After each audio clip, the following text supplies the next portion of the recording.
Chapter 1 The Calamity of Innocence. Morning. As Thesun ascended on the horizon, a mystical purplier arose between heaven and earth. These ethereal purplemus twaisatria sur for cultivation. Regardless of whether anuus as celestial practitioner ram malevolent creature. They would z breath of this purpliescence when it manifested, refine and jit for thyron enhancement and alleviating spiritual prowess. In Poyang Lake.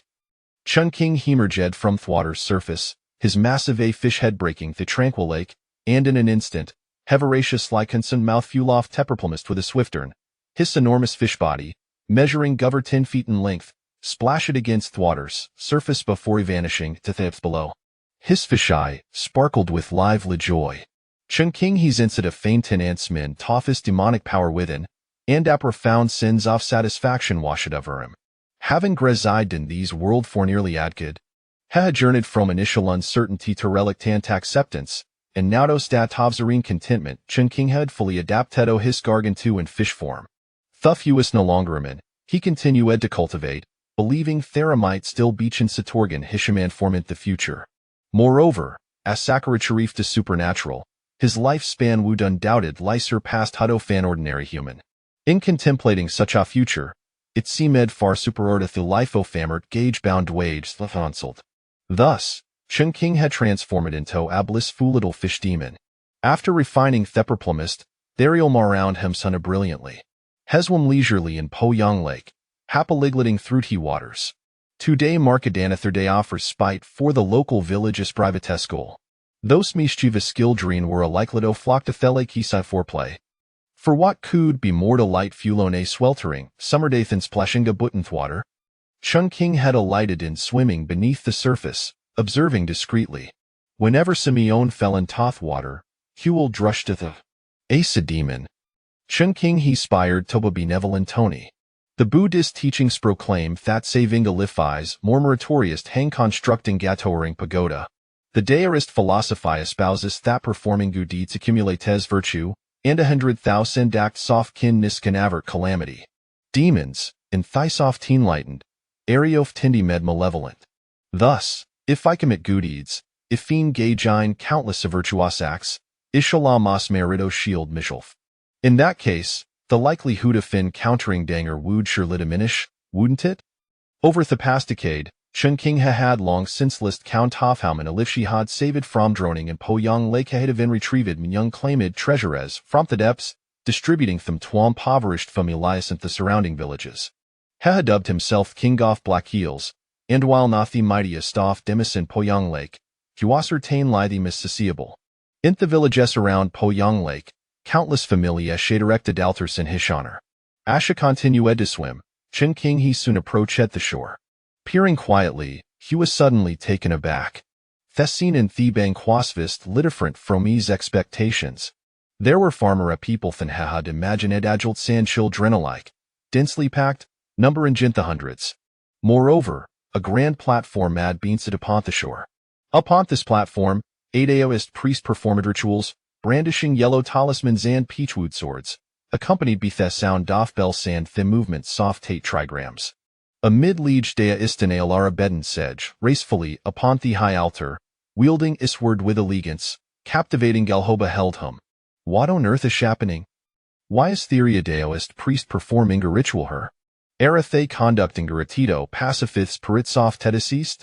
In the vicinity of several kilometers, the shas been maturatory for the past decade, and notice soul has droned in that time. Could it be thought genuine intention shave moved the villagers, prompting them to collective libi wielded temple mahoner, tarship meest he water the idea of Poyang Lake? From henceforth, would I bask in sins oft immortal realm? Themarathodo fit filled Chunking he with both excitement and trepidation. How cold this! Poyang Lake ice not solely inhabited by meather dim and swood undoubted like contest, such an arrangement, and thought would spell trouble serious trouble. Yet, third joy within him ways impossible to suppress his fish lips samost curlupward delight. At hatveriment, a noon expected turn of events transpired. Themid liege Daoist sudden lycemid to detect semething hesweeft lyces day nearby little boy and dirled him into the air. The childar sedge racefully beforplin gingenta thiver. In the next instant, a pair of middle league parents led in despair, Themother preparing Talia Pintathwater to rescue her child. The father, consumed by rage, charged at Daoist, seeking retribution. Yet Daoist maintained a serene smile, uttering something gash point Tedawarthlik. Suddenly, Thwater syrupted with hunderous roars, waves surged, and the lake began to boil. Evenas a fish demon with the 500i earsoft cultivation. Chungking Heffeltan involuntary sensation of helplessness. He was utterly astonished. What on earth is happening? Why is the lake boiling? Then, Chungking he's inside terrifying danger, ever scaly and hiss but a bristling. In that moment, he spotted the boy, who had been cast in Tothwaterbith Daoist, appearing dazed diet striding, confident lie across the waves, moving with the commanding presence of a general, exuding an overwhelming gaura. As Chungking he focused said Mari instantly, he discerned a towering golden-armored figure behind the boy, standing a Fulton fetal, clad in armor, with a fierce visage, wielding a crescent blade, advancing toward him. Thysis bad. Chungking finally realized that this being intended to kill him. Panic surged within him. After odd Kadaf leisurely existence, his sins of danger had dulled, and the law-abiding minds the had adopted meditune imaginable thutsamion wutzeridalite caliph, even Thado Fademan. At that moment, Chungking had no to meet upon her turned to flay. They golden-armored figure smite was for beyond escapabilities. However, they were to close escape who was impossible. Merrily turning around, Chungking felt darkness enveloping him. Yet, in an instant, a golden light enveloped him, allowing him to see once more. Wathu witnessed made Hysias wooden in horror. He saw his own colossal blackfish body, it shed severed from the torso. To his hawk, the boy was gripping a severed head effortless lie in himmel hand, that woe forms grotesquely disproportionate. At that moment, the golden-armored figure seemed tonatus Chungkingus demonsal. After fleeting glance, it beheld the golden light protecting Chungkingus for a brief minute. It hesitated, then turned away, sheathing its blade, feigning ignorance and refraining from entering it. Merit shields the virtuous to slay heim wooden vitamis fortune. Event Hawkatwasmerl Yadavine being sent on a mission, it couldn't libby view das samer weapon. Tokto worthlessly, even Didi would face consequences. Thus, it was soon willing to exact a preset that didn't lign with its mission for these insignificant demon. Swiftly, the golden-armored figure guided the boy, striding gay cross two waves back to the shore. All that remained was Chungkingus demonsal, filled with hatred and bitterness. Why? Why must ye kill him? What wrong have I committed? Even if I am a demon, should I you not consider the possibility thought time a benevolent tone? Heaven above, what is Themian in Gothis? The demon's soul hovered above a thiver, watching as the boy ascended the shore, where a crowed Hajj the red in astonishment.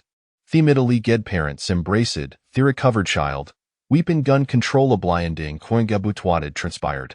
Meanwhile, Themid liege dearest the platform glanced the severed fishhead, initially chuckling, but then sensing something amiss, his expression shifted to now furious scrutinized at the lake, his eyes glinting with golden light. A sudden inspiration struck. Chungking hadal rita submerged in the depths of the water. Beautathatment, hecommit the appearance of te middle league deoist memory. To kill him without cause. This grudge shall not gown avenged. Chapter 2 True revenge is not about slaughtering the innocent. On the shore, Themid liege Daoist, having found nothing, was consumed be a foul mud, as if had orchestrate dagrans thing and latoiled thing in return. Yet the surrounding villagers, witnessing the spectacle, were filled with praise and awe. Hakuden maintain his composure, sportin' gasmile while concealing his thoughts. Chungking he lay hidden beneath water, observing the commotion on the shore, his expression devoid of emotion. At that moment, he hadless this fish demon form and dune expected lie revertedo human shape. Yet, rather than feeling joy, he was overwhelmed by confusion and anger. After all, he was neither human nor demon, he was merely a spectral demon soul. In precise terms, had become a dimming host. Fortunately, Themerit shield protected him, keeping his demon soul intact. And now, liberated from the constraints of his fish form, Hekud venturi buvathafasatos hurry. Next, he must wait. Hewed by de his time until the middle-leagued Taoist departed, then return to investigate twi he sufto kill him. Additionally, Hani dead to seek opportunity is to gain greater power. Otherwise, how could die exactravingi against, thought golden armored figure, how us beyond isments to contend with? Time passed slowly. The crotophone lucres gradually dispersed. Thecheld sparents, elat dethierson safer return, had already departed, wishing to distance seth himself as from, thoroughly erivent santh deois premises. However, themid liege deoist lingered Betheliki side, passing back and forth, repeatedly employing talismans, seeming reluctant to abandon his fertile. But Chin King here remained concealed in the depths, whereth the talisman shadnofic the middle league dearest ultimately, stompadis footen frustration and. That evening, in Yangzhe village, approximately fifth time a less out hest off Poyang lake. Within a humble abode, the middle league ed couply watchet Hirson, ho had become young characteristically sullen, quiet, and avoid oft have vivacity on spacest, and both fell tasons of funis. Why has Sorlittle Bayo changed so drastically? Hesi mid perfect live fine when Hira, turned thighs of turnoon. Themother exclaimed, Herfasi ched with worry. Thephathera mainsolent, hispro furrow deeply shouled wine vidia taoist priesto taki a luke. The middle leagued woman ilically. Invidia taoist? Arsenis and this state bakasho fa daoist doyao wish to see him suffer further? Themid legidman, resembling a powder keg, exploded within her in an instant. Startled, the middle leagued woman dared not retort. Her eyes reddening gas steers threatened to spill. Themont's thoughts seemed to shift abruptly, and heezed, have I not notice said how the villagers gazy supana shave changeds in sewer return to the village? Ah? Why is that? The middle leagued woman appeared bewildered. It was in lie through me second brother's retrievlation thatilly Arndoff Lake Poyangs, Kinga feels, thuffafish spirit, itherm snoonerather, it saves livey sand generously aids the impoverished tits, reputation isquitive favorable in the surrounding regions, with many village surrecting galter senit shoner we have abidesi of Eden exploited, complicit in wrongdoing.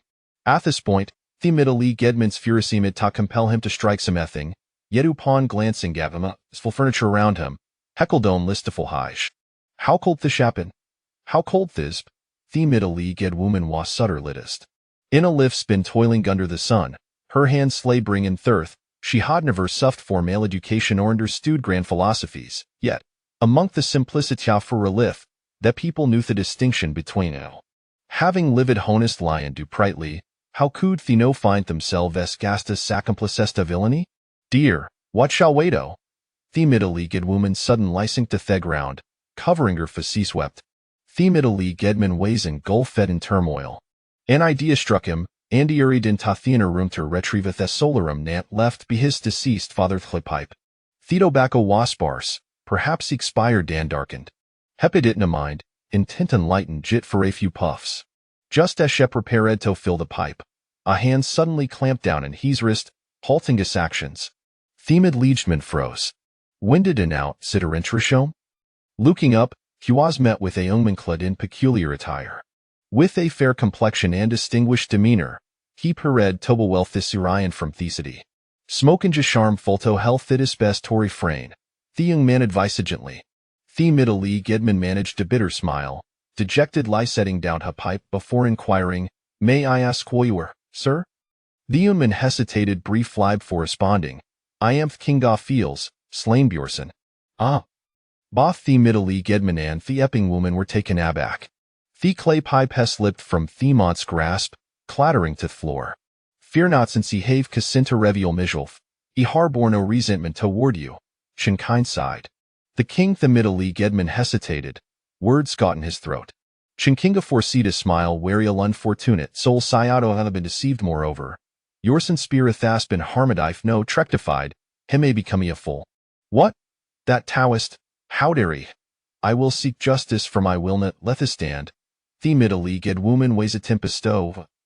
Great king, I apologize I to sour in your Setha thas brought harm you pinu I fio harbor and I resentment, directed tata swe bearn a grudge the middle league Edmund sudden linelt, tears cascading silent linown face.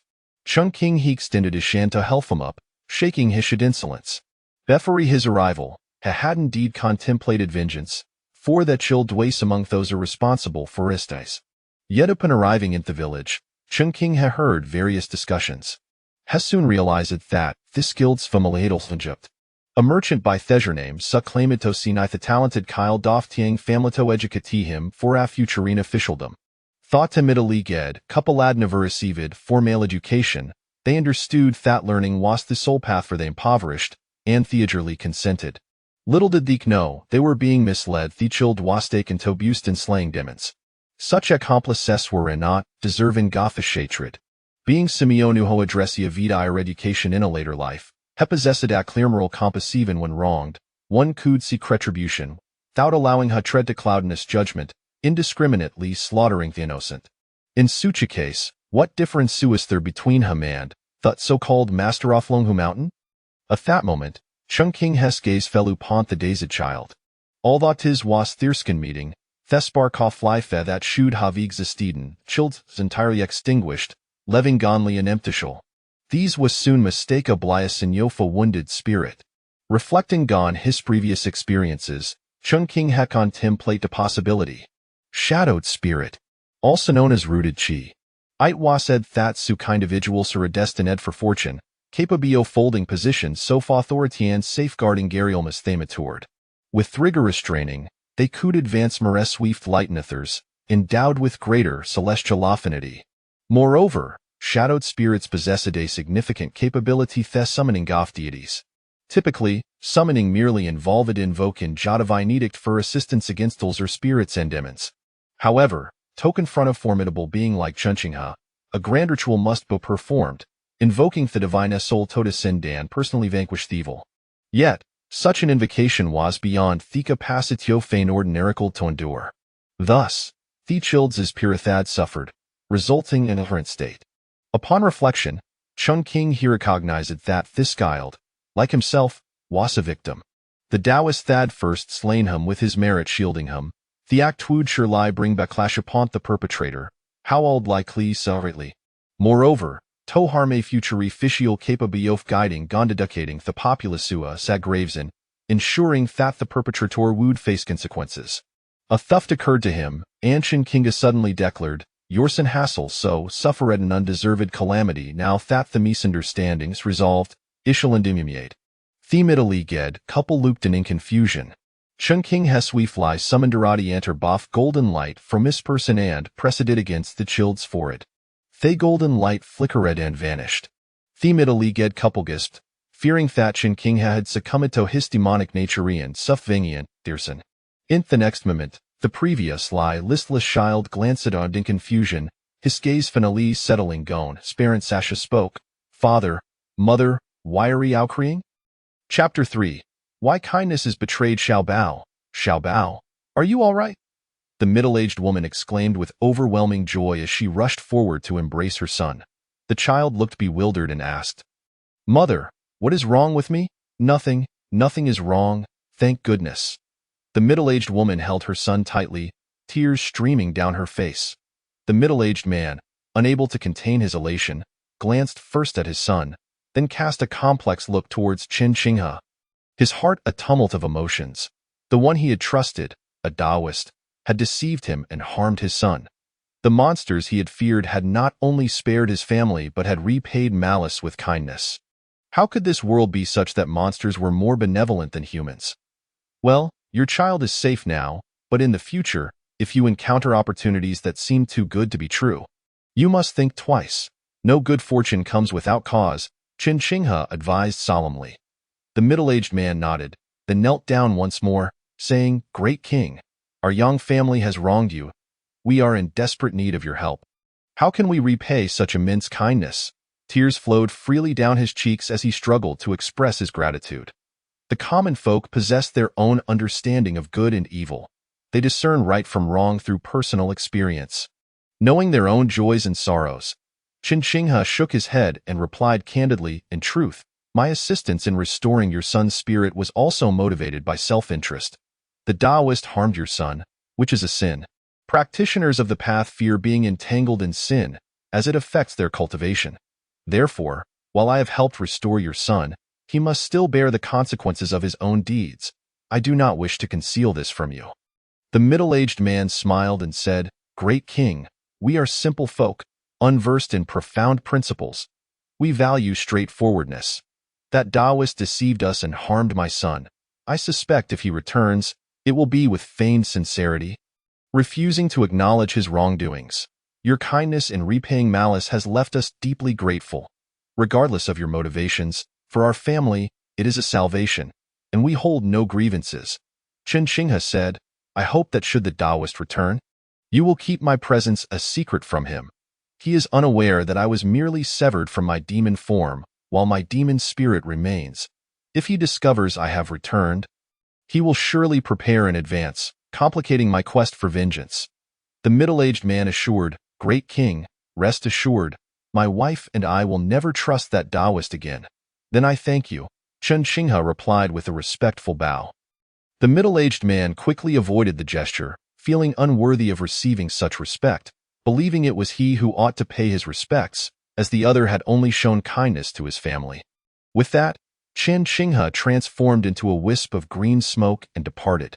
Inside, the couple examined their son closely, repeatedly inquiring about his well-being, tears of joy streaming down their faces, in middle age, with only one child.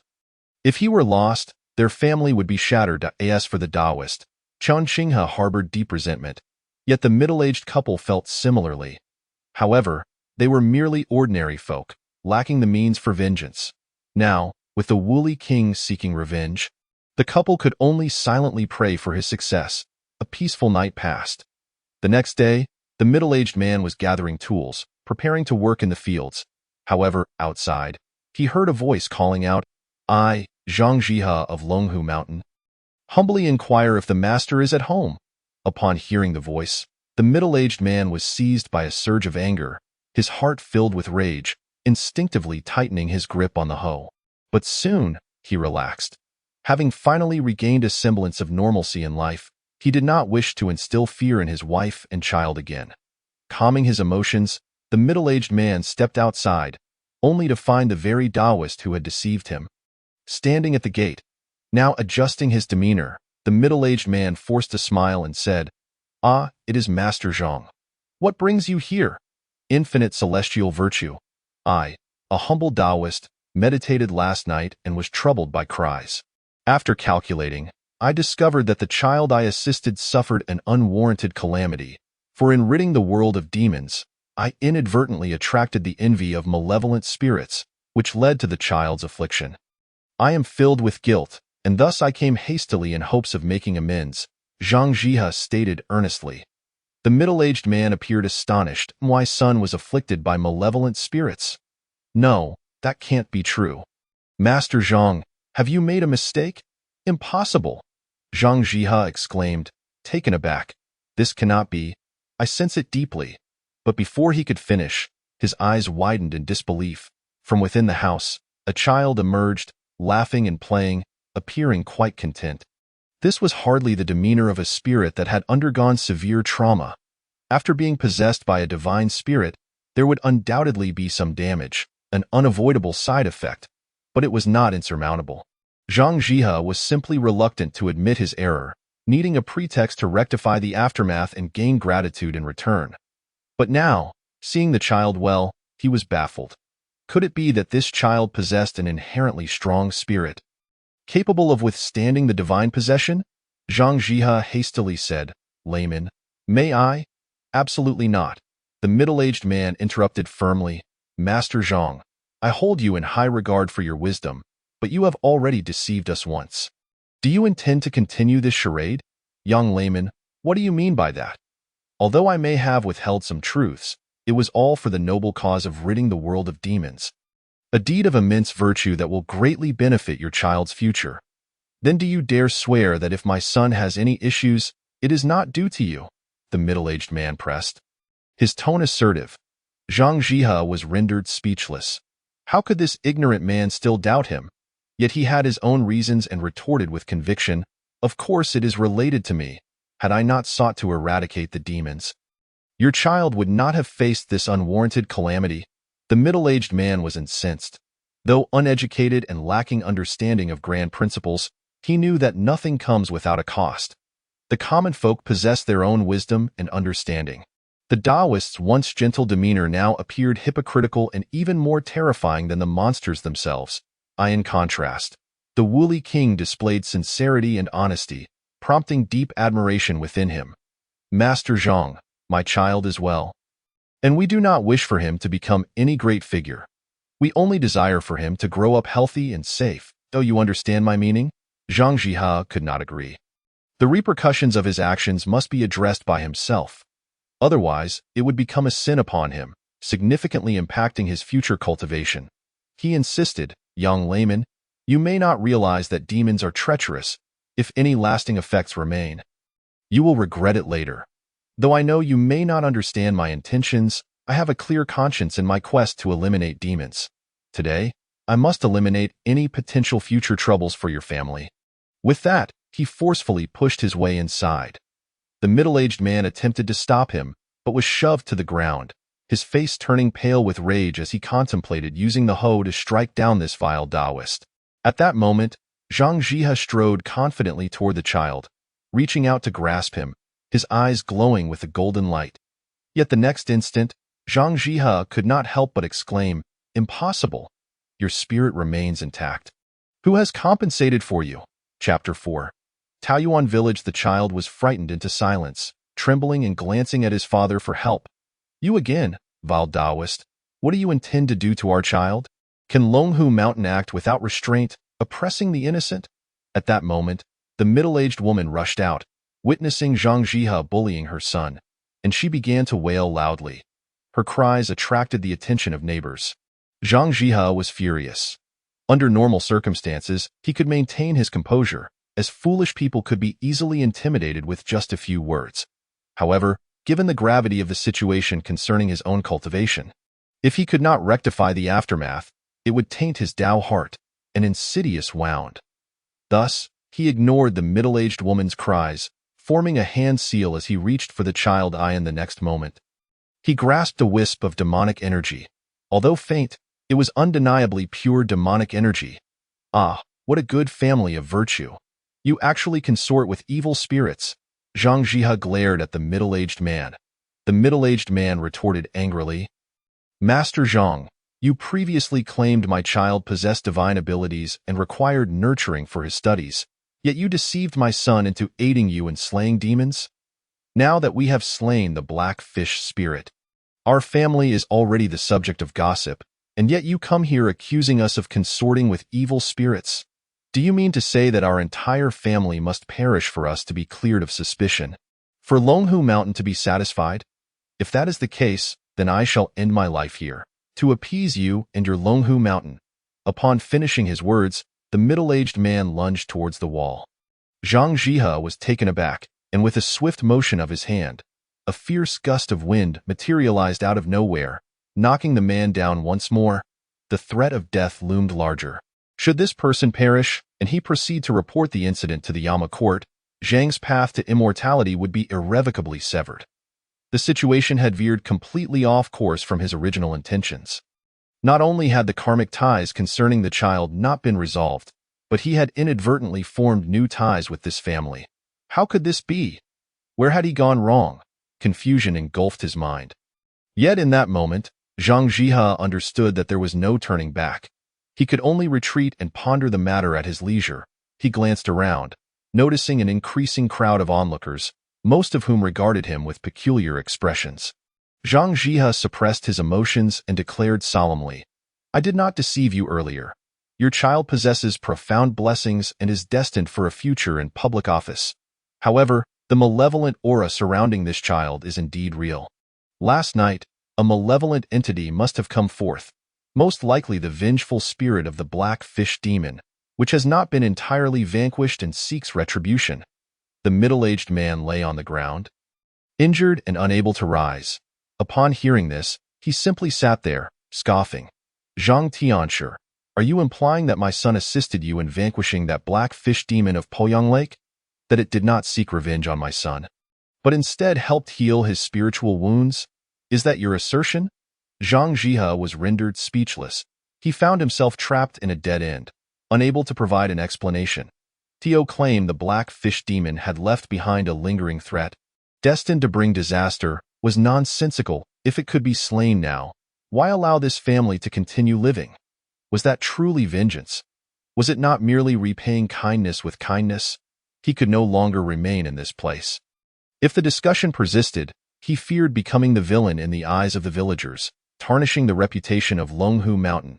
He recited, "Infinite Heavenly Sovereign, it seems the layman cannot comprehend the situation at present. But fret not that I shall slay demons and eliminate evil, with a clear conscience. When you realize the truth, do not hesitate to seek me at Longhu Mountain. It is my duty." With that, he hastily departed. The middle-aged man did not attempt to stop him, his face a mask of rage, teeth clenched tightly. The middle-aged woman approached and embraced her child, weeping softly, which caused the child to join in her tears. In that moment, the surrounding villagers regarded them with sympathy. Outside the village, atop a small hill, Chen Qinghe observed the settlement. Although he could not hear the commotion, the actions of Zhang Jihe from Longhu Mountain sent chills down his spine. How could someone of such character be deemed a Tiancher of Longhu Mountain? A practitioner of such cultivation, seeking immortality, ought to be subject to divine scrutiny of the heart. Should such a person ascend to immortality or divinity? How many benevolent beings would be slain, how many innocent lives exploited, only to be met with gratitude in return? Where, then, lies the distinction between right and wrong, good and evil? This should not be the state of the world. Chen Qinghe murmured to himself. Suddenly, he felt an intuition, his figure shifting and vanishing from sight. Simultaneously, having just exited the village, Zhang Jihe sensed something and turned his gaze towards a small hill several hundred meters away. His eyes fell upon a lush expanse, vibrant with life, yet he discerned no anomalies. After a moment of silence, he sighed softly. The situation is rather dire. It appears preparations for other contingencies are in order. The sun hung high in the sky, the heat palpable. Only the incessant chirping of cicadas filled the air in a nearby village by the lake. Known as Taoyuan Village, life had once been impoverished. While it could not be said that every household suffered from hunger, the elderly were few who could endure the lean seasons, and the area, nestled between mountains and water, had scarce arable land, yielding little surplus year after year. Some might argue that without land, one could fish. One could rely on the mountains and waters for sustenance. Hunting in the mountains and fishing in the lake were means of survival. However, the county magistrate had imposed strict prohibitions against fishing in the lake and hunting in the mountains. Violators faced imprisonment. Though they were not executed, they would be incarcerated, and any attempts to secure release could lead to financial ruin and familial devastation. The villagers could no longer endure their plight. Those who could leave had done so, while the remainder were those with nowhere else to go, unwilling to leave their homes. This time, Chen Qinghe, having recently transformed into a fish demon, discovered the village's dire circumstances and felt compelled to assist. He helped with water collection, irrigation, provided monetary aid for medical expenses, and delivered fish and shrimp. Gradually, the villagers came to revere him, erecting a shrine in his honor in time. Even those from elsewhere who could not make a living found their way to this village, which gradually grew and became lively. Yet today, the village lacked its usual vibrancy. An atmosphere of sorrow enveloped the entire settlement. Every household hung white cloths upon their doorways. Though not as elaborate as funerals for deceased elders, the meaning was unmistakable. The village mourned for Chen Qinghe. Humanity possesses a heart, and a heart is filled with compassion. Year after year of good deeds can warm even the coldest of souls. What if one is not human? If the heart is good, that is sufficient, leaving no room for slander. Even the children of each household had tears glistening in their eyes, silently following their parents and elders in burning paper money, reminiscing about the formidable yet beloved king of eels, who had brought joy to the children of the entire village. Children are the most innocent and genuine. They understood that the massive fish in Poyang Lake would no longer play with them. Future visits to the lake would no longer be carefree. They would no longer be free from worries of drowning, nor would they hear the adults on the shore admonishing them, "Do not cause trouble, or you will summon the king to punish you." Chapter 5. Encountering a conspiracy, the mourning was subdued, even clandestine, due to the villagers' reverence and fear. After all, it was Longhu Mountain that subdued demons and vanquished evil. That legendary place, where even emperors paid homage, drew countless dignitaries. Thus, When the Tianshi of Longhu Mountain declared his intent to exorcise demons, the local villagers were not only unwilling, but even resentful, yet none dared to voice their opposition. For they could not afford to provoke such power. On that very day, the majority of local onlookers secretly hoped that the King of Eels would stay far away and avoid confrontation. However, the Tianshi of Longhu Mountain was far too formidable, and the King of Eels was swiftly slain at that moment. Many believed the sky had fallen, fearing that their days of prosperity had come to an end.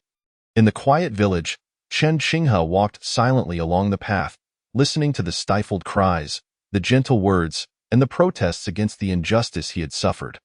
Though his heart brimmed with hatred, he also felt an overwhelming warmth. Acts of kindness and virtue had not been in vain. Although he could not avert the calamity, the gratitude of those he had aided was enough.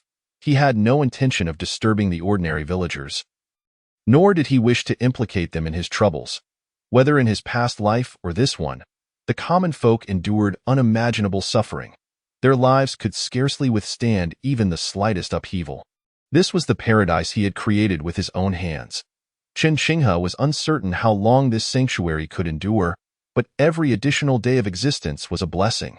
Just as he was about to leave, a cacophony of shouting erupted from a nearby household, sounding quite intense. Chen Qinghe turned to look, his gaze sharpening. He recognized this family well. They had left a profound impression on him. How should one describe it?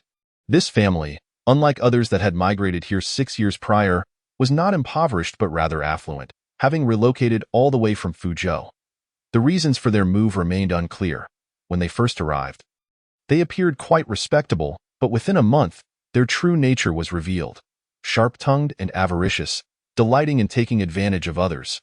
Furthermore, they were the only family in the village that harbored discontent towards Chen Qinghe, solely because he had never bestowed any wealth upon them. As a result, they spread slander about him, claiming he was a malevolent spirit sowing discord and harboring ulterior motives. After being reprimanded by the villagers, they eventually fell silent. Although Chen Qinghe held no regard for the head of this family, he had once rescued their child. However, after that initial act of kindness, the child had caused him trouble. Why? Because the boy had taken after his father. After Chen Qinghe had saved him once, he boasted to the village that Chen Qinghe was his, standing by the water's edge and preventing other children from playing with him. Those who dared to associate with Chen Qinghe were subjected to a fee. This infuriated Chen Qinghe. I saved you out of kindness, yet you seek to ruin my rare moments of enjoyment? I am but a fish, and this is my only opportunity to connect with others, to remind myself that I was once human. You, on the other hand, have no shame, do you? At that moment, Chen Qinghe spat on him, drenching him, and the child wept inconsolably. When the child fell into the water for the second time, Chen Qinghe waited until he had drunk his fill before rescuing him. These incidents only heightened the dissatisfaction of this household towards Chen Qinghe. Initially, he paid little heed to the quarrels emanating from that family, as he had grown accustomed to such discord. It would indeed be unusual if they were not embroiled in some trouble. However, he soon found himself taken aback, for a man clad in fine silk and satin was ejected from that household, his expression one of exasperation. Su Qing, do you dare to turn your back on me? I warn you, the benefits bestowed by Master Zhang must include my share. If you dare to swallow my portion, I will expose our conspiracy regarding the black fish demon. Furthermore, do you truly believe that fleeing 1,000 miles away will absolve you of the consequences of your misdeeds back home? The brother of that girl you harmed has returned from martial training and has been searching for you. If I disclose your whereabouts, where will you hide? The silk-clad man raged, his voice resonating loudly. This commotion attracted the attention of neighbors, who gathered to witness the spectacle, their gazes filled with intrigue. That moment, the courtyard gate swung open, and a man sporting a handlebar mustache hurriedly pulled the silk-clad man back inside. Whispering, "What are you shouting about? Su Yuan, we are still cousins. Why can't you trust me? I trust you. You promised that we would slay the demons and that Master Zhang would grant us elixirs. Now that the demon is dead, where are the elixirs? Don't tell me Master Zhang didn't deliver them. He truly didn't. Master Zhang said the fish demon might not be dead. I am deeply concerned for my safety, and you dare to shout so loudly? Are you not afraid the fish demon will come for you? Not dead. Don't deceive me. It has lost its head? How could it still be alive? The silk-clad man, too, appeared startled. Why would I deceive you? Master Zhang said that only the body perished, while the demon's soul has escaped. Master Zhang is currently devising a method to locate it. Until we capture the demon's soul, we must remain low-key, yet you choose to make such a ruckus. You may not fear for your life, but I do. How can this be? What shall we do? If even Master Zhang cannot fully eradicate the fish demon, then what are we to do? Do not panic that in truth, Master Zhang has a plan, albeit one that entails some risk. At this moment, the man named Su Qing appeared uneasy. What plan? Su Yuan inquired. Su Qing replied, Master Zhang said that the fish demon, harboring resentment for its demise, will undoubtedly seek revenge. Just yesterday, a child from the Yang family was nearly turned into a fool by the demon's malevolent influence. Fortunately, Master Zhang detected the evil and rushed to expel it, restoring the child to normalcy. If you do not believe me, you may inquire in Yang village. This is too frightening. What do we do? We can't just wait for the demon to retaliate. Su Yuan was thoroughly alarmed, already mentioned that Master Zhang has a plan. If you are willing to take the risk and act as bait to lure the fish demon, Master Zhang will assuredly strike to slay the demon's soul, ensuring our safety. Su Yuan, however, was pale with fear, shaking his head repeatedly. No, I cannot do that. Just thinking about it makes my legs weak. I cannot be that bait. Then we are out of options. After all, you initiated this scheme against the black fish demon, and it will inevitably seek you out. There is no escaping it. Su Yuan's eyes were filled with confusion, and he was at a loss for words. Dear brother, I am not deceiving you. This is the only opportunity. If you are willing to act as bait, Master Zhang promised to deliver the elixir on the spot. You know well the elixir's wondrous benefits. Su Yuan was riddled with doubts, hesitating to refuse yet also reluctant to agree. Seeing this, Su Qing smiled, sensing that the plan was taking shape. Not far from them, Chen Qinghe observed the two with an impassive expression, a surge of hatred swelling within him, reddening his eyes. Who would have thought that these two were the conspirators behind the scenes? Why act in such a manner? Though he had never sent money to their family, they were not in need of a trifling sum. I have saved your son, twice. The tumult of indignation and murderous intent swirled within him, igniting a desire to unleash vengeance, to teach this family a lesson about the consequences of their malevolence.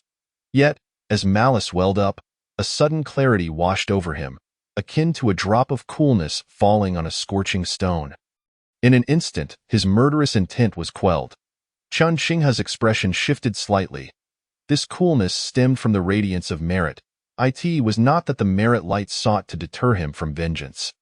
Rather, each reminder from this illumination signified that he was on the brink of encountering a significant event. Thus, he must refrain from acting impulsively, for to do so would invite unbearable repercussions. Chen Qinghe fell silent once more. Observing Su Yuan, who had gradually ceased his struggles and was now deliberating cooperation with Su Qing, his gaze shifted to Su Qing. The murderous intent he felt towards him had elicited the reminder from the merit light. Was there some talisman or treasure upon Su Qing that posed a threat to him? Or had the Taoist from Longhu Mountain intervened on him, deliberately creating such a ruckus to provoke him into action, thereby allowing them to lock onto his position? Regardless of the cause, Chen Qinghe felt a weight in his heart. This indicated that he remained at a disadvantage. The Taoist might possess further means yet to be revealed. For the time being, the Taoist represented the gravest enemy. Thus, until he had sufficient assurance, he could not act rashly, lest he fall into a trap. Chen Qinghe's thoughts spiraled as he quietly observed, after some time. The two brothers appear to have reached an agreement, finalizing their collaboration, and Su Yuan departed with a furrowed brow. Once Su Yuan had left, Su Qing retrieved a jade talisman from his bosom. Murmuring, "Little Yuan, do not blame your cousin for being ruthless. The fate of my family rests solely on my shoulders. I cannot afford to perish." As he spoke, Su Qing glanced around and tucked the jade talisman back into his clothing, gently stroking it with his hand. A satisfied smile gracing his face. It was as if this talisman bestowed upon him unparalleled security. Chen Qinghe, witnessing this scene, finally comprehended the nature of the earlier reminder from the merit light. Indeed, He bore a treasure of significant restraining power. Damn it. This fellow has truly lost his mind. The talisman must be intended to ensnare me. Yet, he has chosen to send his cousin in his stead. Withholding the talisman, is he not deliberately sending his cousin to his doom? Had I been blinded by hatred at this moment, that Su Yuan would undoubtedly meet his end. What a fine display of fraternal loyalty. With his thoughts swirling, Chen Xinghe turned and departed from Su Qing. Outside the village, he caught up with Su Yuan. Transforming into the guise of the Taoist, he emerged from the nearby woods as if merely passing by. Master Zhang, what brings you here? Su Yuan exclaimed in surprise, hastening towards Chen Xinghe. Chen Xinghe smiled. Of course, I am here to exterminate demons and eradicate evil. I have conferred with Su Qing and intend to use him as bait to lure out the demon soul. Ah, what brings you here as well? Su Yuan's eyes widened. Are you using Su Qing as bait? Not me? Oh. I never mentioned using you. Moreover, I entrusted the protective talisman to Su Qing. Without it, I would not dare to let you take such risks. If anything were to go awry, it would surely fall upon me. You have a protective talisman? Su Yuan's eyes widened in astonishment. Feigning ignorance, Chen Xinghe asked, what troubles you? This scheme does not involve you, as I believed you had taken the elixir and departed. What? You gave him the elixir too? Su Yuan's eyes began to redden. Chen Xinghe chuckled. After all your hard work, it is only right that you receive it.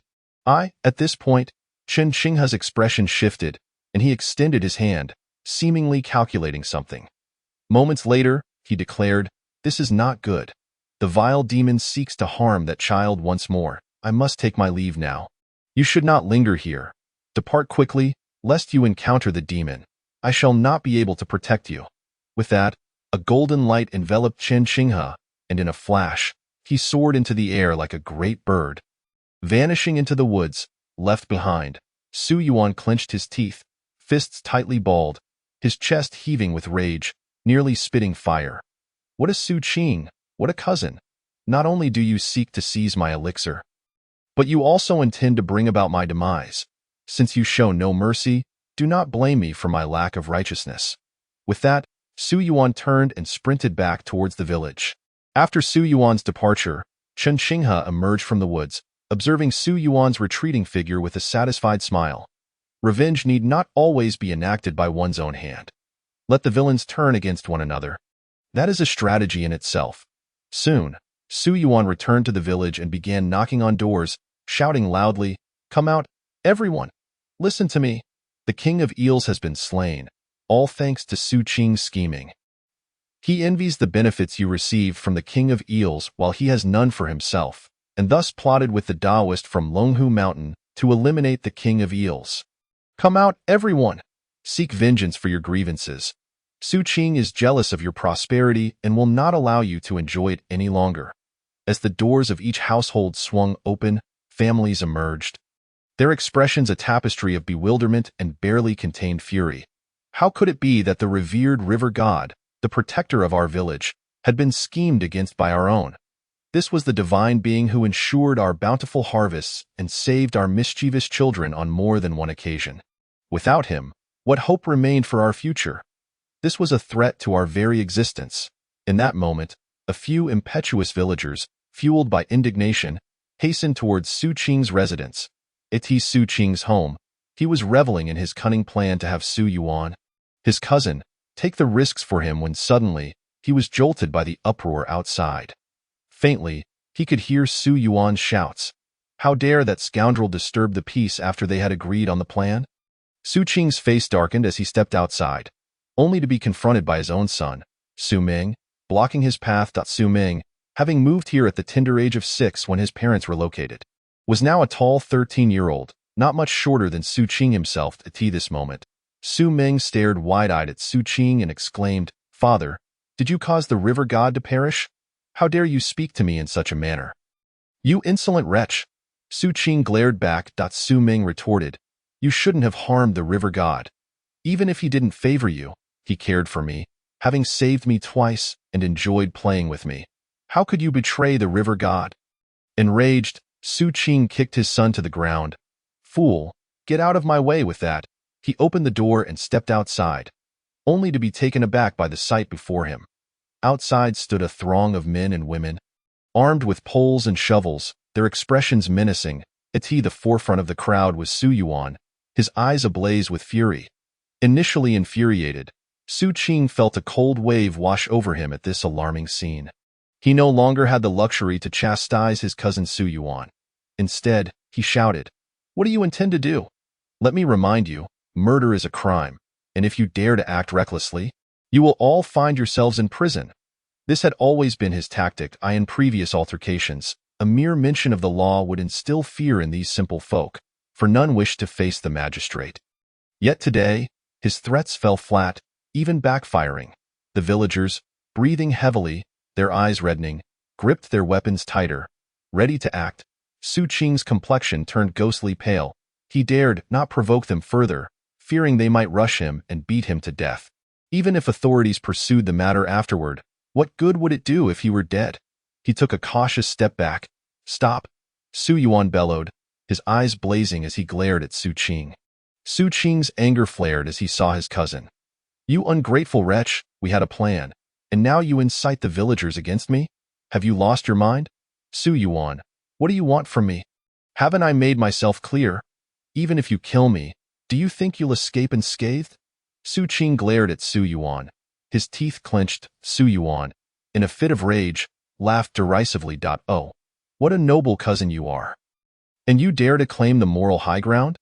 Let me ask you, was it not you and Zhang Tianshi who devised the plan to lure the demon spirits? You think it has nothing to do with you?" Su Qing was taken aback. How did this imbecile suddenly become so astute?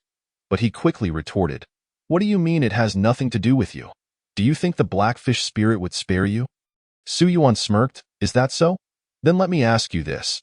The plan to lure the demon spirits carries great risk. Did not the Tianshi bestow upon you a protective talisman?" Su Qing was astonished. "How do you know this?" Su Yuan merely regarded him coldly. In that moment, Su Qing realized that this so-called cousin deserved to perish. "I considered you a brother, yet you treat me like refuse?" Su Qing hastily replied, "Little Yuan, there is indeed a protective talisman, but in my haste to explain, I forgot. Just disperse these simpletons, and I will give you the talisman." Su Yuan scoffed. "Is that all you have to say?" Seeing Su Yuan's disbelief, Su Qing grew anxious, stamping his foot. "Whatever the matter, we are family. We can discuss it privately. Why can't you understand?" Su Yuan's expression turned to one of disappointment. "It seems I had too much faith in you." With that, he turned to the surrounding villagers and declared, "I, too, was complicit in the plot against the river god. However, I assure you, I accept full responsibility. You may kill this traitor to our village, and then you can come for me. I will not resist, and I will have no regrets." Su Qing gasped in horror. "Su Yuan, have you lost your mind?" "I am mad, for I will be hunted by the demon spirits before I die. I want to feel pleasure in avenging myself against you, my malicious cousin. If you do not die, I will not find peace." Su Yuan glared at Su Qing, his eyes reddened with fury. How could there be such a treacherous brother in this world? The villagers, having listened to the exchange between the two siblings, began to comprehend the situation. They were furious about the betrayal of the river god, but it had already occurred. They were hesitant about taking a life. After all, every household had its own responsibilities and dependents. Yet, upon learning that the demon spirits still lingered, their anger flared anew. Those who had benefited greatly from Chan Qinghe's kindness could hardly contain their outrage. For a mere mortal to murder, and then seek to obliterate another's spirit. What enmity could justify such cruelty? The river god, a benevolent deity, deserved no such treatment. Kill him. Suddenly, an elderly man, dark-skinned with white hair, shouted, trembling with rage. Calls of "kill him" echoed through the crowd, emboldening them as they advanced. Su Qing was utterly terrified. Sensing the tide turning against him, it appeared that not only he but even his entire family might not escape this village alive. Regret flooded him. Had he known this would transpire, he would never have involved Chen Yuan. He had unwittingly set the stage for his own downfall, and now there was no way to amend the situation. Just then, a hand stopped a young man wielding a machete, ready to charge forward. "Piglet, are you itching for a fight? You wouldn't dare dive headfirst in before. Yet now you think you can kill? Who gave you such audacity? A voice, gentle yet commanding, rang out. It was Chen Qinghe. Originally, he had plotted to incite discord between the two brothers, leading them to devour one another. However, he had not anticipated Su Yuan's unconventional approach. Rallying the villagers to attack, if this escalated, Su Yuan could retreat to the sidelines, and the villagers would act of their own accord. When the authorities came to investigate, would Su Yuan not escape unscathed, leaving the villagers to bear the brunt of the consequences? Chen Qinghe would not allow such a fate to befall those seeking justice, for he could not bear the weight of their suffering on his conscience. The young man with the machete was initially displeased by the interruption. However, upon locking eyes with Chen Qinghe, he froze, recognition dawning. Those familiar eyes, could it be the river god? You are, the youth exclaimed, excitement bubbling forth. Chen Qinghe, exasperated, replied, in Poyang Lake, I saved you more than anyone else. You couldn't even learn to dog paddle and still ventured into deep waters. Do you think a change of appearance would render me unrecognizable? The river god, truly the river god. The young man, now filled with joy, grasped Chen Qinghe's arm, terrified he might vanish again. The other villagers, initially enraged, now looked on in astonishment, forgetting their fears. When Chen Qinghe had been a massive black fish, none had been afraid of him.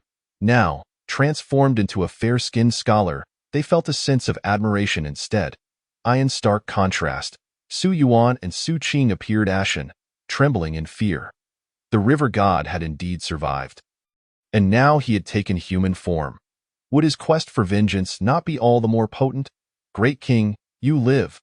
This is wonderful news. The youth's eyes glistened with tears. Chen Qinghe sighed, in truth. I did perish. My head was severed. Now, I exist merely as a fragment of a demon spirit. What can we do now?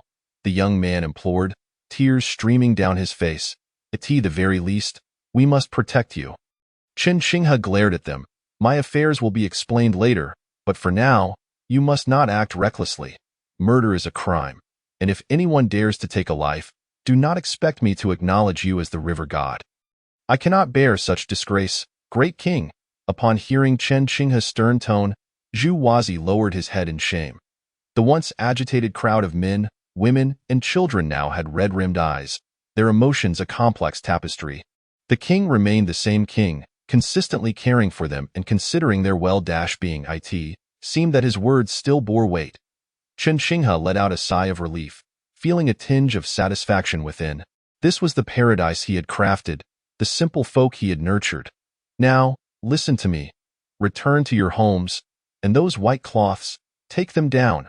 Although I may be dead, I am not truly gone. Hang those white cloths, and it vexes me, he chuckled. Zhu Wazi, however, wholeheartedly agreed, nodding vigorously. Yes, yes, the king is not dead. Why hang white cloths? Let us return, continue to burn incense and offer our prayers. The king shall surely endure. Forever unyielding. Ah, this child, Chen Qinghe chuckled softly, not bothering to counter his enthusiasm. Over the past decade, it was this village that had provided him with the most merit and spiritual power. He pondered whether the incense would still hold significance after his demise.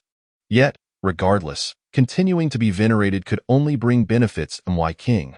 What shall we do about these two? They conspired against you. Shall we let them go unpunished? I cannot agree to that.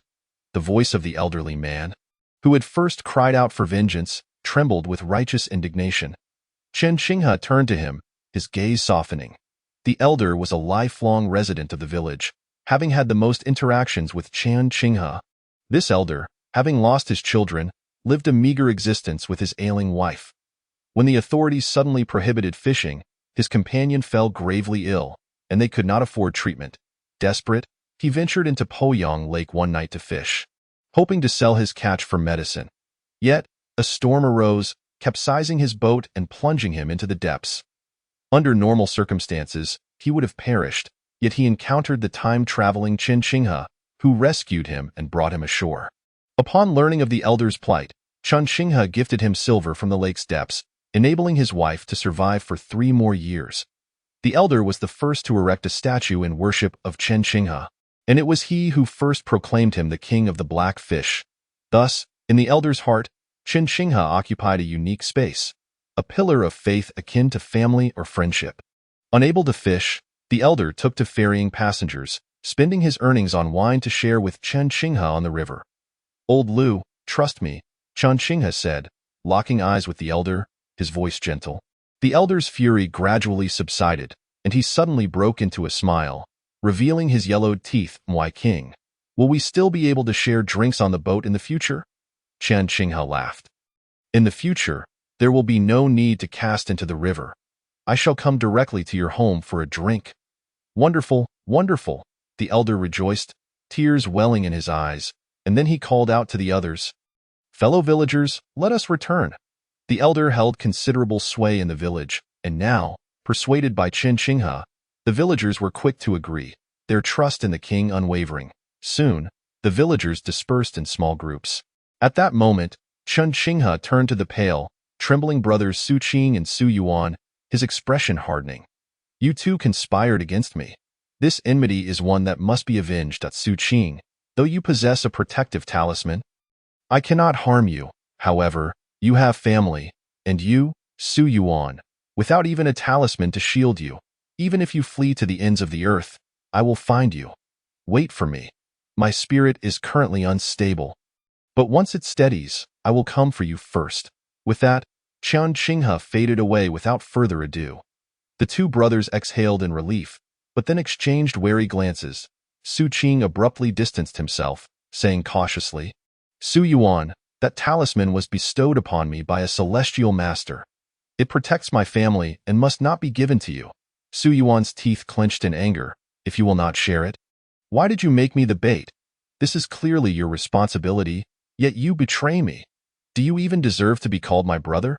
Su Qing felt a pang of shame but retorted, "My sister-in-law and nephew depend on me. I cannot afford to die." Su Yuan laughed bitterly. "So what? Is my sister-in-law destined to be a widow? Is my nephew meant to grow up without a father? Must I be the one to perish?" Su Qing remained silent. In the face of life and death, self-preservation prevailed. It was human nature. Su Yuan's eyes grew cold. This exchange marked the complete dissolution of their brotherly bond. Though they had not incited the villagers against Qin Shinghe, he could not afford to feel secure. Years ago, driven by lust, he had caused the loss of lives, and now, a vengeful soul was seeking him out. He shot Su Qing a resentful glare before turning away, his gait unsteady yet filled with a fierce malice. Su Qing let out a heavy sigh, his expression somber. Had he known this would be the outcome, he would have never heeded that man's deceitful words. Now, the situation had grown increasingly complicated.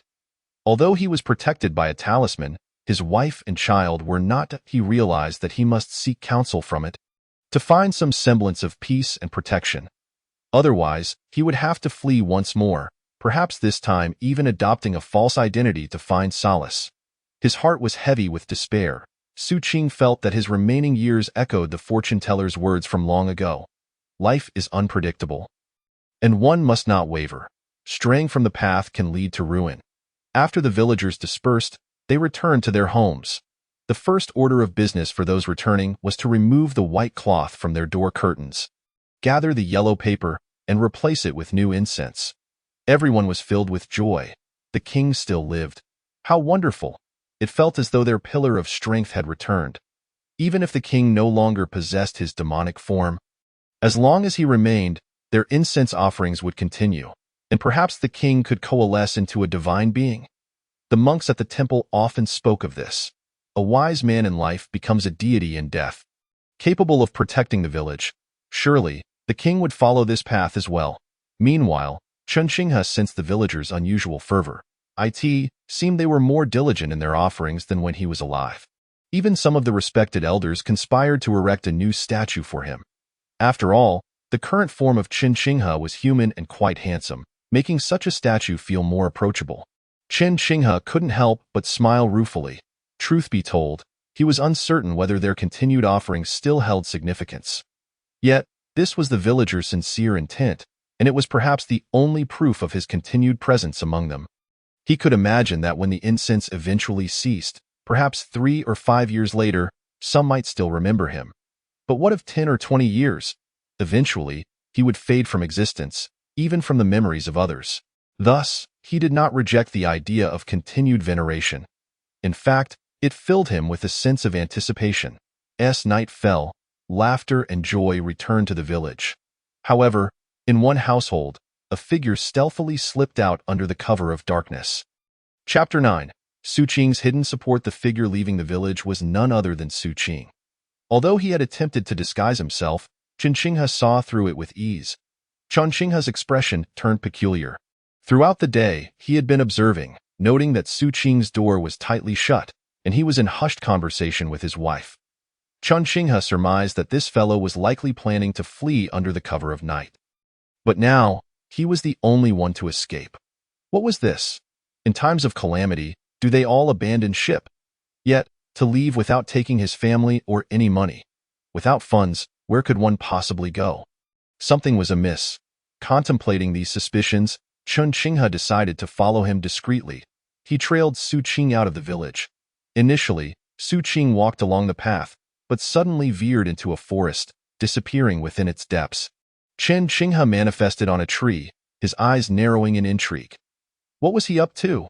After a moment's reflection, Chen Qinghe continued his pursuit. Although Su Qing navigated through the woods, he seemed familiar with the area, traversing it with ease, ultimately arriving at a secluded river bend. This bend was well hidden, not wide, only about 7 or 8 meters across, but the water was crystal clear, with lush aquatic vegetation lining both banks. Upon first sight, Chen Qinghe's mind conjured the thought that this was an excellent fishing spot. His second thought was that this was none other than the secret lair of the big fat girl. A robust golden carp. This carp was quite sizable, measuring around 3 meters long. Though not quite half the length of his own demonic form, it was still a rarity in Poyang Lake, after all. Carp were said to be descendants of dragons. Although their lineage was diluted, it held greater promise than his own black fish form. Fortunately, its cultivation was less than 200 years, posing no threat to him. Upon their first encounter, Chen Qinghe had found it rather endearing, with its golden red body and elegantly waving whiskers, though it was somewhat rotund. The big fat girl was typically docile, greeting him as Black Fish Brother. Ever obedient. Yet, how had it come to associate with Su Qing?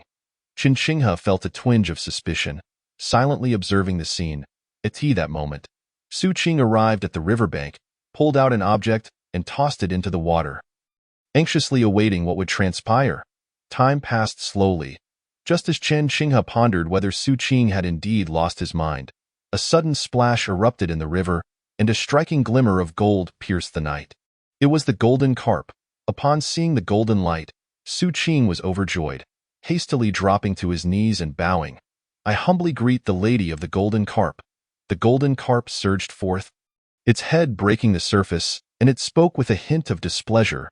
"Did I not specify that unless it is of utmost importance, one must not disturb me?" Su Qing quickly replied, "My lady, please quell your anger. I have reached a critical juncture in my life and had no choice but to seek your assistance. I implore you for your protection." "What is going on? Speak clearly." The golden carp inquired. Su Qing recounted the tale of Chen Qinghe's unyielding soul after death and the tianture's intent to hunt down souls, which was thwarted by Su Yuan, leaving them unable to live peacefully in the village. The golden carp exclaimed, "Impossible! Though that black fish spirit possesses 500 years of cultivation, it is a wild demon with no systematic training methods. Its 500 years of prowess pales in comparison to my 200 years. How could there possibly exist a human-like soul?" Su Qing, with a mournful expression, replied, "Myself, Su Yuan, and many villagers from Taiyuan have witnessed it with our own eyes. The black fish spirit is indeed a human-like soul.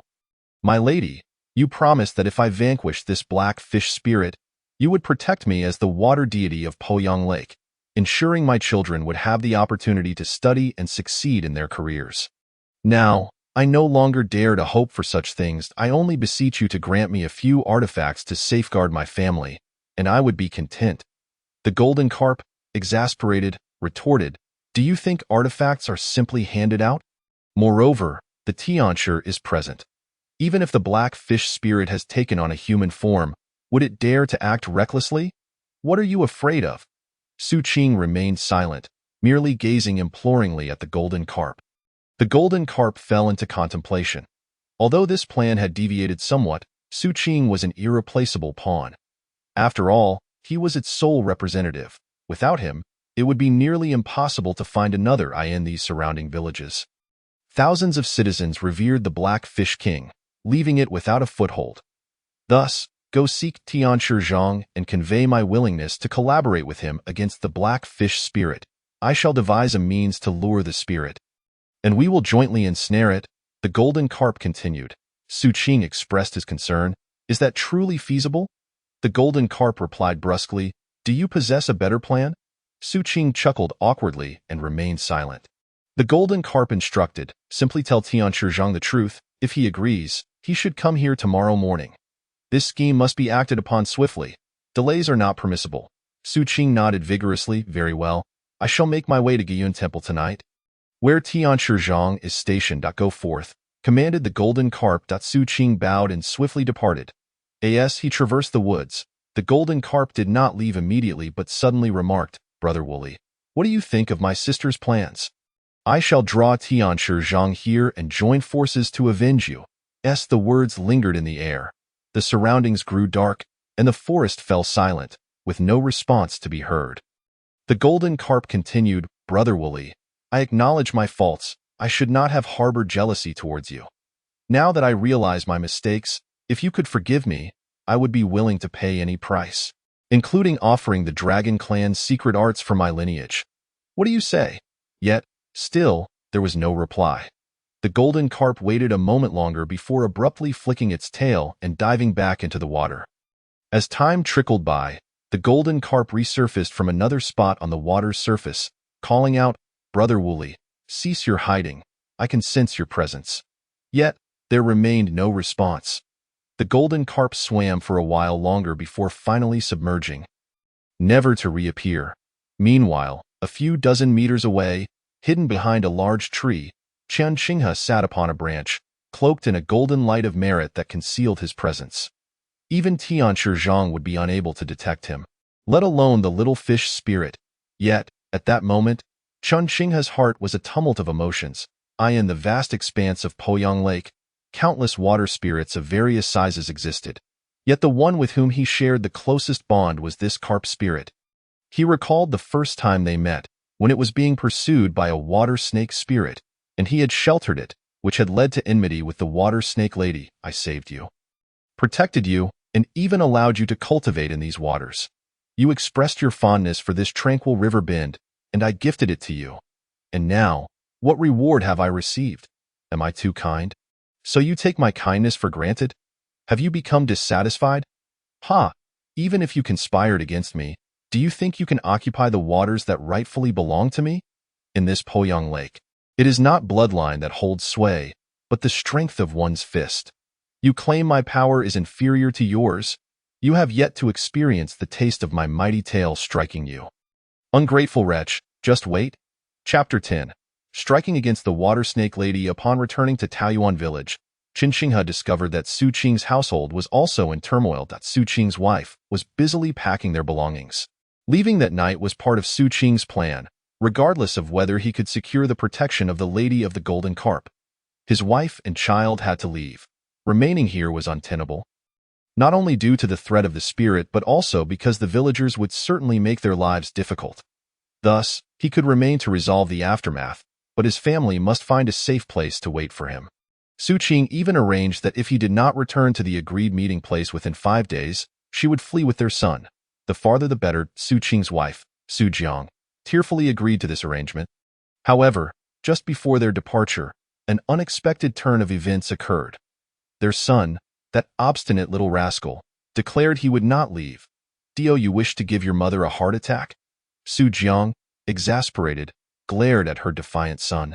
Su Ming, mother, we haven't committed murder or arson. We haven't harmed anyone. Why must we leave? I won't go. I love it here. I adore the Black Fish King. I refuse to leave. Su Ming shook his head. Clinging to a pillar, his tone resolute, Su Jiang gritted her teeth. Your father has offended the Black Fish King. We can no longer live here. We must depart. If my father has offended him, let him apologize. What does that have to do with us? I haven't forgiven him for plotting against the Black Fish King. Why should we be implicated? Su Ming retorted, seemingly blaming her. Su Jiang felt her vision clouding. Is this how you speak? Everything your father does is for you. Is this your filial piety? I will beat you. Enraged, Su Jiang seized a feather duster and struck him fiercely. Su Ming, unable to endure the pain, finally released his grip and cried out, I yield, I yield. I'll go with you, mother. Please stop hitting me. Ouch, that hurts. After several strikes, seeing her son in tears, Su Jiang's heart softened. After all, he was the child she had carried for 10 months. This must be a debt from a previous life, now coming to collect, she thought. Putting away the feather duster, Su Jiang commanded, Come with me. If you dare utter another word of nonsense, I will disown you as my son. Seeing Su Jiang's unprecedented severity, Su Ming, despite his simplicity, dared not defy her. He obediently climbed onto the cart, and as they departed under the cover of night, they passed familiar windows, the gazes of those they once called uncles and aunts. Childhood friends and a girl he fancied.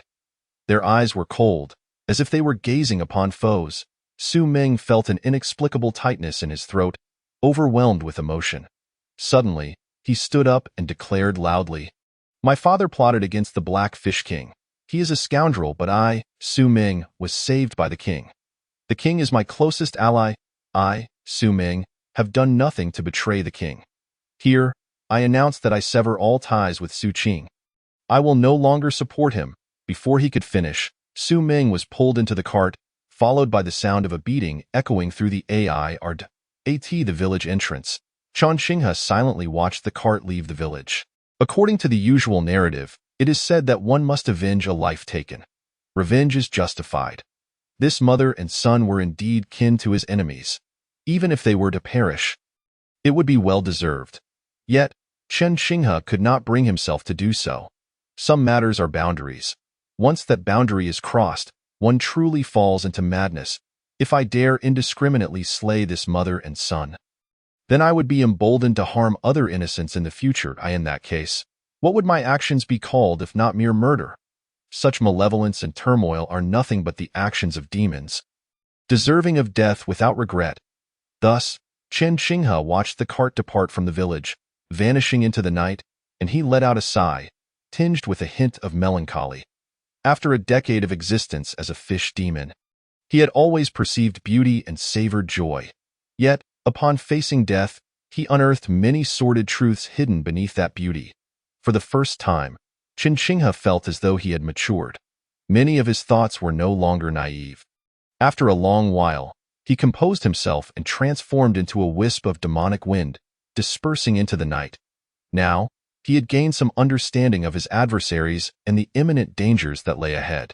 No longer in the form of a fish demon, he had lost much of that power, but the acquisition of a human form granted him greater ease in his endeavors. His opponents included not only Zhang Tianshi but also the carp spirit. Hence, he found himself in need of an ally. The first ally that came to Chen Xinghe's mind was the water serpent lady who once pursued the carp spirit. This was a water serpent spirit with 400 years of cultivation. She had chased the carp spirit initially because both serpents and carp belonged to the dragon lineage, possessing a faint trace of dragon blood in their veins. To consume her kin or the carp spirit would enhance her dragon blood lineage, greatly benefiting her cultivation and future breakthroughs. However, Chen Xinghe had previously thwarted her plans, turning what was once a nodding acquaintance into enmity.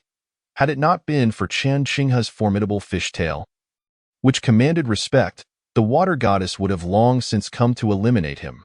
Now, with no other viable allies in sight, he had no choice but to seek out the water serpent lady, albeit with a grand gesture to make amends for their prior grievances. Under the night sky, on Poyang Lake, a shadow glided through the water. Eventually, Chen Xinghe arrived at a marsh of reeds, the territory of the water serpent lady. Upon his arrival, he made no attempt to conceal himself, boldly releasing his demonic aura. Moments later, a water serpent, measuring 5 to 6 meters in length, emerged from the reeds, her emerald eyes fixed intently upon Chen Xinghe. Feeling somewhat awkward, Chen Xinghe waved his hand and chuckled nervously. Hello, Ajiao. It has been a while. Ajiao was the name he had affectionately bestowed upon the water serpent. The water goddess, who referred to herself as Jiao, had taken her surname from a venerable sage. She had gained enlightenment by eavesdropping on the sage's teachings of the Tao Te Ching, inadvertently entering the path of demons. The name Jiao, meaning daughter, also alluded to her aspiration for transformation, hoping to eventually become a true dragon. Tio Chun Chingha's intimate address. The water goddess had always turned a deaf ear. Now, upon seeing him, she was filled with indignation. Yet, she soon laughed mockingly. "Oh, isn't this the king of Wulyan? Stripped of your demon form by the Tianshur of Long Hushan, yet you still managed to escape with your soul intact. Quite impressive." Qin Chingha replied earnestly. "Ajiao, there's no need for such sarcasm. We are all friends here." "Friends?" she scoffed. "You are the first friend I have encountered who snatches food from another's mouth. It has certainly broadened my horizons, so, now that you have been slain, why not seek comfort from your carp lover instead of coming here?" The water goddess was laden with sarcasm. Qin Chingha, with genuine sincerity, stated, "I have come to realize that I was mistaken. That carp spirit is not a good being. You, Ajiao, are far better." The water goddess paused, eyeing him suspiciously. "What exactly do you intend to do? Do not try to deceive me. I am not easily fooled." "Then how about this?" Qin Chingha said, waving his hand, revealing a colossal figure surfacing from the depths, the massive black fish body that had been severed. Upon seeing this, the water goddess's eyes widened, and her throat involuntarily convulsed. "What do you mean by this?" "Qin?" she inquired, torn between her instinct to consume and her suspicion of his motives. "You offer your own body for me to eat? Do you not find that peculiar?" Qin Chingha sighed. "After all, it has been severed. Left to rot, it would only decay. I owe you a debt, and I figured that feeding it to you could enhance your cultivation by several decades and serve as my apology." The expression on the water goddess's face grew increasingly strange. "I speak with utmost sincerity. If you doubt my intentions, I can leave it here to spoil." The water goddess replied, "I find your reasoning only half convincing. However, I can offer you a chance to speak the truth. If you fail to do so now, I shall not listen to your words later." Qin Chingha smiled. "I knew you were the best, Ajiao." The water goddess rolled her eyes. Qin Chingha straightforwardly declared, "I wish to ally with you." "Ha! You think you can propose that in your current state?" The water goddess cast a derisive glance at him. Without offering an explanation, Qin Chingha radiated a golden light. The water goddess's expression froze. Disbelief etched on her face. "I asked that, the light of incense? No, you lack the aura of incense, and this light is far too vast and pure. This is the light of merit. How could a water demon accumulate such merit?" Qin Chingha replied proudly, "Take a guess." Hearing his teasing tone, the water goddess rolled her eyes again. "Even if you possess merit, what does it matter to me? It is not mine. What benefit would there be in forming an alliance?" "Certainly, there is a benefit. Once we ally, I shall assist you in capturing that plump carp and allow you to feast upon it." The water goddess was taken aback, unable to restrain her astonishment. "Are you tired of it already?" This time, it was Qin Chingha's turn to be dumbfounded. "Tired of it? What kind of nonsense is that? I was a fish before. What could I have possibly played with?" "Playing with fish? Well, perhaps. What a ridiculous notion. I have never harbored such sordid thoughts. This water serpent is truly vexing." Observing the myriad expressions flitting across Qin Chingha's face, akin to the dramatic transformations of Sichuan opera, the water goddess inexplicably felt a wave of elation wash over her. The slight resentment she had harbored towards him vanished without a trace. "Whether you are willing or not is but a single word. If you are unwilling, so be it." Qin Chingha suddenly interjected, feigning an affronted demeanor. "I am willing." The water goddess replied, "Is that so? You believe that just because I said it, you should trust me?" Qin Chingha fell silent for a moment before stating, "Then what of my demon form?" The water goddess shook her head. "Do not tempt me. Consuming your demon form might boost my cultivation temporarily, but in the long run, it would harm my own path of cultivation." Qin Chingha regarded her askance. "I asked this little water serpent aspiring to such lofty ideals. You open with talk of the grand path." The water goddess, catching his peculiar gaze, retorted, "What? Is it forbidden for a mere water serpent to have dreams? Chen Xinghe quickly assured, of course, you may have them. It is essential, however. I find myself puzzled. Did you not wish to consume that plump carp? How does that differ from consuming me? The water goddess scoffed. When I like it, I call it a plump girl. When I do not, it becomes a fat carp. Chen Xinghe's face darkened. This woman, who had yet to attain her true form, was more loquacious than the gossiping women of the streets. Additionally, I never claimed I wished to eat it. I merely desire the dragon blood lineage within it. After all, a carp of such pure color must possess a pure lineage as well. What I lack to transform into a true dragon is precisely that bloodline. Chen Xinghe silently critiqued her. Was that not the same as wanting to consume it? Nevertheless, he decided to let it go. This woman had seemed rather solitary in the past. One could only wonder what she had encountered in recent years to become so chatty. By the way, your demon form can actually undergo self-refinement. Though your demon core is gone, your demon bones remain. After tempering them, they can be fashioned into your life's treasure. Were you not aware of this? The water goddess regarded Chen Xinghe with confusion. Chen Xinghe was taken aback. Is that even possible? To refine oneself? The water goddess sighed. You truly do not know. 500 years of cultivation, and you have squandered it. Chen Xinghe remained silent, utterly embarrassed. Among demons, how could there be such a vast disparity? At that moment, the water goddess flicked her tongue, and a subtle incantation echoed in Chen Xinghe's ears. After a brief pause, the water goddess said, "This is the most basic refining technique. I do not possess anything more advanced. Make do with this." Chen Xinghe's lips moved, but he could not hold back. I did ruin your plans previously. Why are you being so kind to me? The water goddess replied grumpily. Have I become foolish? Seeing you with nowhere else to go, I figured you might as well refine yourself here in the marsh. I shall assist you in protecting your law. Upon finishing her words, the water snake mistress turned gracefully and vanished into the reeds, leaving no trace behind. Chen Xinghe felt an urgency to speak. Yet it was too late. He gazed at the desolate expanse of the reed marsh and sighed. Although he had only traversed here for a mere decade, he had already come to accept the nearly 5 centuries that the black fish spirit had spent in Poyang Lake. In his recollections, his interactions with this water snake mistress were rather sparse. At most, they had exchanged polite nods, and he had never done anything particularly kind towards her. How could it be that after offending her, she would still treat him with such favor? Could it be that she had developed feelings for me? Chen Xinghe mused, brushing his fingers across his face.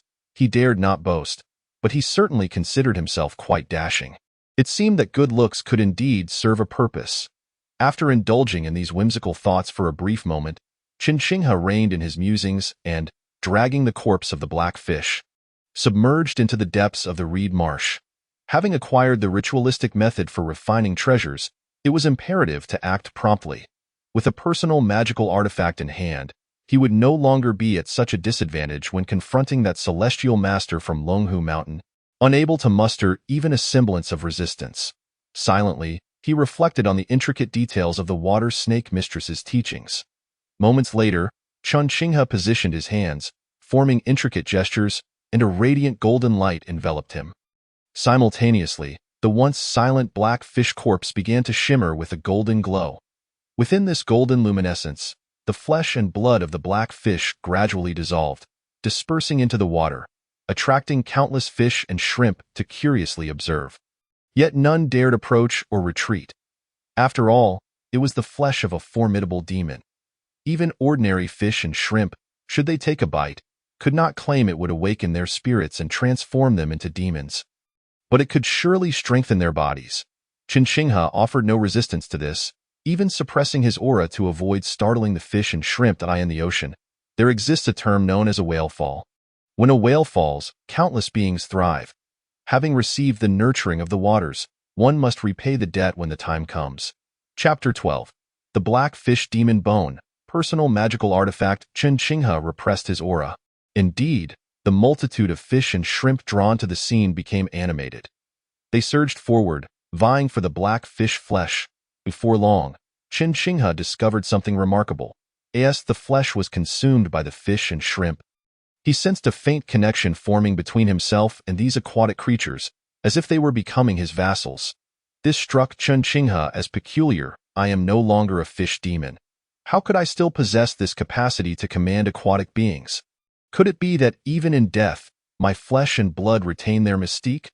Or perhaps I have never truly comprehended the extraordinary origins of my black fish demon form. Lost in these thoughts, Chen Qinghe refrained from deliberately utilizing this newfound ability. Such a display would be too extraordinary. After all, only the legendary dragon race possessed this innate command over aquatic beings, relying on their dragon might. Unlike his own seemingly natural master-subordinate relationship, Chen Qinghe could not help but ponder Ayan legends. The Buddha sacrificed his flesh to feed an eagle to attain enlightenment. Here I am, feeding fish my flesh. Gathering a band of little brothers? How wonderfully ironic. He reveled in this thought. Chen Qinghe continued to refine his black fish demon bone. With the flesh gone, all that remained was the skeletal structure of the black fish, devoid of its head, glimmering with golden hues at the bottom of the water. The water snake mistress had imparted the method for refining magical artifacts through the spirit, enabling the creation of a personal magical artifact. As Chen Qinghe employed this method, he naturally incorporated the golden light of merit, causing the fish bones to radiate with brilliance. The refining process not only proceeded smoothly but yielded surprisingly favorable results. The entire fish skeleton gradually diminished in size, and the once rigid bones began to undergo transformation. This was a crucial moment. A personal magical artifact inherently possessed specific functions. Typically, when refining such artifacts, one would choose swords, seals, or orbs, which already had unique capabilities and strengths, requiring no special transformation, merely an enhancement of their power. Chen Qinghe, however, was utilizing his own skeletal structure. While the bloodline affinity was exceptionally high, its utility was not particularly outstanding. After all, it was merely a framework of bones. Thus, as Chen Qinghe refined it, he formulated a plan in his mind. Primarily for protection, secondarily for offense, and lastly for additional functions. Since it could not serve a singular purpose with overwhelming power, he would diversify its capabilities. Every added ability was a boon. Under Chen Qinghe's diligent refining, the massive black fish demon bone continued to morph, twist, and shine brightly. At that moment, beneath a section of the reed marsh, lay a cave, the dwelling of the water snake mistress. The cave was quite simple, at present, aside from the coiled figure of the water snake mistress. There was also a shadowy, ethereal middle-aged woman who smiled as she accompanied her. What are you so anxious about? This black fish demon has, unbeknownst to itself, accumulated a considerable amount of merit and golden light. This trifling task of refining a magical artifact, especially one from its own bones, should pose no risk. The middle-aged woman spoke, her tone gentle yet tinged with playful mockery. The water snake mistress, who had been observing, quickly turned her head upon hearing this and retorted, I am not anxious. What reason do I have to be anxious? This wretched black fish has vexed me on several occasions in the past. Is that so? Yet, you are watching with such rapt attention? The water snake mistress, irked, responded, I am a snake. I do not blink. Ah, is that the case? Then it seems I have erred. The middle-aged woman chuckled, covering her mouth. The water snake mistress, indignant, moved closer to her. Sister Lu, you are bullying me again. After some playful banter, the middle-aged woman suddenly exclaimed, Oh, this black eel king is rather swift. The water snake mistress turned to look, only to find that Chen Qinghe had completed the refining. The once colossal black fish skeleton now adorned his form. To her surprise, the entire framework, transformed by Chen Qinghe into a design reminiscent of an exoskeleton suit from a future era, appeared exceptionally stylish. The skeletal connections formed protective membranes, safeguarding vital areas. Should he encounter that celestial master from Longhu Mountain again, he would at least be able to withstand a few blows. Observing Chen Qinghe's childlike exuberance, the water snake mistress could not help but feel a sense of joy herself. Suddenly, a voice echoed in her ear, Mistress, you once mentioned that when you were young, you were nearly devoured by a water bird. And it was a fish that saved you. Could it be this black eel king? The water snake mistress fell silent, neither confirming nor denying the statement. Meanwhile, Chen Xinghe was still exploring the nuances of his personal magical artifact. Its effects exceeded his expectations. Perhaps due to the infusion of merit and golden light, the black fish demon bone, in its initial form, resembled an exoskeleton device. While he could not definitively comment on its hardness without testing it in battle, it was certainly more resilient than withstanding direct attacks from others. As for the second form, Chen Xinghe's mind sparked with inspiration. The black fish demon bone transformed into two fishbone bracers that encircled his wrists. When he extended his hand, a fishbone spike resembling a fish shot forth from the bracer. The spike moved swiftly, akin to a torpedo, slicing through the water's surface and shooting over 100 meters before embedding itself into a rock on the shore. The sheer power left Chen Xinghe astounded. If it could pierce through stone, what havoc would it wreak upon a human? Moreover, this fishbone spike was not limited to a single shot. It could be fired in succession. However, it required the transformation of spiritual energy from the water, and the black fish demon bone could only shoot less than 200 spikes before needing to replenish its energy. This felt akin to reloading ammunition, which was not unexpected, and over 200 spikes were already quite substantial. Chen Xinghe was thoroughly satisfied. Additionally, the black fish demon bone possessed a third form, an aquatic vessel.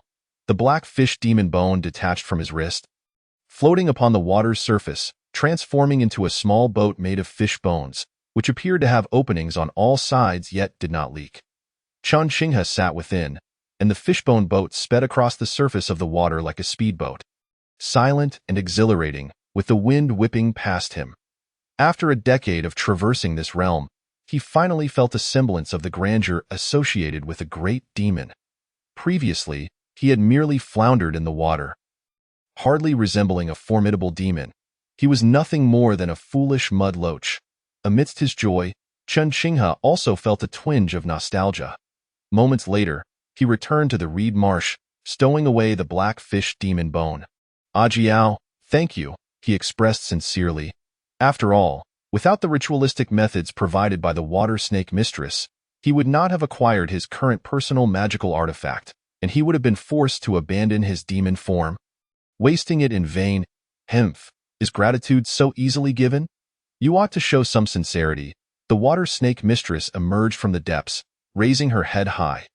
Chen Xinghe replied, of course, I also plan to assist you in scheming against the fat carp's dragon blood lineage.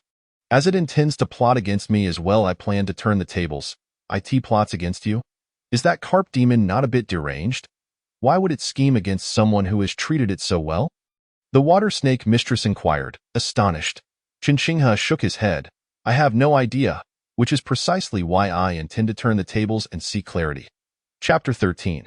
The Self-Rescue of Taiyuan Village. Observing Chen Xinghe, one could discern that he bore no semblance of deceit.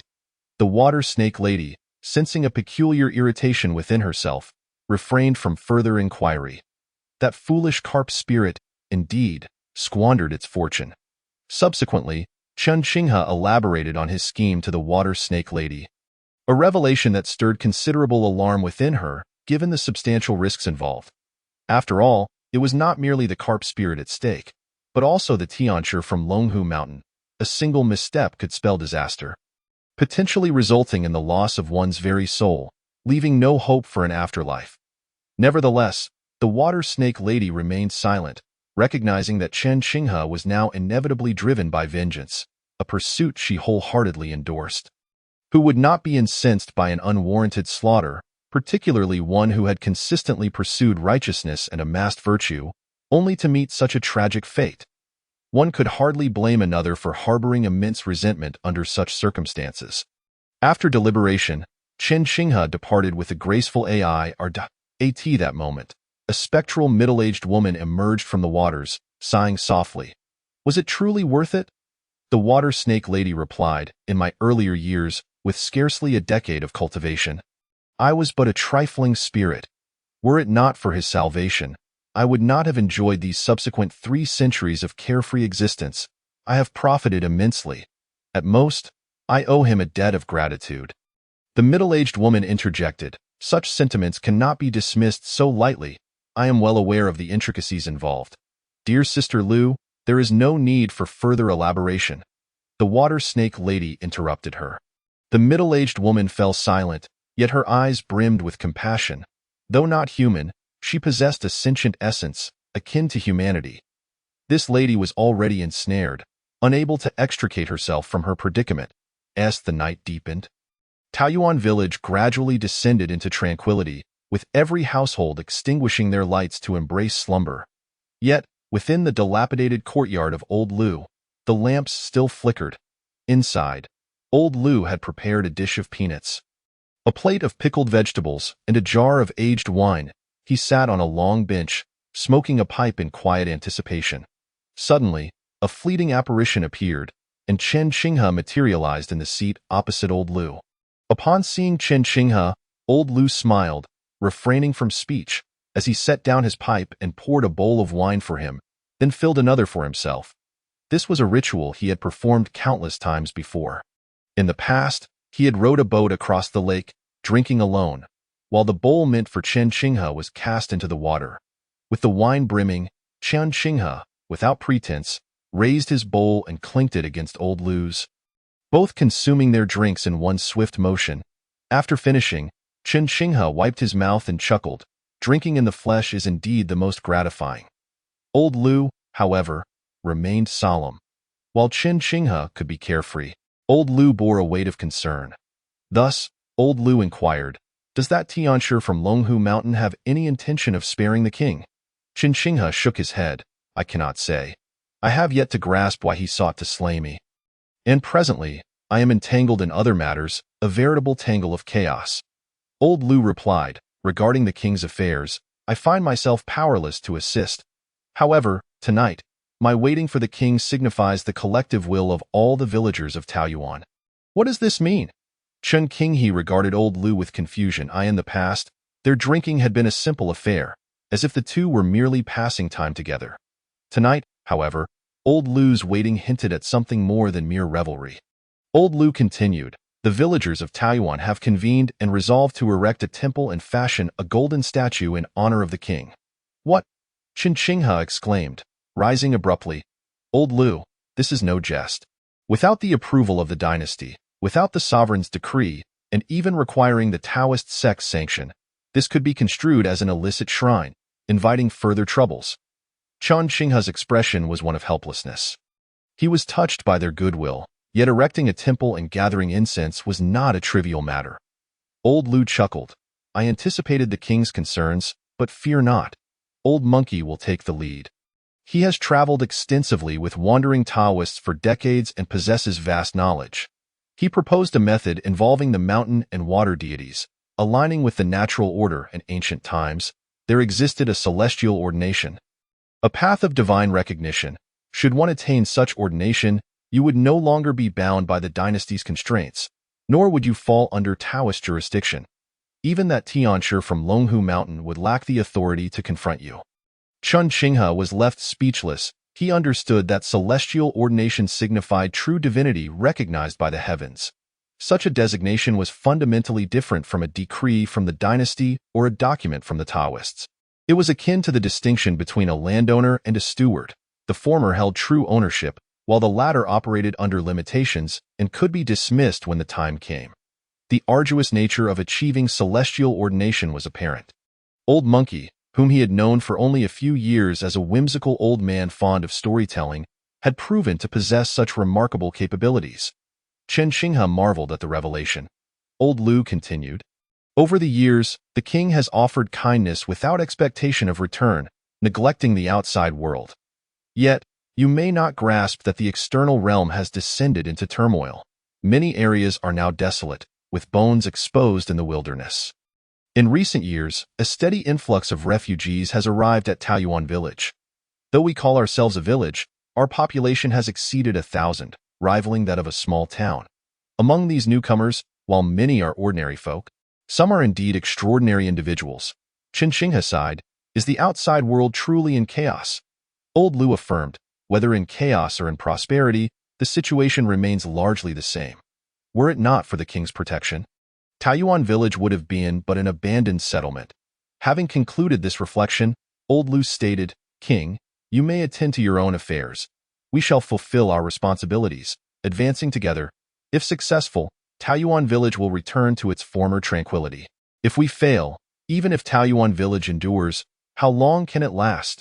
The more splendid the existence, the more it is akin to a tempting morsel. Old Lu, with his darkened skin and deep-set wrinkles, possessed eyes that seemed to penetrate the very essence of worldly affairs. Chen Qinghe nodded, raising his cup once more to clink with Old Lu's and shared drink. It was not solely his own awareness of the latent threats facing Taoyuan after his demise. The villagers too had perceived it. Whether motivated by altruism or self-interest, all wished for the continuation of Taoyuan village and Chen Qinghe's existence. Then it is settled. I have no objections to your plans. Should you require my cooperation, I shall oblige, yet I have but one stipulation. Unless absolutely unavoidable, do not take lives indiscriminately. This is my bottom line. Once crossed, there can be no further boundaries. Chen Qinghe spoke earnestly. Old Lu smiled. We comprehend the king's sentiments, rest assured. Chen Qinghe nodded, urging Old Lu to pour more wine, encouraging him to be generous with the servings. Old Lu cheerily poured the wine, yet Chen Qinghe remained oblivious to the swirling currents of warmth and coldness within Old Lu's gaze. Laden with the weight of experience, the king had sacrificed so much for Taoyuan village. In the future, Taoyuan village may persist without the likes of them old-timers, but it could never do so without its king. Chapter 14. Midnight Conspiracy. Guiyun Temple, situated over 30 miles from Poyang Lake, lay concealed amidst a landscape of verdant hills and tranquil waters. The temple was modest, comprising merely 2 courtyards. Within, an aged temple keeper, half Taoist, half recluse, with graying hair and a stooped back, struggled to see clearly. Yet, this seemingly frail elder, who appeared on the brink of decline, was presently engaged in a game of chess with Zhang Jihe. The Tianshi from Longhu Mountain. Zhang's expression was grave, his hand hovering indecisively over the pieces. In contrast, the old temple keeper exuded a leisurely demeanor, savoring his tea without a glance at the board, as if the outcome of the game held no significance for him. After a considerable time, Zhang Jihe conceded defeat, humbly acknowledging, "Senior, your skill in chess has reached a transcendent level. I bow to your superiority." The old temple keeper, however, shook his head. "I have not won." Zhang was taken aback. The elder continued, "In my mind, there is no concept of victory or defeat. How then could there be a winner or a loser?" Zhang Jihe replied, "I am grateful for your teachings." While he voiced gratitude, he internally dismissed the elder's perspective. The old temple keeper sighed but refrained from further persuasion. The path of Taoism is one that can be articulated, yet also remains incomprehensible. It is a matter of enlightenment. Enough. It is getting late, and my old limbs cannot withstand the chill. I shall retire now. You should also rest early, the elder said, rising. Zhang Jihe stood as well. "Senior, take care." After the old temple keeper departed, Zhang Jihe turned his attention back to the chessboard. The black and white pieces intertwined like 2 great dragons, entangled in a struggle with no clear resolution. Though he perceived that he still had viable moves, he found himself unable to proceed. Each time he attempted to play, he felt a disquiet within, as if it were affecting his Taoist resolve. Thus, he chose to concede, avoiding further detriment. Now, gazing at the board again, several clever moves surfaced in Zhang Jihe's mind, capable of resolving the stalemate. Unfortunately, the old temple keeper had already retired. Just as he felt a pang of regret, Zhang's expression shifted as he glanced toward the window. Moments later, he exited his chamber, leaping gracefully over the courtyard wall to emerge outside the temple. Shortly thereafter, Su Qing arrived, breathless and flushed with excitement. And upon spotting Zhang Jihe, his face lit up with joy. "Tianshi," he exclaimed.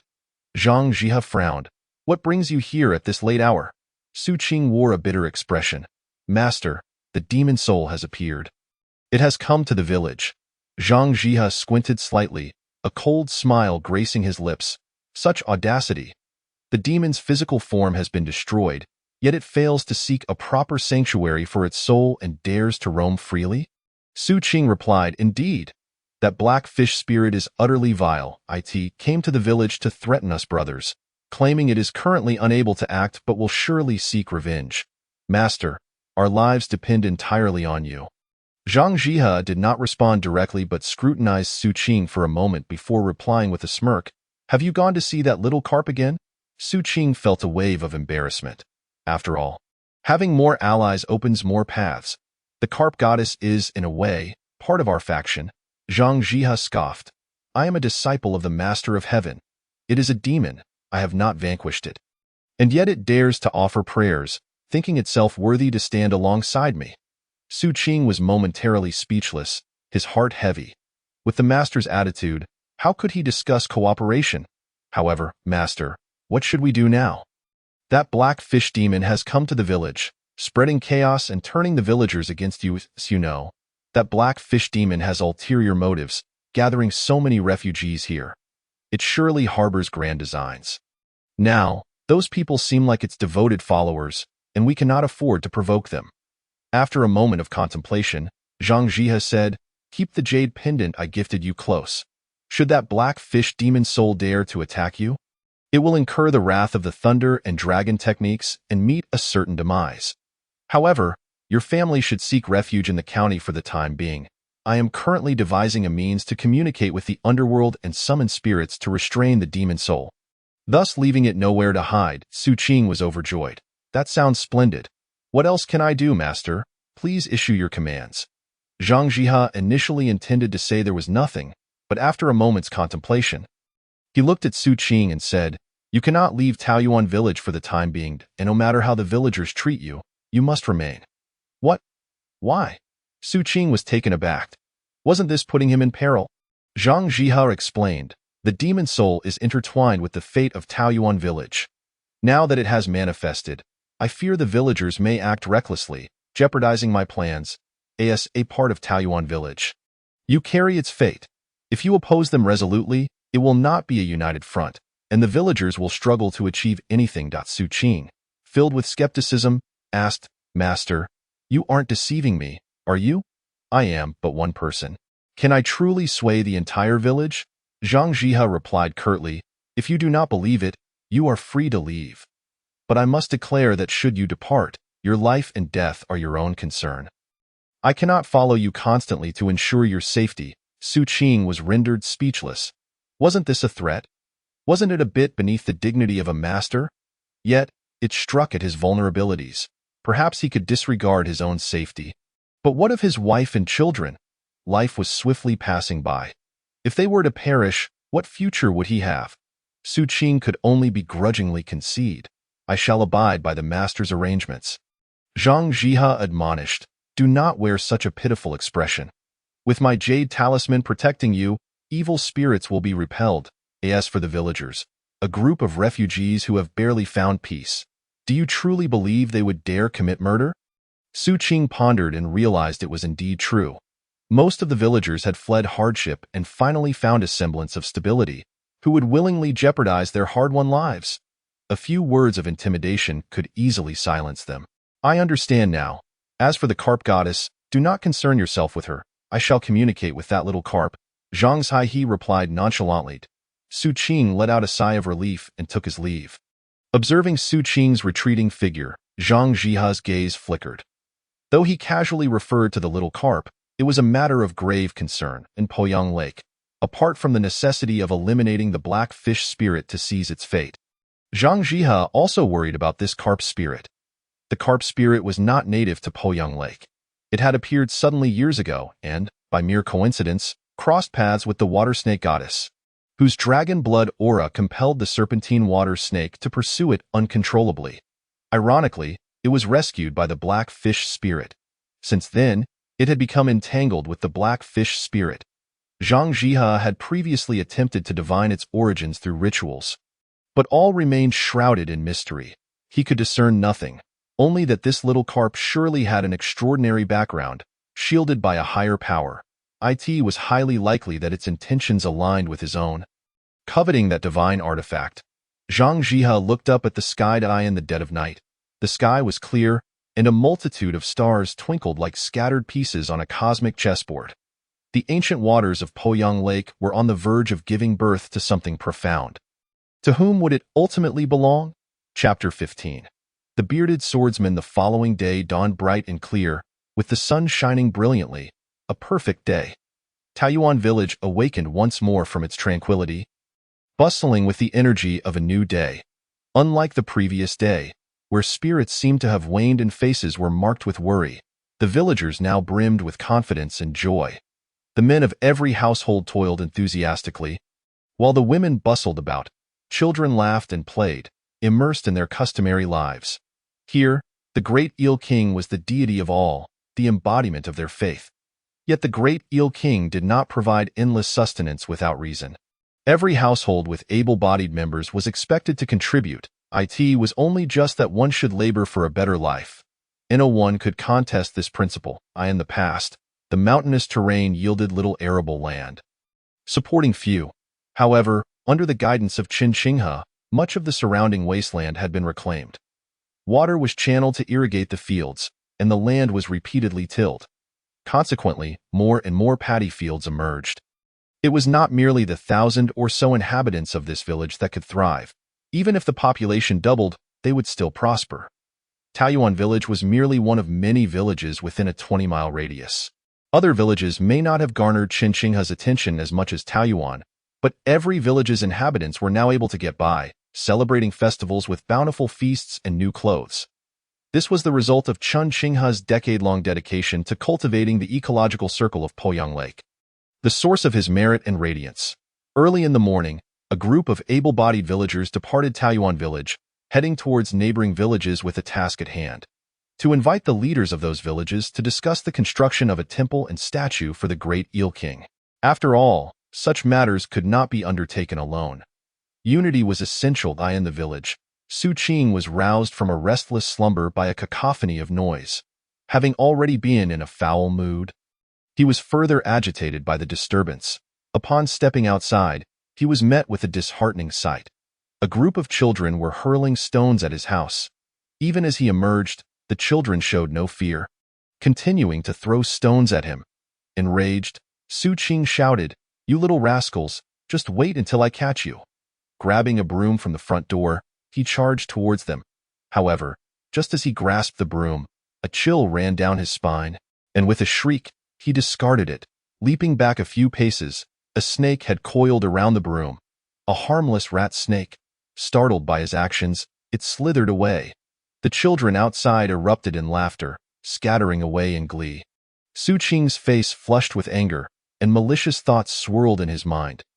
Ultimately, he gritted his teeth and muttered, "Let you gloat for a few days.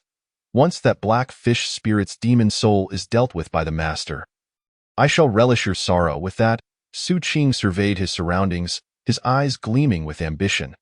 Though it was but a village, it had transformed into something akin to a small county town, with a street bustling with shops selling various necessities.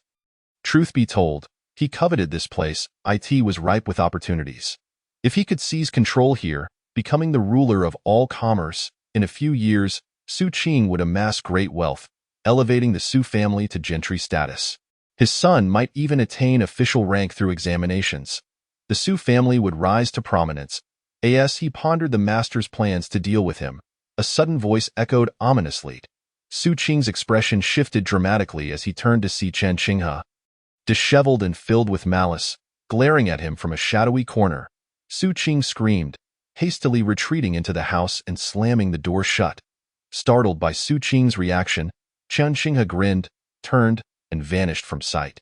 The previous night, Su Qing had returned without seeking out the carp spirit, leaving Qin Shi Huang perplexed.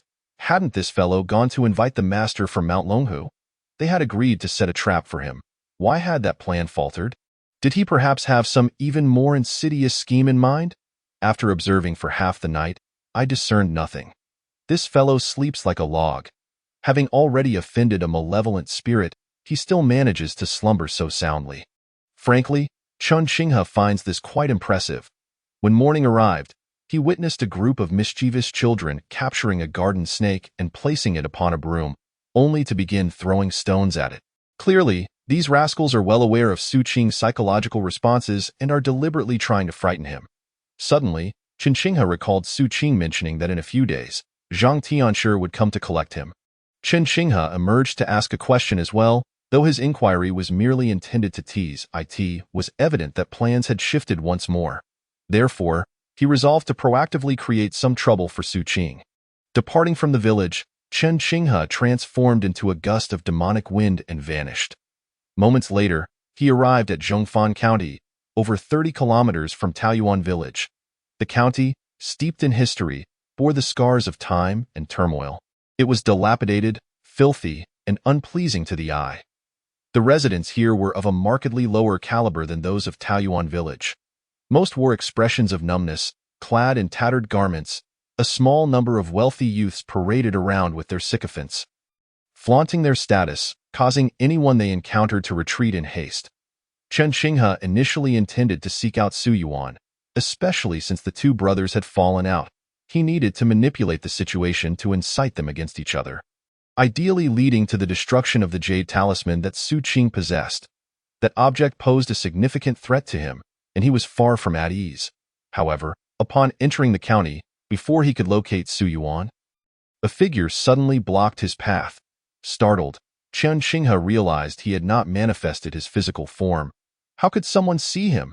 He soon caught a whiff of alcohol. The person obstructing him was reeking of liquor. Appearing disheveled and inebriated, yet he bore a long sword wrapped in cloth upon his back, along with a conical hat. The drunken man, slumped like a rag doll, mumbled incoherently about drinking more. Chen Qinghe found himself bemused. Could this be an eccentric individual? After spending 10 years as a fish demon, he had not encountered any notable figures. Who would have thought that after being slain, first by the Tianshi of Lunghu Mountain and then by the old storyteller of Taoyuan village, he would stumble upon a swordsman here in the county? Surely, he was not here to slay me as well? Pondering this, Chen Qinghe mused that even if a wicked Tianshi had emerged from Lunghu Mountain, it could not be that his own virtuous aura would provide no protection against those who could not discern good from evil. Glancing around, he noticed a tavern nearby, where a server stood at the entrance, visibly irate, seemingly having just ejected the drunken swordsman. After a brief moment of contemplation, Chen Qinghe decided to assist the swordsman. "What are you doing? If you lack funds, then don't come here," the server exclaimed, furious at Chen Qinghe for bringing the penniless man back inside. Yet before he could finish his tirade, his expression shifted dramatically. He swiftly extended his hand to accept a piece of silver from Chen Qinghe, plastering a sycophantic smile on his face as he slapped his own mouth and said, "My lord, I was rude and failed to recognize your stature. Please, do come inside." Not wishing to linger on pleasantries, Chen Qinghe found an empty table and gently placed the inebriated swordsman down. It was then that he observed the man more clearly. He had a bushy beard, appeared to be in his 30s or possibly 40s, and was still mumbling about needing more drink. After a moment's hesitation, Chen Qinghe instructed the server, "Bring some wine and 2 good dishes, as well as a private room. I will cover the lodging." "Certainly, my lord." "Please wait a moment," the server replied hurriedly. Chapter 16. Su Yuan holds Su Jiangshi hostage. The server dashed off, leaving Chen Qinghe to glance at the utterly drunken bearded man. With a hint of resignation, he remarked, "Brother, I am but a spirit. You, by your very appearance, are no ordinary person in encountering me. Would you deem it unfortunate for me or fortunate for you? Never mind. Though that Tianshi from Lunghu Mountain may have a twisted mind, and despite my virtuous aura, he did not hesitate to strike me. The most intolerable part is that after he harmed me, why did I not suffer any backlash? Is the notion that one is safeguarded by virtue in this day and age entirely unfounded?" Chen Qinghe sighed heavily, feeling a sense of melancholy. It seems that both good spirits and good people receive little reward for their deeds.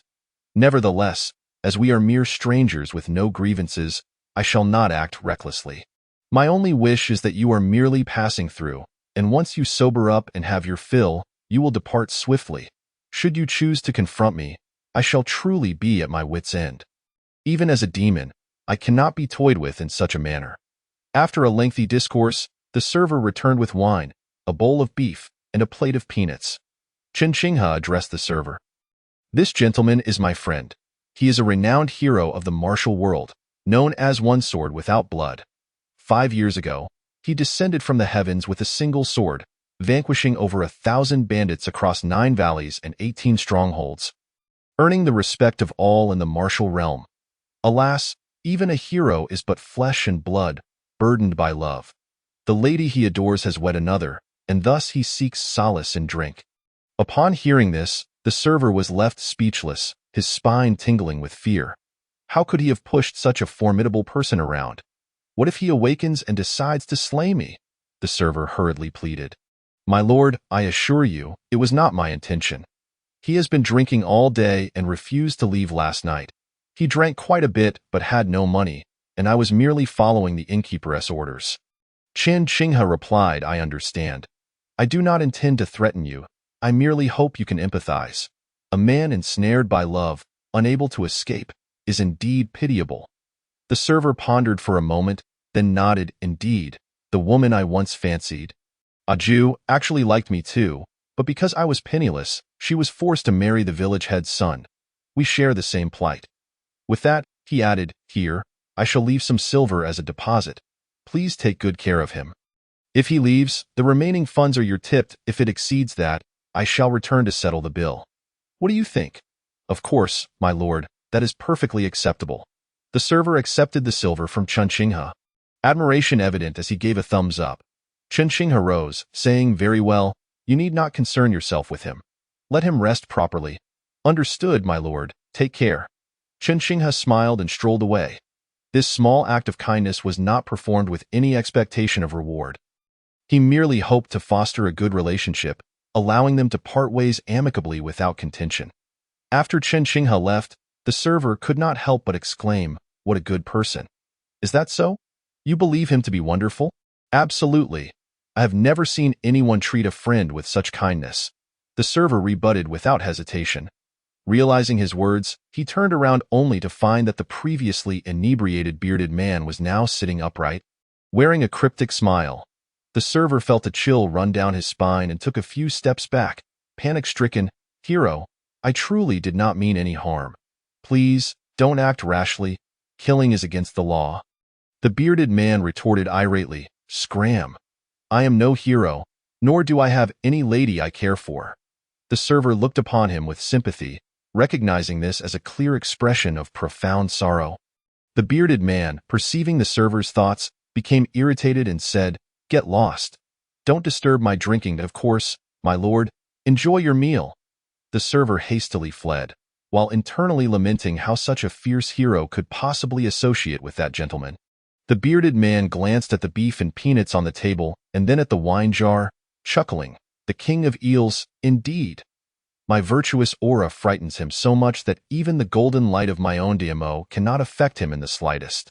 How great a price must that Zhang Jihe from Longhu Mountain have paid to slay him? It is as they say. He must be out of his mind. With that, the bearded man uncorked the wine jar and began to drink heartily, spilling some in the process, exclaiming in sheer delight. After departing the tavern, Chen Qinghe wandered through the county, tracing the lingering aura of demonic energy he had detected from Su Yuan earlier, leading him to his whereabouts. After a lengthy search, he discovered Su Yuan in a small courtyard, along with an unexpected revelation. At the entrance of the courtyard stood a cart, specifically used by Su Qing's wife and children. Inside the courtyard, Su Qing's wife, Su Jiangshi, and their son, Su Ming, were bound with ropes and had cloth stuffed in their mouths.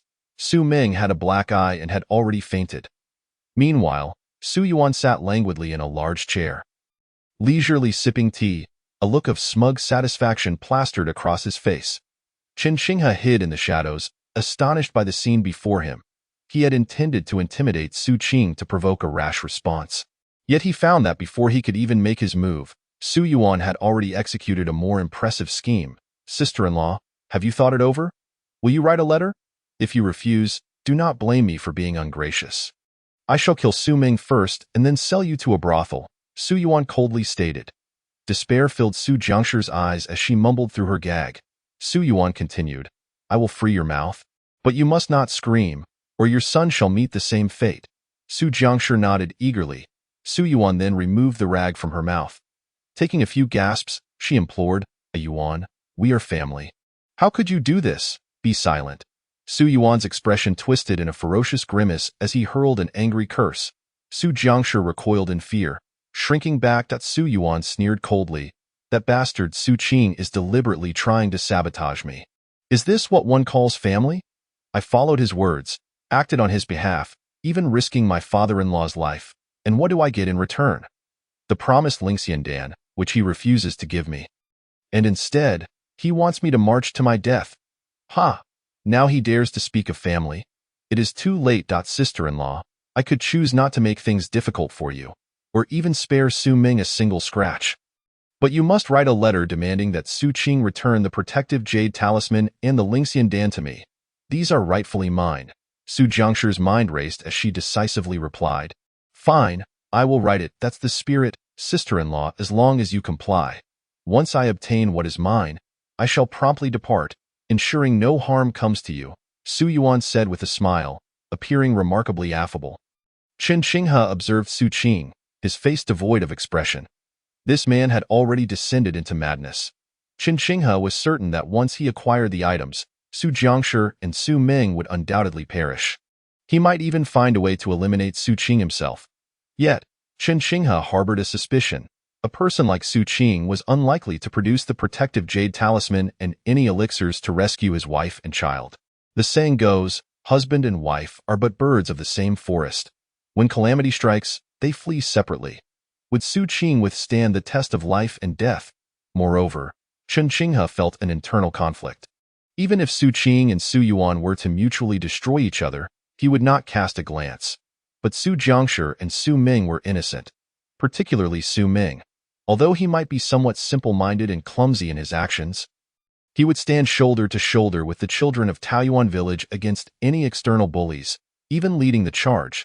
He genuinely regarded Taoyuan village as his home and wished to protect it. Chapter 17. Su Ming. Har my king? I will not agree. As Su Yuan loosened the ropes binding Su Jiangshi, he even dared to lay hands on her with a lewd grin. Su Jiangshi felt a mix of humiliation and rage, but was too intimidated to express her anger.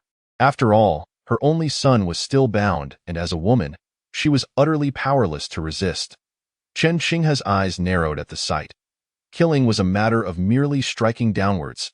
To humiliate another's wife and child was already beyond the pale. Especially when it involved a cousin. Such behavior was beneath even beasts. Chen Qinghe swiftly unleashed a wisp of demonic energy, severing the ropes binding Su Ming, and then struck him at the Fengqi acupoint. Su Ming jolted back to consciousness, bewildered at first, but soon realized that the ropes restraining him had been cut.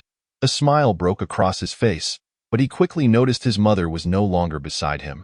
Looking around, he saw her at a nearby writing desk, bent over in concentration. Behind her stood his second uncle, closely monitoring her while placing a hand on her back, making demands. Witnessing this scene, Su Ming's eyes reddened. Despite the familial ties, he could not endure such a sight. How could this scoundrel, who presumably had received an education, act in such a manner? Did he possess no sense of propriety, no understanding of ethics and morals? Su Ming roared in indignation, breaking free from his bindings and charging toward the writing desk. The sudden noise startled both Su Yuan and Su Jiangshi. Upon realizing it was Su Ming, Su Jiangshi was overjoyed.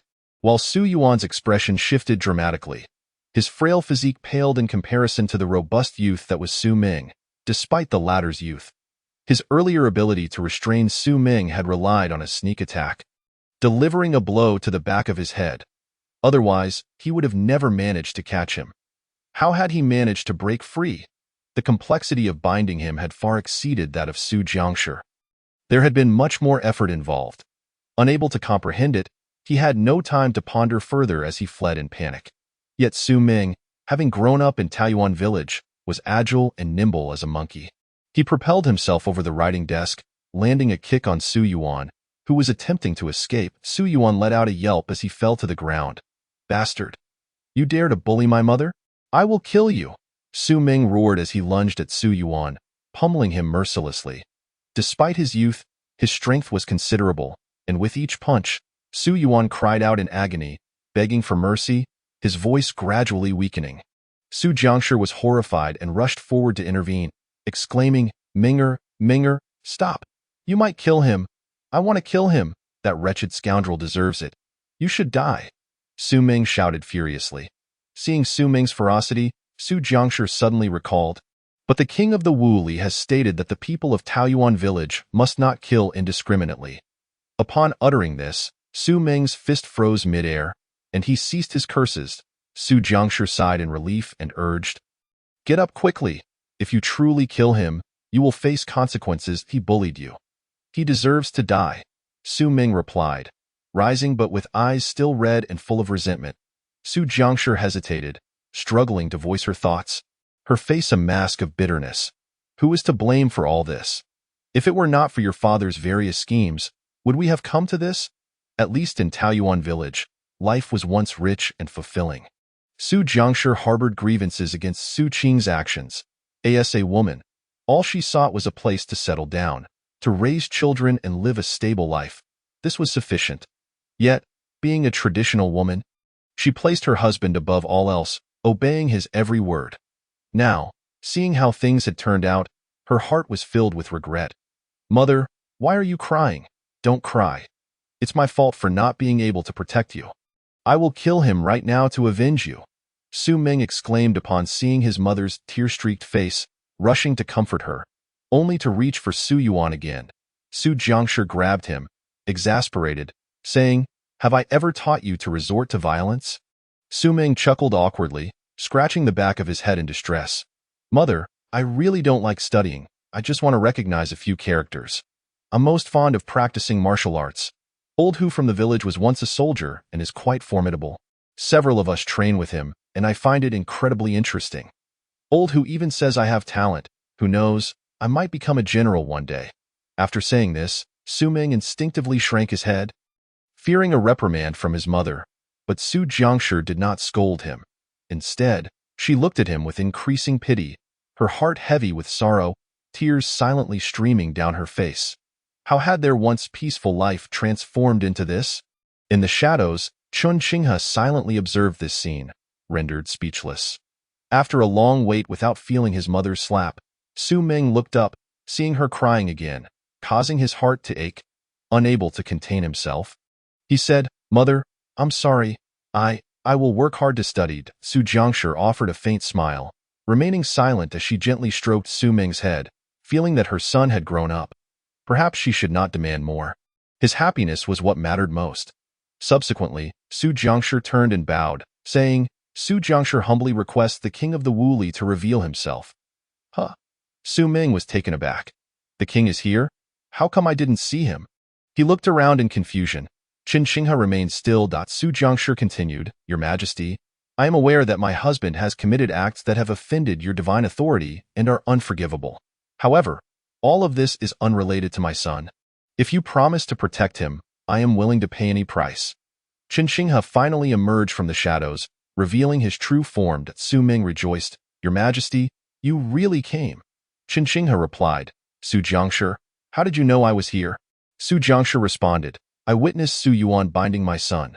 There was no way he would have been freed without reason. Surely, your Majesty was angered by Su Qing's actions, and thus came to aid my son." Su Ming suddenly realized, right? The ropes binding me inexplicably snapped, and I woke up without understanding what. Turns out your Majesty helped me. You are indeed my best brother. Qin Qinghe chose to overlook Su Ming's words. This little rascal had always spoken without thinking. Not only himself but the children of Taoyuan village, who had not beaten him. Those who could not defeat him would join forces to do so. Su Jiangshi was indeed clever. If her husband had heeded her words, they would not have reached this impasse. Chun Qinghe nodded.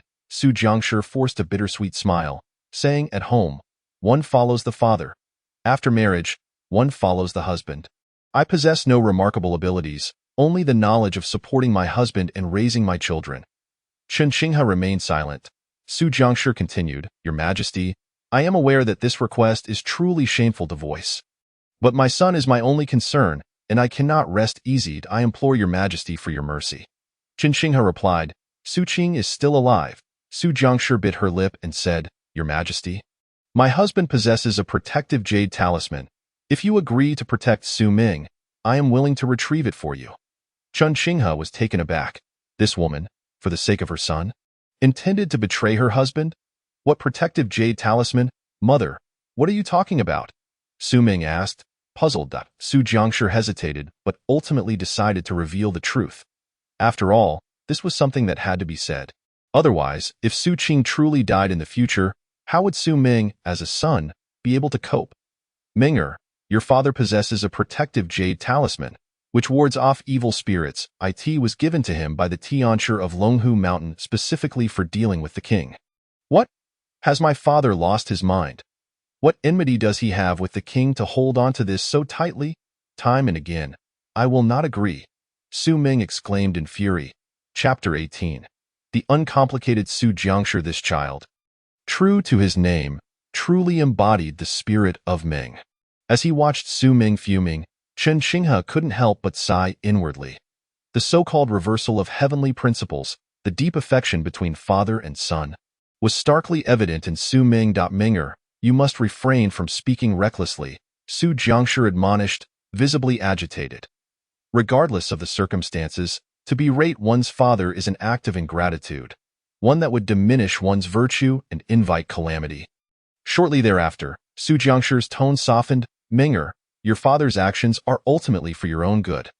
That Tianshi from Longhushan possesses a celestial elixir known as the Kai Ling Xiandan, which can awaken a child's intellect and gather scholarly energy.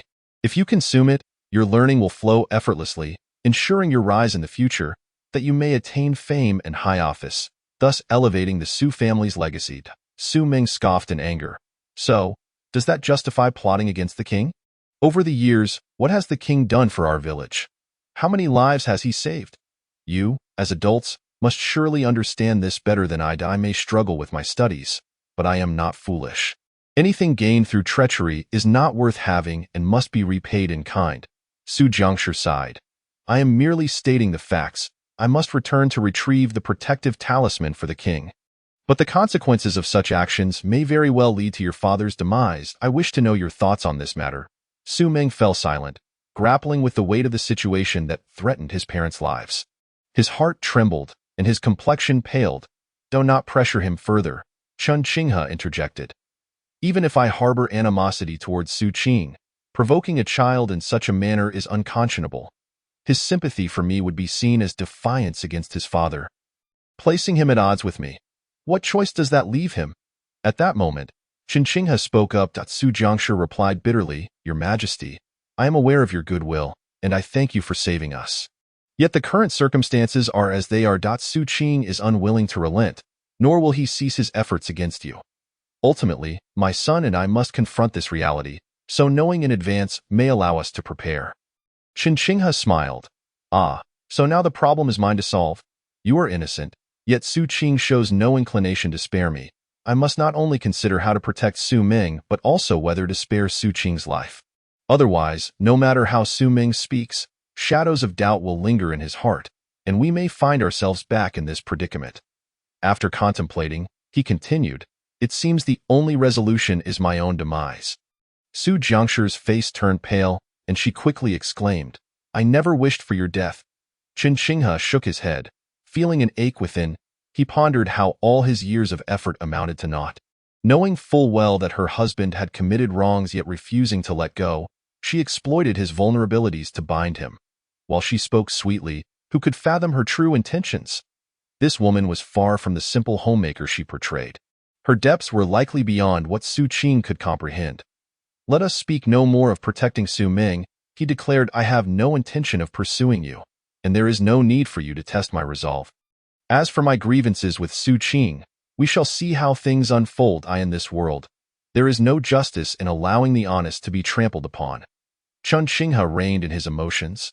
His tone turning serious, Su Jiangshi wished to say more, but he offered her no opportunity, turning sharply and vanishing from sight. Su Jiangshi, unable to call out in time, was left in a state of conflict. It was then that Su Ming snapped back to reality and looked at Su Jiangshi. Mother, are you also plotting against the king? Su Jiangshi replied, I am but a woman, Ming'er. I simply do not love studying. I am not foolish. I know the villagers do not favor me, yet I love our village and the king. Su Ming interrupted, But mother, if you had to choose between the king and my father, whom would you choose? After a long silence, he continued, Mother, What if I could have a third option? If I were to die, then my father would have no reason to scheme for the elixir, nor any motive against the king. Su Jiangshir's expression shifted, and she scolded. What nonsense are you speaking? Do you realize how it pains a mother to hear such words from her child? But mother, Su Ming retorted, like father, you have never considered what I truly desire, is it a future of officialdom for the Su family, or a happy and carefree son? Su Jiangshir was rendered speechless, leaving the small courtyard. Chen Xinghe's heart was a tumult of emotions. He had lived a joyful life, never anticipating the complexities of human nature. In this world, does good and evil still exist? Or in the face of familial ties, does morality lose its significance altogether? In a daze, Chen Xinghe found himself outside the county town.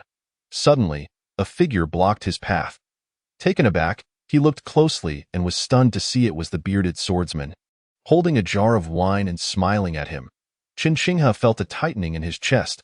Is he truly here to confront me? He thought. Good grief, must it be this dire? One Tianshi from Longhushan already has me at my wit's end. And now another swordsman appears. I must have committed no heinous acts in my past life. Do not be alarmed, I harbor no intentions of violence, the bearded swordsman said, as if reading Chen Xinghe's thoughts. Then swear it, Chen Xinghe demanded. The swordsman, momentarily taken aback, chuckled. What would I swear on? Repeat after me. If you intend to harm me, may you be struck by lightning and be reborn as a beast of burden. Chen Xinghe insisted. The swordsman, exasperated, replied, You do realize you are addressing a great spirit, or rather, a spirit of merit, right? Can we not be more mature about this? You think I would take your childish oath seriously? Chen Xinghe suddenly laughed. Now I believe you. The swordsman shot him an annoyed glance. Chen Xinghe continued, By the way, my friend, I have yet to inquire your name. The swordsman grinned. Surely you know, one sword, no blood. Chen Xinghe scoffed. So you were not drunk back then? What an impressive feat for a swordsman, or perhaps a sword immortal, to deceive a spirit. I never claimed to be intoxicated. That was your assumption? The swordsman retorted. Now that you have departed, surely there is some remainder of the coin I gave you. Did you not say it was for that innkeeper's reward? Are you certain you did not take any? Upon seeing Chen Xinghe's disbelieving expression, the swordsman boldly lifted the wine jar. I did take it, in exchange for the wine. You see, it's nearly finished. Chen Xinghe was left speechless. Such audacity made him suspect the vows he had made were equally frivolous. Fine then, he conceded, you stop me. Is it merely for more coin to drink? The swordsman chuckled. Do not underestimate me. I have studied as well, as the ancients say. It is better to teach a man to fish than to give him a fish. Chen Xinghe gaped in astonishment.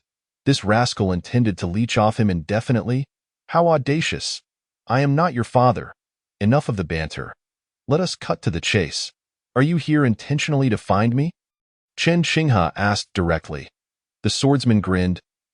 I guess you can go to hell. Chen Xinghe rolled his eyes and turned to leave. Should he wish to kill him, he could not be stopped. But he was no pushover either. The fishbone dart on his wrist was ready to strike at any moment. The swordsman took a swig of wine and followed closely behind. After walking several meters, Chen Xinghe turned back, exasperated at the persistent swordsman. The swordsman, feigning seriousness, asked, What is it? Is this road yours? Unable to contain his laughter, Chen Xinghe replied, You really have no shame, do you? Watch me vanish and see if you can keep up. With that, he transformed into a gust of wind and dispersed. The swordsman raised an eyebrow, chuckling as he leaped into the air, soaring over to a tree, using it to propel himself further into the sky, stepping lightly on the leaves as he flew. When Chen Xinghe reappeared in a thicket, he was taken aback to find the bearded swordsman already waiting for him, leaning against a large tree with his legs crossed, a knowing smile on his face. What trickery is this? How could you predict my movements? Chen Xinghe asked, curiosity gleaming in his eyes. A simple trick, nothing noteworthy, the swordsman replied. Then teach me, Chen Xinghe urged. The swordsman gave him a sidelong glance. You possess no physical form. You can pass through walls, ride the winds, and become ethereal. Do you truly need to learn this? Chen Xinghe's expression darkened, feeling both flattered and annoyed.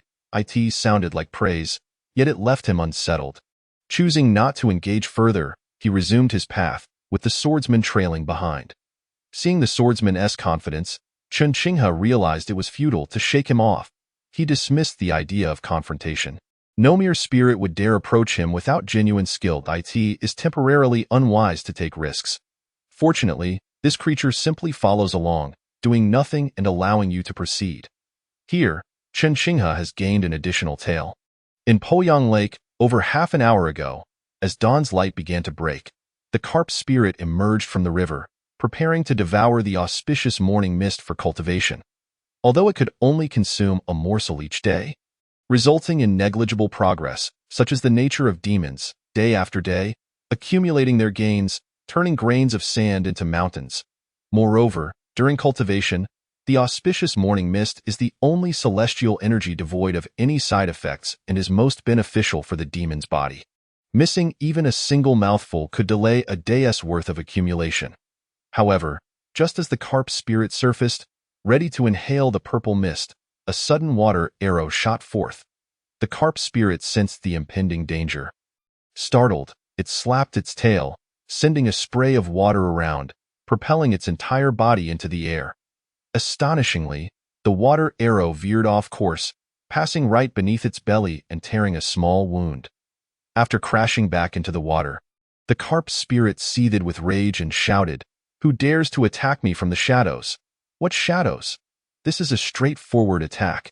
It is merely your lack of skill that led to this," scoffed the water snake goddess, emerging from the depths with disdain.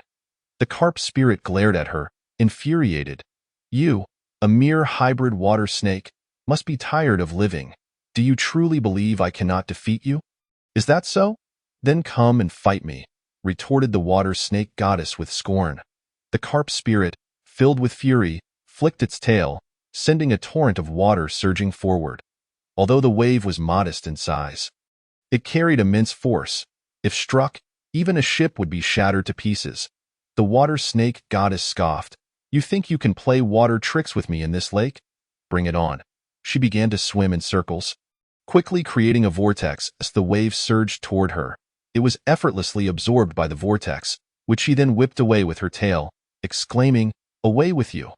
The swirling vortex dissipated, transforming into a towering wave of 5 to 6 meters that surged toward the carp spirit. Yet, in the next moment, the water snake goddess was astonished to find the carp spirit had vanished. A sense of alarm washed over her, and she whipped her tail against the water surface, propelling herself into the air. Just then, the carp spirit lunged from the depths. Its once small mouth transformed into a fearsome head, filled with rows of sharp teeth, ready to snap at the water snake goddess. "What?" The water snake goddess gasped in horror, realizing her body was on the verge of being severed by the monstrous maw. Suddenly, a piece of wood flew in from the side, crashing into the carp spirit. This log, about the thickness of an adult's calf, struck with such force that the carp spirit reverted to its original form, releasing its grip, its eyes nearly popping from their sockets, and it was sent flying several meters before splashing back into the water.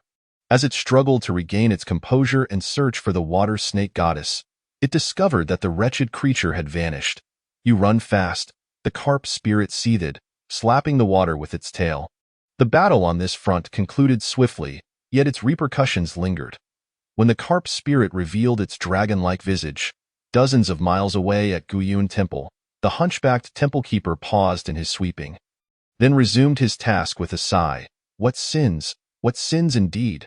Meanwhile, in his secluded chamber, Zhang Jihe's eyes flickered. A cold smile gracing his lips. So it is a dragon.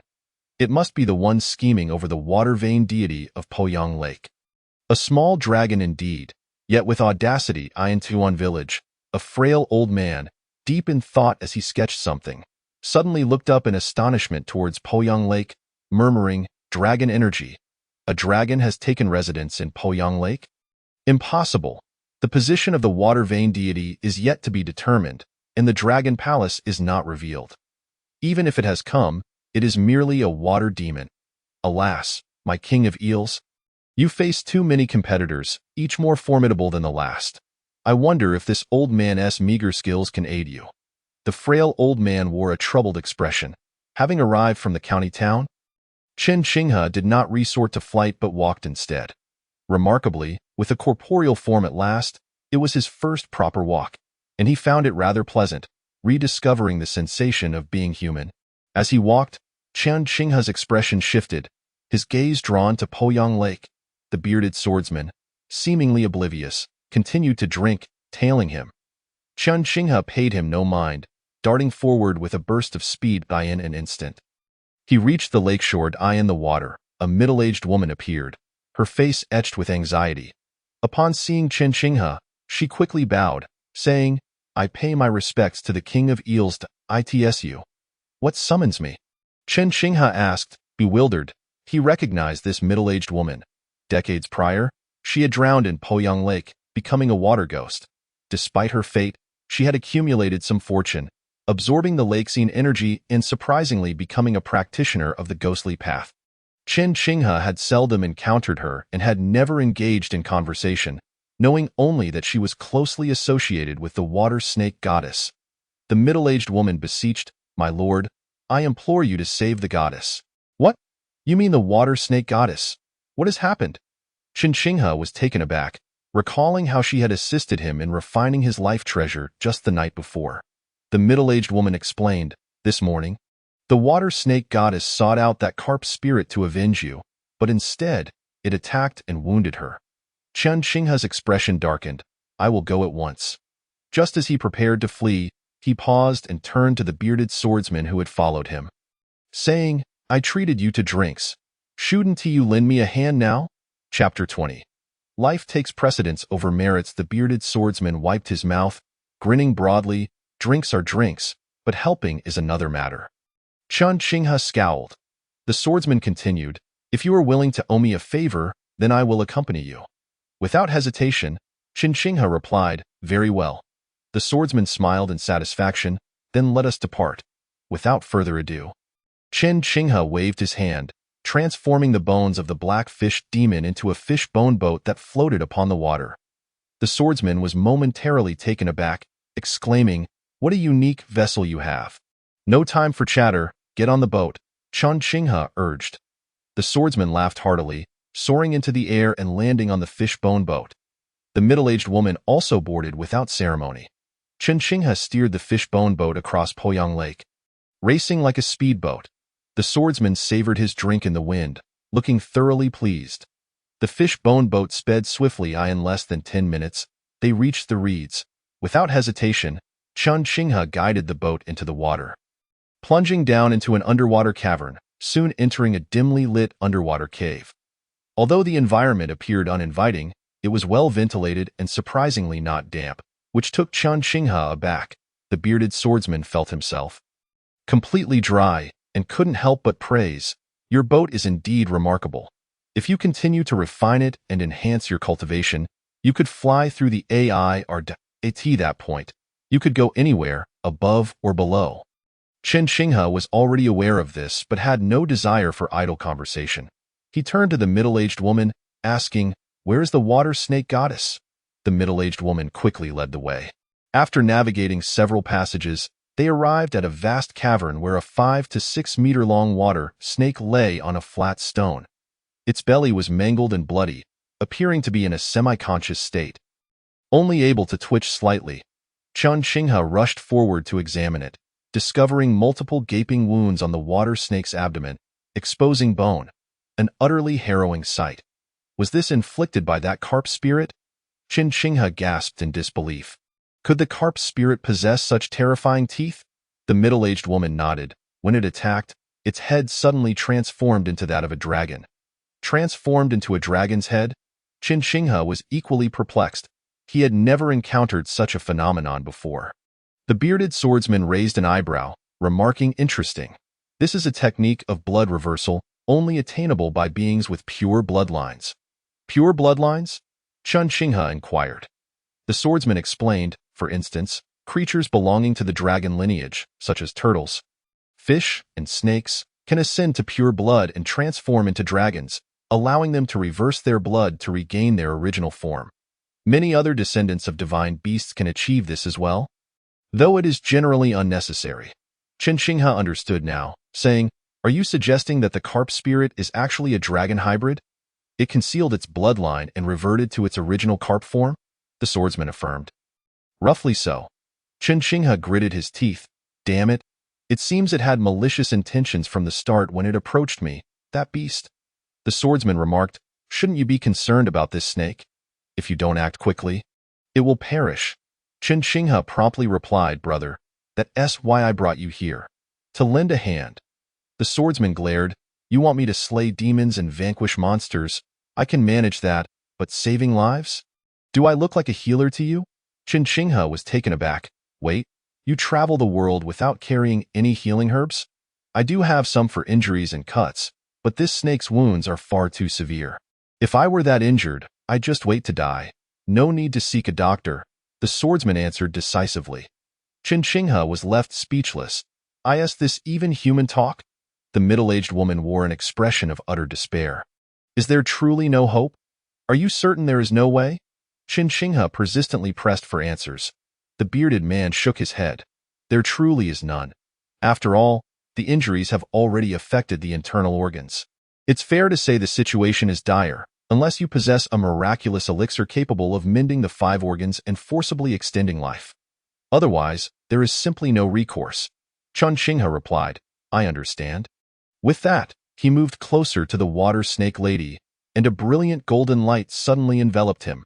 Upon witnessing this radiance, the bearded man instinctively squinted, filled with awe. Conversely, the middle-aged woman appeared to have suffered some trauma. Instinctively retreating several meters, too fearful to approach in the next moment, the bearded man stood frozen in disbelief. The middle-aged woman also widened her eyes in astonishment. Chen Xinghe suddenly grasped a ball of golden light from his own body and pressed it against the water snake lady's wound. The golden light melted, and her breath seemed to revive slightly as her flesh appeared to mend. Without hesitation, Chen Xinghe continued to grasp the light, gradually facilitating the healing process. After 5 successive applications, the wounds on the water snake lady were completely healed. Her breath returning to normal as she coiled upon the stone, appearing stronger than before. In fact, the malevolent energy surrounding her had been significantly refined, and her cultivation had greatly improved. Meanwhile, the golden light of virtue emanating from Chen Xinghe diminished by nearly 10%. "Wait, are you truly squandering such virtue?" The bearded man could no longer restrain himself, his face contorted in pain. After all, even after years of slaying demons and monsters, he had garnered little virtue, all of which he had devoted to cultivation and evading calamities. What Chen Xinghe was giving up was something he would never part with, having earned it through perilous endeavors. Chen Xinghe shot a glance at the bearded man. "What is virtue? Is it more important than life?" The bearded man was taken aback, staring at Chen Xinghe for a long while before finally exclaiming, "Now I understand why you possess so much virtue." Chen Xinghe responded, "I am genuinely grateful for this accumulation of virtue. It has protected me, preventing my soul from dissipating upon death. However, in my heart, virtue is merely a shield. If faced with something of greater significance, I would not hesitate to use it," the bearded man asked, "even for ordinary people." "Even those you do not know?" Chen Xinghe shook his head. "I do not know. Only when I encounter such situations will I understand." The bearded man fell silent. Regardless, witnessing Chen Xinghe's usage of the golden light of virtue was an eye-opening experience for him, making him feel as if he had encountered a true magnate. No extravagant behavior in this world could rival the depths of his extravagance, which tugged at the heartstrings. At that moment, the middle-aged woman rushed to the stone's edge, her joy palpable as she beheld the water snake lady restored to health, indeed appearing even stronger. Subsequently, she knelt before Chen Xinghe, fervently bowing her head.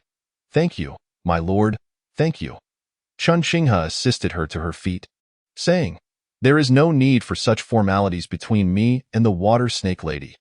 However, once she awakens, you must counsel her to act with more prudence in the future." "I will," the middle-aged woman nodded. Chen Xinghe smiled and turned to the bearded man. "Brother, are you interested in slaying the flood dragon?" Chapter 21. Su Qing causes more trouble. The bearded man chuckled.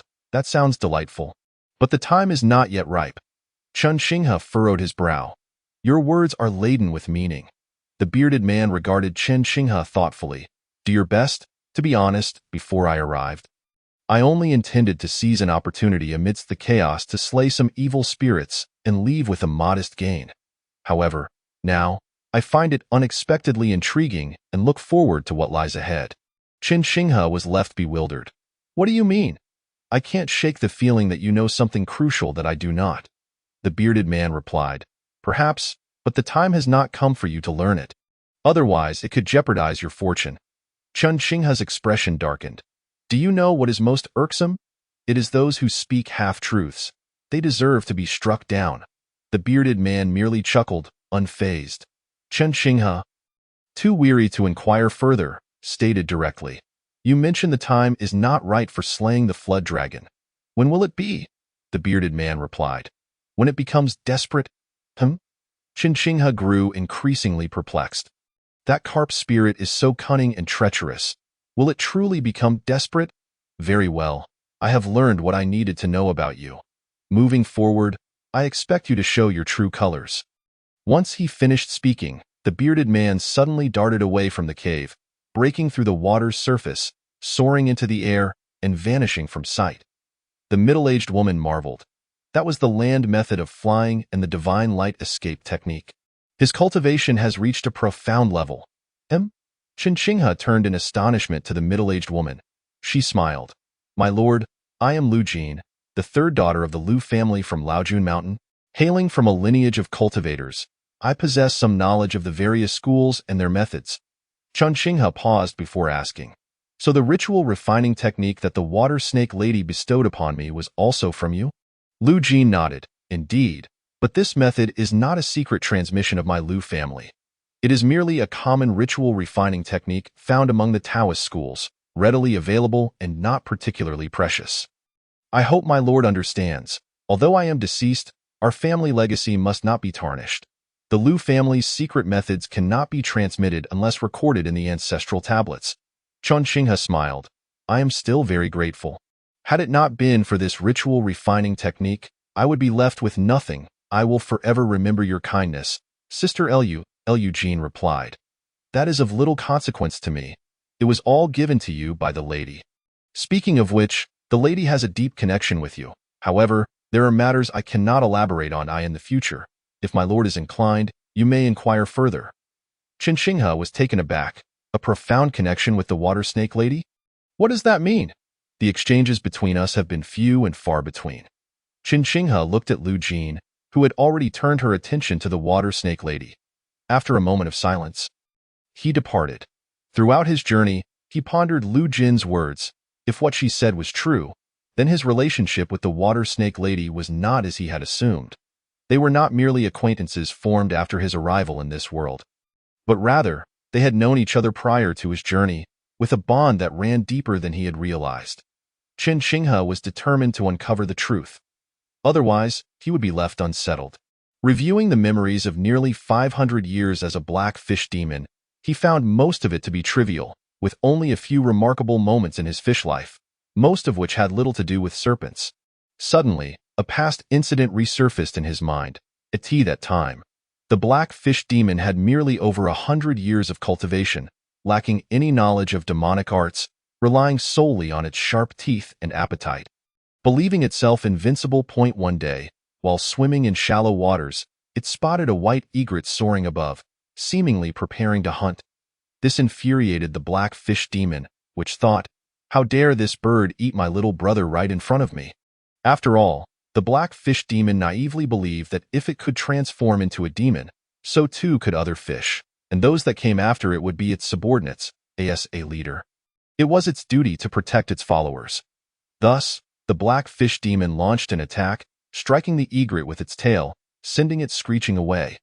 After driving the egret off, the black fish demon realized that the creature had not been targeting fish, but rather a water snake. That water snake was quite beautiful, possessing a blue hue that shimmered faintly, as if it were in the midst of shedding its skin. However, the black fish demon, still naive and foolish, found the blue snake unappealing, convinced that nothing could rival the beauty of a black fish. Thus, Chen Xinghe paid little heed to that fleeting memory. Now, reflecting on the water snake lady's skin color. He realized it resembled that little water snake from back then. In a wonder, Lu Jin remarked on their profound connection. It was more than just a bond. It was a matter of life and death. With this revelation, Chen Qinghe smiled broadly but chose not to dwell on it. After all, to him, saving a person or a snake seemed quite ordinary, not worthy of boasting. Nevertheless, the bond of several centuries naturally fostered a warmer sentiment towards the water snake lady. In future dealings, he would be more at ease, as one does with an old friend. Upon returning to Taoyuan village, the scene was much the same, with every household bustling with activity. Outside the village, numerous rice paddies had been established, alongside several fruit trees and 2 fish ponds. These were not communal efforts but rather designated to individuals. Each person engaged in what they excelled at. The yield was theirs to keep. With 2/10 going to the government taxes, 2/10 to the village committee, and 6/10 retained for themselves, it may seem as though nearly half of their income was taken away. Yet for the villagers of Taoyuan, it was a cause for gratitude, proclaiming that heaven had opened its eyes in the outside world. After layers of deductions, if one were to retain 2/10 of an acre's yield, it would ensure that a family would not easily go hungry. Most would be fortunate to retain a little over 1/10, and some would be grateful to keep half, 6/10. Dreaming, indeed, it is essential to understand that the 2 portions left by Taoyuan village are still derived from the people and intended for the people. They are primarily allocated to assist the newly arrived refugees during their transition or reserved for unforeseen circumstances. Should the collected grain remain untouched for 2 years and prove unnecessary, it will be sold. The proceeds will then be utilized for the renovation of the village, the repair of bridges and roads, or to provide clothing for the elderly and books for the children, among other benevolent endeavors. These measures have been gradually supplemented and revised by Chen Qinghe over the years, ultimately culminating in the present-day model of Taoyuan village. This model stands unique even among the more than 10 villages within a 20-mile radius. While other villages have somewhat adopted the lifestyle framework proposed by Chen Qinghe, the unity of spirit among their people is lacking. Unlike Taoyuan village, which boasts several elder figures capable of leading, even a few instances of uneven distribution can sow discord among them. Fortunately, the presence of Chen Qinghe has granted protection to these villages, allowing their inhabitants to live and work in peace. Therefore, aside from Su Qing, no one bears a grudge against the Black Fish King. In fact, all wish for his long life and enduring legacy to safeguard their descendants. After all, in these tumultuous times, it is widely recognized how challenging mere survival can be. Living a stable life is truly the most straightforward and instinctive aspiration of all villagers. Upon returning to the village, Chen Qinghe soon discovered that Su Qing had once again emerged to create a disturbance. This time, he stood outside the village committee's gates, wailing and making various threats. The so-called village committee is a considerably large courtyard, formed by a group of respected elders entrusted with managing the villagers. Comprised of 5 elderly individuals, each responsible for a specific matter, they communicate and cooperate with one another. This structure, imparted by the Black Fish King, has led to the gradual improvement of life in Taoyuan village over recent years. And thus the village committee has attained greater authority and respect within the community. Chapter 22. The 5 elders of Taoyuan village. Outside the village committee courtyard, a dense crowd had gathered, primarily composed of the elderly, women, and children. The able-bodied young men, though tempted to witness the commotion, found themselves occupied with their own fields, knowing that a delay in harvesting could adversely affect their yields. After all, it was their own crops at stake, and such negligence might result in a poor rating from the village committee, branding them as lazy or careless, even risking the confiscation of portions of their land. Although such consequences would not entirely ruin their lives, those labeled as slackers would find it hard to hold their heads high within the village. In previous years, there were still some who dismissed these concerns. But such sentiments have vanished in recent times, as the indolent have no right to benefit from the privileges and kindness bestowed upon them by Taoyuan village. Amidst the scornful gazes of the onlookers, Su Qing resembled a frantic monkey, jumping about and shouting. He proclaimed that the illicit rituals and dark sacrifices were unacceptable, asserting that they were illegal and would incite the wrath of the imperial court, ultimately leading to the village's destruction. He claimed that the black fish spirit harbored ill intentions, seeking to manipulate the villagers to elevate itself to the status of a dark deity, and that it might even devour the entire village in the process. His demeanor portrayed a selfless concern for the village's welfare, yet the spectators around him remained cold and indifferent, even the children glaring at him with fury, their hands clenched tightly around stones. Though none dared to act, the Black Fish King had decreed that no harm should come to anyone. Moreover, the village committee had ordered that no one should engage with Su Qing or resort to violence. They were to allow him to shout unchecked. Chen Xinghe observed from the sidelines, watching Su Qing's self-destructive antics. Given Su Qing's cowardly nature, such reckless behavior could hardly be his own initiative.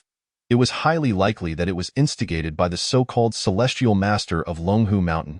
One could not help but feel disgusted with this celestial master, who, after having taken lives, refused to relent until others were left in despair. Even the wicked do not typically descend to such depths. Was Longhu Mountain truly indifferent to this? Chen Xinghe silently criticized. He chose not to intervene, not out of indulgence, but due to a peculiar intuition within him. The situation at hand belonged to the villagers. While it pertained to him, it did not directly involve him. To intervene would only yield counterproductive results. Perhaps this was the very essence of establishing a temple. As a deity being venerated, one must never actively interfere. Otherwise, one would risk backlash. After all, such an act would be tantamount to cheating, a gross injustice. Even if one harbored no selfish motives nor exercised coercion, the very act would remain unjust, as dictated by the laws of heaven and earth. Chen Xinghe found himself intrigued. If the establishment of a temple, the gathering of incense, and the forging of a golden effigy were to succeed, in what form would he manifest? Would he truly ascend to divinity? If so, how would the celestial master of Longhu Mountain react upon discovering this? Would he be utterly repulsed? When faced with the divine version of me, would he dare to act against me? The prospect filled him with delight. Suddenly, the gates of the village committee courtyard swung open, and a procession of elders emerged. Among them were both men and women, and the villagers from nearby hamlets dared not voice any objections. The tasks entrusted to the elder women were beyond the capabilities of men. Childbirth, needlework, and gynecological matters all fell within their domain. This organizational structure provided a sense of security. Such elder women, found in every village, are collectively referred to as the women's director. Though the term director was initially unfamiliar, it soon became a comfortable and habitual name. The elders, both male and female, engaged in light-hearted banter, seemingly satisfied with the matters at hand. In that moment, Su Qing dashed forward, vociferously reprimanding them. The elders merely regarded him in silence. At this juncture, one of the 5 standing committee members, Old Lu, declared, "A mere clown, truly deranged. Ladies and gentlemen, do carry on. I shall handle this matter and ensure it does not impede our important business." The elders nodded in agreement, dispersing in small groups. Su Qing attempted to obstruct them, but he no longer cared about the consequences. After all, he had the backing of the celestial master, along with the support of the carp goddess. Furthermore, he was confident that these villagers would not dare to take a life. What was there to fear? Without taking risks, how could one elevate oneself above others? Yet, in the next moment, Old Lu seized Su Qing by the collar, lifting him effortlessly as if he were a mere chick. Su Qing struggled momentarily but could not break free. Left momentarily stunned. This old fellow possessed such strength. Once the representatives from other villages had departed, Old Lu unceremoniously dropped Su Qing onto the ground, his voice icy as he asked, "Do you truly wish to die?" Su Qing grimaced from the fall, yet wore a defiant expression, challenging, "Then go ahead and kill me. You dare to do so, and the county officials will have reason to send troops to the village. Such a fine piece of land as Taoyuan village will be out of reach for you. Do you have any idea how many people covet it?" Old Lu's gaze was frosty as he replied, "Su Qing, do you think that just because the Black Fish King forbids us from killing within the village, we are powerless against you?" Su Qing retorted, "Then go ahead and kill me." "Huh? A village that dares to take a life while seeking to forge a golden effigy for the Black Fish spirit? Dream on! The imperial court will dispatch their forces to quell the insurrection, and you will all meet your doom." Old Lu chuckled. "It seems you have truly allied yourself with that celestial master." As you seem to possess quite a bit of knowledge, we may not need to kill you, but we certainly have our means to deal with you. Tie him up, Tai Shu, Chang Shang. Yes, Elder Lu. We are at your command, the two young men eagerly replied. Su Qing's expression shifted dramatically as he shouted, My wife has already left. We have arranged a plan. If I do not return within 3 days, she will report to the authorities and none of you will escape. Old Lu calmly instructed, Bind him up. Understood. The two young men sprang forward, quickly subduing Su Qing. Soon, someone brought over hemp ropes to secure him. Su Qing cursed vehemently, but a few slaps across his face silenced him, fear creeping into his eyes. Surely, they would not dare to kill him, would they? After all, he had received a prophetic dream from the carp goddess, warning against building a temple in the village, stating that should a life be taken, the black fish spirit would be unable to forge a golden effigy, urging him not to be afraid. Did these individuals truly remain unaware of such taboos? Once Su Qing was bound, Old Lu suddenly produced a token from within his robes, tossing it to one of the young men. Take this to the county office in Zhongfan County. Directly seek out the county magistrate, Wu Yuan, and inform him that this man is a wanted criminal. We are temporarily borrowing the jail to detain him. Just ensure his life is spared. The young man received the token. Examining it closely, he noted the character Imperial inscribed upon it, along with a number on the reverse side. The token was adorned with intricate dragon patterns. He looked utterly bewildered. Meanwhile, Chen Qinghe observed closely, his eyes widening in disbelief. Though he did not recognize the token, he was not an ignorant villager. Having come from a future era, he immediately understood its royal significance. After all, who among common folk would dare to carve dragons and phoenixes? This seemingly disheveled old man, Old Lu, held such an identity? Chen Qinghe glanced at the other members of the village committee. The storytelling king, the one-armed old who taught the village children martial arts, the skilled farmer adept at creating irrigation devices, and the elderly woman proficient in medicine, childbirth, and sewing. Could it be that the 5 elders of Taoyuan village, whom I had assembled, were all extraordinary individuals? Chapter 23. Old Lu encounters danger. Su Qing, too, caught sight of the brass token. Though he did not recognize it, he sensed something was amiss and quickly pleaded, I was wrong, Old Lu, esteemed members of the village committee. I shall cease my interference. Please do not send me to jail. However, no one paid him any mind. Such a troublemaker was indeed a source of great vexation. If only he could be contained. To not disturb the divine plans of Taoyuan village, that would suffice. As for how Su Qing would resolve matters post-deification, that would naturally be left to the former king of the eel and the future water god of Poyang Lake.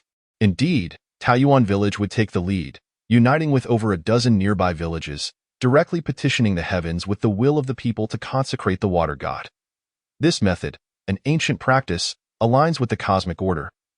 Unbound by imperial decree or the endorsement of the Taoist sects, deriving its authority from the divine will itself, thus forming its own system. Tao planned for the happiness of generations to come. It was imperative to unite as one. Over the course of a decade, Chen Qinghe, who had diligently cared for the people's livelihoods, had already earned the trust of the villagers from the surrounding areas. Su Qing was escorted away by 2 young lads. Old Lu gazed at the assembled crowd of old, weak, women, and children, continuing, Villagers, there will be a meeting at the square this afternoon, and every household must be present. For the village committee has important matters to discuss. The onlooking villagers responded with a thunderous cheer, each one brimming with excitement. What of the Tianshur of Longhushan? What of the king of the eels? Who fell victim to your schemes? We, the humble folk, those you deem as simpletons, shall also accomplish something grand, something that will alter our destiny.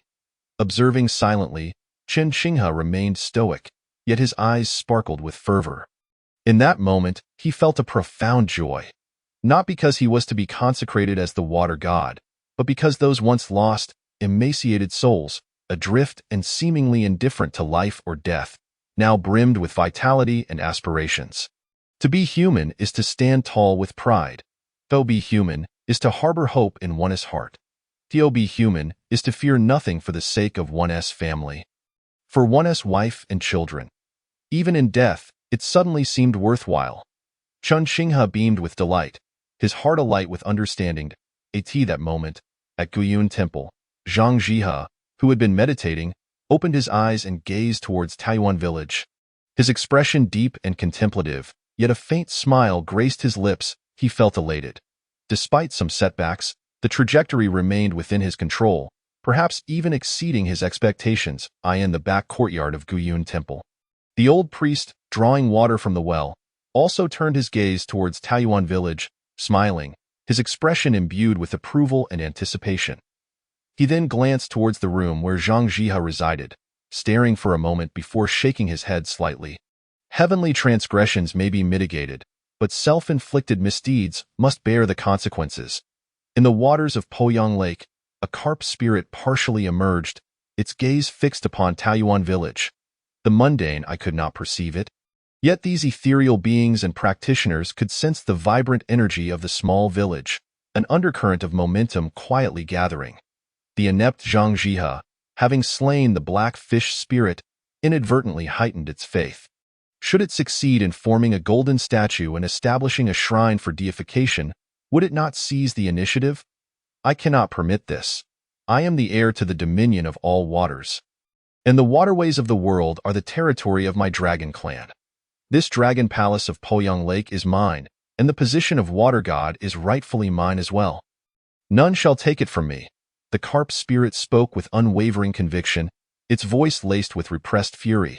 Amidst a vast expanse of reeds, the water snake lady hovered above the surface, accompanied by a middle-aged woman named Lu Jin. The ghost and the serpent spirit gazed vacantly towards Taiyuan village. Has this fellow already amassed such a following? The water snake lady's tone bore both astonishment and delight. Lu Jin shook her head. That is not mere incense worshipped, it is not? The water snake lady appeared perplexed. Lu Jin explained, that is a belief rooted in humanity. The water snake lady remained confounded, unable to comprehend, for she was not human. A few miles from Taiyuan village, atop a grand tree, the bearded swordsman, clutching a wine jar, reclined on a branch, his gaze hazy as he surveyed Taiyuan village. Can spirits and demons truly reach such heights? The human realm is fraught with tribulations. With a sigh, the bearded swordsman lifted the wine jar and took a hearty swig. In the days that followed, Taiyuan village, Happy village, the Three Willows village, Yang's village, Upper River village, Lower River village, and River Bend village. All the settlements along Poyang Lake began bustling with activity. Those with wealth contributed financially, while the strong offered their labor. Young and able-bodied individuals banded together, venturing into the mountains to fell trees, mix clay to make bricks, and quarry stones for carving. Everyone was busy yet unhurried. Even as sweat poured down and wounds appeared, not a single complaint was uttered. All were filled with exuberance. Outside Taiyuan village, approximately 300 meters from the water's edge, lay the site for the water god temple. The construction of the temple was quite extensive, not merely a 3-entry shrine, but also incorporating roads and pathways around it, expanding the square and building a dock. According to the consensus of the village committees from over a dozen villages, this would become the activity center for all the residents of the surrounding area.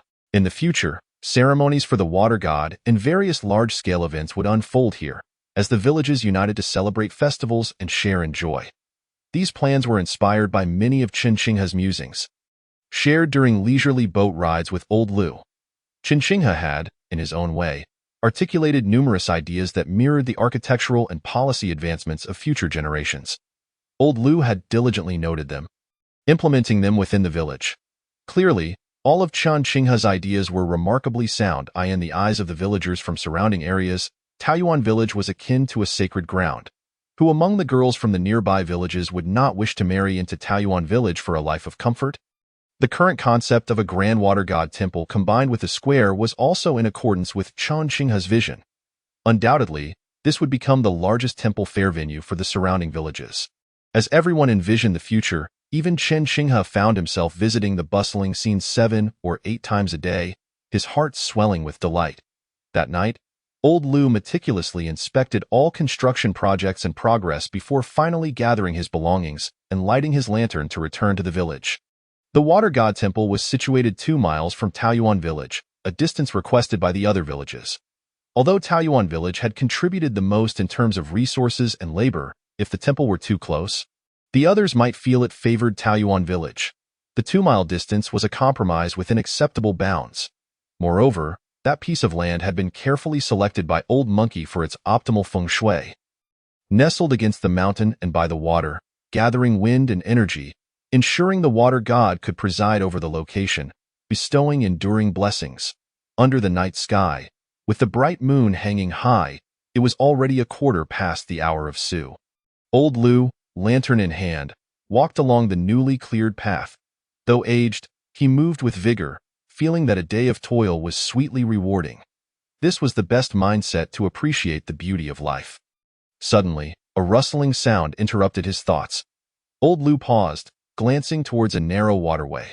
The channel was not wide, merely 5 or 6 meters across, and lay about 4 or 5 meters from the newly opened path. The sudden noise caught Old Lu's attention. He warily regarded the waterway. With the king of the eels slain, Poyang Lake no longer held absolute safety. Perhaps new aquatic spirits had taken residence. Whether this was good or bad remained uncertain. Old Lu's hand instinctively grasped a wooden box he carried. Ever since the construction of the water god temple began, he had taken to carrying this box, weary yet vigilant, as a precaution with a splash. The waterway stirred again, and suddenly, a colossal creature leapt from the depths. The creature, elongated and menacing, bore a gaping maw that exhaled a foul wind. With a roar, it lunged towards Old Lu. Chapter 24. Old Lu, Great King. You are truly a wasteful spender. What a monstrous apparition. In the face of this unforeseen horror, Old Lu felt only rage, devoid of fear. His eyes widened in defiance. With nimble fingers, Old Lu pressed the box. And in the next moment, a 3-inch blade with a wrapped handle sprang forth. Gripping the handle tightly, he drew a gleaming broadsword in a flash of steel. Old Lu charged forward, cleaving at the menacing head. The colossal creature was momentarily taken aback. Who is this? To encounter a demon, especially one so fearsome. You do not cower in fright, but instead brandish a weapon against me? What audacity! Yet soon after, the creature's anger surged. The provocation had ignited its fury. A mere ant dares to defy the heavens. Death. The menacing head lunged downwards, sharp teeth sinking into the bright blade. Although Old Lu was not an ordinary man, he was still human, and human strength has its limits. The blade was trapped, unable to be withdrawn. Nevertheless, Old Lu remained undaunted. He suddenly released the sword and stepped forward, his fist clenched, striking fiercely at the menacing head. Bang! His fist connected with the side of the head, causing it to tilt slightly. But the creature retaliated swiftly, crashing into Old Lu and sending him flying several meters. Subsequently, the beast spat out the broadsword and soared into the air, delivering a powerful tail strike that knocked Old Lu to the ground. Reeling from the blow, Old Lu spat blood, his body convulsing. Yet, lying on the ground, he merely grinned defiantly at the monstrous head, then spat out a mouthful of blood, his face a mask of disdain. What a resilient old man of the human race you are! The menacing head glared at Old Lu, baring its teeth. You wretched creature! The venerable elder, unencumbered by frivolous discourse, expressed only disdain. A monster. It is I who am the deity of Poyang Lake. How dare you aspire to elevate a lowly black fish spirit to such heights? Your audacity is beyond measure. Your demise would be of little consequence. The grotesque head spoke coldly. The elder could not suppress a chuckle. Ah, it appears you are envious. You utter nonsense, roared the grotesque head, preparing to strike again. This time, the blow would carry greater force, and should it connect, the elder would surely perish. Yet, at that moment, a flash of light zipped through the air, whistling past the grotesque head. It shrieked in agony. Ha ha ha, with a mere 3-foot sword, I shall slay the dragon where it dwells. Amidst peals of laughter, a figure soared through the air, landing gracefully to reveal the bearded swordsman, with a flourish of his sleeve. The light returned, resting in his hand as a gleaming long sword. The monstrous form was none other than the true shape of the carp spirit, a dragon, swordsman. What grievance do I hold against you? Why seek my life? The dragon, now soaring, spoke with a tone laced with both fear and rage. "Enough of your prattle. Receive my blade." The bearded swordsman laughed heartily, brandishing his sword as he ascended. The dragon, struck by terror, twisted its form and dove into the river, splashing water in all directions, vanishing from sight.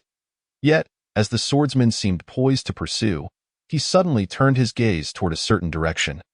Wearing an expression that was both amused and contemplative, he abandoned the chase, approaching the elder, giving a glance before shaking his head. The ambush had come too suddenly. He had been caught off guard, unable to render aid in time. Seemingly struck by a realization, the swordsman halted, then leaped into the air. Moments later, a gust of demonic wind descended, revealing Chen Xinghe. He looked around and, upon spotting the elder lying on the ground, was instantly filled with alarm that he rushed over, cradling the unconscious elder. "Elder, are you all right? Please awaken," Chen Xinghe pleaded anxiously, shaking the elder gently. Seeing no response, he transformed into a gust of wind, carrying the elder back to Taoyuan village. Arriving at the home of Aunt Ma. Aunt Ma was still awake, grinding herbs. These herbs would be mixed with rice porridge to nourish the body and restore vitality, serving as a small boon for the hardworking youth. "Aunt Ma, please check on the elder," Chen Xinghe implored urgently upon his arrival. Aunt Ma was taken aback, and upon discovering the elder soaked in blood, her expression turned grave as she rushed forward to examine him. "My lord, what has happened?" Chen Xinghe replied, "I was careless. There is still a dragon in Poyang Lake masquerading as a carp spirit. It was plotting against me, but I never anticipated it would strike at an ordinary person." With that, Chen Xinghe's face was filled with remorse and self-reproach. "A dragon?" Aunt Ma exclaimed, then sighed helplessly, stating, "My lord, the elder cannot be saved. His organs are ruptured, his bones shattered, and compounded by numerous hidden injuries from earlier years. His heart is at its weakest. He cannot be revived." Chen Xinghe's countenance darkened, and then he recalled something, golden light shimmering around him. "Aunt Ma, I possess merit golden light, which can heal all wounds. It must surely save the elder." "You must not." Suddenly, a voice rang out, and the old monkey rushed in, panting heavily, directly obstructing him. "Why not?" Chen Xinghe retorted, "My lord, are you foolish? Do you know what is essential for achieving the status of water deity? It is merit. The heavens are just, good is good, and evil is evil. Because you possess merit golden light, you have the opportunity to be recognized by the heavens. If you deplete all your merit, how can you attain divine status?" the old monkey explained. Chen Xinghe fumed, "Yet I cannot bear to watch the elder die before my eyes. Merit is intangible, but life is alive. If one has the heart to do good, merit will naturally abound. What is so precious about that?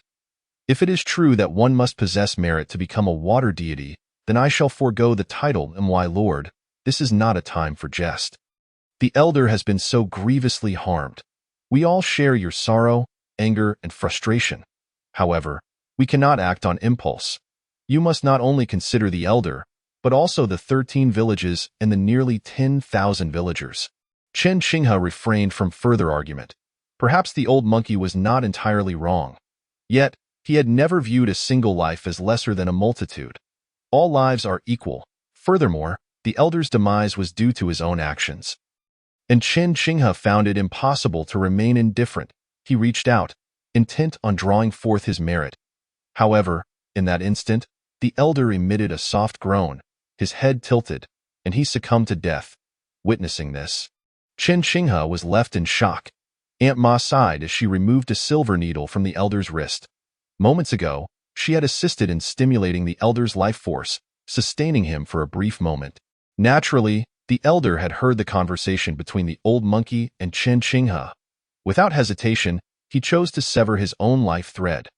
Chen Xinghe's eyes reddened, his heart heavy with unexpressed frustration. The old monkey remained silent. His gaze dimmed. Though their companionship spanned only a few years, those years had been the happiest and most carefree for the group of old companions. Now, with one brother lost, how could they not feel sorrow? At that moment, Chen Xinghe resolutely drew forth a large portion of merit golden light, casting it upon the elder's form. In the next moment, A radiant glow enveloped the scene. Aunt Ma and the old monkey beheld this with complex expressions, both gratified and pained. How could such a demon treat merit so frivolously?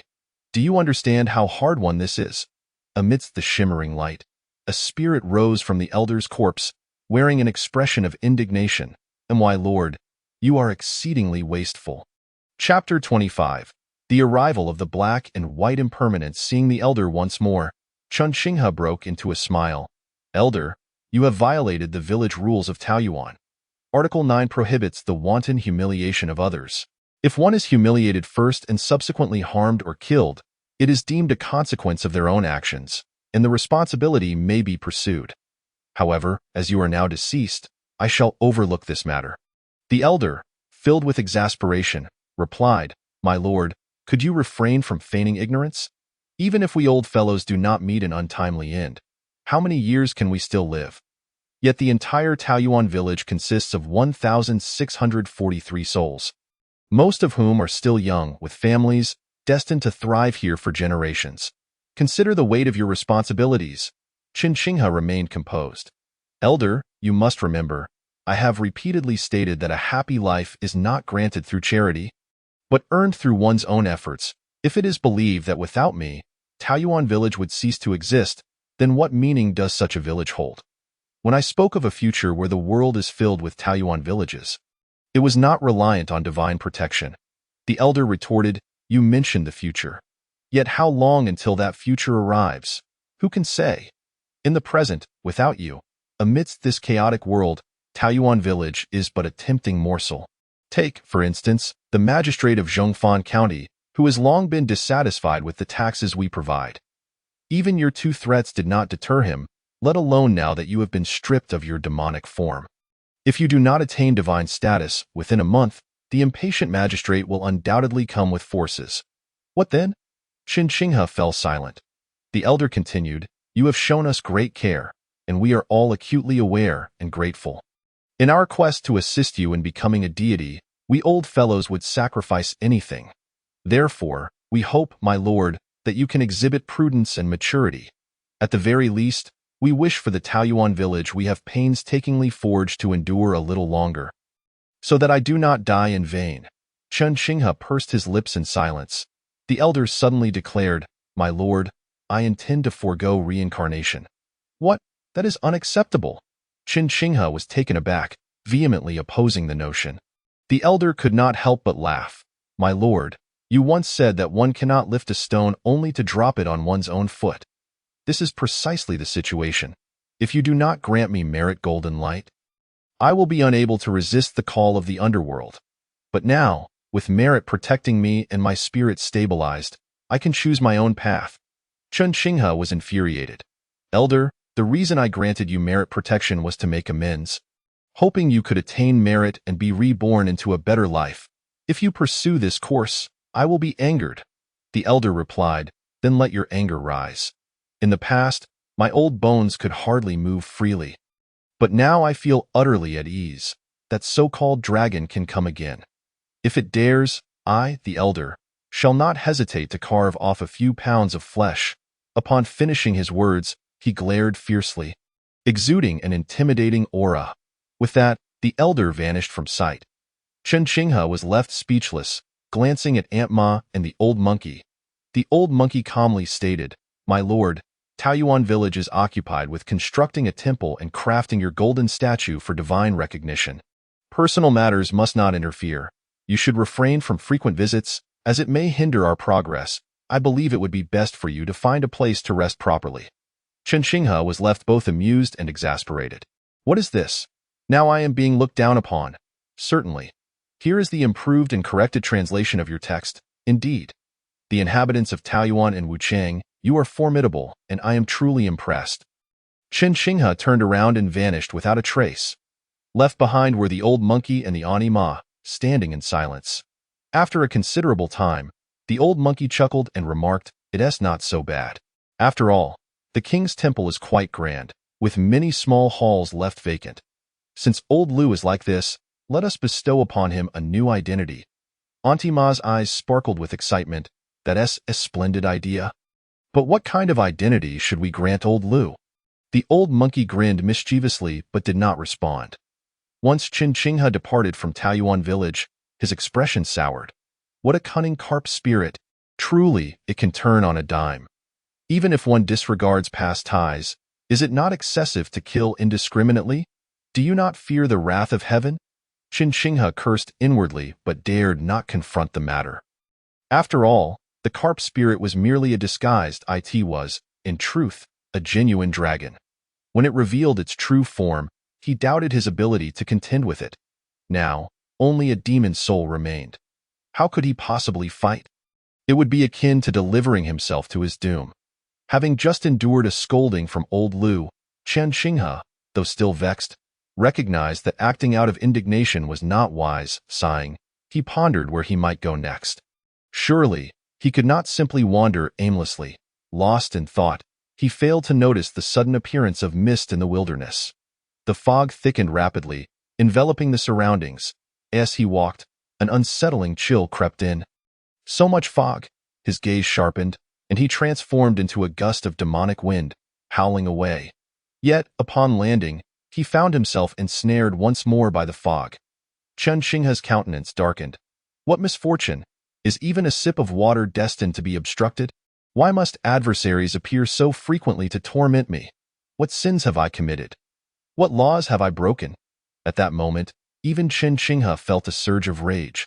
His eyes scanned the vicinity, and he remained silent, awaiting the emergence of the lurking figure.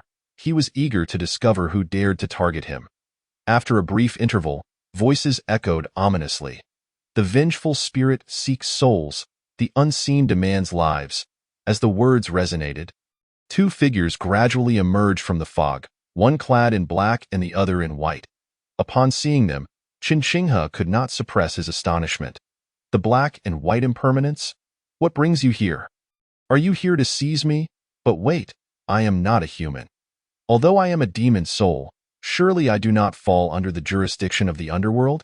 Qin Qinghe's heart raced, but he did not consider fleeing. Before the black and white impermanence, how could one escape? These were the deities of soul collection. Once they set their sights on you, there was no evasion. Moments later, the black and white impermanence stood before him. The black impermanence, without hesitation, brandished a thick iron chain to ensnare Qin Qinghe. In a panic, Qin Qinghe thought, "Is this how I am to be captured? This cannot be allowed. If you bind me with that chain and take me to the underworld, will I even have a chance to regain my freedom?"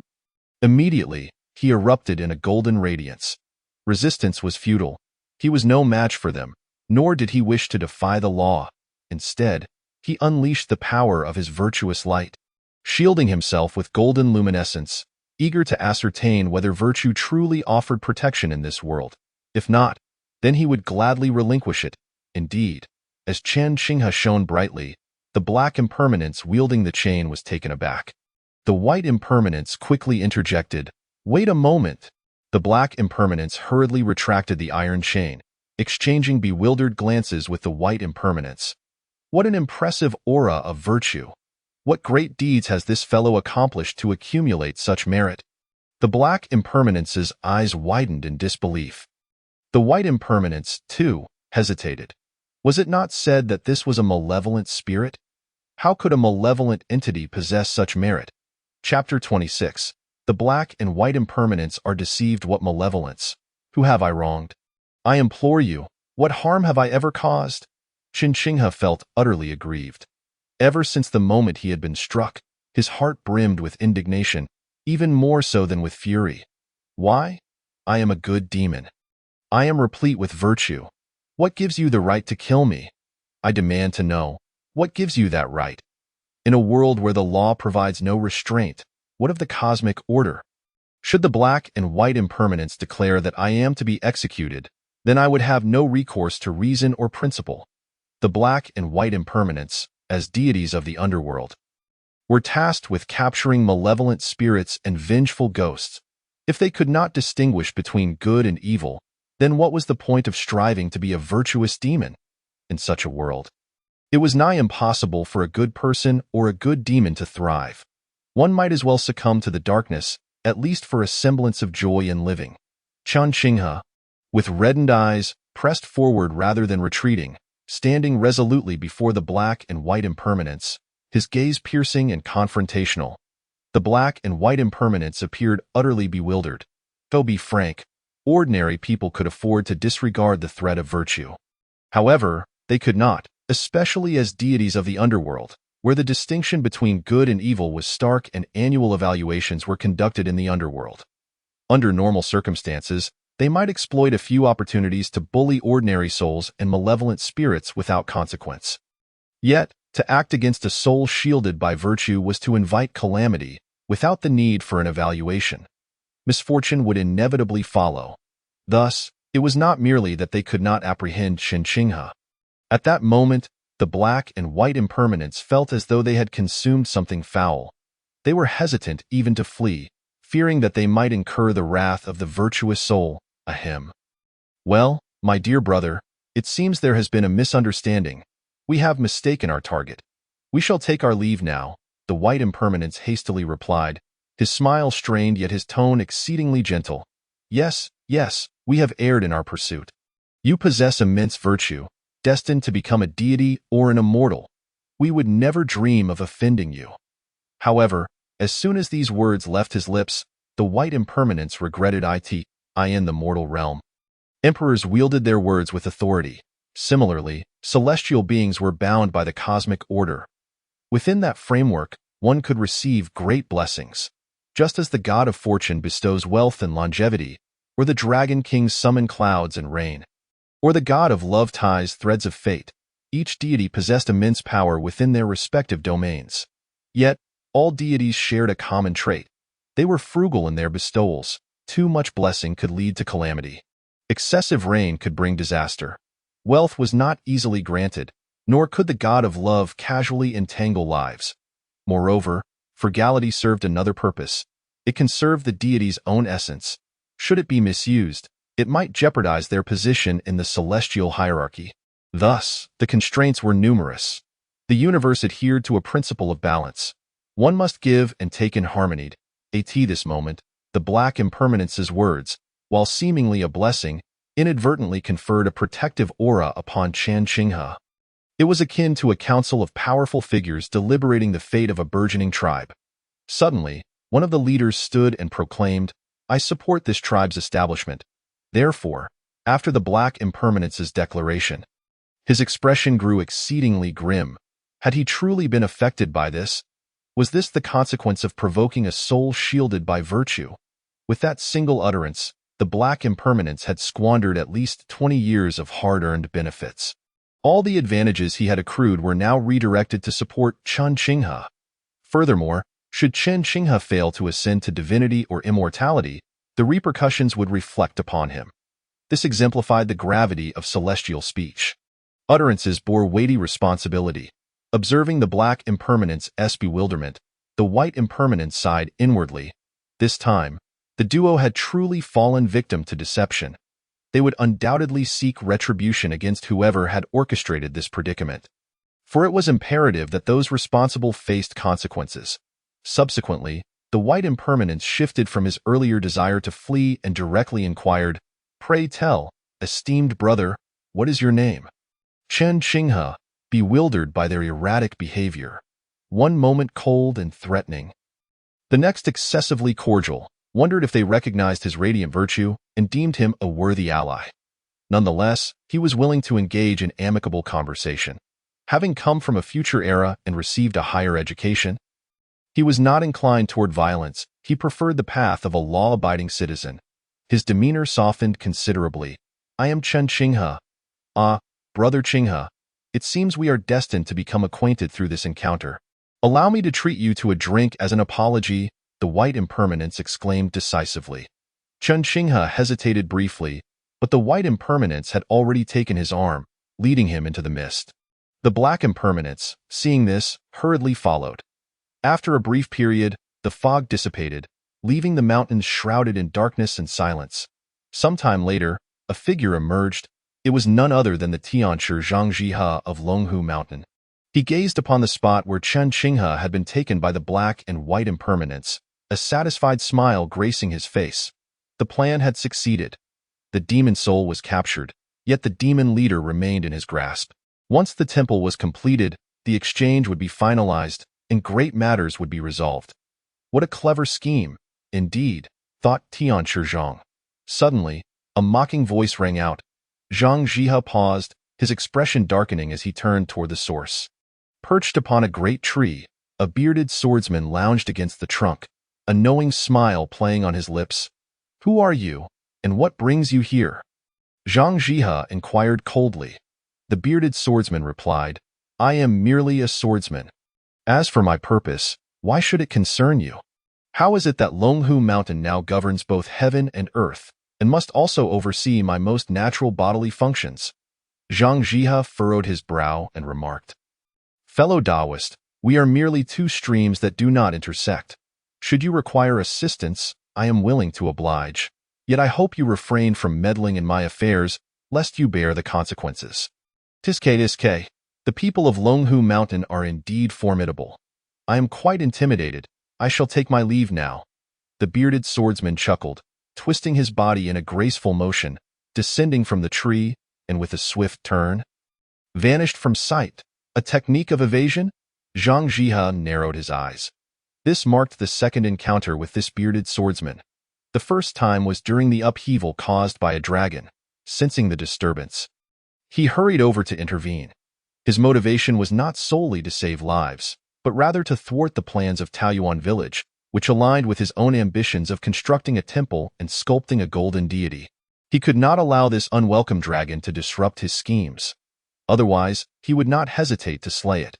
Unfortunately, he was too far away and could not match the swordsman's speed, by the time he arrived. The dragon had already fled, and the swordsman had noticed him before departing as well now. Encountering him a second time stirred a sense of apprehension within Zhang Jihe. The Dragon Palace is soon to manifest in this world. Although he held the title of Celestial Master of Longhu Mountain, Zhang Jihe was merely an outer sect master, lacking the innate talent to advance in his cultivation, rendering his hopes of attaining immortality nearly extinguished. If he wished to avoid death and destruction, he needed to explore alternative paths to extend his practice. Transitioning to the divine path presented itself as a viable route, especially with the emergence of a dragon palace at Poyang Lake. Accumulated over a millennium, should it manifest, seizing the divine grounds would grant him the title of Water Lord of Poyang Lake, unbound by worldly constraints. This was a once-in-a-lifetime opportunity that Zhang Jihe could not help but covet. Chapter 27. The Yellow Spring In led by the white impermanence through the mist. After a moment, the fog dissipated, revealing a three-story inn before Changqinghe. Strangely, this inn stood isolated, devoid of any neighboring structures. The establishment exuded an ancient charm, adorned with numerous red lanterns. On the second floor, a plaque announced its name. The Yellow Spring Inn. Upon seeing the name, Changqinghe was taken aback, glaring at the white impermanence. "You have brought me to the netherworld?" The white impermanence hastily explained, "Brother, do not be alarmed. This is not the Yellow Spring Road, nor shall we lead you to the Hall of Yamat, I swear. If I speak falsely, let my divine position be stripped from me." The black impermanence eagerly nodded, sincerity evident in his eyes. Changqinghe remained skeptical but was ushered into the inn. Impermanence lords, what an unexpected visit. A stunning woman, voluptuous with waist-length hair, approached with a cheerful demeanor, greeting the black and white impermanence with a smile. The white impermanence replied, "Sister Ming-san, today we have a guest. Please prepare your finest dishes and bring us 2 jars of the 1000-year yellow spring wine." 2 jars of 1000-year wine. Such generosity. This guest must be quite distinguished, Sister Ming-san remarked, casting her gaze upon Changqinghe. Upon seeing him, her eyes widened, taking him in with an appreciative look, such a rich aura of merit. What an exceptional individual. How could you two fools possibly know someone of such virtue? The white impermanence retorted, "Sister, do be mindful of your words. We are, after all, officials of the underworld, with our own ranks." Indeed, indeed, the black and white impermanence, renowned figures indeed. "They are the ones mortals fear the most," Sister Ming-san replied, then turned to Changqinghe, grinning, "Young master, I am perhaps a better acquaintance than these two. Being friends with me brings many advantages. Ahem. Sister Ming, we have rules, the Black Impermanence interjected. Sister Ming chuckled playfully, casting a flirtatious glance at Qin Xinghe before saying, Room 5 on the upper floor. I shall have your refreshments sent up shortly. Thank you, Sister Ming, the White Impermanence said, leading Qin Xinghe away. Qin Xinghe wore a perplexed expression. Why did it seem that these two impermanences were intimidated by this alluring lady? Is she a man-eater? Upon reaching the upper floor, they entered a private room. Indeed, the interior was lavish, infused with the scent of books, adorned with various calligraphy and antiques, resembling a space only the affluent could access. The White Impermanence welcomed Qin Xinghe to sit, personally pouring him tea before saying, Brother, this truly was a misunderstanding. You must trust us. Qin Xinghe replied, I do not believe in misunderstandings, for every event has its cause. You have come directly for me. Dare you claim it is not intentional? The White Impermanence sighed. To be honest, this was an external commission. In our line of work, we occasionally undertake side tasks for additional benefits. However, we were misled this time. We were told a malevolent spirit was causing havoc and that capturing it would reward us with 10 pieces of Sanqing money. With a bitter expression, the White Impermanence continued, but who would have thought that this so-called malevolent spirit was actually a being of immense virtue? Brother, we have been quite deceived. Having pursued you has created a karmic bond. If we do not resolve this, we too will face troubles. Qin Xinghe remained non-committal. Truth be told, he had already sensed the underlying cause. It must have been the celestial master from Longhu Mountain behind this. However, Qin Xinghe was curious. What is Sanqing money? The White Impermanence quickly explained, it is essentially incense money, also known as divine money. Created from pure incense offerings, it is universally accepted across the 3 realms, with Sanqing money being the highest denomination, followed by heavenly god money and earthly spirit money. Qin Xinghe nodded. So, you two have been used? The Black and White Impermanence nodded in unison. Qin Xinghe remarked, but ultimately, the greatest victim here is still me, is it not? With my abundant virtue, as you have seen, despite its immense value, I am still to be slain. And those who would kill me face no repercussions. Now I find myself paying you to apprehend me. I must ask, does the underworld not intervene in such matters? The Black and White Impermanence were taken aback. The Black Impermanence asked, how dare they slay a being protected by virtue, brother? How did it happen? Qin Xinghe pondered for a moment and replied, it was the celestial master of Longhu Mountain who commanded a child to enter the water, manifesting a golden-armored deity who struck me down with a single blow. The Black Impermanence remarked, ah, so it was the guardian deity of Longhu Mountain. That explains it. Longhu Mountain is rooted in Taoism, possessing countless secret techniques, including various means to momentarily evade retribution. As long as one can repay karmic debts tenfold after making a mistake, they can gradually mitigate their sins. However, from what I know, even with secret techniques to temporarily avoid retribution, it cannot last indefinitely, at least 3 months, at most 6 months. After that, the secret techniques become ineffective, and if one does not begin to offset their sins with merit, they will face backlash, resulting in dire consequences. This is the greatest advantage of virtue. Those who accumulate merit are under heavenly protection, and even deities cannot ignore them. Qin Xinghe understood. So that is how it is, but I find it perplexing. As a guardian spirit of a region, I accumulate virtue, yet the celestial master of Longhu Mountain, for no reason, seeks to kill me. Moreover, it appears he is relentless, intent on shattering my very soul. Can either of you brothers shed light on this? The White Impermanence awkwardly replied, to be honest, we do not know either. After all, even the ledger of life and death, which records one's merits, can only be read by the judge. We are not privileged to do so. Qin Xinghe's expression darkened. So what can you do? Treat me to a meal, and this matter is settled. The White Impermanence responded, brother, do not be impatient. It is like this. Dining is trivial, and since you have formed a bond with us, we have no choice but to stand by your side. Thus, we will assist you in any matter, even helping you attain a divine position. Qin Xinghe was taken aback. Help me become a deity? Is that true? Indeed, my brother, let us speak plainly. If we do not assist you, I too shall suffer consequences in the future, the Black Impermanence lamented. Chun Xinghe smiled. Your words pique my interest. Brothers, would you consider serving in the netherworld? With your remarkable virtue, we could recommend you for at least a position as a Sima. Accumulating merit here could even lead you to become a city god, or perhaps a judge of the underworld. The white impermanence began to persuade him. Chun Xinghe firmly rejected. I have no interest. The black and white impermanents were taken aback. What shall we do if you are not interested? Here at Poyang Lake, I am trusted by the people. They intend to establish my divine position, granting me the title of Water God of Poyang Lake. I prefer the mortal realm over the netherworld, Chun Xinghe continued. Poyang Lake. Hearing this name, the expressions of the black and white impermanents shifted, revealing a hint of surprise. Chun Xinghe noticed their unusual demeanor and could not help but ask, What is it? Do you know of Poyang Lake? The white impermanents hesitated before responding.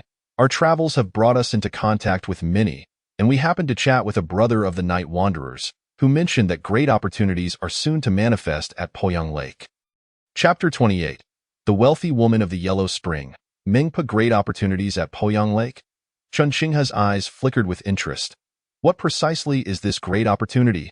The white impermanence replied. That brother of the Night Wanderers did not elaborate, as it seemed to be a secret that should not be disclosed. However, based on what he hinted, it appears connected to the position of Water God of Poyang Lake. Chun Xinghe's mind suddenly erupted. A cacophony of disordered information swirling within in an instant, he grasped certain truths. Poyang Lake was vast, unlike its depiction in later times. In this era, Poyang Lake stretched endlessly, a boundless expanse. Within its waters resided numerous aquatic spirits, among which were formidable beings that had existed for millennia. Chun Xinghe found himself in a precarious position, controlling a territory merely spanning 20 to 30 kilometers in radius. The entirety of Poyang Lake was thus divided among all the aquatic spirits, none of whom could truly claim ownership. Suddenly, the prospect of a water deity emerging from Poyang Lake became a reality. Naturally, this divine position attracted attention from all quarters. However, claiming such a position required not only strength but also fate and strategy. For instance, the carp spirit likely sought the title of water deity, as well as it was feared that the Tianshi from Longhu Mountain harbored similar intentions. Yet, how could this Tianshi achieve divinity? The difficulty appeared insurmountable. Was his chosen method to eliminate me? Was he attempting to seize my territory? Impossible. He was not an aquatic spirit and had no need to thrive in the water. Thus, it seemed he coveted my identity. The carp spirit approached me, and now this Tianshi sought my demise. Was it due to my merits? My virtue granted me a primordial advantage over other aquatic spirits, qualifying me to become the water deity of Poyang Lake. With this realization, it felt as though all the threads of fate had woven together. Chun Xinghe understood everything, yet his anger only intensified. The emergence of a position where all could contend was reasonable. Anyone had the right to pursue a title that was unclaimed. However, resorting to treachery and violence to seize it was utterly unacceptable. Moreover, he held a distinguished status as a Tianshi of Longhu Mountain. Was this the leverage that permitted him to commit such heinous acts? He seethed inwardly. The expressions of Heibai Wuchang shifted uncertainly, exchanging glances, unsure of their companion's state of mind, hoping he was not indulging in baseless imaginings that might lead the two of them astray. Abruptly, Chun Xinghe turned to Heibai Wuchang. My brothers, I believe I have gleaned some insights into the situation. As for your circumstances, I can comprehend, yet you chose to involve yourselves. Now that you stand with me, I seek your assistance. Bai Wuchang promptly reassured him, Fear not, brother, as long as it remains within reasonable and lawful bounds. We are duty-bound to assist. Heibai Wuchang nodded in agreement.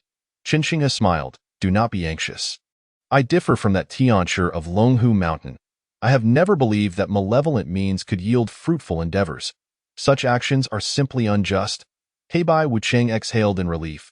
Chun Xinghe continued, Although I have faced death, my merits persist, and the common folk are willing to continue venerating me, constructing temples, and crafting my golden likeness, sealing my presence in heaven and earth. This presents a sliver of opportunity for me. Brothers, could you lend me your aid in this matter? Heibai Wuchang exchanged glances once more. Bai Wuchang replied, This should not pose a problem, but our assistance must be limited. After all, the more external interference there is in the sealing of heaven and earth, the lesser the likelihood of success, which would be detrimental for you. Chen Xinghe chuckled, Brother Bai. You worry too much. My intention is that we shall not interfere with the sealing of heaven and earth. Success or failure lies with the heavens. What I hope for is that if demons or malevolent beings harm the populace, you might intervene to save a few. Bai Wuchang responded, that should pose no significant issue. Generally, living beings have their fates predetermined. If they die tragically, their souls linger in the underworld and require proper placement, which can be quite troublesome. If we can reduce the number of tragic deaths, it would lessen the workload of the underworld, greatly benefiting us during the end-of-year evaluations. That would be splendid. Beyond this, I have a modest request, which may be somewhat excessive, Chen Xinghe said somewhat sheepishly. Bai Wuchang inquired, what request? Chen Xinghe elaborated. Since I have been brought here by you two, it is certain that the Tiancher of Lunghu Mountain is now aware. I hope you can keep this matter confidential. You may still collect the Sanqing money that is rightfully yours. After all, I am now in the underworld, so you do not fail in your duties, correct? Bai Wuchang's eyes brightened. There exists such a possibility? How can we accept this? Rest assured, I shall not speak a word. Furthermore, I hope you can assist me by providing a disguise, perhaps allowing me to assume your forms so that I may obscure my identity while traversing the mortal realm. This would serve to confuse that Tiancher of Lunghu Mountain. Bai Wuchang hesitated. Transforming into us seems somewhat inappropriate, as we are inseparable. Your solitary actions may draw suspicion. How about this? We could procure a set of Yama's illusionary skin for you. Chen Xinghe was taken aback. Yama's illusionary skin? Wouldn't that be rather improper? Bai Wuchang chuckled. Not at all. This is quite simple. In the underworld, there are many ghostly foxes, and their skins can be fashioned into illusionary disguises. As long as you do not commit evil and instead perform good deeds, your virtuous actions will be credited to Yama. Even if Yama learns of it, he will merely turn a blind eye. Then let it be Yama's illusionary skin. Chen Xinghe agreed, and with a smile added, it is indeed a stroke of fortune to forge a bond with both of you today. I may lack many virtues, but generosity is my sole commendable trait. As the saying goes, share blessings and bear hardships together. Our meeting today feels as though we are old friends, so I wish to present a small gift. I hope you will accept it without hesitation. With that, Chen Xinghe emanated a luminous aura of virtue, then gathered it in his hands, bestowing it upon Bai Wuchang. The infusion of merit caused their forms to shimmer. Both were struck speechless, unable to comprehend Chen Xinghe's actions. Having existed for millennia as spirits, they had encountered myriad beings, gods, demons, and ghosts alike. Yet, this was the first instance of someone presenting merit as a greeting gift. This brother was truly beyond description. Simultaneously, Bai Wuchang's regard for Chen Xinghe deepened. Who would refuse such a generous brother? Brother, no more words are needed. I shall go urge Sanyang. The millennium-old Huangquan wine here is of the finest quality. As you are now a spirit, a bit more will help stabilize your soul. Bai Wuchang eagerly rose and exited. Chen Xinghe chuckled. There is no need to rush. Yet, Bai Wuchang paid no heed and hurried out the door. Curiously, Chen Xinghe turned to Bai Wuchang and asked, who exactly is this Meng Sanyang? Bai Wuchang replied, she is the incarnation of Meng Pi. She is the sovereign of Huangquan, overseeing the Huangquan Inn, the Huangquan Ferry, Meng Pasoup, the Huangquan Resort, and the Huangquan Paradise, among many other enterprises. She is extraordinarily wealthy. Chen Xinghe was left dumbfounded. In Chen Xinghe's rigid perception, Meng Pe was merely an elderly woman standing at the bridge, monotonously serving soup to souls preparing for reincarnation, one bowl each, erasing their past memories, leaving them blank, ready to be reborn. However, now, aside from her alluring and voluptuous form, the sheer number of her enterprises revealed her to be a veritable wealthy matron. In his past life, the thought of a wealthy lady would have inevitably evoked a mischievous notion. Wealthy lady, I'm hungry, let's eat. What, brother, do you fancy Meng Pe? I advise you to abandon such thoughts. In the underworld, those who dare to covet Meng Pe's favor often meet a grim fate, inevitably being served a few bowls of her soup, reincarnating and starting anew. The most tragic outcomes can even lead to the scattering of their souls. I know of several Yama and even a few judges who have met their ends at Meng Pe's hands. It is quite pitiful, and no one dares to hold her accountable. Heibai Wucheng assumed Chen Xinghe had developed an infatuation and hastily cautioned him. Chen Xinghe was once again taken aback. What? Meng Po has killed several judges and even a Yama. Indeed, Meng Po's influence is immense. Do not think that just because she brews soup along this Huangquan road, she is merely a servant. Those who think so have long since had their graves leveled. Heibai Wucheng remarked with a tone of lament. Chen Xinghe felt a chill run down his spine. Goodness, truly, it appears that divine beings are not to be trifled with. This legendary Meng Po is even more formidable. No matter how beautiful she may be, one must not approach her, for even a single misstep in words could lead to dire consequences. Brother, you jest. I lack the audacity that I am but an ordinary spirit and unworthy, Chen Xinghe quickly denied, forcefully dismissing any errant thoughts that had crossed his mind. Heibai Wucheng affirmed, that is the correct mindset. In this world, whether above or below, we brothers are not so different from you. We are merely laborers at the bottom. As long as we keep our intentions pure, we can live well. Chen Xinghe nodded in agreement, hastily taking a sip of tea to quell his astonishment. Strangely enough, this tea was extraordinary. With just one sip, he felt a significant alleviation of his spirit. Before long, Bai Wucheng returned, accompanied by a procession of Meng Sanjia. Each Meng Sanjia carried a platter, filled with delectable dishes. As the platters were placed on the table, the Meng Sanjia who had brought them transformed into an ethereal shadow, merging seamlessly with the first Meng Sanjia. In a matter of moments, all the dishes were on the table, and Meng Sanjia had taken on a tangible form. Chen Xinghe was utterly mesmerized, marveling at the prowess of these celestial beings, who appeared to conjure their doppelgangers with such ease. That moment, Meng Sanjia presented the dishes but did not intend to leave. Instead, she sat down right next to Chen Xinghe. He momentarily froze, casting a desperate glance toward Heibai Wucheng. However, Heibai Wucheng turned his head away, reluctant to speak. Bai Wucheng wore a look of helplessness. Hee, little brother, do you find your sister unappealing? Am I ugly? Meng Sanjia gazed at Chen Xinghe with a pitiful expression. Chen Xinghe awkwardly chuckled. No, how could that be, sister? You are the most beautiful woman I have ever seen. You are not being honest, little brother. I can read hearts, Meng Sanjia replied with a teasing smile. Chen Xinghe insisted earnestly, I truly mean it. At least at this moment, you are the most beautiful in my eyes, and I will not accept any rebuttal. Meng Sanjia paused, then burst into laughter, her joy infectious. Not accepting rebuttal? Ha ha ha, little brother, you are truly adorable. I suddenly like you even more. Chen Xinghe remained silent. If Meng Sanjia were of a more ordinary status, he might have dared to flirt a little. After all, he was single and she was single. What was there that could not be discussed? At worst, they might find they had little in common and continue on their separate ways, without any loss to him. But now, he dared not. Heibai Wucheng's earlier words still echoed in his ears. Sanjia, have there been any recent happenings in the underworld? Bai Wucheng interjected, providing Chen Xinghe with a reprieve. Meng Sanjia pouted. What is there to report? Recently, the human realm has been chaotic, with many deaths, and those dying unjustly even more so.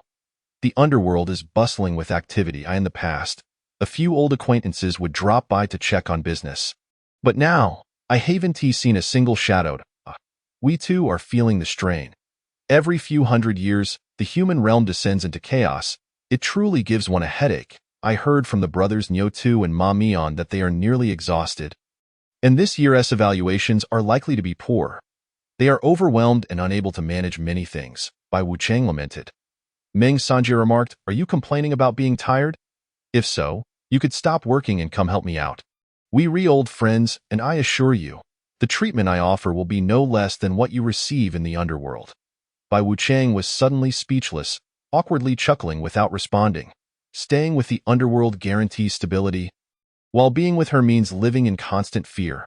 Meng Sanjia's words effectively silenced Bai Wucheng, and she turned her attention back to Chen Xinghe, continuing, where do you hang out, little brother?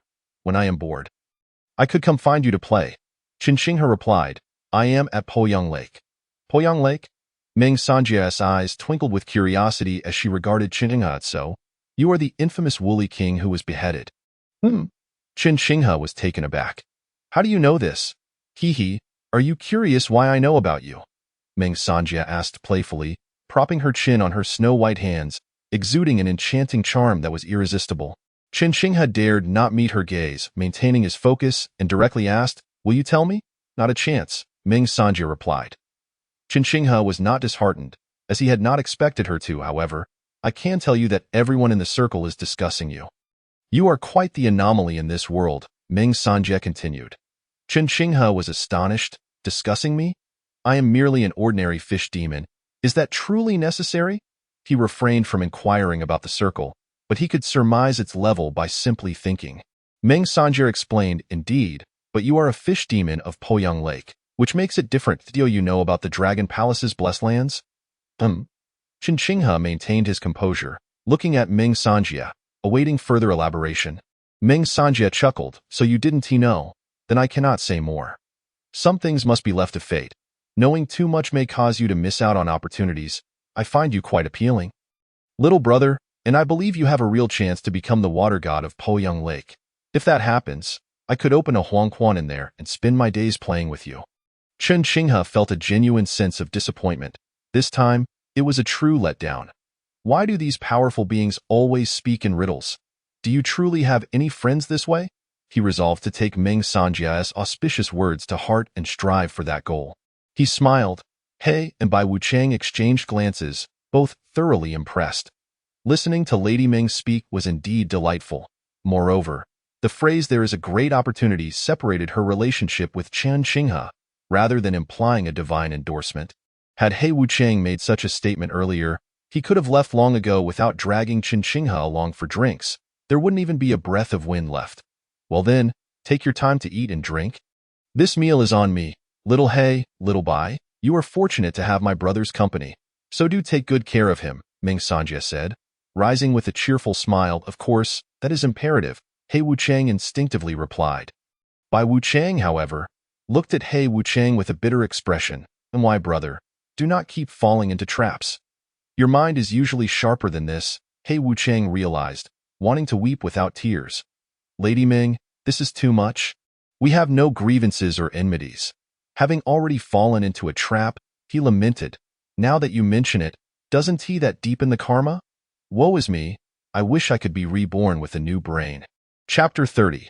Returning with abundance, Meng Sanjia paid no heed to He Wuchang's increasingly sullen demeanor and left with a playful laugh, her silhouette swaying gracefully, leaving a trail of imagination in her wake. Inside the room, silence reigned. One could hear a pin drop. Bai Wuchang felt resigned, while He Wuchang was at his wit's end. Qin Xinghe's mind raced, having gained new insights. For instance, what was this Dragon Palace's blessed land? What connection did it have to Poyang Lake? Cough, brother, let us drink. Come, we shall drink. A drink to dissolve 1,000 sorrows, a drink to forget all worries. Bai Wuchang began pouring the wine. Qin Xinghe snapped back to reality, smiling as he raised his cup. The three of them clinked their glasses, and as the wine flowed down his throat, Qin Xinghe could not help but shiver. Initially, it was cold, as if it penetrated to his very bones. But soon, a wave of warmth spread throughout him, reminiscent of soaking in a hot spring. After experiencing this contrasting sensation, he felt entirely at ease, as if he had regained his body heat, invigorated and refreshed. Excellent wine, Qin Xinghe could not resist praising. Indeed, this huangquan wine from Meng Sanjia is a true marvel of the underworld. Even the celestial beings occasionally summon young acolytes to procure a few vats. However, this huangquan wine is most effective for the spirits, capable of solidifying the soul. The more you drink, the better your spiritual essence becomes. Do indulge, my brother, and do not let this opportunity slip by. Bai Wuchang encouraged. Come, let us continue drinking, Qin Xinghe responded, grinning. Bai Wuchang echoed his sentiment with a smile. Although He Wuchang also wore a smile, he remained silent, simply indulging in his drink. They feasted and drank, engaging in light-hearted banter. As the alcohol took effect, they became more relaxed and candid, sharing thoughts freely. Had they not been wary of entangling further karma, they might have even considered swearing brotherhood. Nevertheless, even in this state, He and Bai Wuchang regarded Qin Xinghe with newfound respect. After all, from any perspective, he was someone worth befriending. If he could attain the status of water god of Poyang Lake, then forming a brotherhood would certainly be a consideration. Being divine beings, they naturally spoke without restraint, shedding many inhibitions. As the wine flowed and the dishes were savored, the atmosphere grew warmer. Eventually, He Wuchang cast aside all reservations, given the current entanglements of karma. And finding this person appealing, he decided to take a gamble. If it succeeded, it would be beneficial for him. Thus, after understanding Chen Xinghe's current situation, He Wuchang said, "Brother, the old Lu Yi you mentioned is also quite the character. Though he has passed, he has gained merit and light from you, and his soul is unlike that of an ordinary ghost. Since he does not wish to reincarnate, it is of no consequence. I have a method of cultivation through the ghostly path. You can give it to him, and in the future, place a statue of him in your temple for diligent practice. He could become a significant ally for you." As he spoke, He Wuchang presented Chen Xinghe with a tome. Chen Xinghe accepted it without hesitation, expressing, "Thank you very much, brother Hei. Do not mention it." "No need for pleasantries," He Wuchang replied, engaging in idle chatter. They eventually consumed the lavish banquet laid before them. The spectral duo, Heibai Wuchang and Chen Xinghe, departed from the Huangquan Inn, arms slung over each other's shoulders. Meng Sanjie did not make an appearance. It remained unclear whether she was absent or simply reluctant to show her face. After leaving the inn, Heibai Wuchang escorted Chen Xinghe to his own residence, instructing the ghostly steward to procure a judge ghost fox skin, which he graciously presented to Chen Xinghe. Naturally, the three shared heartfelt farewells, exchanging warm words. Ultimately, Chen Xinghe took his leave from the abode of Heibai Wuchang, accompanied back to the mortal realm by the ghostly steward. Once he departed, the seemingly intoxicated Heibai Wuchang swiftly regained his clarity. The two brothers exchanged glances, each wearing a look of lamentation. Today's ordeal had indeed been an unforeseen calamity. While it was too early to ascertain whether the outcome would be detrimental, it was certain they had been ensnared. "Let us go collect the Sanqing coins, but we must remember this debt. Once the matter at Poyang Lake is settled, we shall revisit this issue," Heibai Wuchang remarked with a sardonic smile. Meanwhile, the more brooding Heibai Wuchang's eyes glinted with menace. After traversing the realms of the underworld and the mortal world for so many years, this is the first time we have been duped. If we do not avenge this grievance, how can I face being called Eighth Master again? Subsequently, the two brothers departed the mansion to retrieve their dues. This payment was merely a token interest. Meanwhile, Chen Xinghe was respectfully escorted out of the underworld by the ghostly steward. Enveloped in mist as he returned to the mortal realm to be now, it was well past midnight, and dawn was not far off. Upon his return, the drunken demeanor Chen Xinghe had previously displayed vanished entirely. His eyes regained their clarity, and aside from the lingering scent of alcohol, he bore no signs of having indulged. While Heibai Wuchang relied solely on his capacity for liquor, Chen Xinghe was shielded by his virtuous deeds, making it nearly impossible for him to become inebriated. "That damned Tianshi from Long Hushan, you never anticipated this, did you? A well-planned ambush has instead turned into a stroke of good fortune for me. Not only did I enjoy a sumptuous feast in the underworld, stabilizing my spirit, but I also acquired a tome of ghostly cultivation and a judge ghost fox skin. Indeed, fortune often hides within calamity." He mused contentedly. Chen Xinghe retrieved the judge's skin and donned it. A surge of ethereal brilliance enveloped him, transforming his appearance into that of a judge clad in a black and red official robe, adorned with a belt of white jade, wielding a brush and a book, complete with a bushy beard. Glancing around, he marveled at his transformation. So this is the effect? Truly, it lives up to its legendary reputation, he exclaimed, striding with an exaggerated swagger. At that moment, he suddenly recalled the carefree days of his past life, distributing flyers dressed as a bear, unafraid of anything. Today, as a judge, I shall traverse the mortal realm, overseeing good and evil, acting in accordance with heaven's will, ensuring that the treacherous have no place to hide while the virtuous enjoy their blessings, he declared dramatically, meandering through the countryside with theatrical flair. Anyone who might witness him would surely be struck with terror. He made his way toward Taoyuan village, soon arriving at the half-constructed water god temple. The construction site lay eerily silent, save for a few villagers on guard. Sound asleep, Chen Xinghe took his time to observe, ensuring that the Tianshi from Longhushan was not present before entering the water god temple. Inside, he spotted the elderly Lu Yi, diligently polishing his broadsword. Upon seeing Chen Xinghe, the old man's face drained of color, and he instinctively tried to flee. What do the newly deceased fear most? Naturally, it is the ghostly emissaries. Moreover, the figure before him, with such an imposing presence, clearly resembled the judge of the underworld. The old man had no desire to be reincarnated. Stop! It is I, Chen Xinghe admonished, irritation lacing his tone. The old man halted, turning around with wide eyes, cautiously inquiring. Your Excellency? It is I, Chen Xinghe reiterated. The old man gasped.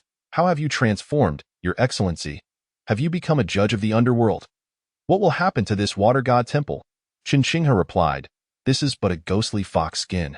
A mere fade to deceive those plotting against me. There is no need for alarm.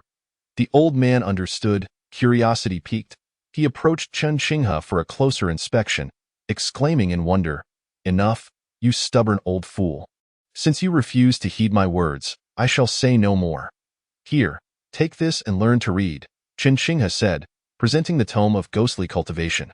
The old man chuckled, reading, back in the day, when we served at court, we had to learn both martial and literary skills.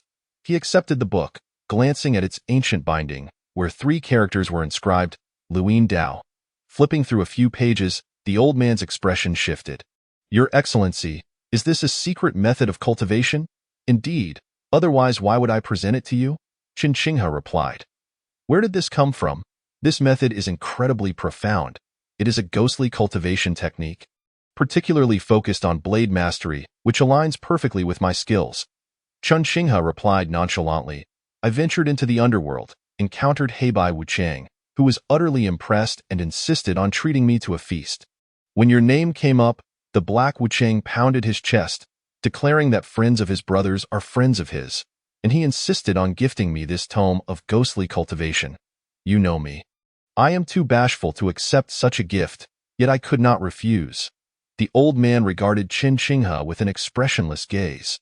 Here we go again, seems the old you remains unchanged. Even with a new guise. Your Excellency truly possesses an extraordinary presence that even deities admire. Since you enjoy flaunting, I shall indulge you. Chen Xinghe mused, satisfied with the old man's admiration. Why do I relish accompanying you for drinks? Do you think I revel in the drink itself? I appreciate your eloquence far more. Here, take it. Study diligently, and do not let yourself be easily dispatched again, for I cannot rescue you if that happens.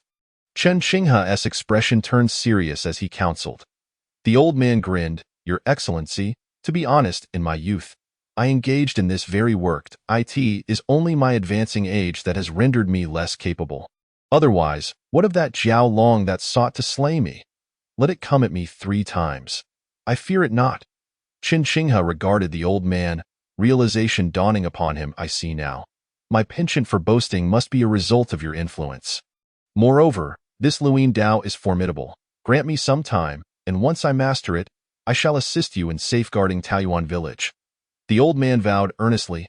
Chen Xinghe cautioned, I shall refrain from reiterating the obvious. You are wise enough to know. Just one thing. Unless absolutely necessary, do not take a life. Killing is truly the worst of actions. Life is the most sacred and should never be trampled upon. The old man chuckled. Rest assured, we understand your intentions, Your Excellency. Should we encounter those deserving of death, we shall leave it to the authorities to handle. There exists a natural order in the heavens and laws among men. Such matters are only just. Chen Xinghe nodded. That is the right mindset. I must take my leave now. Lingering here too long may attract the attention of that Tianshi from Longhushan. Be cautious, Your Excellency. Should you require assistance, seek out Aunt Ma. She is the most prudent and level-headed among us. After exchanging a few more words, Chen Xinghe vanished like the wind. The old man gazed at the Luin Dao in his hand, and then at the gleaming broadsword he had been polishing. His eyes sparkling with determination. Old comrade, we shall fight side by side once more. Departing the construction site of the water god temple, Chen Xinghe did not head directly to Taoyuan village, but instead took a detour toward Zhongfan County. The Tianshi from Longhushan was indeed an enemy, yet he was not the only concern. The Su brothers, Su Qing and Su Yuan, harbored ill intentions. Even if he chose not to confront them, they would persist in their schemes against him. One cannot remain vigilant against thieves indefinitely without taking action. Chen Xinghe, with a mindset of benevolence, was not a saint. The principle of good begetting good and evil begetting evil was a rule he adhered to as well. Upon arriving in Zhongfan County, dawn was just beginning to break. Chen Xinghe first visited the courtyard of the Su family, only to find it deserted. The Xujiao mother and son have vanished. Su Qing is also nowhere to be found. A glance around the room reveals no signs of death. It is evident that no one has perished here recently. It remains uncertain whether Su Qing was captured by Su Ming or allowed to go free. Chen Xinghe subsequently visited the powerful figure of Zhongfan County. Upon arrival, he was taken aback, for the prison gate bore the image of a mythical beast, adorned with incense offerings, its deity exuding a palpable aura. This served as a deterrent against malevolent spirits. However, Chen Xinghe quickly regained his composure, realizing that he was no mere ghost. He was the judge of the underworld. With this guise, he could boldly approach the beast. Asking, "Brother, care for a drink? My treat." Gathering his courage, he strode confidently forward. The image of the beast flickered momentarily before falling silent. Chen Xinghe exhaled in relief, silently commending his own cleverness during his time at the Yellow Springs Inn. With the guise of a judge, his endeavors became considerably more manageable. Upon entering the prison, Chen Xinghe transformed into a wisp of demonic wind, surveying the surroundings until he soon located Su Qing. The latter was confined deep within the prison, seated upon a pile of disheveled straw, his expression vacant and eyes dim, exuding an air of despondency. After all, he was a prisoner brought in with a token. Despite his protests of innocence, the magistrate of Zhongfan County dared not intervene and had him detained without hesitation. In such a predicament, one must ponder, do you harbor any regrets? Chen Xinghe observed Su Qing in silence. Perhaps, if he chose to remain silent, Su Qing could languish in this prison until death. Once a family united in joy and free from worry, now the stark contrast of their fate was something no one could endure. While lost in thought, voices emerged from the guard station outside, followed by the approach of a figure. Initially, Chen Xinghe assumed it to be a prison guard on patrol, but upon closer inspection, his eyes widened in disbelief. It was Su Ming. Towering in stature, he had donned the garb of a guard and intentionally lowered his head. Having worked through the night, fatigue had rendered people the most relaxed, allowing him to slip through unnoticed. This audacious fellow, Chen Xinghe regarded him with an expressionless demeanor. In truth, he bore no ill will towards Su Ming. The lad was somewhat straightforward, yet generally reliable in significant matters. His current actions were understandable. Given the familial bond, however, should Su Ming pursue further mischief, Chen Xinghe would no longer hold back his reservations to that moment. Su Ming reached the door of Su Qing's cell and tapped on the doorpost. Su Qing, snapping back to reality, crawled over urgently and whispered, "What news? Have you found Lady Carp?" Su Ming replied, "I have found her. She claims that this prison is a stronghold of the court, guarded by divine beasts. And she is powerless to rescue you." Su Qing's face fell, his teeth clenched in frustration. Had I known that this Carp spirit was such a deceitful wretch, I would never have partnered with her. Su Ming's expression darkened as he suddenly asked, "Father, why must you oppose the king? He has done no wrong by our family. What do you know? With him in power, our family will merely be ordinary villagers in Taoyuan village. But without the king, I could become the lord of Taoyuan village, commanding authority here. The Su family could ascend to gentry status, amassing great wealth, allowing you to hold office, and elevate our household to one of prominence. Securing our legacy for generations to come." Su Qing retorted sharply, "And so? What difference does it make between an ordinary villager and a gentry? Do we not all eat 3 meals a day and live our lives? For the sake of these ephemeral dreams, you now languish in prison while my mother and I suffer in fear and dislocation. Do you not feel a shred of regret?" Su Ming's eyes reddened as he gazed at Su Qing, a flicker of hope lingering. "Regret? Minger, have you spent too much time with those simpletons and lost your wits?" Do you not understand why they have come to Taoyuan village? This is the fate of ordinary villagers. Only by becoming part of a prominent family can we control our destiny, enjoy the blessings in times of peace, and ensure that our descendants have choices in times of turmoil, rather than drifting aimlessly. Unaware of their demise, Su Qing stared at his only son, his eyes filled with disappointment. Chapter 32. The Cunning Su Family. Observing Su Qing's unwavering stance, Su Ming fell silent, his gaze dim. He was not foolish. He simply detested rote learning. He grasped the reasoning, yet his father's logic was misguided. Even if one were to aspire to become part of a prominent family to secure the safety of future generations, it must be achieved through honorable means. For instance, old Hu, the one-armed man, had spoken of his potential in martial arts, aspiring to become a general and achieve military glory. Is this not a more honorable path than resorting to treachery? Why must one harm others to attain their desires? Is it truly possible to find peace in gains acquired through such means? Minger, I may be unable to leave for now, but that does not equate to failure. I still have my greatest ally, Master Zhang from Longhu Mountain in all of Taoyuan village. Aside from me, no one else will believe in him. He will surely come to my aid. For now, focus on using money to secure my comfort. Additionally, I have hidden something within your mother's jewelry box, in the secret compartment at the bottom. Retrieve it and consume it. It is a spirit-enhancing elixir. Once ingested, it will make you wiser. You must strive to study diligently and attain a position in the future. Otherwise, even in death, I shall find no peace. Su Qing's gaze bore intensely into Su Ming's. Su Ming hesitated, ultimately nodding in agreement without rebuttal. All that needed to be said had been articulated. His father had succumbed to madness and could not be salvaged. Further discourse was futile. Seeing Su Ming nod, Su Qing smiled broadly. Excellent.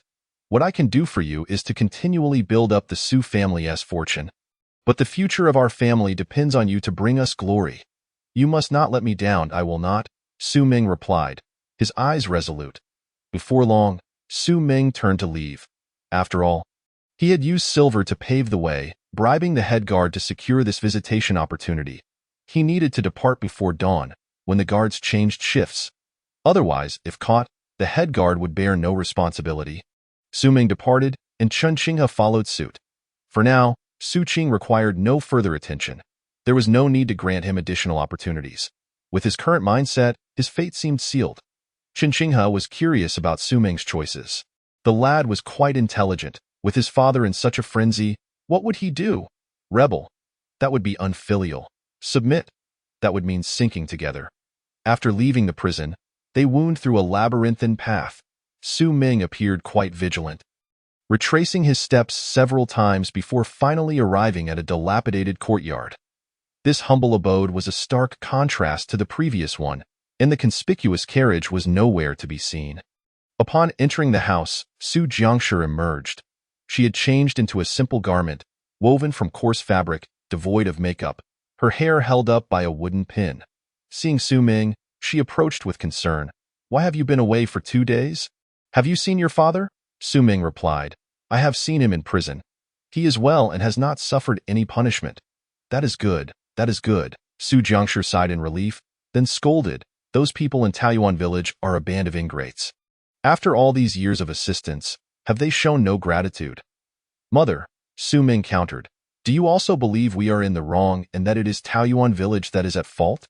Upon hearing this, Su Jiangshi paused and looked at Su Ming. Minger, I know you have always harbored grievances about your father's actions, feeling that he is in the wrong. But in life, one must plan for those closest to them. You are our only son. We only wish for you to live well. If you can succeed, your father and I would willingly face death together. Mother, what are you saying?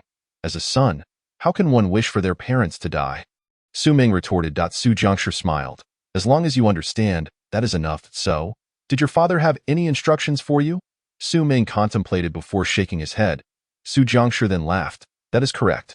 Your greatest flaw is your inability to keep secrets. In the future, if there is something you cannot disclose, you must hold your tongue, even to those closest to you. As the ancients say, a gentleman does not lose his life through indiscretion. My son is indeed very clever. I have always known. Su Ming remained silent. Meanwhile, Chen Qinghe, concealed in the shadows, could not help but admire Su Jiangshi. This woman was truly formidable. She was likely the most astute member of the Su family, skillfully manipulating both Su Qing and his son. Even in conversation, she guided the discourse, ensuring that even if Su Ming spoke, she would steer the topic. It was a relief that it was Su Qing who had been taking action, rather than Su Jiangshi. Had she been the one orchestrating events, Su Yuan would likely have met his demise long ago, and Chen Qinghe would have remained oblivious to the connection between his beheading and the Su family. Since my son has made up his mind, I shall say no more. Have you eaten? Mother will prepare a meal for you. Su Ming shook his head. Su Jiangshi smiled and turned to leave for the kitchen. Noticing Su Jiangshi had departed, Su Ming proceeded directly to her bedroom, where he discovered her jewelry box. Upon opening it, he revealed another layer beneath, which contained two items, a pearl-like pill and a letter addressed to my dear son. Su Ming did not rush to examine the contents. Instead, he restored the jewelry box to its original state and carefully placed it back. Pretending as if he had never been there, he returned to his own bedroom. Unbeknownst to Su Ming, every action had been clearly observed by Su Jiangshi, who was standing outside the window, peering through a small hole. After Su Ming had left, Su Jiangshi turned around and continued her way to the kitchen. Meanwhile, Chen Qinghe hid in the shadows, observing Su Jiangshi's every move, one hand stroking his beard while the other propped up his chin. He was utterly amazed. How could such a woman be interested in someone as useless as Su Qing? Inept and lacking talent, yet so ambitious. Just as he was lost in thought, Chen Qinghe suddenly heard someone calling for him. After a moment's reflection, he transformed into a sinister wind and arrived in Su Ming's bedroom. Softly calling, my lord, are you there?" Chen Qinghe hesitated for a moment before revealing his true form. Upon seeing him, Su Ming was startled and stepped back a few paces, exclaiming in fright, "Who are you?" It was then that Chen Qinghe remembered he was currently in the guise of a judge. "It is I," he replied. Hearing the familiar voice, Su Ming was utterly befuddled. Chen Qinghe, however, did not offer any explanations but instead removed his ghostly facade. Returning to his original appearance, Su Ming, upon witnessing this, was filled with astonishment and a hint of eagerness. Chen Qinghe ignored his eager gaze and directly inquired, "What did you summon me for, my lord? Have you been following me all this time, protecting me?" Su Ming asked joyfully. Chen Qinghe rolled his eyes. "Am I that idle? I only came today and saw you stealing from your mother," Su Ming pouted. "Oh, I thought my position in your heart was different." Chen Qinghe calmly replied, "That is merely your overthinking. Besides being a bit more troublesome, you are no different from other children." "Well, that counts for something," Su Ming said proudly. Chen Qinghe's expression darkened. "You called me out here just to chat. If there's nothing else, I'm leaving. Seeing you irritates me. Wait, don't rush off. Here, take this." Su Ming hurriedly intercepted him, presenting a pearl-like pill. Chen Qinghe was momentarily taken aback. Su Ming chuckled. "This is a treasure. A celestial pill that can enhance intelligence. I believe I can no longer become any smarter, so I'm giving it to you. My lord, you won't reject it, will you?" Chen Qinghe asked. "Do you intend to use this to resolve the grievances between me and your father?" Su Ming shook his head. "This is my sincere gift, unrelated to my father. Moreover, it cannot be resolved. My father is beyond saving, and I do not intend to interfere. I plan to honor the Su family in my own way. I believe I can do it." As he spoke, he couldn't help but break into a grin. Chen Qinghe gazed at him silently. This young man appeared to be laughing joyfully, but tears welled up in his eyes, unable to be contained. Chapter 33. Su Ming. "I am not a false fierce one after a long while." Su Ming wiped away the tears from his face, still smiling broadly. "My lord, do you think if I do not attain scholarly success, I will truly be a failure?" Chen Qinghe replied, "Look around this world. Are there not countless professions, all devoid of scholarly titles? I knew it. You are the one who understands me best," Su Ming said. Deeply moved, Chen Qinghe rolled his eyes. This young man truly had no sense of shame. Yet this lack of shame was different from those who were rotten to the core, such as Su Ming. While disliked by many, was also endearing to others. People began to wonder if he was truly Su Qing's son. After all, Su Qing was frail, and Su Jiangshi was petite. Yet here was Su Ming, robust and strong, even more so than many adults at just over a decade old. Surely it couldn't be a genetic mutation? My lord, I plan to leave this place, Su Ming suddenly declared. Qin Shinghe was taken aback. Leave? How old are you? And your mother is here. Where do you intend to go? Su Ming replied, You know my parents' thoughts. My lord, I am not foolish. I cannot sincerely do this, nor do I wish to. Staying here would only complicate matters, so I intend to venture forth, to join the border armies and earn my title through military merit. Qin Shinghe retorted, You need to grow up first, at your current age. What can you do? Before he could finish, his eyes widened in shock as he witnessed Su Ming seize a cup and, with a sharp crack, shatter it before grinding it into powder, letting it cascade from his fingertips. Qin Shinghe stared blankly at Su Ming. Why, lord, did you expect this? Surprising, isn't it? Su Ming beamed with pride. Qin Shinghe stood in stunned silence for a long while before finally asking, Did old Hu teach you this? Su Ming nodded. I formally became his disciple years ago, but old Hu instructed me not to reveal this. Otherwise, he would expel me from the school. Moreover, old Hu not only taught me martial arts, but also military strategy. Saying my innate talent is extraordinary and my mind agile, marking me as a rare military genius, which is why he gave me special attention. Qin Shinghe chuckled, choosing not to press further. Observing Su Ming in this light, his impression of him improved considerably. Over the years, Su Ming had acted recklessly, his arrogance drawing disdain, even being beaten up by a group of children from Taiyuan village. Initially, Qin Shinghe thought he was courting disaster. Now, he realized the boy had merely been concealing his talents. After a moment's contemplation, Qin Shinghe continued, If you leave, what will happen to your mother? Su Ming glanced at Qin Shinghe. My lord, do you still pretend to be oblivious before me? My mother is exceptionally astute. How could you not know? Although she appeared indifferent earlier, she was clearly watching from the windows when I took something. She just chose not to say anything.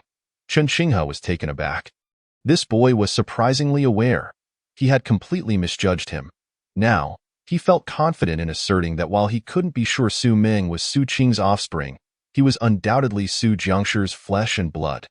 Thus, he had never worried about his mother. Even in unfamiliar surroundings, she could manipulate everyone at her will. Su Ming sighed. Qin Shinghe smirked. You still have the audacity to say that? Over the years, you have been more convincing than ever. You had me fooled. I was only concerned about my father, but I tried my best. I couldn't persuade him, nor could I reason with him. The reason I gave you that celestial pill was not to plead for my father, but for my mother, as long as she remains near Poyang Lake. I hope my lord can look after her a bit. If she leaves here, then forget I said anything. Qin Shinghe remained silent, simply placing a hand on Su Ming's shoulder. You have matured and formed your own opinions. Be cautious when venturing out. Su Ming grinned. Your affection, my lord, will be the warmth I carry through countless harsh winters ahead. Qin Shinghe paused, then suddenly smacked Su Ming on the head. Su Ming tilted his head from the impact, but remained foolishly grinning. Filled with pride, I'm leaving. How to explain to your mother is for you to decide. With that, Qin Shinghe turned and transformed into a gust of wind, vanishing from sight. Su Ming bid him farewell with a smile. Once Qin Shinghe departed, Su Ming's expression shifted, clouded with worry. Decisions are merely 2 words. Yet actions are a complex endeavor. As Qin Shinghe left Su Ming's presence, he recalled he had yet to inquire about Su Yuan's whereabouts. Like Su Qing, Su Yuan had also become somewhat deranged. No doubt, both were nuisances if possible. Qin Shinghe would have liked to imprison Su Yuan alongside Su Qing in the dungeons. Contemplating this, he chose not to return but transformed into a sinister breeze. Searching throughout the county. The county was not large. If Su Yuan were still around, he would surely be found. However, unexpectedly, after a lengthy search, he could not locate Su Yuan. Qin Shinghe began to suspect that Su Ming might have eliminated him. Given Su Ming's capabilities, no, he needed to clarify this matter. Though Su Ming intended to enlist and killing may become common, fratricide is always a distasteful affair. Even if no one knew, wouldn't it still be recorded in the ledger of life and death? Qin Shinghe, always concerned for promising juniors, couldn't shake the feeling. Suddenly, he noticed his own attire and an idea struck him. Adjusting his posture, he transformed into a sinister wind and arrived at a small earth deity temple. This temple was modest, resembling a miniature hall, simply adorned and housing a small old man. Yet the temple enjoyed a vibrant incense trade. After all, seeking divine aid had always been more effective when the local deities were involved. Chen Qinghe approached the temple and dramatically called out, "Where is the earth deity?" Upon finishing his words, Chen Qinghe wore a solemn expression, though internally he felt quite anxious. He was certainly not akin to the Monkey King, who, with a mere strike of his staff upon the ground, would summon the earth god to come forth in eager reverence. Furthermore, the skin he donned was merely a fade. However, soon enough, before the earth goddess shrine, a plume of white smoke began to rise, and then an elderly man materialized, gradually growing in size. Ultimately, he transformed into a diminutive figure, standing two-thirds the height of Chen Qinghe, with hair and beard as white as snow. Yet, unlike the portrayals of earth gods in later television dramas, this elderly man was adorned in resplendent attire, reminiscent of a government official. The old man bowed deeply before Chen Qinghe, uttering, "Little deity pays respects to the esteemed judge." Chen Qinghe let out a sigh of relief. This skin truly served its purpose well. "I have a matter to inquire of you. Do you know Su Yuan?" The old man hastily replied, "Indeed, I am aware. Any individual who has set foot within the county town has come under my watchful eye, for it is my duty." "And where is that individual now?" Chen Qinghe pressed. The old man responded. "He was assaulted, sustaining a broken leg, and stumbled away from the county town. I am unaware of his current whereabouts." Chen Qinghe was taken aback, realizing the precision with which Su Ming had acted. After a moment's contemplation, he asked, "Are you familiar with the king of the black eels in Poyang Lake?" The old man paused, then said, "I have heard some rumors. It is said that he was slain by the celestial master of Lunghu Mountain, and the waters were tainted crimson with his blood. A most tragic affair, oh? And what is your opinion of this king of the black eels? Speak candidly," Chen Qinghe inquired with a serious demeanor. The old man hesitated briefly before stating, "He is a fool." Chen Qinghe was taken aback. Chapter 34. The intruder within the household. County magistrate observing the old man's earnest demeanor. Chen Qinghe felt a tinge of displeasure. Setting aside his past, having traversed through realms as a fish demon for a decade, he would not claim to be universally adored, yet he had certainly made his mark. The human heart is inscrutable, and he could accept various judgments. But to label him a fool, could he acquiesce to that? Old Earth God, are you perhaps becoming senile? Pray tell, why do you say so? Chen Qinghe pressed, his gaze intense. To this, the old man became frightened, replying timidly, "Honorable judge, what is your connection to this king of the black eels?"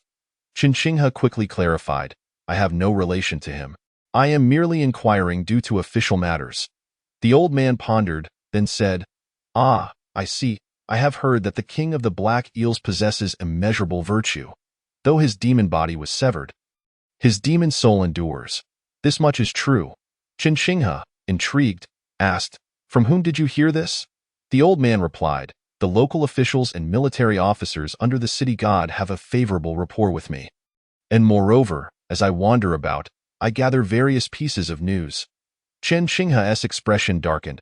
It was merely the skin of a judge that concealed him. His own beheading had become a public spectacle. And afterward, he was the subject of gossip. What was this? Were these celestial beings truly so idle? Then, if the king of the black eels is indeed foolish, how do you justify that? Chen Qinghe pressed further. The old man explained, "The local demons, whether mountain-born or water-bred, once they awaken their intelligence, seek a place of refuge. This king of the black eels, with centuries of cultivation, is not without intellect.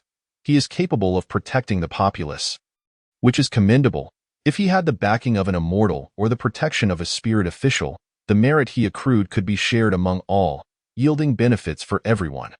What if Lunghu Mountain has connections in the heavens? Would they truly dare to act recklessly?" Chen Qinghe listened, astonished. Was being a celestial being governed by such principles? Was he to perish simply because he lacked a patron? He felt a swirl of indignation and powerlessness. Whether human or divine, it seemed they were all entangled in the web of bureaucracy. Perhaps, had he simply focused on cultivating in the depths of the water after his arrival, he would have lived quite well by now. Yet, what significance would such cultivation hold? It would merely be a life of idleness. Eventually, when his cultivation reached maturity, would he withstand the heavenly tribulation? With nothing to his name, could he endure? Had he amassed any merit that hindered anyone? Was it forbidden for a minor demon to have savings? Furthermore, while the king of the black eels engaged in good deeds, his gathering of refugees was misguided, a transgression of taboo. The old man continued, "Indeed, while saving lives is commendable, he ought not to have acted independently but rather assisted the county office. By allowing him to complete everything, the county office did nothing. What was their intention? Were it not for the king of the black eels being non-human? The county magistrate would have sought to report him, claiming that the gathering of refugees heralded treason. It was precisely for this reason that the magistrate allied with that celestial master of Longhu Mountain, using the Grand Seal to endorse the slaying of demons, aiding Zhang Jihe of Longhu Mountain to bear the repercussions of karmic backlash. After all, such backlash would fall upon the court, leaving the magistrate unaffected.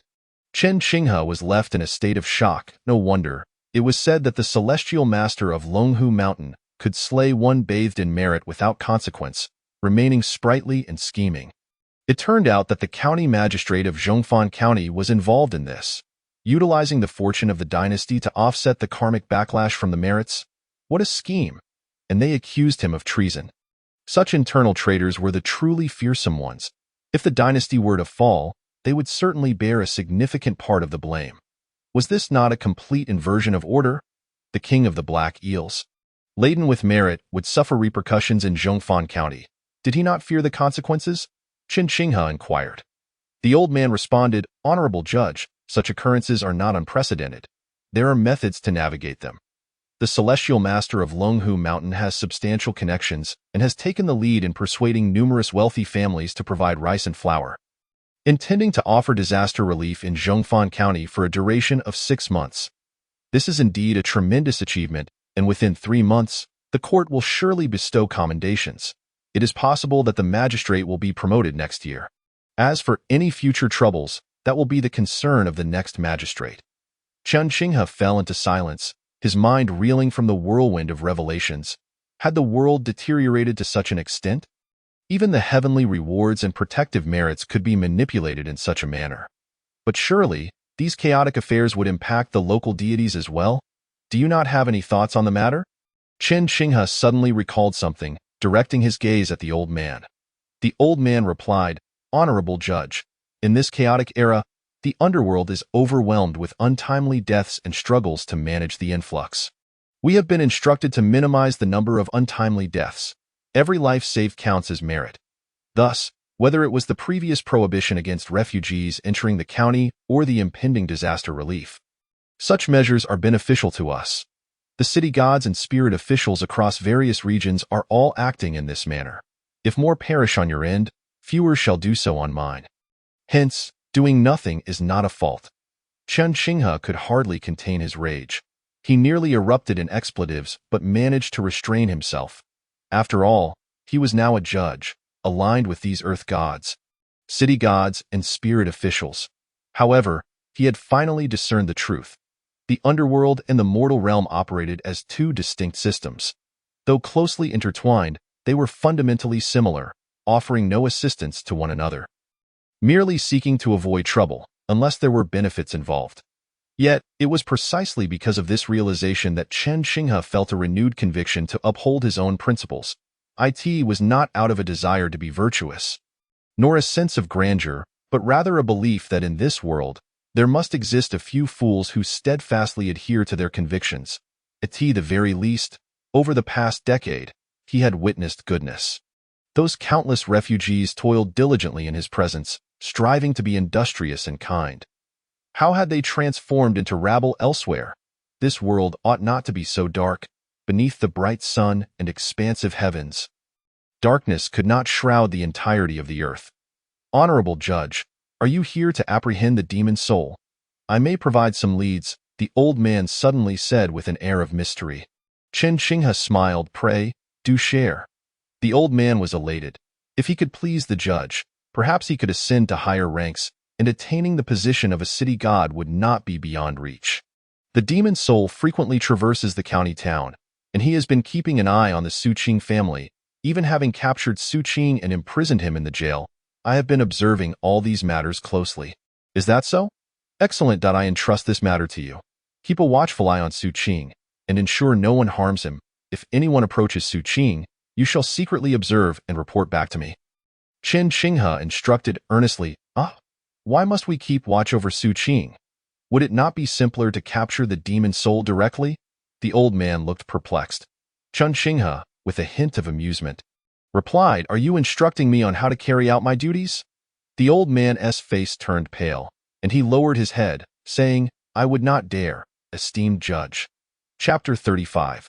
The dragon reappears after reprimanding the land spirit and advising it to be more vigilant. Chen Qinghe decisively transformed into a shadowy wind and fled. Left behind was the old man, drenched in sweat and thoroughly frightened. How foolish he had been to dare offer advice to the judge, nearly incurring the wrath of the esteemed magistrate. Instead of gaining favor, he had brought calamity upon himself, leaving him with no tears left to shed. Fortunately, he was still alive, and there would be opportunities to continue flattering and ingratiating himself. Meanwhile, having departed from Zhongfan County, Chen Qinghe wandered the vicinity, searching fruitlessly for Su Yuan. Ultimately, he had no choice but to abandon his quest. If he encountered the night-wandering deity on his way back, he might still feign to be a judge and inquire further. For now, he sought a concealed spot to covertly observe the water deity's temple.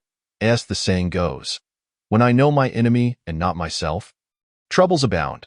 When my enemy knows me, but I do not know them, the villain is doomed. With the plan devised by the Tianshi of Lunghu Mountain in mind, Chen Qinghe resolved to take on the role of the mantis hiding behind the cicada. He found a clean stone to recline upon, propping his head with one hand while rhythmically tapping his thigh with the other, his gaze fixed intently ahead. Before him lay a small hill, a good 4 or 5 miles from the water deity's temple, lush with vegetation and adjacent to Poyang Lake.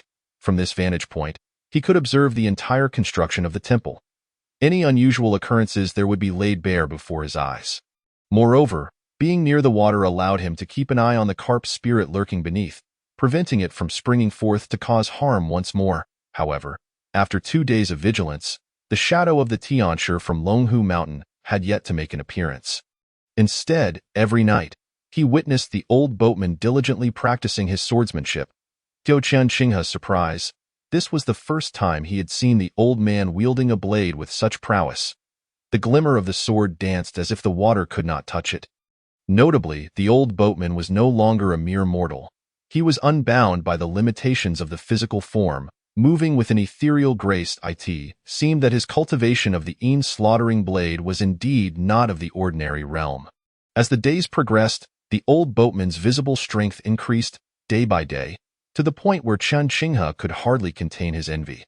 Yet, having already bestowed upon the old man the secret techniques, he felt too embarrassed to return to request them back. Besides, his own life-bound treasure seemed to possess untapped potential. With daily nurturing, it too could grow stronger. Chen Qinghe pondered the wisdom of not overextending himself and decided to relinquish the thought of learning the blade, instead focusing intently on exploring the various applications of the black fish demon's bones. After several days, he had made some modest progress and felt quite satisfied. One day, as daylight gradually waned without any unexpected events, the construction of the water deity's temple continued to evolve, with the main structure now over half completed. Much land had been cleared around it, though the main beams and pillars had yet to arrive. Those were of utmost significance. The raising of the beams, regardless of social status, symbolizes a momentous occasion. It marks the inception of a household and the beginning of a new life. As night fell, the laboring villagers, after finishing their evening meal, busied themselves for a while longer before dispersing in groups, returning to their homes. Once the night deepened into silence, the old boatman emerged, heading towards a small grove to continue his training. Yet, before he could begin, he suddenly paused, swiftly drawing his sword and sprinting away. Chen Qinghe, perched upon the rocks, also rose, his expression darkened. The false carp spirit had re-emerged. Chen Qinghe could not tolerate this relentless nuisance any longer. He immediately turned and transformed into a shadowy wind, fleeing from the scene. Shortly thereafter, near the river bend, a group of 7 or 8 villagers found themselves intercepted by a colossal creature, collapsing in terror on the ground. Pale-faced, this monstrous entity was none other than a black dragon. It seemed to have no intention of troubling the ordinary villagers, but was rather waiting for something. After a brief moment, the old boatman rushed in, sword in hand, his brows furrowed in anger. "You vile beast, dare you commit foul deeds here?" he gritted his teeth. The villagers, initially terrified by the old man's appearance, felt a flicker of hope, having previously heard in the village meeting that the old boatman had been threatened by other demons and had fought valiantly against them, suffering injuries. Thus, when the proposal to establish a statue of the old boatman in the side hall during the water deity's offerings was raised, there was no opposition. The old boatman, revered not only in Taoyuan village but also in the surrounding areas, had earned his reputation through his own efforts. Initially, the neighboring villages had struggled, but after receiving Chen Qinghe's assistance, Taoyuan village had thrived and helped others achieve shared prosperity, with the old boatman as its representative.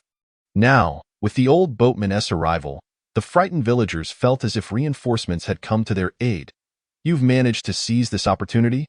The black dragon regarded the old boatman with a hint of surprise, unable to suppress its astonishment. After all, the old boatman had clearly perished in their earlier confrontation. This was not unexpected. The dragon was well aware of its own strength and knew that it had dealt a fatal blow. Yet, instead of departing to the underworld, the old boatman's soul remained in this realm, a blatant defiance of the natural order. Now, the solidified spirit before him wielded a sword imbued with an intimidating aura. Transcending the ordinary in simple terms, it was akin to a transformation that warranted a newfound respect after just 3 days apart. This was no trifling matter. The old boatman coldly remarked, "Thanks to you, I have shed that frail body and now embody the form I have always desired. Very well, I shall repay you with my blade. If I do not strike you down today, how shall I face the world as the guardian of the water deity?" Upon hearing this, the black dragon erupted in fury. "I am the true water deity. Poyang Lake and the Dragon Palace are rightfully mine. I am destined for greatness, while you lowly mortals know not the honor of the dragon clan. Today, I shall slay you, teaching these peasants the consequences of defiance." With that, the black dragon roared and lunged at the old boatman. The old boatman, undeterred by the dragon's earlier might, was even less fearful now. Although he had only practiced the slaughtering blade for a few days, he was already a master swordsman. Those few days had sufficed for him to grasp the fundamentals, lacking only the accumulation of energy. Thus, the old boatman soared into the air, embodying his sword, merging man and blade into one, swift as thunder, and swiftly collided with the black dragon. Though not a true dragon, the black dragon possessed some ability to command the winds and clouds. Moving agilely through the air, evading the old boatman's strikes with precision, before countering with its claws, the old boatman retaliated with a swift slash, parrying the dragon's claws, but was still sent tumbling back several steps. His expression grave, however, the black dragon was taken aback, exclaiming, "Your swordsmanship is no ordinary technique. Whose teachings have you received? If you are acquainted with someone I know, I would let this matter slide, but you must depart at once." The old boatman sneered, "I believe it would be better for you to leave. You seek death." The black dragon roared in outrage. "Indeed, I find it is you who is courting death," came a sudden voice. As a figure in a yellow robe descended gracefully, it was none other than Zhang Jihe, the Tiancher from Longhu Mountain. Chapter 36. Each with their own schemes. Zhang Tiancher. Those present recognized him instantly, albeit with a myriad of expressions. The villagers looked upon him with the utmost reverence, for it was this man who had slain the king of eels. The old boatman harbored a deep-seated resentment, yet concealed it well, his demeanor only slightly sour. The black dragon, meanwhile, was both wary and incensed. In the shadows, Chen Qinghe had intended to reveal himself and join forces with the old boatman to confront the black dragon. However, Zhang Tiancher's unexpected arrival quashed that plan, allowing him to continue observing from the darkness, breathing a sigh of relief. This figure had finally made his appearance. After all, having someone constantly lurking with ill intentions was truly unnerving. as one could never predict when they might strike. Zhang Jihe, what are you implying? Do you dare interfere in our Water Clan's affairs? The Black Dragon accused, eager to cast blame. Water Clan? The great principles of heaven govern the upper realm. Human laws govern the middle, and the underworld governs the lower. Have you, as a Water Clan, severed ties with the celestial order, claiming to be beyond reproach? Zhang Jihe retorted, his expression devoid of emotion. The Black Dragon fell silent, realizing that no matter how powerful the Dragon Clan, they were still beholden to the heavenly court. Otherwise, it would be tantamount to rebellion, as a dragonborn bastard, had it not been for its mother's claim to the Poyang Lake water vein and its half-dragon bloodline. It would have had no opportunity for the favor of the Dragon Clan, let alone the chance to vie for the position of the water deity. This opportunity was rare, and the Black Dragon cherished it. Thus, it refrained from speaking out against the Dragon Clan, fully aware that its adoptive father would be the first to punish it for any misstep. However, being restrained by Longhu Mountain was also a blow to the Dragon Clan's pride. The Black Dragon coldly replied, Zhang Tianshi, do not seek to gain the upper hand with mere words. Poyang Lake is one of the world's vital waterways, the most important water vein in the southwest. It is imperative for my Dragon Clan, if you recklessly meddle, jeopardizing my clan's affairs, can you bear the consequences? Zhang Jihe responded, yet that does not justify your murderous intent. When did the righteous path of heaven and earth become validated through the act of killing? If that is indeed the case, then I, as a humble practitioner, must pen a missive to beseech the celestial deities for fair adjudication. Zhang Jihe, do you still possess the audacity to castigate me?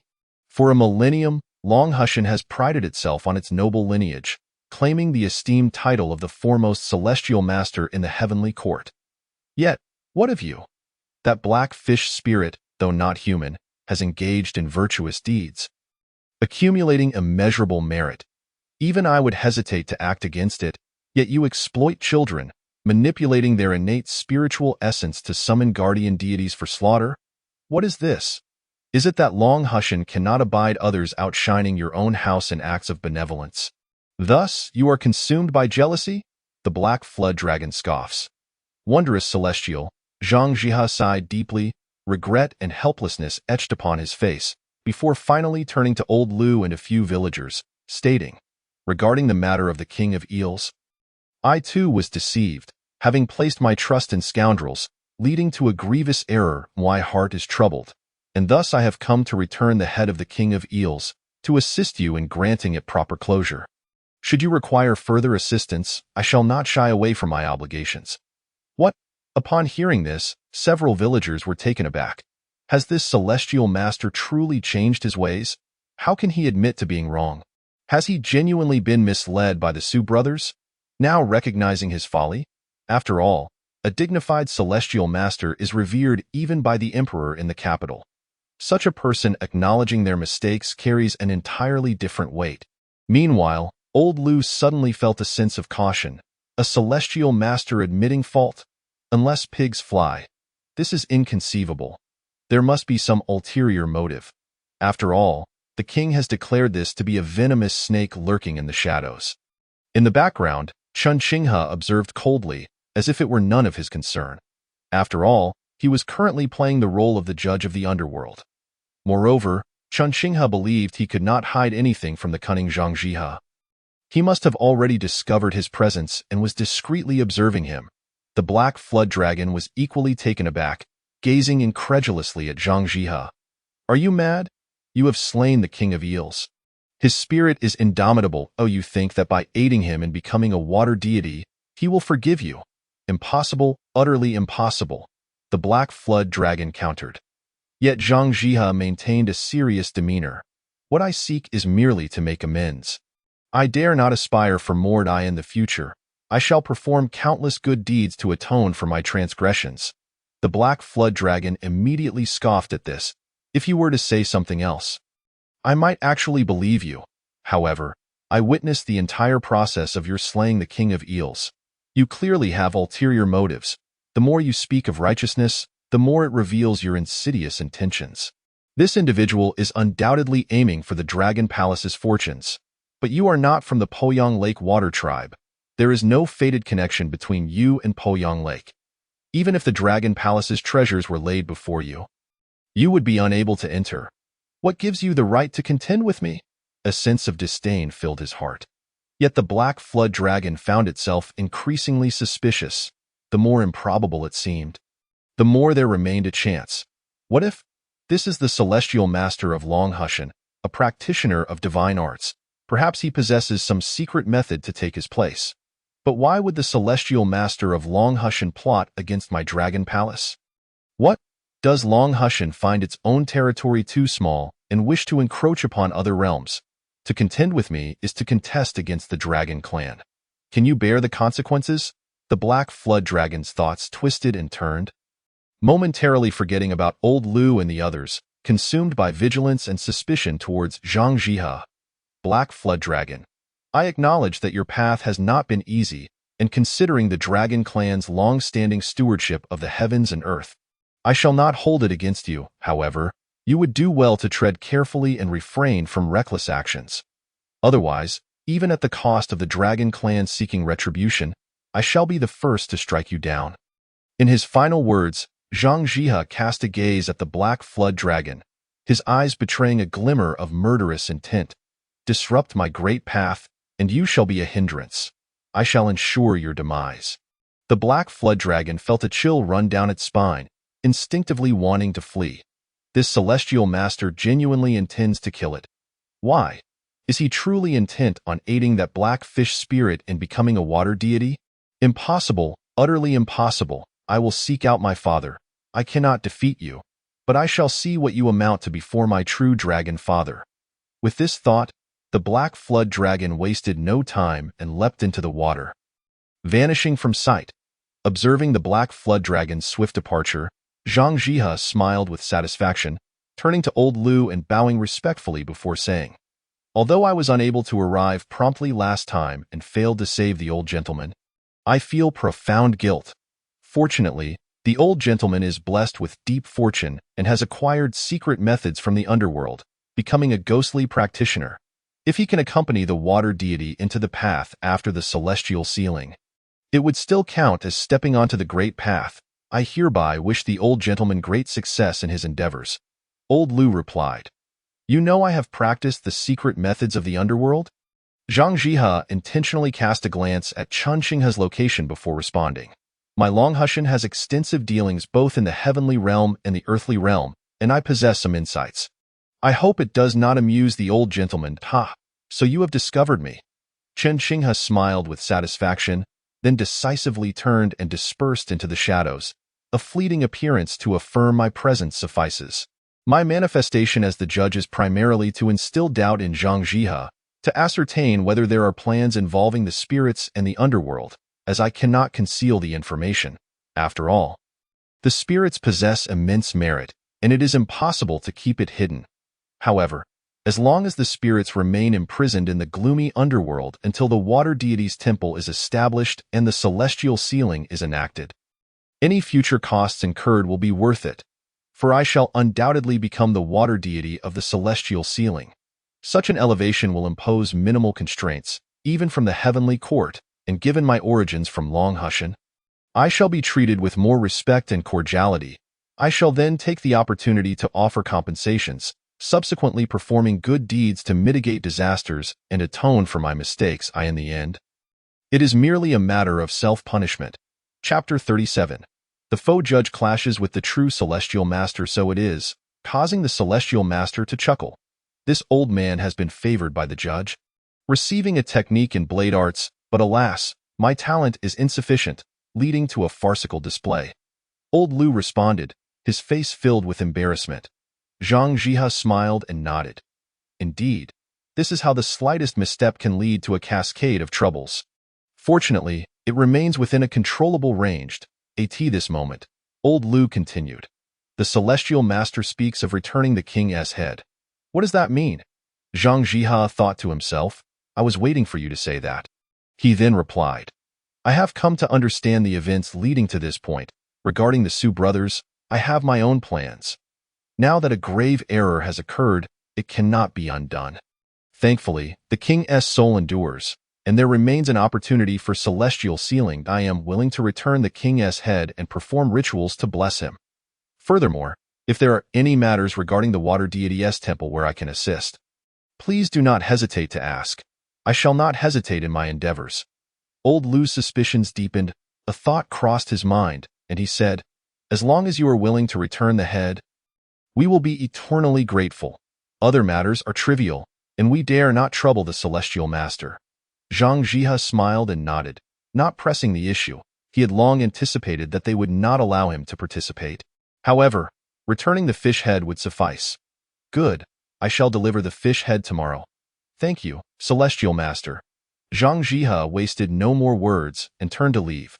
The scene was left with Old Lu and a group of villagers still reeling from the earlier events. Old Lu said, there is nothing more to discuss. Everyone return to your homes. Regarding today's events, it is best not to speak of them indiscriminately. We shall discuss the matter of the king's head after deliberation and notify you accordingly. The villagers, having narrowly escaped death, were all in a daze. Moreover, they were accustomed to following the village committee's directives, nodding in agreement. Soon, the villagers dispersed. Old Lu, wielding his broadsword, waited a moment, and seeing that Chen Qinghe showed no intention of revealing himself, turned and returned to the water deity's temple. Meanwhile, after Zhang Jihe departed, he did not return to Guiyun Temple, but instead took a detour to a small hill. Once he steadied himself, he bowed and said, I, Zhang Jihe, pay my respects to the esteemed judge. The surroundings were dark and silent. After a moment, a wisp of energy spiraled, and then Chen Qinghe, donning the judge's guise, appeared, his expression devoid of emotion as he regarded Zhang Jihe. Celestial Master of Longhushan, the judge has overly praised me, slaying the merit-filled demon and commanding the impermanence to bind spirits. The master possesses remarkable skills, capable of manipulating yin and yang with reckless abandon. Chen Qinghe spoke icily, his tone decidedly unfriendly. Zhang Jihe, however, was not taken aback. After all, his actions had indeed interfered with the operations of the underworld. The judge, as a legitimate deity of the underworld, had every right to be angered. But what of your anger? I am a registered Taoist of Longhushan, an outer sect celestial master. In a certain sense, I am under the jurisdiction of the heavens, while you, the judge of the underworld, truly have no authority over me. My actions, while perhaps inappropriate, were in pursuit of the great path, where compassion cannot afford to linger. If I have offended in any way, I acknowledge my missteps. What does the judge believe would be required to make amends? I shall endeavor to accommodate. Zhang Jihe replied with calmness, exuding an air of knowing his fault while feeling no shame in his quest for enlightenment. Chen Qinghe found the situation laughable. You kill me, and still maintain a grievance? The Great Path contest. In terms of both status and strength, we are leagues apart. What relevance does the Great Path contest have with you? You are merely coveting wealth. By your logic, I could claim that the wealthiest individuals and I are engaged in a Great Path contest. Could I not then rob them and feel justified in using their riches? In his heart, Chen Qinghe harbored unspoken grievances. Yet, he refrained from voicing them aloud. Though he currently held the position of a judge, he understood the necessity of careful consideration before speaking. Too many words could lead to errors. It would be preferable for Zhang Jihe, with his self-importance, to initiate the conversation and reveal his schemes and plans, allowing Chen to act accordingly. Indeed, Chen Qinghe's silence caused Zhang Jihe to hesitate for a moment. Ultimately, he could no longer contain himself and inquired, Your Honor, why do you place such importance on that old man? Chen Qinghe's interest was piqued, and he regarded Zhang Jihe with a semblance of a smile, yet remained silent. This expression left Zhang Jihe feeling somewhat awkward, as if he had conjured up some thoughts of his own, prompting him to continue, Very well. It seems my modest intentions cannot escape your discerning eye. However, since you, Your Honor, also regard Poyang Lake with interest and wish to partake in its fortunes, why not collaborate with me? Upon hearing this, Chen Qinghe did not rush to respond. After a moment of contemplation, he replied, This official merely stumbled upon an opportunity and found pleasure in the hunt. I have no intention of becoming involved in anything concerning Poyang Lake, which bears no relation to me. A flicker of disappointment crossed Zhang Jihe's eyes. Yet he remained skeptical of Chen Qinghe's words. What did he mean by having no intentions of involvement, no connections? If that were the case, why had he offered that old man a method of cultivation?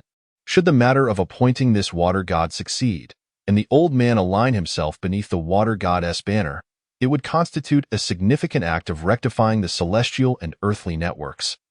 With the merit surely to be shared with Chen Qinghe, setting aside the myriad celestial beings within the underworld, which spirit is not covetous, especially of such rare merit, I refuse to believe that you, as a judge, harbor no desires, so it appears I have misjudged you, but the affair concerning Poyang Lake is my sole opportunity for transcendence. Should this endeavor fail, I would lose my chance at ascendance. Thus, I beseech you, your honor, even if you harbor discontent towards me, could you grant me an opportunity to fulfill my plans? I shall surely atone for any grievances at that time. Zhang Jiehe spoke earnestly. Bowing deeply, Chen Qinghe replied, in truth, I am quite curious about your plans for Poyang Lake. After all, this matter does not solely rest upon you. The dragon clan is also scheming, and various deities and spirits are observing from the realms. Should you fail, it may not merely result in the loss of your celestial fate. Zhang Jiehe fell silent. If matters are not kept secret, how can they succeed? Even if many deities discerned his intentions, by refraining from disclosing them, he could mitigate many uncertainties. Chen Qinghe continued, if you choose not to speak, I shall not press you. However, given the current chaos in the world, with countless lives lost, the underworld is in disarray. Thus, I must issue a stern warning. Do not unjustly take innocent lives. Otherwise, should Yen Jun become enraged, I shall not concern myself with whether you are a celestial master from Longhu Mountain. Upon hearing this veiled threat, Zhang Jiehe merely laughed. It seemed a threat, but in truth, it was a compromise. This judge appeared to be one who valued both reputation and benefits, a true reflection of the underworld. Zhang Jiehe promptly nodded. Rest assured, your honor, I guarantee that not a single innocent soul shall perish in this matter concerning Poyang Lake. Should that occur, the fault lies entirely with me. Chen Qinghe's demeanor softened somewhat. Although he had not fully grasped Zhang Jiehe's scheme, receiving this assurance provided at least a measure of safety for the people in the surrounding villages. Very well, today, I have seen no sign of any celestial master from Longhu Mountain. With that, Chen Qinghe turned and vanished into the shadows. Zhang Jiehe silently paid his respects. Upon rising, he felt invigorated. I have even managed to secure the Underworld's support. As for the schemes surrounding Poyang Lake, who else could possibly succeed if I do not? Chapter 38. The omen of great opportunity. The azure waves stretched endlessly, the boats appearing as mere ants upon the vast waters. This was a mighty river.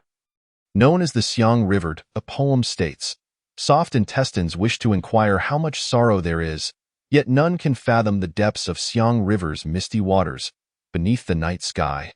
The waves of the Xiang River surged relentlessly, echoing through the ages. A colossal being, cloaked in clouds and mist, descended from the heavens and plunged into the river. It was the Black Dragon. Upon entering the river, the Black Dragon swayed its body and made its way directly to the underwater dragon palace. It was the illegitimate offspring of the Dragon Lord of the Xiang River, though it possessed only half the bloodline of a true dragon.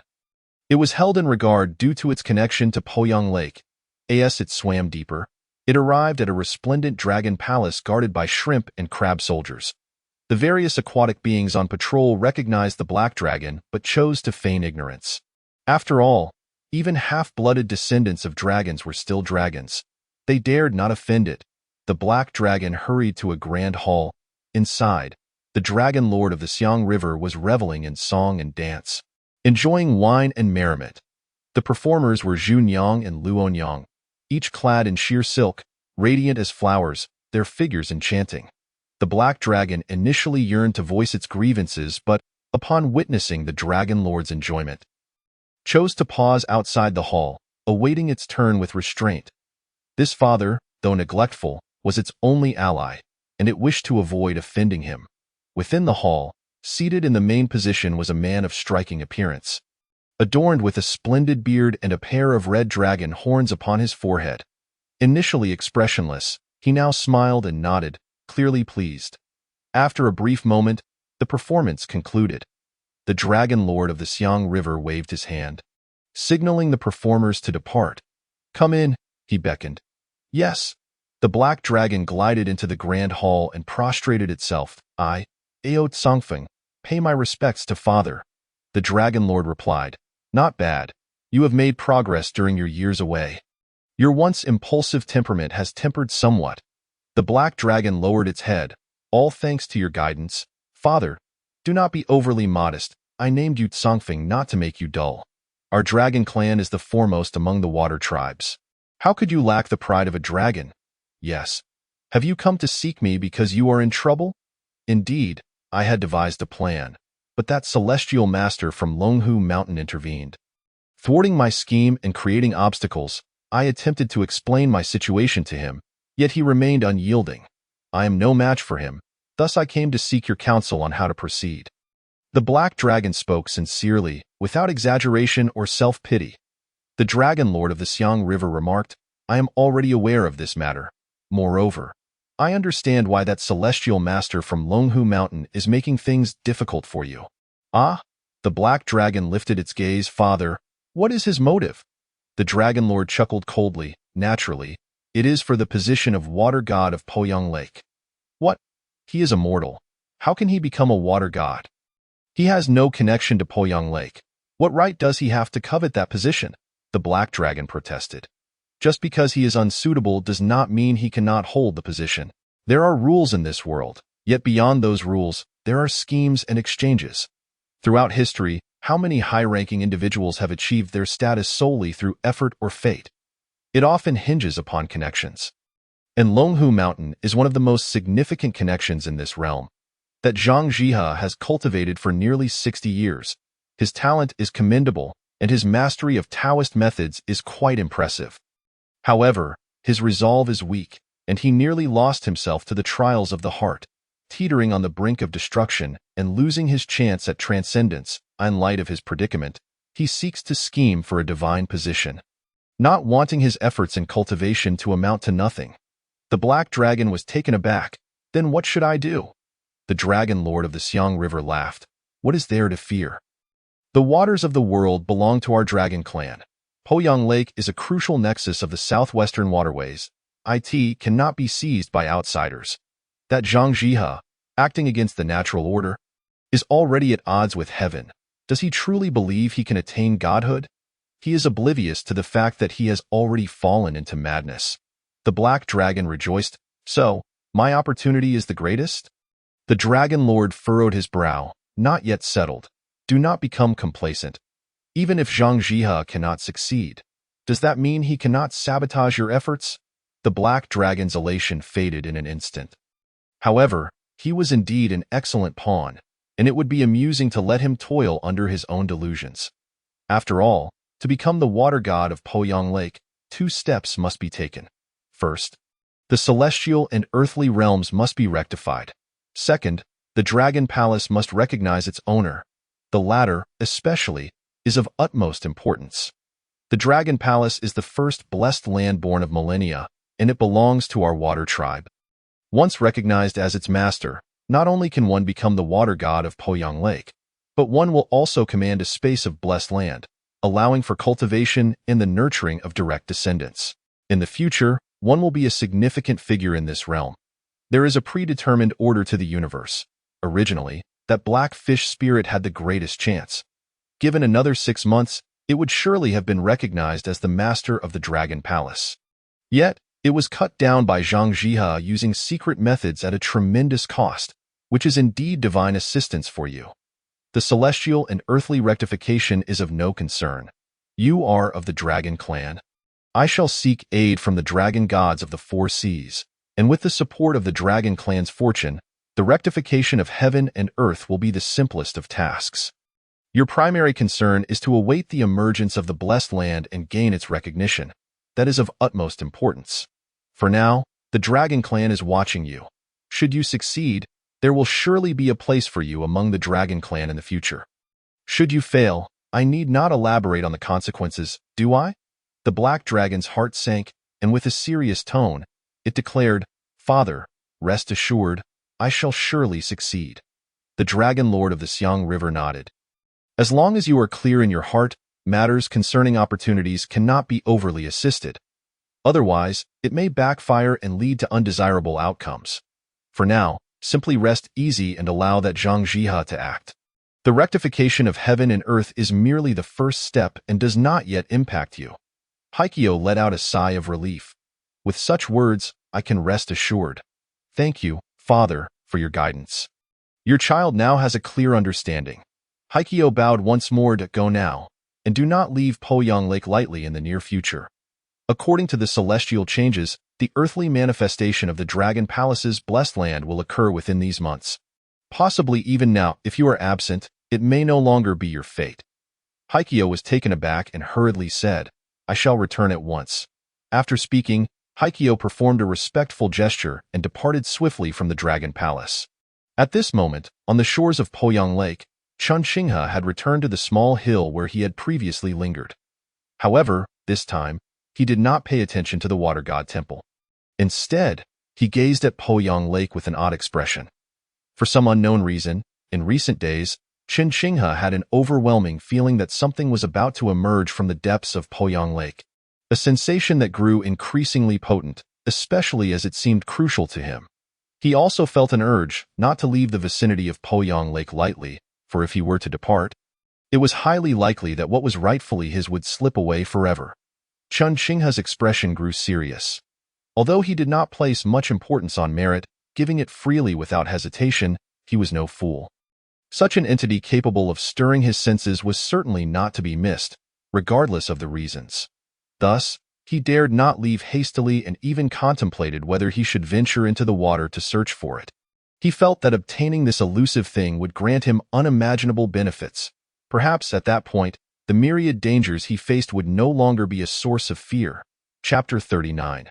Zhang Tianshi delivers the fish head. The old monkey head is transparent. The next day, the water god temple was still bustling with activity. The events of the previous night had not caused any disruption. No, in fact, there had been an increase in the number of people working here, with even some elderly and women coming to lend a hand. The workers were filled with renewed vigor. In any ordinary place, after such a fright involving demons and monsters, it would be expected that people would flee. However, the fairness and reasonableness of Taoyuan Village, day in and day out, had instilled an indescribable trust and recognition among the villagers who had sought refuge there. All of this was built upon the foundation laid by the King of Blackfish. On the day the king was slain, the entire Taoyuan village mourned as if the heavens had collapsed. When news spread that the king's spirit would not perish and could attain divinity, the people quickly regained their spirits and worked even harder than before.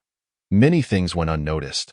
For instance, in the process of gaining, losing, and regaining, one could discover that what they had taken for granted, things they did not perceive as particularly special, had silently woven themselves into the fabric of their lives, making them irreplaceable. The King of Blackfish was one such entity. All the villagers were unwilling to let such a good king be wrongfully killed. They were even less inclined to see their hard-won happiness shattered in such a manner. They hoped for more, wishing for their descendants to live peacefully as well. Thus, when several villagers were threatened by the dragon, it only ignited their fighting spirit. They believed that as long as the King of Blackfish was appointed as the water god of Poyang Lake, governing the waters and subduing the myriad demons, then in the days to come, Taoyuan Village, and indeed countless villages along the shores of Poyang Lake, would no longer face such threats. This was the unified belief of all the villagers. When Zhang Jiha arrived and beheld the fervent construction scene at the water god temple, he could not help but feel moved. United in purpose, with a shared resolve, this belief transcended mere incense offerings. This black fish spirit truly had a remarkable talent for swaying the hearts of the people.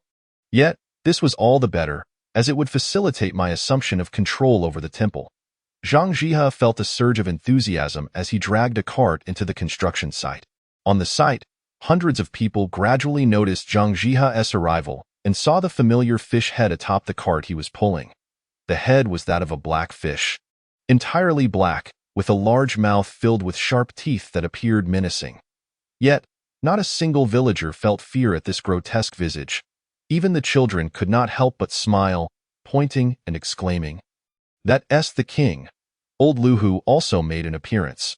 Although he had not yet transformed into a spirit, with Qian Qingha's merit protecting him and the cultivation of secret techniques from the underworld, it was no difficulty for him to manifest by day. However, his status had changed, and he had become a part of the offerings. When encountering demons and monsters, he could provide protection and take action. But the matter of receiving the living had been entrusted to the old monkey head. This little old man, who appeared to be jovial and fond of playing with children, had a childlike heart despite being aged. Yet, when it came to significant matters, he was never vague. In the weekly meetings of the 5 elders of Taoyuan, he was the one who could see to the heart of matters and propose important ideas that won the trust of the other 4. The old monkey head approached with a smile, cupping his hands in greeting. It is an honor, Master Tianshi, to have you here. I apologize for not welcoming you from afar. Zhang Jiha smiled in return. You flatter me, old sir. I am but an outsider, not a great personage. This is the head of the king of black fish I have brought. Please accept it. The old monkey head replied, It truly troubles you. Master Tianshi, come, let some of the men help carry the cart inside. 2 young men eagerly volunteered to assist. However, upon seeing the cold, lifeless fish head, their eyes turned red with anger. How many childhoods had this head accompanied in Taoyuan village? It had also been part of their children's childhoods, and now it lay in such a state. The true culprit behind the king's demise had even sent the head as if to apologize. To the common folk, this was nothing but a show of triumph, a display of arrogance. The Tianshi of Longhushan was no different from the mundane officials. They were all cut from the same cloth. As the cart was taken away, the old monkey head warmly said, Master Tianshi has traveled a long way. It must have been arduous. Come, let me show you our village. I am not afraid to boast. But within 100 miles, there is no village better than Taoyuan village. Zhang Jiha, however, was unwilling and respectfully declined with a bow. Since he had come, he naturally had enough understanding of Taoyuan village. He had even thoroughly investigated the true identities of the 5 elders of Taoyuan. Knowledge that many ordinary villagers lacked. It must be said that when Zhang Jiha first saw the information, he was left in stunned silence. In such a small village, hidden talents abounded. It was not merely the king of black fish. Old Luhu had once been the commander of the imperial guards, mastering sword techniques that allowed him to navigate through 100 men with ease. The one-armed old who was a chivalrous figure in the martial world, known as Northern Blade. The shorter the title in the martial world, the more formidable the individual. Just 2 words, North and Blade, were enough to reveal the prowess of the one-armed old who. Then there was Tianbashi, who appeared to be somewhat of a recluse, spending his days smoking and humming tunes, seemingly waiting for time to pass. Yet, this old fellow was the direct descendant of an agricultural lineage, the contemporary leader of the agricultural community, whose backing was none other than the heavenly Shen-Nong. Even the celestial masters of Longhushan would bow in respect before him, having dined at his table before achieving immortality. The old monkey head before him, while not from a prestigious background, had spent a lifetime traversing the land, seemingly acquiring a wealth of knowledge, even if much of it was from dubious sources or fragments. However, he was not to be underestimated. Then there was that Auntie Ma, who was a source of trepidation for Zhang Jiha. Although she appeared to be an expert in herbal medicine and weaving, she was, in fact, a shaman from the Miao ethnic group in the southern regions, and no matter how powerful one's spells, certain poisons and magical techniques were difficult to guard against. Perhaps, in a true confrontation, one might strike her down with a bolt of lightning, but in her final moments, she could retaliate in a way that would be unbearable. At this point, Zhang Jiha was most cautious of his life.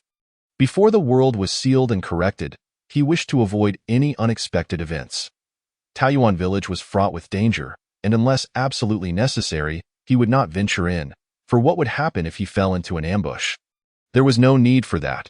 He felt shame to face the common folk without words. Zhang Jiha's expression grew somber as he took a few steps back. The old monkey head expressed some regret. This matter is not truly the fault of the Tianshi. It was those 2 brothers, Su Qing, who instigated the trouble. The Tianshi was also deceived and does not know where those 2 brothers are now. Otherwise, they would surely pay with their lives.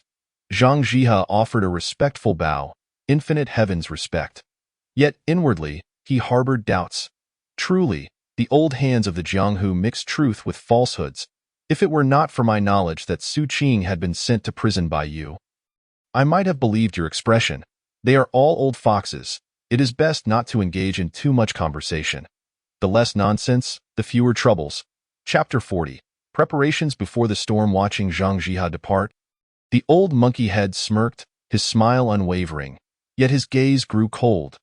Among the crowd, the one-armed old who approached, his right sleeve flapping in the wind, yet his strong physique and imposing demeanor remained. This fellow is a bit overly cautious, old who remarked. The old monkey head replied, it is only natural. After all, he can be called a Tianshi, so he must be extraordinary. This set of words is quite incomprehensible. What should we do with this king's head?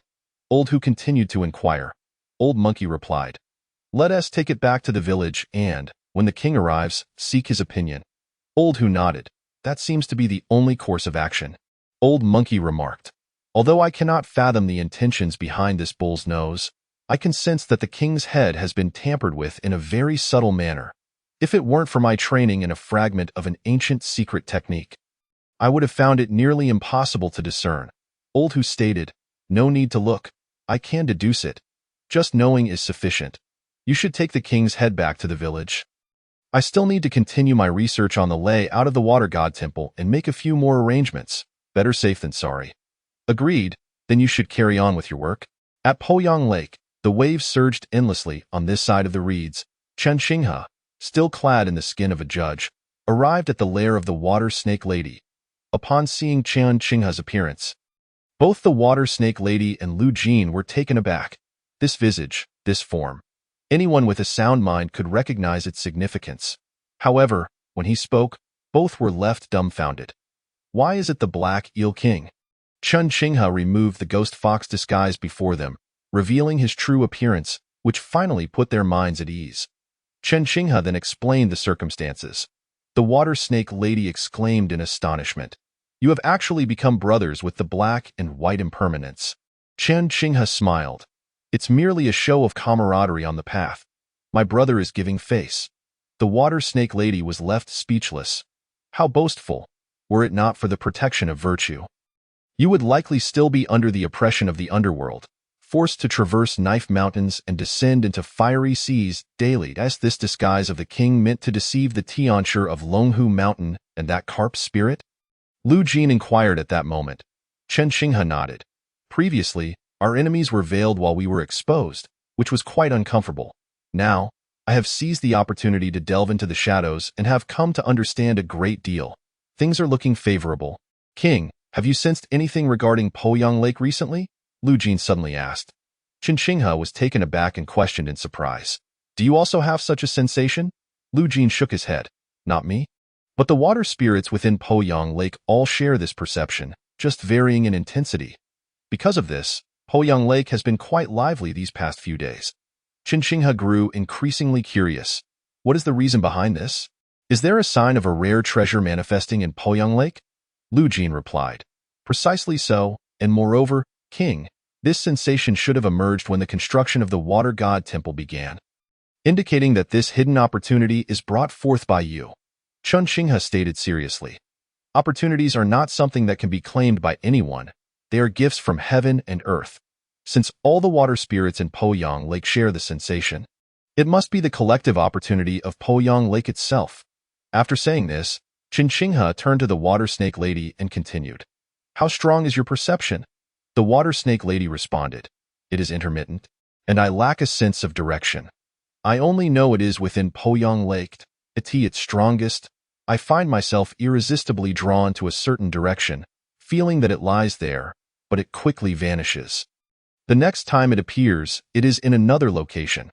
I have chased after it aimlessly numerous times over the past 2 days and found nothing. I was about to give up. Chen Xinghe nodded. It is quite similar to my experience, intermittent and impossible to pinpoint. However, what distinguishes me is that I have a vague sense of what that thing might be. It seems to be a portal, albeit hazy and indistinct. King, since you can also perceive it, it indicates that you have not missed this opportunity. You might as well attempt to investigate. We are all willing to assist, Eugene continued. Chen Xinghe pondered for a moment and shook his head. Assistance is not possible, nor is it suitable to pursue. Ah, why not? The water snake lady asked in confusion. Chen Xinghe explained. I am unsure how to articulate it. I initially wished to investigate, but today I suddenly feel that this opportunity will seek us out. The more we force it, the more elusive it becomes. The water snake lady remarked. I was saying? Just a few days ago, the sensation was very strong, but today it has diminished significantly. Up until now, there have only been 2 occurrences, and they were both vague, disappearing quickly. Does this mean I have missed my opportunity? Chen Xinghe replied. It is hard to say. Perhaps while we are in pursuit of opportunities, the opportunities are also sifting through to find suitable hosts. The water snake lady lamented. Have I truly been abandoned without even a glimpse? Chen Xinghe chuckled. That is only fair. Otherwise, anyone could lay claim to it. Do you think this opportunity would concern us? Those powerful deities could easily employ methods to seize it directly, leaving us unaware of its existence. The water snake lady considered this and realized it was indeed the case. If there is a great opportunity in Poyang Lake, I cannot believe those celestial beings are unaware of it. Yet, to this day, only a carp spirit and Zhang Tianshi from Longhu Mountain have been drawn here. Other prominent figures have not arrived. This indicates that the opportunity within Poyang Lake cannot be taken by force, but rather is based on virtue and one's own merit. For the water spirits of Poyang Lake, this is the greatest fairness. What are your plans then? The water snake lady inquired. Chen Xinghe contemplated and responded. According to the timeline, the water god temple will be completed in no more than half a month. At that time, we will arrange a sacrificial ceremony in Taoyuan village to pray to the heavens for my consecration. To be honest, whether or not I become the water god is not of utmost importance. As long as the villages surrounding Poyang Lake can thrive and remain unoppressed, I will be content. However, sometimes it is not merely a matter of desire. Once one has made a choice and set a demand, one must also bear the responsibilities that come with it. Otherwise, one should not expect anything. Eugene understood. Do you believe that only after your consecration can you access that opportunity? Chen Xinghe nodded. Just as you said. The construction of the water god temple is what triggers the opportunity. Perhaps it is a process that should be allowed to unfold naturally without coercion, but when the moment arises, one must strive with all their might. This is my stance, Eugene remarked. I comprehend now. Kingda, is there anything we can assist with? Chen Xinghe did not hide it and stated directly. I came here hoping you could help me with a task. The water snake lady could not help but ask. What task? Chen Xinghe explained. With the opportunity manifesting and the upcoming consecration ceremony for the water god, I suspect that Poyang Lake may not remain tranquil in the near future, and I might not be able to manage everything. Lady, your cultivation is considerable, and Miss Liu has inherited her family's training. If you join forces to oversee the vessels on Poyang Lake, it would prevent any inadequately skilled water spirits from being lured by the opportunity, causing their demonic nature to flare up and harm the innocent.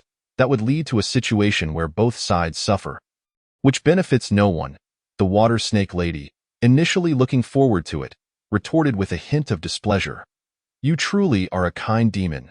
And no wonder the water demons in Poyang Lake and those land officials on the shore all say you are foolishly devoted to your cultivation. Even at this moment, you still concern yourself with such matters? Chen Xinghe smiled lightly. If I were not genuinely concerned, would I still be the Black Eel King? The water snake lady fell silent. Ultimately, the water snake lady agreed to Chen Xinghe's request. Chen Xinghe expressed his thanks profusely before leaving with a smile. Once he departed, Lu Jin could not help but chuckle. After so many years, this is the first time we haven't quarreled upon meeting, and you even thanked him. Hearing the teasing tone in Lu Jin's voice, the water snake lady felt a blush of embarrassment. She playfully nudged Lu Jin but suddenly stopped. Wearing a somewhat sorrowful expression, Eugene could not help but ask, What's wrong? Why do you look so down? The water snake lady replied. The gap between him and me is growing wider. There is a high chance he will become the water god of Poyang Lake, while I still cannot even transform. Eugene chuckled in disbelief. Silly girl, what are you thinking? Transformation for demons is not that simple. Look at that carp spirit. Even if it becomes a flood dragon, it is still not a pure dragon lineage. Without sufficient cultivation, it cannot transform either. That is a hurdle. The king is an exception. Aside from that 1,000-year-old turtle, which water spirit or demon in Poyang Lake is not in its natural state.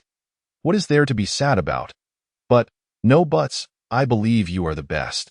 Otherwise, why would I, Lu Jin, give you that thing which could have led to my demise? I trust my choice, and you must believe that you will not let anyone down, Eugene spoke earnestly. The water snake lady nodded. I will strive to do my best. That is my good lady. Lu Jinmei beamed with joy at the water deity temple construction site during noon. The villagers, having labored all morning, were taking a respite to enjoy their lunch, each one filled with exuberance and showering praises.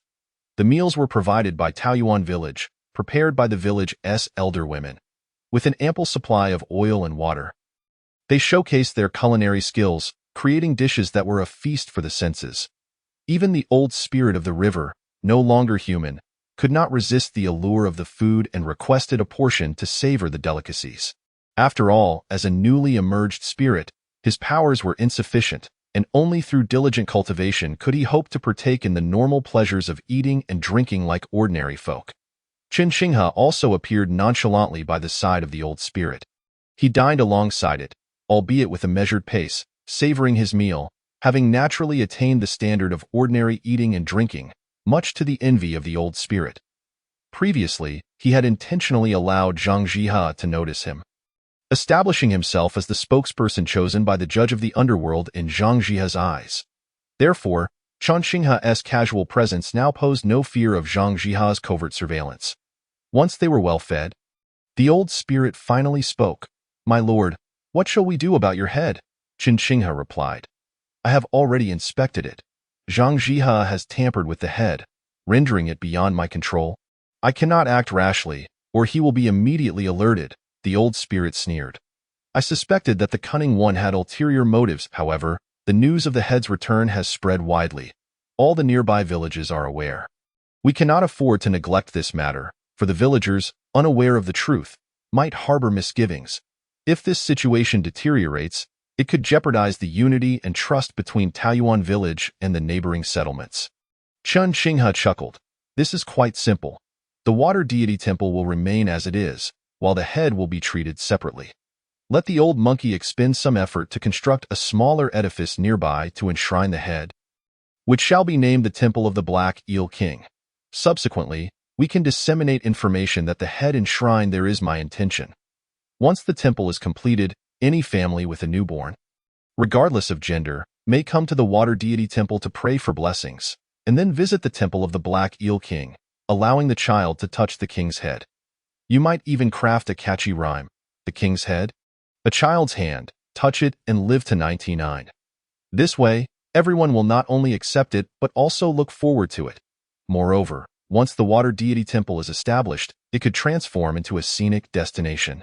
If I achieve the status of a true water deity, I will arrange various facilities here for visitors to enjoy and engage in numerous activities, generating income from wealthy merchants and dignitaries.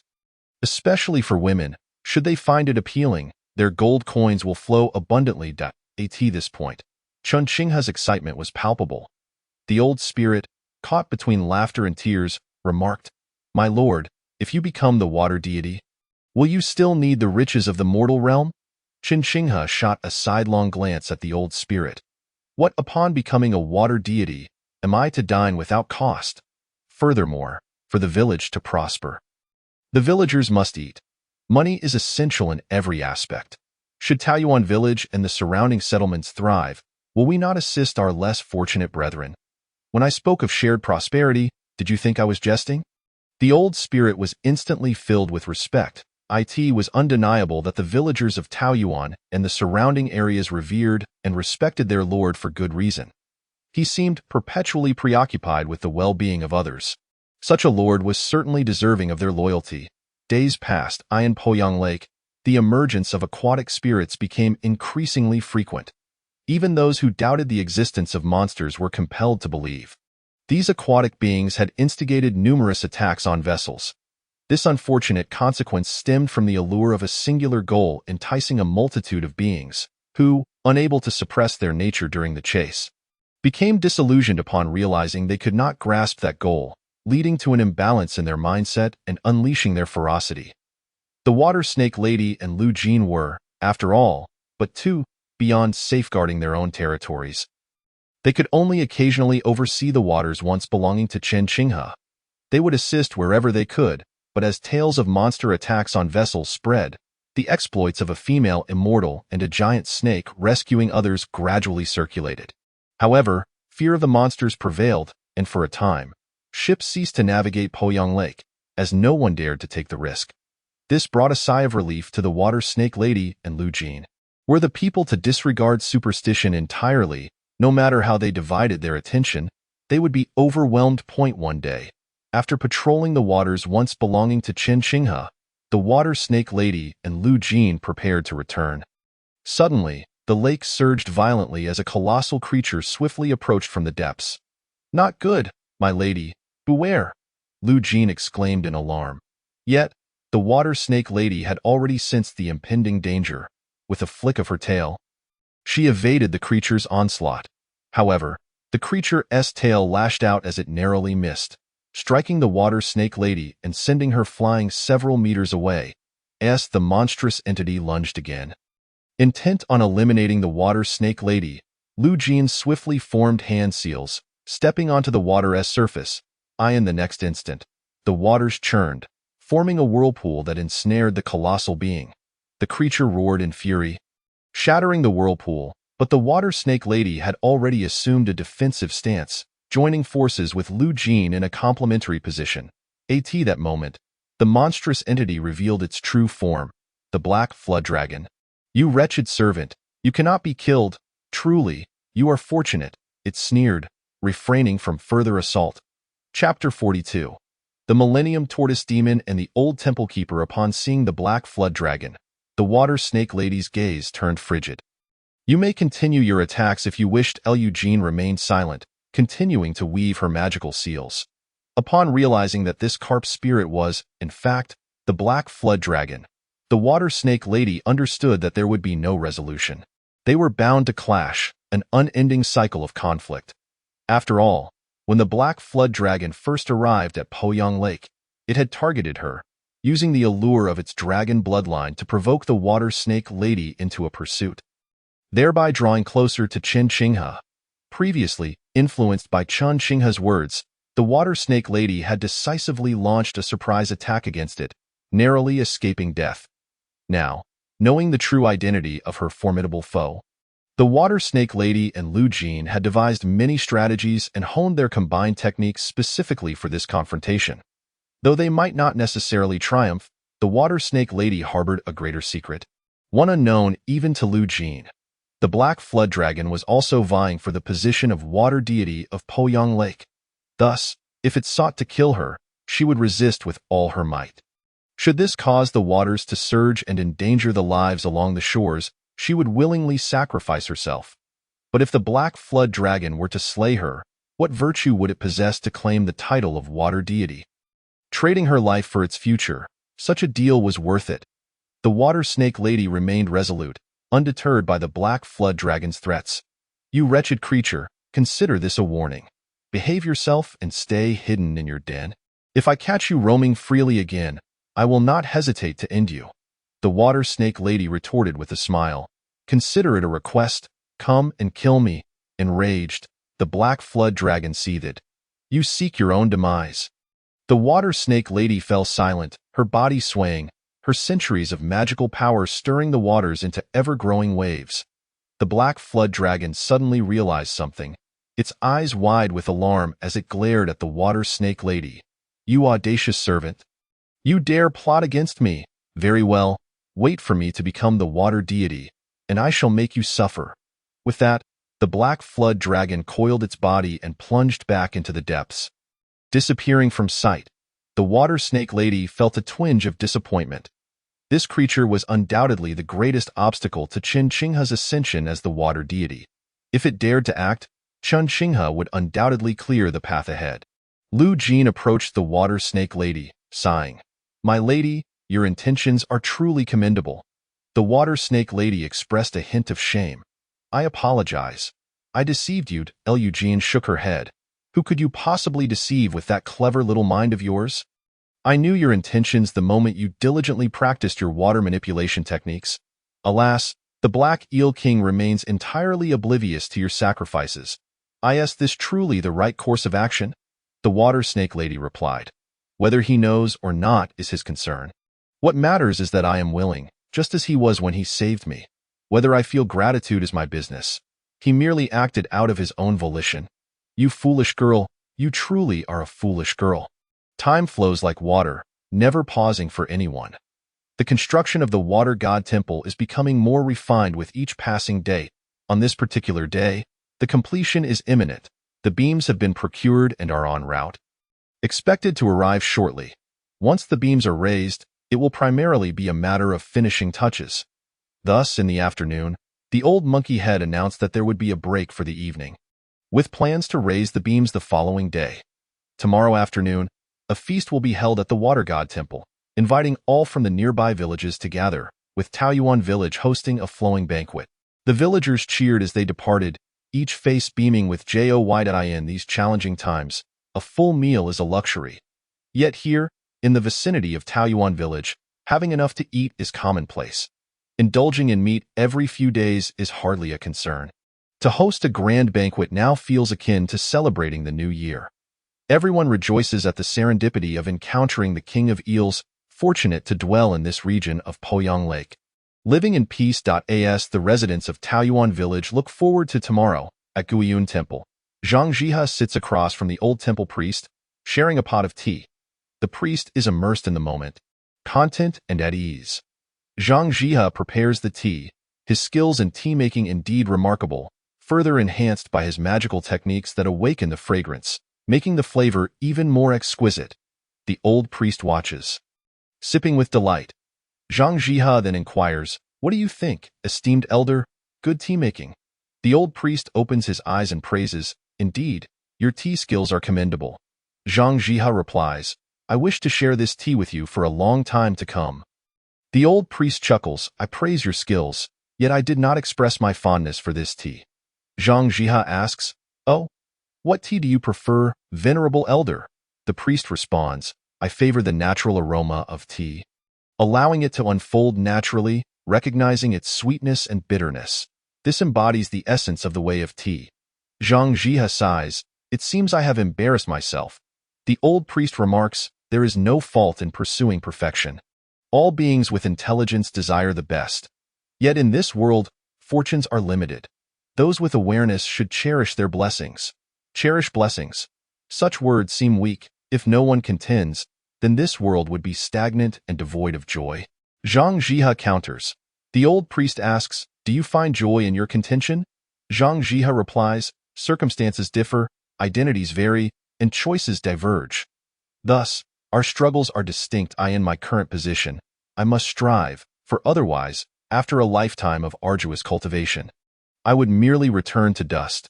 How could I be content?" The old priest sighs, "Your path diverges from mine," a simple statement, yet its meaning is abundantly clear. Paths that differ cannot conspire together. Zhang Jiha squints, dropping his facade, and continues, "Esteemed elder, your path also resides within Poyang Lake. As the only millennia-old spirit within these waters, you possess the fortune of a minister, one of the divine beings destined for Poyang Lake. Yet if your path diverges from mine, once my celestial sealing succeeds, your path may be severed." The old priest chuckles, "That is my way of cherishing blessings. Destiny appears promising, yet it is fraught with ceaseless toil. How could I enjoy the tranquility of being a temple priest at Guiyun Temple?" He adds, "If the water god does not favor me in the future, what then?" Zhang Jiha remains silent, his expression darkening. Why has he come to this Guiyun Temple? It is for the millennia-old turtle. This ancient creature has cultivated its strength in Poyang Lake for 3,000 years, its power comparable to that of true immortals. However, what Zhang Jiha covets is not its cultivation but its destiny. With the Dragon Palace's blessings manifesting, if he could secure the allegiance of this old turtle and leverage its fate, his chances of claiming the black fish spirit's sealing would significantly increase.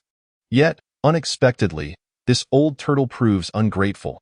If only he were stronger, he could slay it, seizing its bloodline and destiny. Would that not be better? Observing Zhang Jihe, the old priest, the millennia-old turtle, hesitates momentarily but ultimately decides to grant him another chance.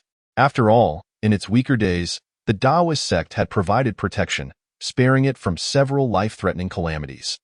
Thus, the millennia-old turtle holds a fondness for the Taoist sect and has built Guyun Temple as a sanctuary. As Zhang Jihe wrestles with his inner turmoil, forsaking the path of cultivation for the dubious allure of the divine, the old priest reflects on his choice to abandon the righteous path. Were he to pursue a path of righteousness, the Taoist sect would not balk at the distinction between gods and immortals. Yet, to tread a crooked path with impure intentions, first slaying benevolent spirits, and subsequently undermining the celestial ceiling, such a price would be beyond his capacity to bear and could ultimately disrupt the fortunes of Longhu Mountain. Zhang Tianshi, I actually have a rather suitable opportunity for you to cultivate your heart. Are you truly not considering it? The old priest inquires. Zhang Jihe sneers. What? Do you believe my heart is impure? The old priest is taken aback. Ah, so you do have some self-awareness. Chapter 43. The old monkey head, grateful to the Tianshi since you are aware. Why not cultivate your heart and break through your obstacles, seeking the immortal path once more? To be honest, being a god is not as carefree as being an immortal, the old priest speaks earnestly. Zhang Jihe finds humor in this. Is this old turtle feigning ignorance or truly naive? If that is the case, why have you restrained your cultivation for 3,000 years instead of striving for immortality? Zhang Jihe retorts. The old priest stands firm. You mentioned it yourself. My destiny is that of a minister turtle, predetermined and guaranteed. Why should I seek to transcend? I am not so foolish. Zhang Jihe is left speechless. But you are different. Longhu Mountain's teachings primarily focus on cultivating immortality. Even if you fail in this life, after the dissolution of your essence, you can cultivate again in the next, accumulating more experience and increasing your chances of becoming an immortal. Is that not far superior to your current schemes? In the next life, will I still be me? Zhang Jihe coldly replies. The old priest shakes his head. Everything resides in the heart. Since you have made your decision, then there is no need to drink this tea. I wish you well, Tianshi. May you achieve your desires. With that, the old priest rises, punching his back as he turns to leave. Zhang Jihe's eyes flicker, ultimately suppressing the madness within. The risks are too great, the odds too slim, and the consequences unpredictable. It is unwise to take such chances. The next day, the beams are raised and the temple is completed. Amidst the shouts, the sturdy century-old cedar is hoisted atop the roof, adorned with red cloth. Following the raising of the beams, firecrackers are set off, red sugar is scattered, and a grand feast commences. The water god temple is packed with people. Children playing everywhere. The adults wear smiles, their eyes glistening with tears of anticipation. After presiding over the beam-raising ceremony, the old monkey head calls for the feast to begin. Everyone is welcome to sit as they please. Those who cannot find a seat wait for the next round. As today, anyone can indulge freely. Many who are not from the villages collaborating in the temple's construction have rushed over upon hearing the news. Eager to partake in the festivities, the leaders of the several villages do not intervene. After all, once the king becomes the water god, the surrounding areas of Poyang Lake will benefit from his grace. As long as they hold him in reverence and acknowledge his divine status, they are considered kin in this lively atmosphere. Newcomers to the scene gain a deeper understanding of the king of eels, marveling at the fortune of the villages under his care. Among them is a family of 3, though impoverished, they do not lack for food. Their presence is motivated by a desire to express gratitude, wishing to make amends for their child's plight, which could have been far worse had it not been for the king's benevolence. This couple has long felt a sense of guilt, yet they see no way to make amends. Upon learning that the king of eels is to be honored with a temple for divine sanctioning as the water god, they secretly resolve to attend the ceremony, not seeking protection, but simply wishing for the king's success. The child quickly finishes eating and, with parental consent, joins the other children in play. Despite the father's reservations about the Taoist priest, he holds immense faith in Taoyuan village, having quietly assisted many times before. Here, the people, both adults and children, seem impeccable, especially in these trying times when sustenance is scarce and many suffer from the ravages of famine. Who could dare claim that this is not the work of the king of eels? Just as the child is enjoying the festivities, an adult suddenly blocks his way. The other children, seemingly oblivious, continue on their path. The child looks up, fear evident in his eyes as he recognizes Zhang Jihe, who gazes down with a smile that appears exceedingly kind. Yet, the child is terrified and nearly in tears, for it was this very Taoist who had toppled his father and frightened his mother. Zhang Jihe gently reassures, "Little one, do not be afraid. I have come to bring you a gift. You and I are fated, yet disrupted by malevolent forces. Fear not, for I possess a treasure. Behold, this is a spirit-enhancing elixir. One of the secret treasures of Longhu Mountain it can enhance one's intelligence. Even cats and dogs that consume it may awaken their spirits and become demons." With words tumbling from his lips, Zhang Jihe produced a pearl-like pill from his hand. The child, increasingly fearful, instinctively took a few steps back, as if contemplating escape. Zhang Jihe's countenance darkened. "Though I had been somewhat impatient earlier, I now came bearing gifts for you. What is there to fear? Were it not for that meddlesome black fish spirit, I would not have found myself compelled to present this spirit-revealing elixir. This secret method could restore your soul.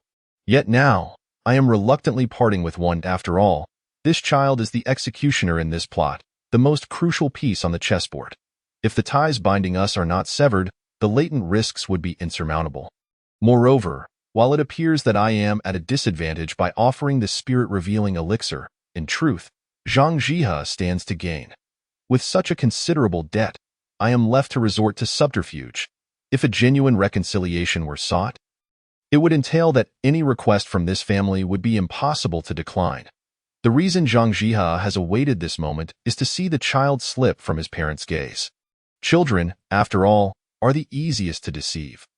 Once you accept my elixir, the ties of fate will dissolve, and any future troubles you encounter will no longer bear any relation to me." The child remained resistant, seemingly daunted by the offer, and was about to turn and flee.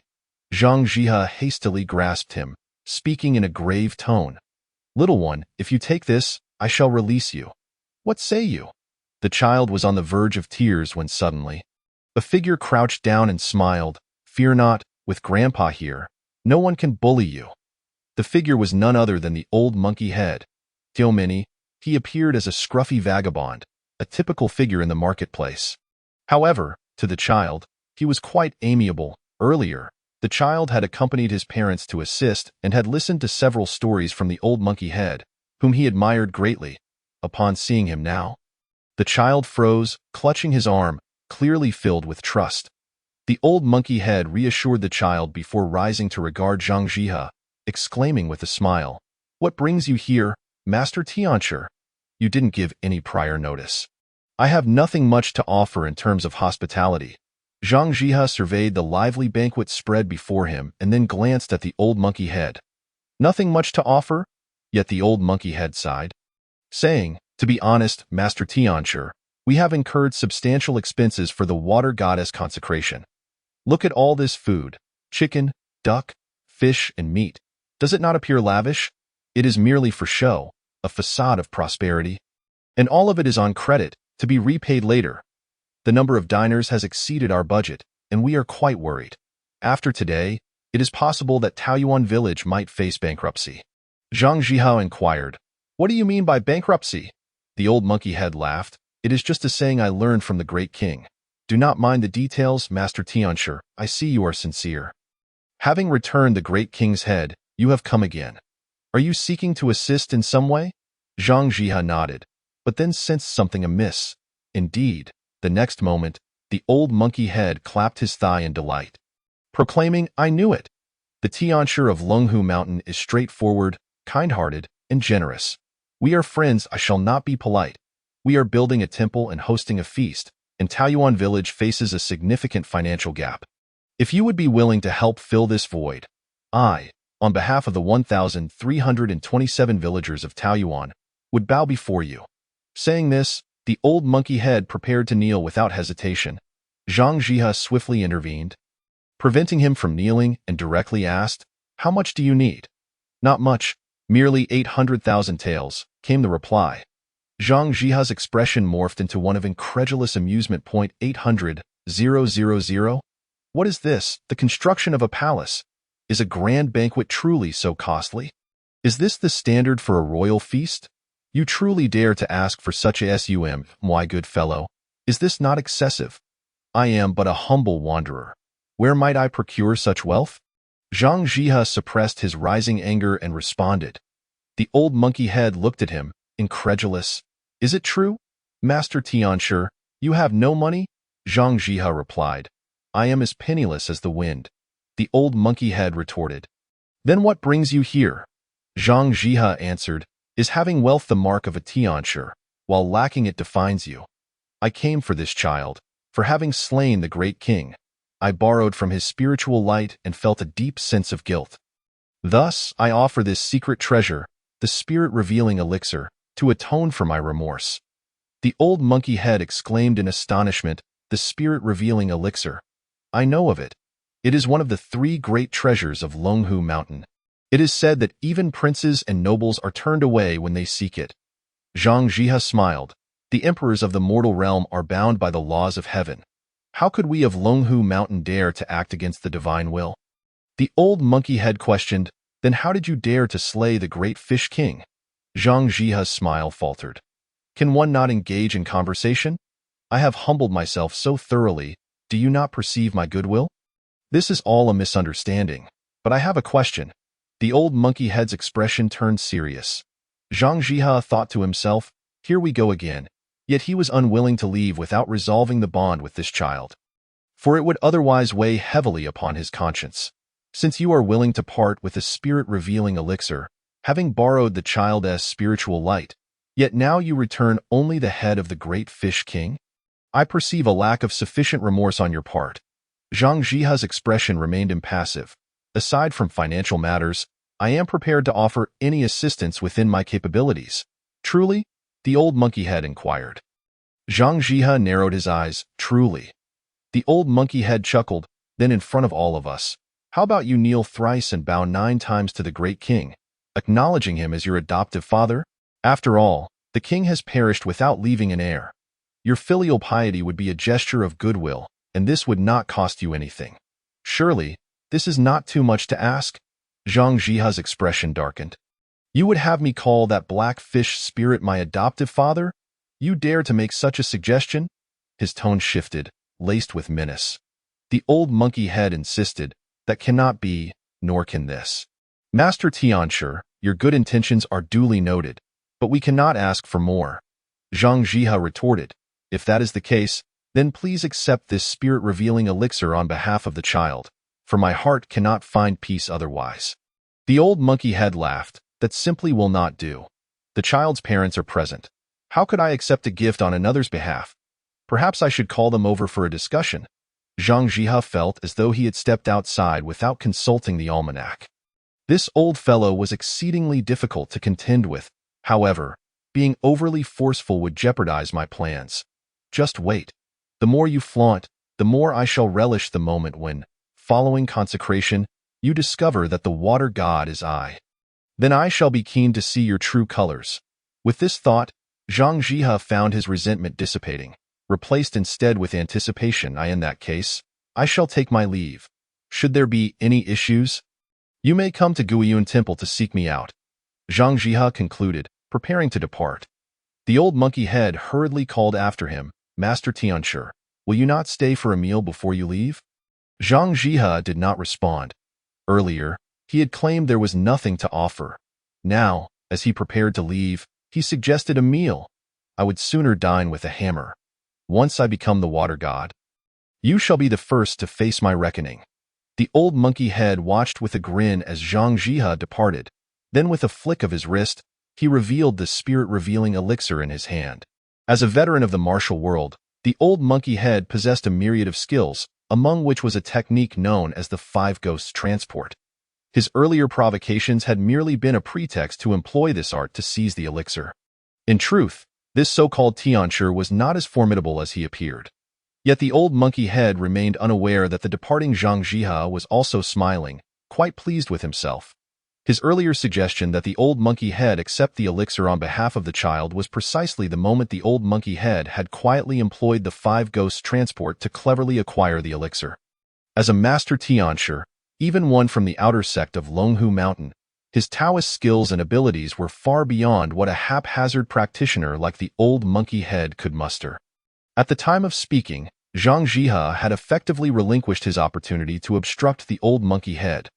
Thus, it was as though the old monkey head had assumed this karmic debt. Should he choose to keep the elixir for himself? The burden of this karma would shift onto him. Deity now rested upon him to resist the allure of greed. Old monkey, you should not have acted. Suddenly, old Lu appeared beside the old monkey head and spoke. The old monkey head was taken aback. Old Lu continued, this Tianshi is no simple figure. Underestimating him may lead to your downfall. The old monkey head contemplated this, his complexion paling as he gritted his teeth. Indeed, I have been outwitted. Truly, I was arrogant and unaware of my own ignorance. With that, he looked down at the spirit-revealing elixir in his grasp, offering a bitter smile before turning to the child. Here, take this and consume it.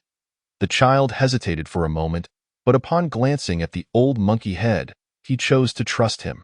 For all the children present, they held unwavering faith in this storyteller. The elixir melted in the child's mouth, and he beamed with delight, exclaiming, "It's so sweet." The old monkey let out a bitter laugh, gently stroking the child's head, choosing to say little more. The celestial elixir is indeed precious. Yet, this kind of karmic retribution, once dared to be mentioned, involves compensation far exceeding a mere elixir. Otherwise, that celestial master would not have stealthily approached the child to devise a scheme.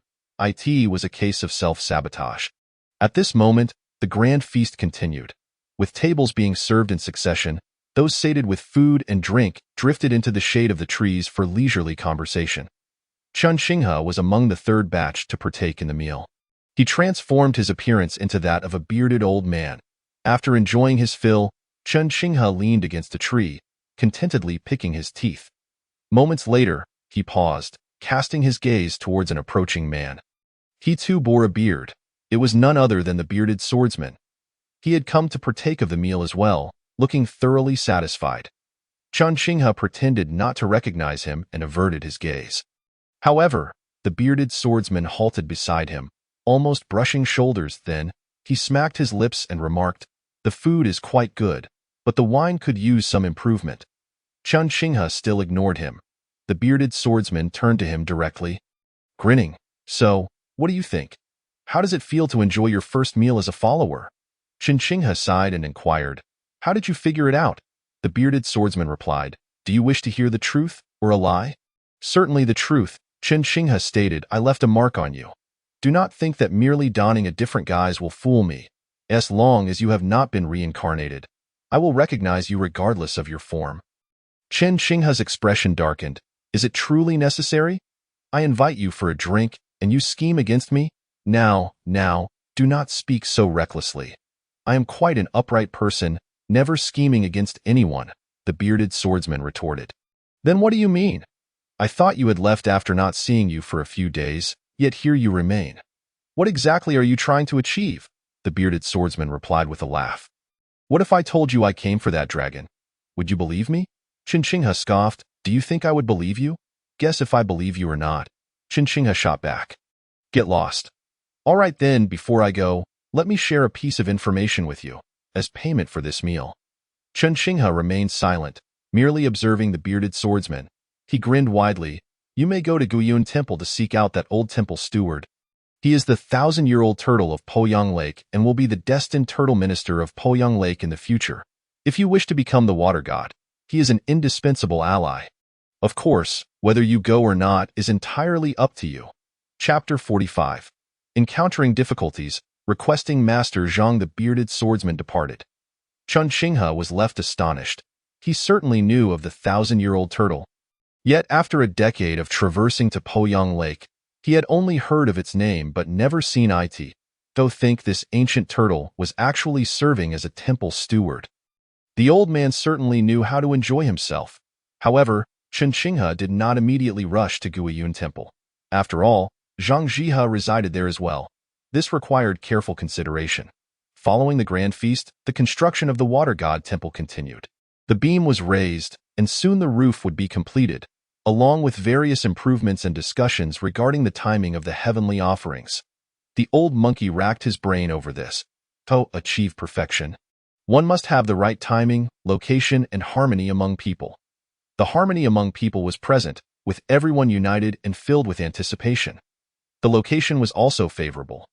Poyang Lake was unclaimed, and with the merits of the king of eels, the advantages were maximized. However, the timing proved to be troublesome. Recently, there had been favorable days, but these days were suitable for weddings, travel, and moving house, yet not for heavenly offerings. The old monkey, feeling vexed, summoned the other 4 elders of Taoyuan village to discuss a solution. Upon understanding the situation, old Lu stared wide-eyed. I say, "Old monkey, this is no joking matter. The date for the temple's construction was set by you, and now the temple is nearing completion, yet you say it is unsuitable for heavenly offerings? This is absurd. Indeed, in times of conflict, morale is paramount. One must strike while the iron is hot. The villagers from 10 miles and 8 villages are at their most spirited right now. If they were to learn that after all the toil, they would be unable to offer sacrifices to heaven, how could that disappointment be reconciled?" The one-armed old who frowned as well. The old monkey forced a bitter smile. The date and location I chose for the temple's construction were indeed the most suitable. Previously, I had also set the date for the heavenly offerings 7 days hence, but upon repeated calculations, I discovered that on that day, the celestial signs would shift unexpectedly. "What do you mean?" Old Lu pressed for clarification. "What else could it mean?" "A shift in celestial signs means either rain or wind," replied the usually taciturn old bot. "A shift in celestial signs. Man-made." Old Lu narrowed his eyes. The old monkey continued, "That is indeed the case, and I suspect that this shift in celestial signs is related to the dragon clan. Isn't that defying heavenly regulations?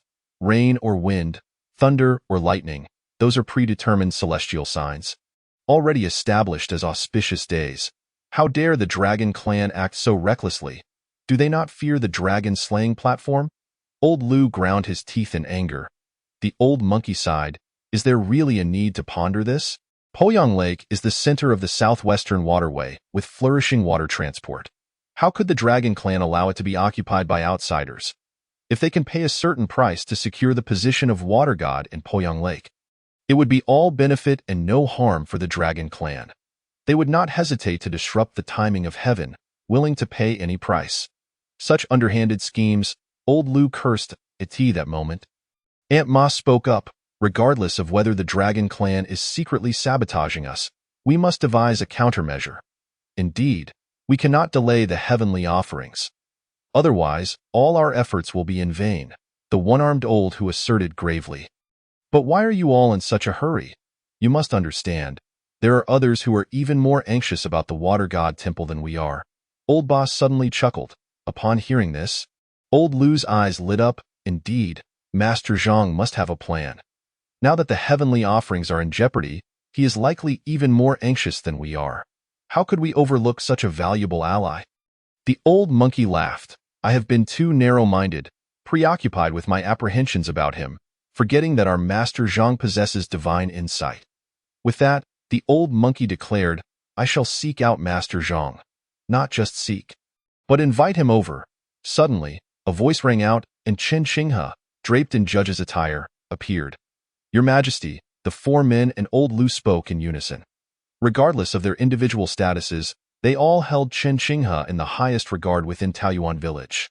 Chen Xinghe waved his hand. "There is no need for such formality. Your Majesty, is there a strategy in bringing Master Zhang over?" Old Lu asked directly. Chen Xinghe nodded. "I plan to visit Guiyun Temple. The old temple steward there is the 1,000-year-old turtle of Poyang Lake. It is said he can assist me, and I intend to meet with him." The old monkey laughed. "That is easily arranged." That very afternoon, a young man from Taoyuan village made his way to Guiyun Temple, seeking out Zhang Ji. It seemed Zhang Jihe had anticipated a visitor, waiting patiently, yet he was taken aback to see the young man was not the one he had expected. The young man bowed respectfully.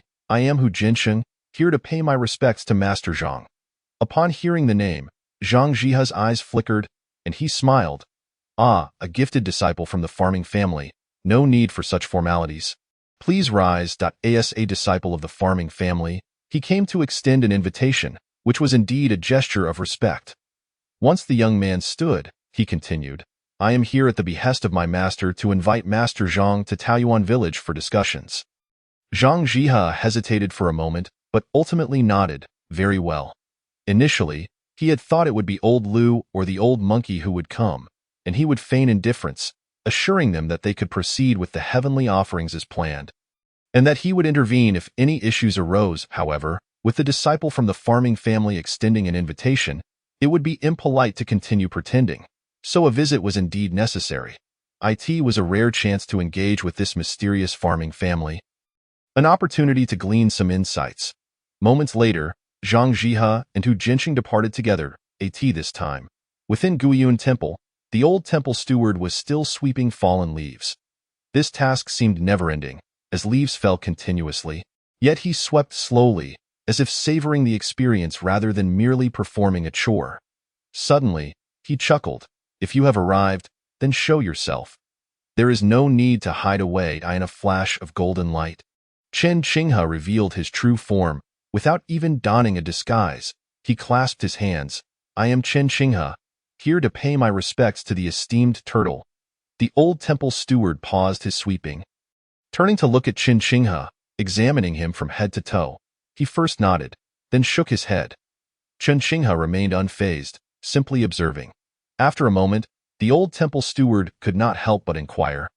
You have come, is it to see me? Chen Qinghe finally replied, Isn't it customary for the esteemed turtle to assess the younger generation? As a senior, you ought to offer some comments after your inspection. Compliment my grace and charm, say a few flattering words. The old temple steward burst into hearty laughter. You young one are quite deluded. Your appearance is rather ordinary, and you are far from being a handsome youth. Chen Qinghe countered, How do I compare to Zhang Jihe then? The old temple steward raised an eyebrow. Are you trying to fish for compliments? Chen Qinghe smiled. The mouth is on your face. How could I possibly help you speak? The old temple priest chuckled softly. Indeed, you are the most eloquent among the waters of Poyang Lake. In this vast expanse, so many ethereal beings have taken to circumventing your domain, fearing your sharp tongue.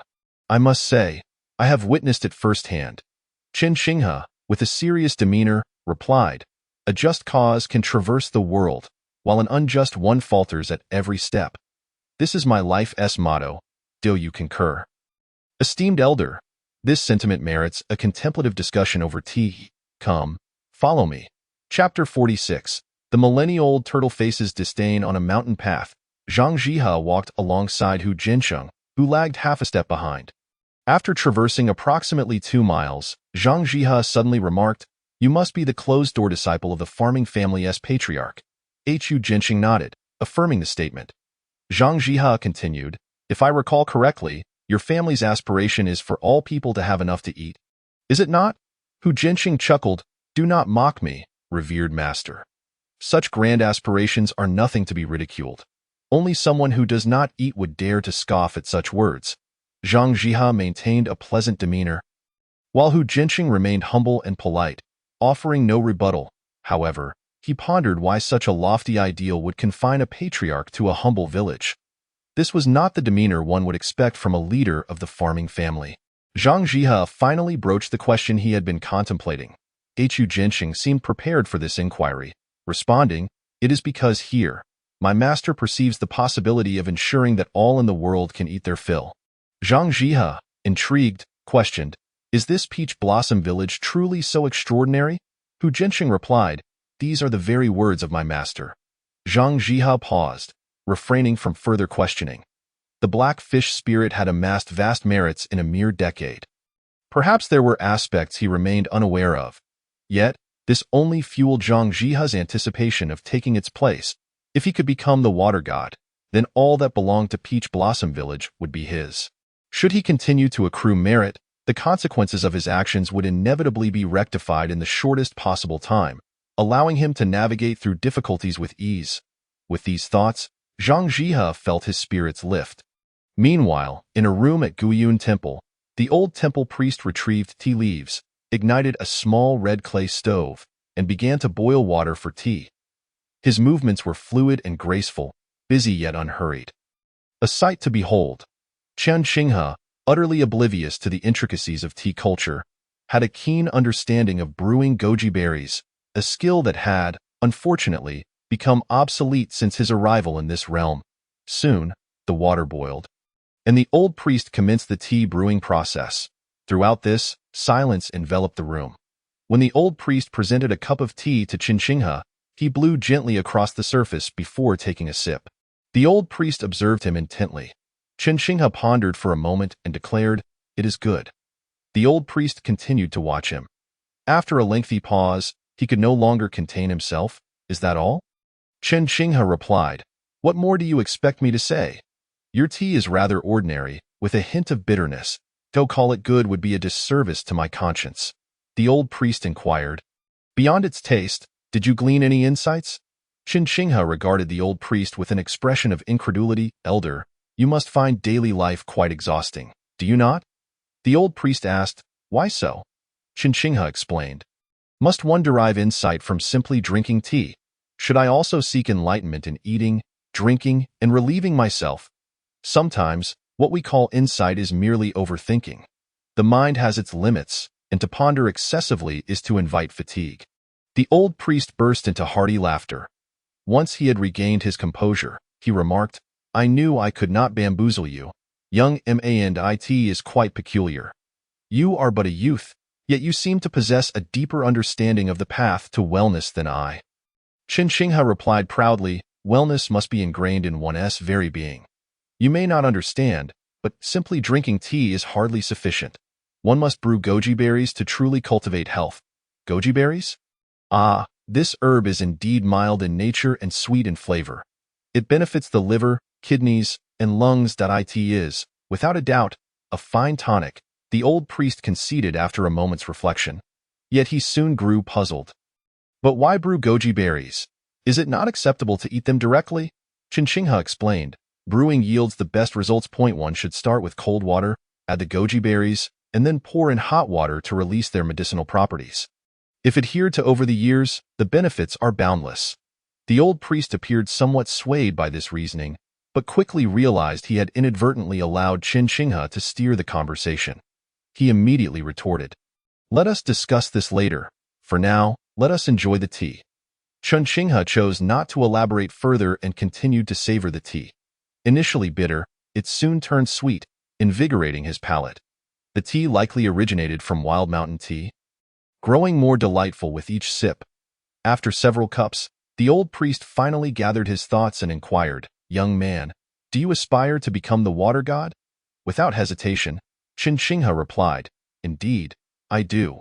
The old priest continued, "Do you not entertain thoughts of allowing things to unfold naturally?"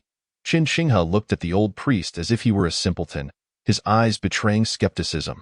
The old priest felt uncomfortable under the scrutiny, pondering, what on earth is happening? Why does this lad regard me so?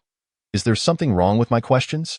At this moment, Chen Xinghe asked, "Elder Turtle, what is your perspective on going with the flow?" The old priest replied with a smile, "Everything is predestined. What is meant for you will always be yours, and no one can take it away." Chen Xinghe contemplated this and then remarked, "Elder Turtle, you are single, are you not?" "Ah?" The old priest was taken aback by the unexpected inquiry. "Why are we discussing marital matters all of a sudden?" However, the old priest, having lived a life of honesty, felt no need to conceal the truth. He nodded, stating, "I have devoted my life to cultivation and thus have no companion." "I see," Chen Xinghe replied, regarding the old priest with pity.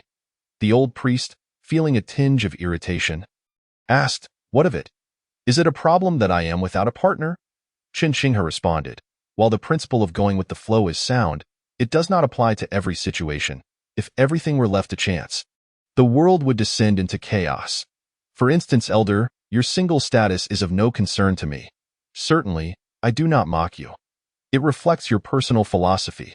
However, if all turtles chose to simply go with the flow, indulging in eating and sleeping without seeking companionship, would the turtle race even endure?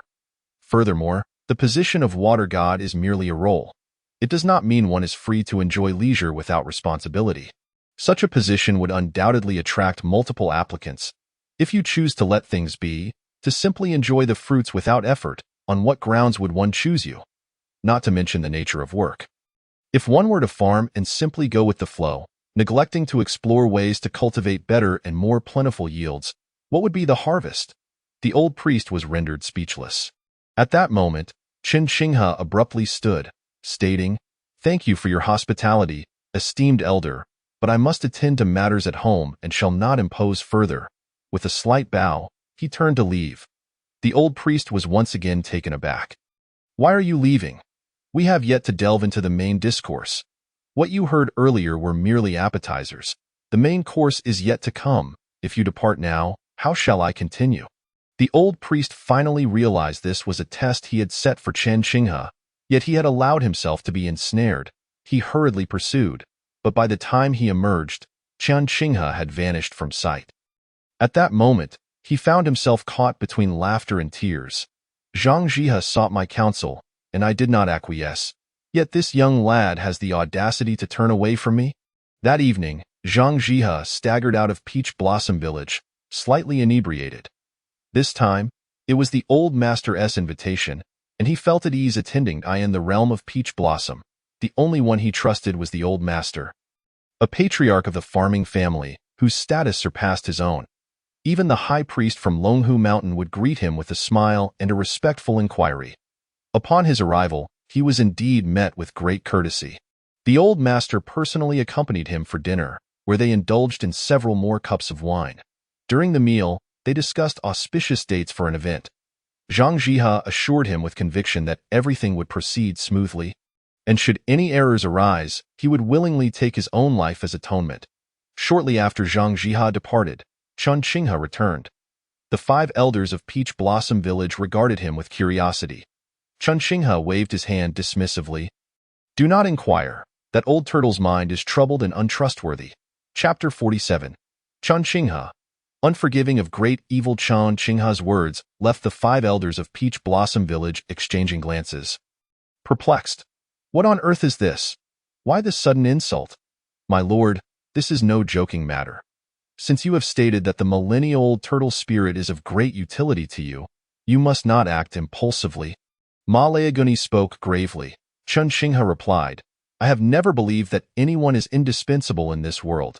I only recognize that like-minded individuals can achieve great things together. That elder turtle's thoughts diverge from my own. If we were to unite under such circumstances, we would accomplish nothing and might even turn against one another. Therefore, it is better not to force a union from the outset. Otherwise, should any troubles arise, I would find it difficult to absolve myself of blame." Malaagani prepared to speak again when suddenly a voice interjected. "Young man, I take issue with your remarks. What do you mean by differing thoughts? Is it that my perspective is so unique that it cannot be acknowledged?" With that, the old temple priest materialized in the room, his countenance far from pleasant. Chen Xinghe quickly donned a smile. "Elder, your words are a misunderstanding. That is not my intent at all. Then please clarify your meaning. Old Turtle here has been napping too long and my mind is not as sharp as it once was." The old priest pressed. Chen Xinghe pondered for a moment before responding. The understandings of the Buddha and the Taoist ancestors regarding the Tao are undoubtedly different. Which of them do you consider unique? The old temple priest was momentarily taken aback, then chuckled and scolded. "You rascal! Are you trying to dig a pit for me?" Chen Xinghe replied, "I am merely elucidating a principle. This is not about right or wrong, but rather personal interpretation." The old temple priest retorted, "How do you know that you and I are not on the same page?" Chen Xinghe asserted, "As I mentioned, it's about attitude. You prefer to let things unfold naturally? While I am not inclined to that approach, I believe that when it comes to doing what is right, one must strive and fight for it, rather than lazily reaping the rewards." The old temple priest questioned, "How do you perceive my notion of letting things unfold naturally? Is it as you imagine?" Chen Xinghe was left speechless and could only say, "Senior Turtle, shall we cease this topic? This is not a debate." Indeed, it is not a debate, but rather a mutual understanding. After all, you may very well become my master in the future. If I do not understand you, how can we work together? The old temple priest replied with conviction. Qin Shinghe smiled and said, "Are you certain that you do not understand me?" The old temple priest fell silent. Tio claimed ignorance would be deceitful. They are all from the same pond. Who knows? Perhaps Chen Xinghe, by a twist of fate, became wise enough to be regarded as the old turtle's protégé, to say he was understood. Wasn't this current test redundant? After a moment of silence, the old temple priest inquired, "Since you have stated it so, there is no need for further discussion. I will ask you this. If Zhang Jiha's attempt to usurp your divine position fails, and he receives his due retribution, what will you do?" Qin Shinghe regarded the old temple priest with an expression akin to that of one observing a fool and replied, "Senior Turtle, if he has already received his punishment, what more should I do? Should I dance on his grave? Or do you wish for me to repay evil with kindness, to lend him a hand, hoping to reform him?" The old temple priest replied. "Why should that not be possible?" After a brief silence, Qin Shinghe asked, "Are you serious, Senior?" "Indeed," the old temple priest affirmed. Qin Shinghe shook his head. "Then we are indeed not in sync, for I cannot do that. It is not due to hatred or unwillingness. Rather, it is simply unjust." "How so?" "This world is vast, filled with billions of beings, each with their own destined path. Therefore, enmity can never cease, and the distinction between good and evil will always persist. In light of this, good and evil are the principles of heaven and earth. To indulge and condone wrongdoers is to humiliate and scorn the righteous. I have always believed that life is invaluable. Yet this does not imply that I regard every life in the same manner. Those deserving of opportunities should indeed be given them, for human hearts are intricate, and no one is without fault. Occasional malevolent thoughts cannot be entirely eradicated. As long as they are not severe and can be corrected, that is the utmost good. However, if those malevolent thoughts are overwhelming, and one commits grave errors only to plead for reform when death is imminent, then that is not true repentance. It is merely a lack of choices, an expression of fear, a primal instinct to survive. Such hollow repentance, I cannot speak for others, but I do not accept it, even if I cannot become the water god. I will not acquiesce, Chen Xinghe stated resolutely. The 5 elders of Taoyuan, each lost in thought, nodded in agreement. Indeed, those who arrive at Taoyuan village have all endured much and seen through various matters, which is precisely why they are deeply enamored with Taoyuan village, as if it were a pure land. The old temple priest sighed, "What you say resonates with me, but sometimes, to reform a wicked person, to make them change for the better and help others, is not also a commendable choice." Qin Shinghe replied, "There is no need for that point. One selfless being is sufficient in this world. I am a demon now. And when I succeed in becoming a deity, I will be a god." What is a god? A god is the scale of human hearts, the faith of the righteous, the inner demons of the wicked. As the saying goes, above one's head, 3 feet hold the divine. If the divine, upon witnessing evil, contemplates how to make the wicked repent instead of stopping them, then who would wish to be virtuous? Everyone would descend into wickedness, believing that the divine would grant opportunities. After committing murder, they could repent, perform a few good deeds, and not only remain unpunished but also receive praise from the divine. Wouldn't that be delightful? The old temple priest was left in a state of disbelief. "I do not possess such intentions." "Yet, Senior Turtle, have you not acted in such a manner? Zhang Jihe resides in Guyun Temple. Does he not? Are you unaware of his deeds? What have you done about it? Are you not merely watching him commit wrongs? Is this your notion of letting things unfold naturally?" The old temple priest fell silent. Qin Shinghe continued, "Very well, this matter does not concern you. You choose not to act, which is not inherently wrong, for you believe in letting things unfold naturally, trusting that heaven will dispense justice, and that wrongdoers will be punished in due time. But if, in the course of this natural unfolding, there are casualties, who will consider those who have perished? Do they simply deserve their fate?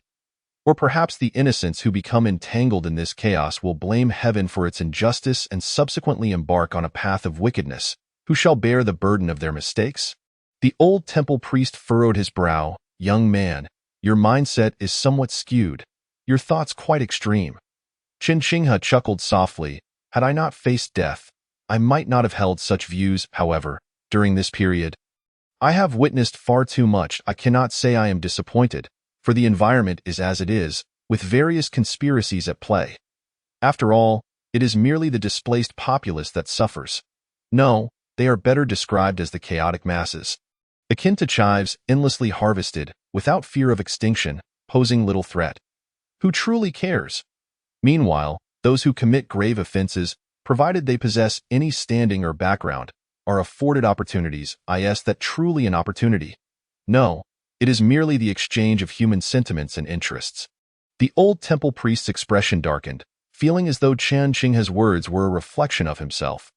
Contemplating how to respond, Chen Qinghe turned his gaze to the old temple priest. Are you still unconvinced? Let us use the example of the water god's ascension. You, esteemed elder, are the 1,000-year turtle demon of Poyang Lake. Once a water god is established, you would be the destined turtle prime minister. Would you not? If that were the case, allow me to compete with Zhang Jiehe. If he wins, all is settled. If I win, even if it means relinquishing my merits and forsaking the position of water god, I will refuse to allow you to become turtle prime minister. I do this solely in the hope that, senior turtle, you harbor no resentment, for I have erred, and you must grant me the opportunity to atone through good deeds. Upon finishing, Chen Qinghe regarded the old temple priest with a serious expression. The old temple priest's face turned pale, his heart trembling, as if a certain essence were about to depart from him. This sensation was most unsettling. Chapter 48. Chen Qinghe's fighting spirit. The atmosphere became somewhat stagnant. Even the 5 elders of Taoyuan had not anticipated the weight of Chen Qinghe's words. This was tantamount to leaving no room for retreat. They considered the scenario. Even they, in such a situation, would likely feel anger rise within, compelled to assert themselves. Yet upon further reflection, this was flawed. If one were to contend for self-respect, it would contradict the old turtle demon's notion of letting things unfold naturally. Wasn't that merely a guise for competition? And not a fair one at that, but rather aiding the wicked in their malevolence. Thus, after much contemplation, the 5 elders of Taoyuan exchanged peculiar glances with the old temple priest. In this circumstance, how should you respond? Would you adhere to your words of letting things unfold naturally, asserting that what is not yours shall not be contested, while what is yours cannot escape? The old temple priest remained silent for a long while. He gazed at Chen Qinghe. Perhaps our thoughts diverge somewhat, but your extreme disposition makes me doubt your capability to become the water god. Upon uttering these words, the 5 elders of Taoyuan narrowed their eyes. Was this a threat? When it came to reasoning, did one not wish to be bound by their own rationale? Chen Qinghe, however, remained composed. Smiling as he said, Senior Turtle, as far as I know, you have cultivated for 3,000 years, your strength comparable to that of a true celestial being. Yet why do you not transcend the celestial tribulation? According to your reasoning, you would be best suited to be an unrestrained celestial being. If you were to become a deity of water, burdened with countless duties and affairs, do you believe you would still have time to rest? Perhaps you seek a water god who does nothing, each pursuing their own whims, with no responsibilities. If so, that would be dereliction of duty. Why, what right should you ascend to become Turtle Prime Minister? Do you even comprehend the obligations of a Prime Minister? You think my character is extreme and thus unfit to become the water god? Let me put it this way. If you were to become Turtle Prime Minister, then even if heaven were to recognize me as the water god, I would find that position beneath my interest. I in heaven and earth, the exalted gods, demons, and humans can act as they please. Yet the supreme heaven must maintain fairness and justice. An emperor cannot shepherd the people on behalf of heaven, ensuring peace across the 4 seas. Such a dynasty is bound to face ruin. A deity who does not uphold fairness and justice for the common folk shall also not endure for long. Chen Qinghe spoke each word with unwavering determination, every syllable a rebuttal. If he had previously harbored some respect for the old temple guardian, it was now akin to tearing the mask off their faces. Thus, why conceal the truth? Speak plainly. All he sought was clarity of thought. Yet, the old temple guardian remained unmoved. Once a formidable demon king, he had committed many deeds, but ultimately attracted calamity, only to be rescued by a master of the Tao, who granted him a second chance, leading him to yearn for the Taoist path. For nearly a millennium, the ancient turtle demon had come to believe that the Tao represented the most orthodox lineage in this world. tranquil, untroubled, and harmonious with the natural order, thus ensuring a life free from worries and disasters. Disappointment towards Chan Qinghe lingered in his heart. The old temple guardian ceased to engage in further discourse and turned to leave. As he departed, the one-armed old who from the 5 elders of Taoyuan could not help but exclaim, "Your Majesty, is that turtle demon about to assist Zhang Jihe?" Qin Qinghe shook his head. No, if he intended to, he would have done so long ago. Those who live long fear death even more. Zhang Jihe's actions are contrary to the heavens. Following him would lead to ruin. Furthermore, he believes himself destined for greatness, placing himself on a pedestal to judge the water goddess ceiling. This notion is fundamentally flawed. It is merely a competition for a position. Even if his fate suggests he is predetermined to be a subordinate, how can he assume the role of a superior over one who originally holds authority? If he were to gain recognition, then what need would I have to perform good deeds or care for the people's livelihood? I could simply indulge in a life of ease. Suddenly, the meaning behind Zhang Jihe's act of presenting the king's severed head dawned on him. It was likely a scheme to claim the king's divine position. The old monkey spoke up suddenly. What should we do? We must not allow him to succeed. Old Hu, in a hurry, chimed in. What's the rush? This is akin to sowing wheat. Placing one ear of grain into another will not allow it to absorb nourishment from the roots. It will perish and fail to thrive. That moment. The old master tapped his pipe lightly and chuckled. Everyone's eyes brightened. Old Hu remarked, "Old master, don't deceive me. I'm already on edge." The old master rolled his eyes. If it were possible, I would have intervened the moment the king was slain. Some matters are predestined. The king was destined to face a deathly tribulation that cannot be obstructed. Blocking it would only make the next calamity even more dreadful, perhaps even affecting the king's fortune. Is that so? Upon hearing this, everyone exchanged glances. Qin Qinghe could not help but interject, "Are you suggesting that my ascension as the water god is also predestined?" The old master rolled his eyes again. "Spare me. Opportunities may be fated, but whether one can grasp them depends on the individual in this world. No chance can be solely allocated to one person. Trials and competition are inevitable, just like the wheat in the field. To thrive, it must compete against weeds for nutrients, which is what the king often refers to as nourishment. So what can we actually do?" Old Hu appeared bewildered.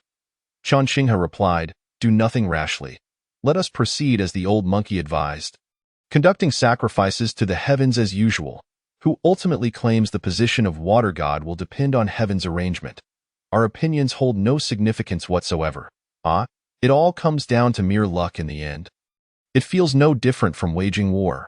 Regardless of how well-planned or favorable the circumstances, poor luck can still lead to defeat." Old Hu lamented.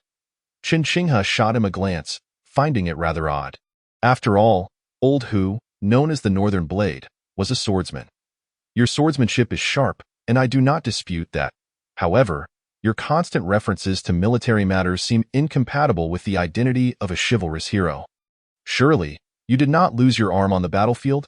Regardless, he decided to proceed methodically for the time being, avoiding any unnecessary complications. Qin Qinghe spoke. The 5 elders of Taoyuan nodded in agreement and departed from Taoyuan village. Qin Qinghe's emotions were still unsettled. As he journeyed, disappointment grew with every sight. Can this world truly not accommodate a small haven of tranquility? I refuse to believe it. If a spark is needed, let it ignite from me. What is this so-called destiny? I shall shatter this supposed fate, allowing ordinary people and creatures alike the opportunity to alter their destinies. With this thought, Qin Qinghe turned and made his way towards Poyang Lake. Upon reaching the reed marshes, he found that Madame Watersnake and Lu Jin were absent from their cave. Qin Qinghe waited for over an hour before they finally returned, appearing somewhat fatigued and even unstable in their breaths. Injured? Upon seeing Qin Qinghe, Madame Watersnake's eyes brightened, though she did not act. Instead, Lu Jin smiled and asked, "Your Majesty, what brings you here?" Qin Qinghe wasted no words and directly inquired, "Jiao, would you be interested in becoming the Snake Chancellor?" Madame Watersnake replied, "What Chancellor?" She seemed to doubt her own hearing. Qin Qinghe reiterated, "The Snake Chancellor. If I can ascend as the water god, I shall appoint you as Chancellor. Do you have confidence?" That is impossible. I cannot possibly hold such a position. Madame Watersnake hastily shook her head. Chen Xinghe countered, why can't you? Over the past few days, you have patrolled Poyang Lake and rescued those in peril admirably. Displaying compassion for all beings, fairness, and justice, you are more than qualified to pursue a high position. What, do you think this is a shortcut to success? It is not.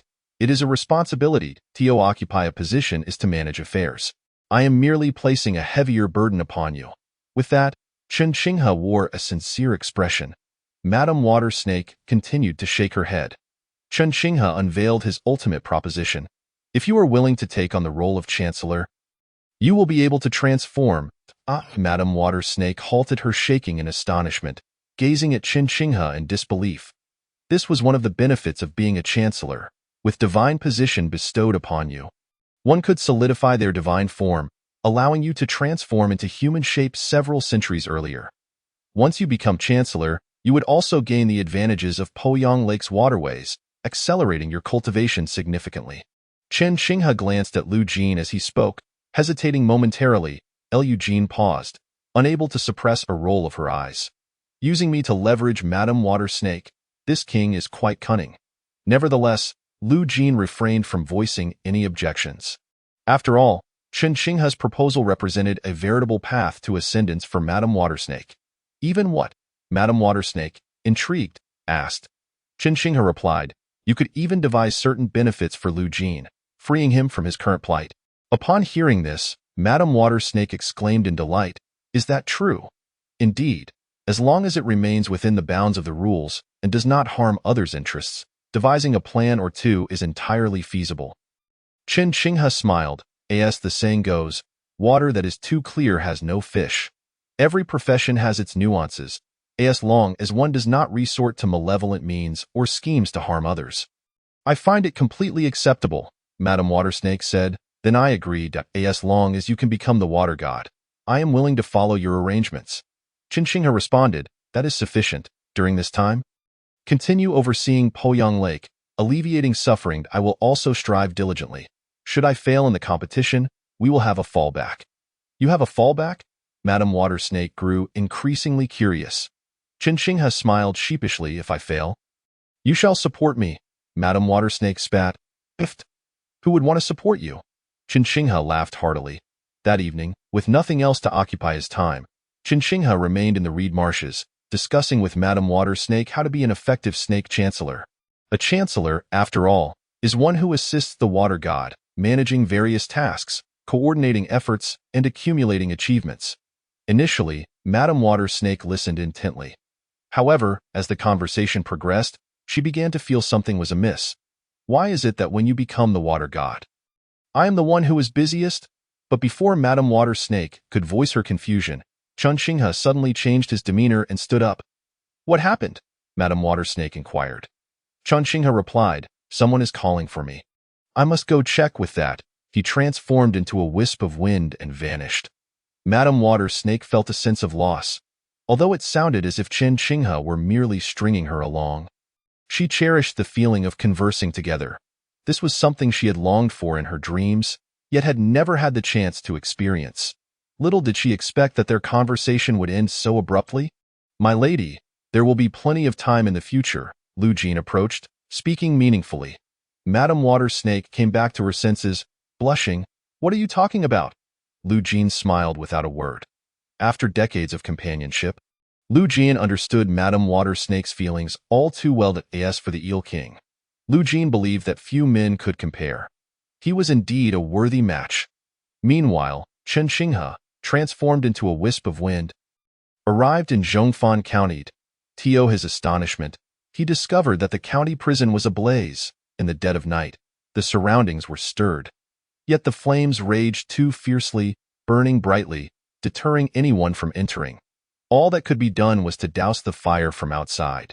By the street adjacent to the prison, Su Jiangshi knelt upon the ground, repeatedly chanting prayers, invoking the name of the great King Wuli.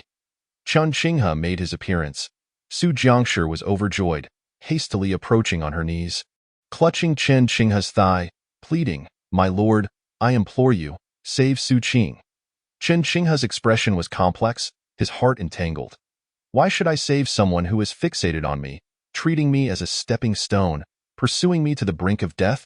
My lord, I understand that Su Qing has erred, that he has targeted you, that he is not worthy of life. However, I assure you, if you spare him, he shall never again oppose you. I beseech you to grant him this one chance at life." Upon finishing her words, Su Jiangshi bowed her head to the ground, hitting it with such force that blood soon welled up. Qin Shinghe stopped her, saying, "The fire is too great. I cannot guarantee that if I enter, he will still be alive. If I fail to save him, will you not blame me for my negligence?"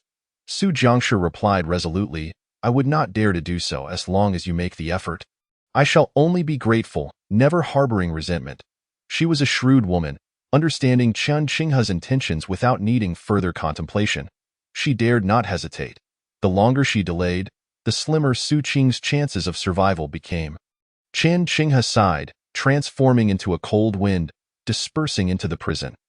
Even on ordinary days, despite his harsh words and simmering anger, when confronted with a life on the brink, Qin Shinghe found himself incapable of hardening his heart. Perhaps this was the ordinary heart of a common man, the most genuine attitude of the common folk, willing to suffer themselves, yet unable to bear the suffering of others. "I truly deserve to be cut down," he thought, as the cold wind he embodied swept through the prison, wrapping the moisture around him to extinguish the flames. However, he soon found to his astonishment that some fires could not be quenched by water. A foul stench wafted through the air. Upon reflection, Qin Shinghe was stunned. This was kerosene. What a wicked deed! This was no accident. It was premeditated. Who could be so cruel as to use kerosene in a prison? It is known that ancient prisons were primarily made of wood, and once ignited with kerosene, it would be exceedingly difficult to extinguish. He could not afford to dwell on such thoughts any longer. He focused on gathering more moisture to suppress the flames. Upon entering the cells, he was met with a horrifying sight. Every cell was ablaze. Some prisoners had already perished in the flames, while others wailed, their bodies engulfed in fire. Qin Shinghe did not rush directly to Su Qing. A life is a life, and so are the lives of other prisoners. He decisively summoned his life as treasure, transforming it into dozens of ancient blades, slicing through the burning cells, and using moisture to douse the flames clinging to the imprisoned. He journeyed deeper into the prison, where he beheld a scene that sent chills down his spine. Two figures were huddled against the wall, tightly embracing one another. They, too, were engulfed by flames, their bodies charred beyond recognition. Yet, from their features, he could faintly discern that they were Su Qing and Su Yuan. The two brothers, Chapter 50. Some awaken, some descend into darkness. Qin Shinghe stood in shock for a moment before gathering moisture to envelop the two. However, the flames on their bodies would not extinguish. Evidently, Su Yuan had also concealed kerosene on himself. How ruthless! Qin Shinghe's heart turned cold, yet he exerted all his strength to extinguish the flames. Regardless of whether the prisoners were alive or dead, he wrapped them in moisture and carried them out of the prison, laying both the living and the deceased down for the county office to handle. Qin Shinghe alone brought Su Qing and Su Yuan out, then enveloped Su Jiangshi, leading her away from the street to her small courtyard. Upon arrival, Qin Shinghe looked around but did not see Su Ming. He then laid down the bodies of Su Qing and Su Yuan. Turning to Su Jiangshi, "I arrived too late. These two must have been the first to catch fire." Su Jiangshi stared blankly at the two charred figures on the ground, rendered speechless. Qin Shinghe then noticed that one of Su Yuan's legs was twisted. He looked at Su Jiangshi. "After our last parting, did Su Ming break Su Yuan's leg?" Su Jiangshi remained in a daze, appearing devoid of life, as if she had lost her anchor and no longer saw any meaning in her existence.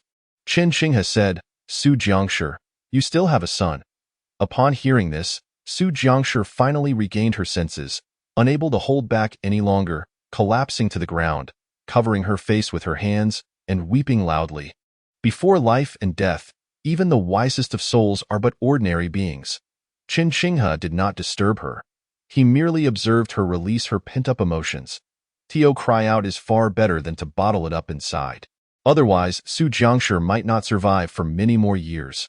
After a long while, Su Jiangshi's sobs gradually subsided. Finally, she touched her face, forcing herself to regain composure.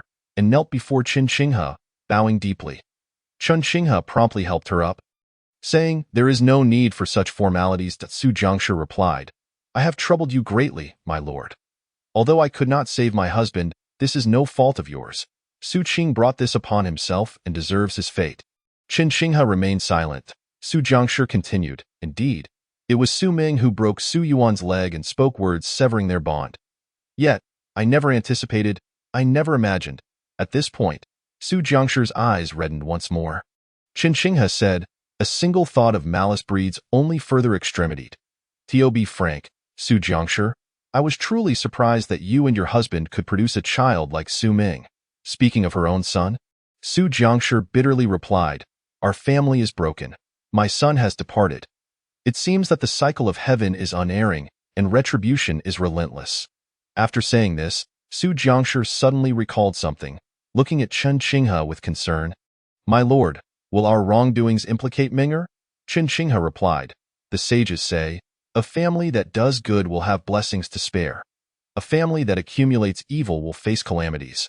Su Qing has paid the price of his life for his actions, but that is far from sufficient. His deeds have also implicated innocent lives, and these sins will accumulate upon the Su family." Tio put it simply, Su Qing has depleted the family's hidden virtue. And as his son, how could Su Ming not be affected? The laws of the mortal realm, along with the principle of retribution, may be harsh, yet the consequences of lost virtue must I explain further? Upon hearing Qin Shinghe's earnest words, Su Jiangshi's expression turned bitter. "I in truth, who does not know that misdeeds can endanger one's family? Yet sometimes, one becomes ensnared in a narrow mindset, finding it difficult to escape. As the saying goes, one does not relent until reaching the Yellow River, nor sheds tears until seeing the coffin. Why, Lord, I wish to make amends. Is there any way you could teach me?" Su Jiangshi suddenly looked at Qin Shinghe. Qin Shinghe paused, then smiled. "You are an intelligent woman. If you wish to commit wrongs, I could not have imagined it. If you wish to do good, is it so difficult?" Su Jiangshi nodded. "I understand now. I shall sincerely strive for goodness henceforth, to accumulate virtue for my son." Qin Shinghe said, "As for the aftermath, you should handle it first. When you have nowhere else to turn, return to Taoyuan village. Your home remains your home. It will not be forcibly confiscated due to Su Qing. Regardless of the circumstances, you still have a son. Su Ming must strive to forge his own future. I hope that whenever he returns, he will find a mother waiting for him, rather than returning to find himself all alone." Tears welled in Su Jiangshi's eyes, her lips trembling. It seemed she had envisioned a certain scene in the future. If that scene were to materialize, how heart-wrenching and despairing it would be for Ming'er. As a mother, how could she bear such a thought? "I understand now. Thank you for your guidance, my lord." Qin Shinghe did not linger to say more, turning to disperse as a cold wind. Shortly after Qin Shinghe departed, atop a hill outside Zhongfan County, two figures observed the direction of Zhongfan County from afar: Zhang Ji and the old temple priest. Zhang Ji's expression was grim, while the old temple priest wore a smile that seemed to mask a deeper meaning. Who would have thought that I, Zhang Ji, self-proclaimed clever, would also fall prey to the deceptive charms of evil? Zhang Ji chuckled at his own folly. He then turned to the old temple priest. "Why did you suddenly feel the need to remind me? Did you not disagree with me?" The old temple priest replied nonchalantly, "I may not agree with you, but I also do not endorse this black fish spirit. His intentions and actions may appear beneficial to humans, yet they are far from good for Poyang Lake. How can a demon forsake its own nature to mingle with humanity, becoming so deeply entangled? I fear that should he become the water god of Poyang Lake, the aquatic creatures there would suffer." Zhang Ji inquired, "So you intend for us to compete against one another without any gains?" The old temple priest answered, "Poyang Lake has gone many years without a water god, yet it has thrived just fine. I can overlook the position of a turtle minister as the water god, but I will not allow Poyang Lake to be disturbed. Thus, the best outcome would be to maintain the status quo." Zhang Ji chuckled, neither confirming nor denying. However, a flicker of wariness arose within him regarding this ancient turtle demon that had lived for 3,000 years. To survive for 3 millennia is no simple feat. What talk of affinity for the Tao? Is that a valid reason? Among all the beings in heaven and earth, None exist in a state of pure tranquility, devoid of desires. Even the Buddha competes for a single incense stick. Let alone everyone else. Perhaps the old fellow is deliberately stirring the pot, inciting us to turn against one another, while you, on the other hand, have long since colluded with that dragon. The Minister of Tortoises, as history has shown, has always been a subordinate of the Dragon Clan. Contemplating these thoughts, Zhang Jihe waved his hand, and a phantom emerged from Zhongfan County, landing before him. The apparition was none other than Su Yuan, whose physical form had been destroyed, yet his soul remained intact. Initially bewildered, Su Yuan scanned his surroundings and, upon spotting Zhang Jihe, his face lit up with joy, and he hurriedly attempted to kneel. However, with a mere wave of Zhang Jihe's hand, Su Yuan found himself unable to do so. Su Yuan, do you recognize your error? Zhang Jihe inquired. Su Yuan, taken aback, responded, Master Tianshi, did you not instruct me to seek vengeance against Su Qing? Zhang Jihe replied, yet I did not authorize you to indiscriminately slay the innocent. Wrongs have their origins, debts have their rightful owners. How many innocent lives have perished due to your flames? Can you bear the weight of such sin? Su Yuan's countenance darkened. You were the one who commanded me, yet now you criticize my actions. Are you truly prepared to burn the bridge after crossing the river? Master Tianshi, what do you mean by that? Su Yuan pressed directly. Zhang Jihe responded, I see you as a pitiful soul, driven by a desire to protect your child. Thus, you may have to endure suffering in the underworld for your transgressions. However, I shall provide your child with a spirit-opening elixir and seek out a renowned master to guide him, ensuring he attains fame in the future. Su Yuan's expression became conflicted. After a prolonged silence, he gritted his teeth and declared, I accept. Chapter 51. Zhang Jihe lays a trap. After departing Zhongfan County, Chen Qinghe felt an inexplicable sense of unease. Something felt amiss, though he could not pinpoint what it was. This feeling was unfounded, yet Chen Qinghe took it seriously. As the completion of the temple approached, with the ritual to consecrate the heavens imminent, any unforeseen events could prove fatal. Therefore, Chen Qinghe left Zhongfan County and headed straight for Poyang Lake. Intending to lie LOW.in the following days, he resolved to remain there, awaiting the heavenly sacrifice from Taoyuan village. 2 days passed in tranquility, with nothing of note occurring. At this juncture, there was even less reason to venture to Taoyuan village, for he himself was to perform the rites and must avoid any suspicion. However, on the 3rd day, while savoring the exquisite wines collected by the Lady of the Water Serpent, Chen Qinghe drifted into a dream. My lord, do not return. Under any circumstances, do not return. Who? Remember, do not return. You absolutely must not return. The voice grew increasingly ethereal, becoming harder to discern. It felt familiar, yet he could not recall who it was. Suddenly, Chen Qinghe awoke with a start, surveying his surroundings. He was still in the Lady of the Water Serpent's lair. Was that merely a dream? Impossible. I am not an ordinary person. The ability to restrain one's thoughts is fundamental to cultivation. And dreaming is a challenging endeavor unless one does so intentionally. If this was not a dream, then who was using mystical arts to warn me? Such a warning must come from someone with whom I share a close bond. Otherwise, they could not intrude upon my dreams. It sounded like a woman, a close relationship, calling me my lord, and warning me not to return. With these key points coalescing, Chen Qinghe's expression shifted, and he transformed into a gust of wind, departing the Lady of the Water Serpent's lair and heading straight for Taoyuan village. Yet, upon arriving at the village entrance, he was suddenly ensnared by a barrage of talismans materializing from all directions. These talismans were substantial, tracing intricate patterns in the air to form a bagua array, continuously swirling and confining Chen Qinghe within. He transformed into a gust of wind, attempting to break free, sending forth layers of golden ripples. Yet he could not escape. The power of this formation was formidable, manifesting the image of a judge. He thundered, who dares to ambush this judge? Judge, you have quite the audacity, black fish spirit. You, a remnant of evil spirits, dare to impersonate the deities of the underworld. For this alone, you deserve death. The voice of Zhang Jihe echoed, and he emerged from Taoyuan village. Chen Qinghe's heart sank. How could he know? It must have been that old tortoise demon who revealed it. Ha! Speaking of going with the flow, appearing all serene and untroubled. Bah!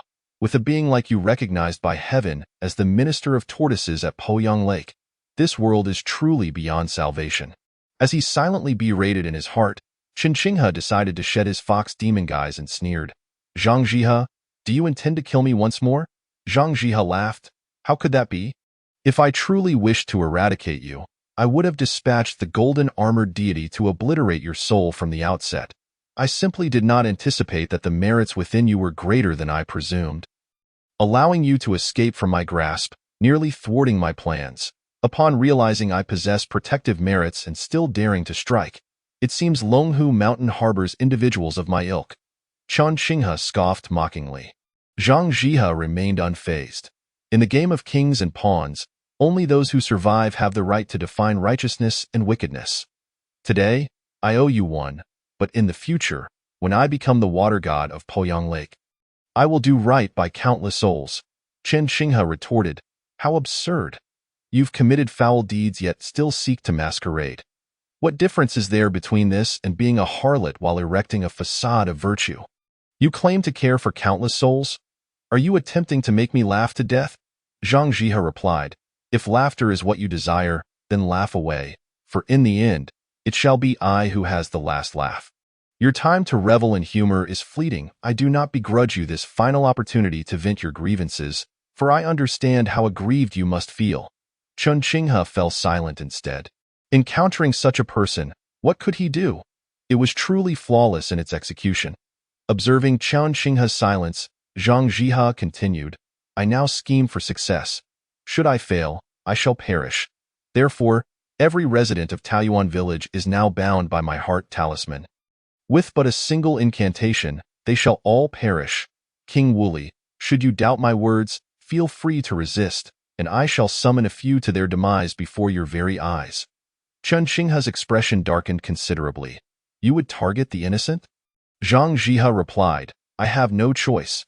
Previously, I sought peaceful coexistence, but alas, you and they have deceived me, seeking to exploit me. Since that is the case, I shall act decisively.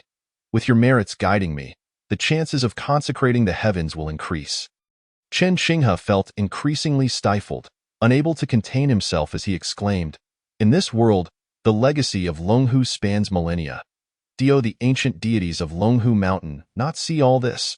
Or is Longhu Mountain the very embodiment of such treachery? However, the heavens remained clear, and the village tranquil, with no response forthcoming. Chen Qinghe's expression grew indifferent as he turned to Zhang Jihe. Master Zhang, your methods are divine. I humbly bow to your prowess. I only hope you will spare the innocent. He refrained from uttering harsh words. They held no meaning. He was inherently weaker than his opponent, and this fellow clearly came prepared. Moreover, with control over the entire Taoyuan village, he had seized upon Chen Qinghe's vulnerabilities, leaving him without any confidence. Zhang Jihe chuckled. If that is the case, then let go of your mind. Chen Qinghe's eyes flickered as he ultimately retracted his demonic aura and merits. In an instant, a tiny talisman embedded itself within his soul. The next moment, this small talisman was enveloped by his merits. Yet, Zhang Jihe remained unaware of the anomaly surrounding the merits. He merely smiled contentedly, decisively retracting the talisman array, and then bowed, saying, My lord, pleased. In that moment, he seemed to be the true master of Taoyuan village. Chen Qinghe, expressionless, followed Zhang Jihe forward. Soon, they arrived at the village committee courtyard. Here, the 5 elders of Taoyuan were present, each maintaining a calm demeanor. However, upon seeing Chen Qinghe, their expressions soured. The elderly woman, Ma Leog, bitterly stated, My lord, I am sorry. Chen Qinghe replied with a smile, Your affairs are of no concern to me. When wrongdoers commit their evils, they possess myriad means. It is impossible to defend against them. After speaking, Chen Qinghe looked curiously at Ma Leog. Your voice? At that moment, the voice Chen Qinghe heard aligned with the one he had previously encountered. Yet, it was now distinctly different from Ma Leog's usual tone. Ma Leog seemed somewhat embarrassed. However, there was no need for pretense at this point. Her face began to morph, and in an instant, she transformed from an old crone into a stunning woman in her 30s. Qin Shinghe was taken aback. The other four elders were equally astonished. "Ma Leog, or should I call you Ma Jiying? What is this situation?" The one-armed Lao who exclaimed in surprise, Leog replied, "Just call me Ma Leog. I prefer it that way. As for my appearance, this is merely a shape-shifting poison, and my voice is altered by a voice-changing poison. Just some minor defensive techniques for my Miao heritage. Nothing to be concerned about. As for why I did this, every family has its own difficulties, and I shall not elaborate." The old master chuckled. "Miao techniques are indeed wondrous. I contemplate a visit to the Miao people in the future to collaborate and explore whether there exists a symbiotic relationship between the insects and rice." Meanwhile, as these individuals engaged in seemingly trivial conversation, Zhang Jihe's displeasure grew. "You must understand who is in command of the situation now." He cleared his throat and smiled. "Once I become the water god, I shall personally invite the Miao elders to visit.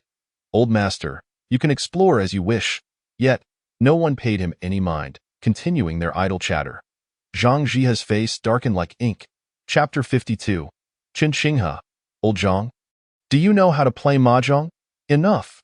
As the one-armed old Hu, old Lu, and old Monkey encircled Aunt Ma, their lively banter grew increasingly animated.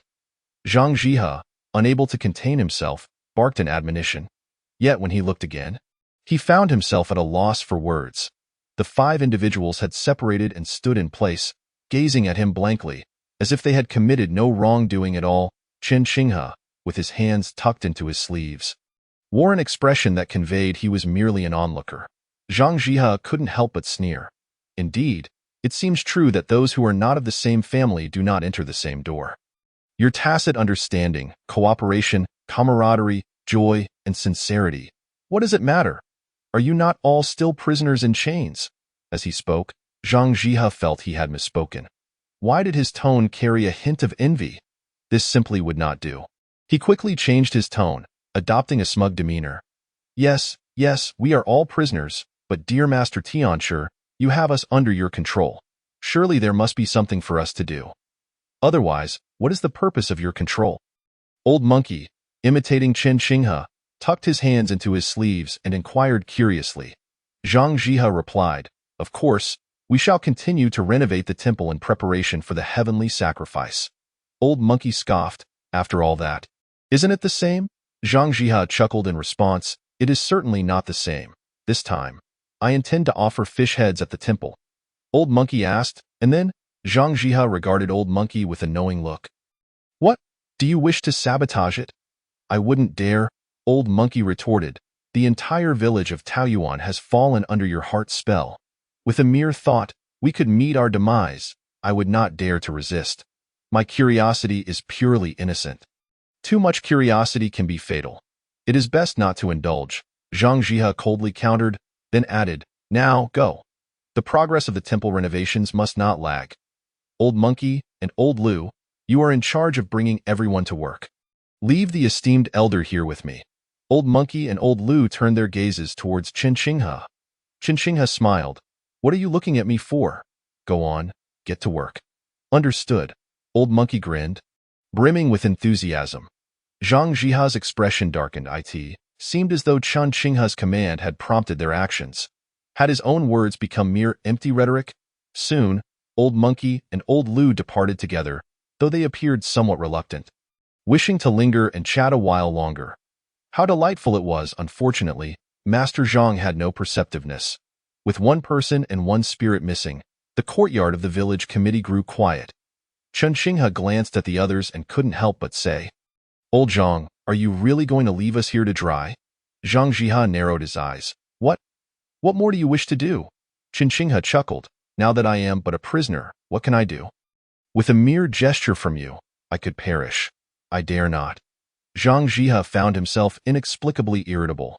Why was it that the heart spell, clearly a significant threat, seemed to be spoken of lightly by these individuals? Did they not believe he was capable of murder? Did this fellow, whose skull he had once cleaved, not grasp the gravity of the situation? If he dared not speak, he should remain silent. Zhang Jihe gritted his teeth. Qin Shinghe remarked, "Now, that is rather unfair of you. When you had me trapped earlier, you said I could laugh for a few days, that I could say whatever I wished. But now that you have cast the heart spell on me, You immediately turn hostile and demand I silence myself?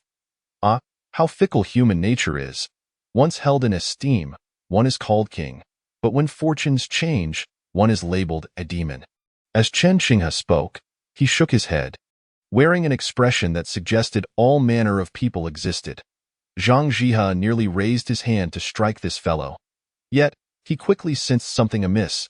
Why was he so irritable, even if his resolve had faltered during the trials of ascension? It should not have been to this extent. What was wrong with him? Zhang Jihe furrowed his brow. After contemplating for a moment, he closed his eyes to calm his emotions. A short while later, he reopened his eyes, his gaze now clear, and smiled. I apologize. It seems I have spoken rashly. Thus, you may speak freely, as long as you do not leave Taoyuan village. Say what you will, do what you will. I grant you this courtesy, but I hope you will cooperate during the heavenly sacrifice. Chen Qinghe clicked his tongue. Master Tianshi possesses remarkable cultivation. Such emotional regulation is quite impressive. I am genuinely curious. Do you have a girlfriend? Oh, perhaps you do not understand what a girlfriend is. I mean a Tao partner. I have heard that Lunghu Mountain does not prohibit this, so marrying and having children is quite normal. You do not seem very young. I trust you are not still single? Zhang Jihe simply smiled and remained silent. I am not angry. I hold the reins of the situation, merely awaiting the completion of the temple and the heavenly sacrifice. The path has been laid before me.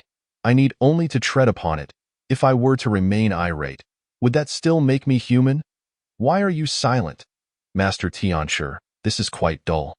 I, a mere mortal under your control, am not expected to live for many days, and yet you refuse even to acknowledge me? Chen Qinghe feigned sorrow. Zhang Jihe, weary of idle conversation, stated directly, can we refrain from spouting nonsense? Do you truly believe that provoking my anger will yield favorable outcomes? If I were to become enraged and take a life, the consequences would be mine. Would you not also bear some responsibility? He regarded Chen Qinghe with a sardonic smile, his scorn unmistakable. Chen Qinghe sighed. So it turns out that a Lunghu Mountain Taoist will resort to murder in a fit of anger. Old Hu? Make a note of this. If you manage to survive, you ought to pin a tome, and be sure to emphasize this statement. Understood. Old One-Armed Hu grinned widely. Zhang Jihe scoffed. Is that truly amusing? The esteemed king of the black fish, revered by thousands, resorts to such base tactics? Chen Qinghe replied, I do possess other methods, but you do not afford me the opportunity to employ them, Ado? Now you have piqued my interest. Please, enlighten me, Zhang Jihe said, taking a seat with an expression that suggested he had ample time to indulge in idle chatter. After all, this black fish spirit could not be allowed to escape. It must remain under his control. Otherwise, unforeseen events could transpire. Chen Qinghe smiled. Master Tianshi, do you know how to play mahjong? Upon hearing this, old Baisher, Aunt Ma, and the others' eyes lit up. This game, invented by Chen Qinghe, had garnered unanimous affection throughout Taoyuan village since its inception. The 5 virtues of Taoyuan often gathered to play mahjong, for in ancient times, entertainment was scarce. When night fell, one would rest, and when dawn broke, one would toil. Beyond that, there were only stories to listen to and idle chatter. Thus, having a recreational activity was a welcome diversion. Chen Qinghe had never worried that this game would devolve into a gambling tool, as there were countless ways to gamble. Moreover, even if mahjong were considered gambling, it was surely one of the most intricate forms. It was far more complex than rolling dice, playing pai gao, or card games. Zhang Jihe was taken aback. What is mahjong? Chen Qinghe explained, it is merely a simple entertainment tool. Now that I am on the brink of death, I find myself yearning to play mahjong. Perhaps this is my final wish. Master Tianshi, would you be willing to fulfill my last desire? An entertainment tool? Zhang Jihe's eyes flickered, and he suddenly chuckled. I understand now. Please tell me, what shall we wager? Chen Qinghe gave a thumbs up. I knew you were a discerning man. Old Zhang, we are indeed in sync. Zhang Jihe remained unmoved. Chen Qinghe continued, the wager is simple. We shall not bet money, but rather virtue. Bet virtue? Zhang Jihe looked puzzled. Chen Qinghe clarified, let me put it this way. If I lose, I will gradually transfer all my merit to you. Thus, when you ascend as the water god, it would be a natural consequence. Zhang Jihe's eyes brightened. Incredulous, are you certain? Qin Shinghe responded, though I am not human, I am still a king in my own right, and my word is my bond. But what if I lose? Zhang Jihe inquired further. Qin Shinghe smiled. Then you shall swear an oath on behalf of Longhu Mountain to perform good deeds in accordance with the multiples of your losses. Each point counts as one good deed. The amount you lose will determine how many good deeds Longhu Mountain must perform. What do you think? This should not be too burdensome for you. Chapter 53. Losing is winning. Zhang Jihe narrowed his eyes. It sounds as though you are quite confident in this game called Mahjong. Qin Shinghe shook his head. Any gambling tool relies on skill or luck. Skill is cheating, while luck is a reward from the heavens. Old Zhang, you are a Tianshi, and your Daoist skills are profound. If I were to cheat, I would likely lose after grasping the rules. Thus, we shall only wager on luck and see whom the heavens favor. Zhang Jihe chuckled. Merit may safeguard your safety, but it will not assist you in gambling. Qin Shinghe replied. Thus, I am gambling on whether the heavens are on my side. If that is the case, then I stand to gain immensely if I win, while losing incurs no loss for me. Zhang Jihe responded, let us clarify the rules first. Qin Shinghe then began to explain. This time, he was gambling with fate, wagering whether the heavens would support Zhang Jihe or him. If the heavens favored Zhang Jihe, then the position of water god would rightfully belong to him. After all, he was but a drifting leaf, without roots or foundation. How could he compete without a fair basis? It is futile to contest. It would be better to relinquish it altogether, if fate is on my side. Then let the errors and transgressions committed by Zhang Jihe be borne by Longhushan. After all, Zhang Jihe is a Tianshi of Longhushan. Even if he is an external Tianshi, he still bears that title. The debts he carries are, in essence, the debts of Longhushan. Is it truly a matter of indifference? This time, let Zhang Jihe accumulate 1,000 or 10,000 virtuous deeds, which you, Longhushan, shall repay gradually. Moreover, such virtuous deeds acquired through gambling surely lack true merit. They are merely a means of repaying debts. Qin Shinghe elucidated the rules of Sichuan Mahjong, which has recently gained popularity in Taoyuan village. The rules are quite simple. Ma Laogu fetched bamboo-carved mahjong tiles. They began with a trial round, revealing their tiles and conversing as they played. In the end, it was surprisingly Zhang Jihe who won by self-drawing. That moment, Zhang Jihe chuckled, saying, I understand now. Let us proceed in this manner. However, I have a question. What about the two absent players? Do they not possess merit as well?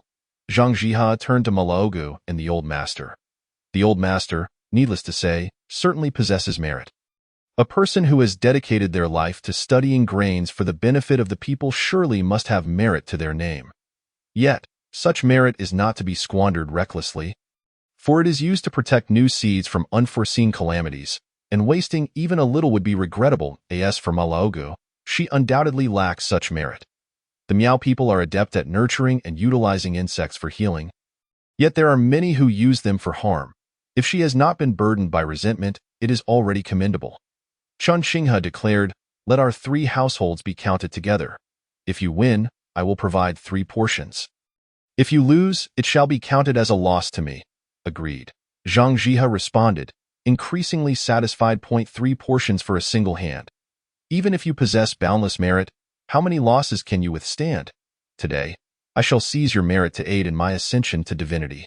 Thus, the 4 of them gathered around the table and began to play mahjong. Since they agreed to rely on luck, cheating was out of the question. None among them were devoid of integrity. Such dissonance of heart and mouth was beneath them. Furthermore, this was a gamble for merit. Zhang Jihe could not fathom that merit acquired through deceit would offer him any protection. They started off slowly.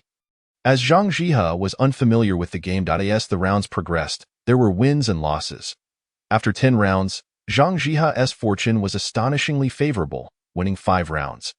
Qin Shinghe managed 2 wins, the old master won 3. While Malaogu did not win a single hand, her expression darkening. Qin Shinghe was straightforward, providing the requisite merit without hesitation. Consequently, Zhang Jihe's losses were regarded as individual good deeds.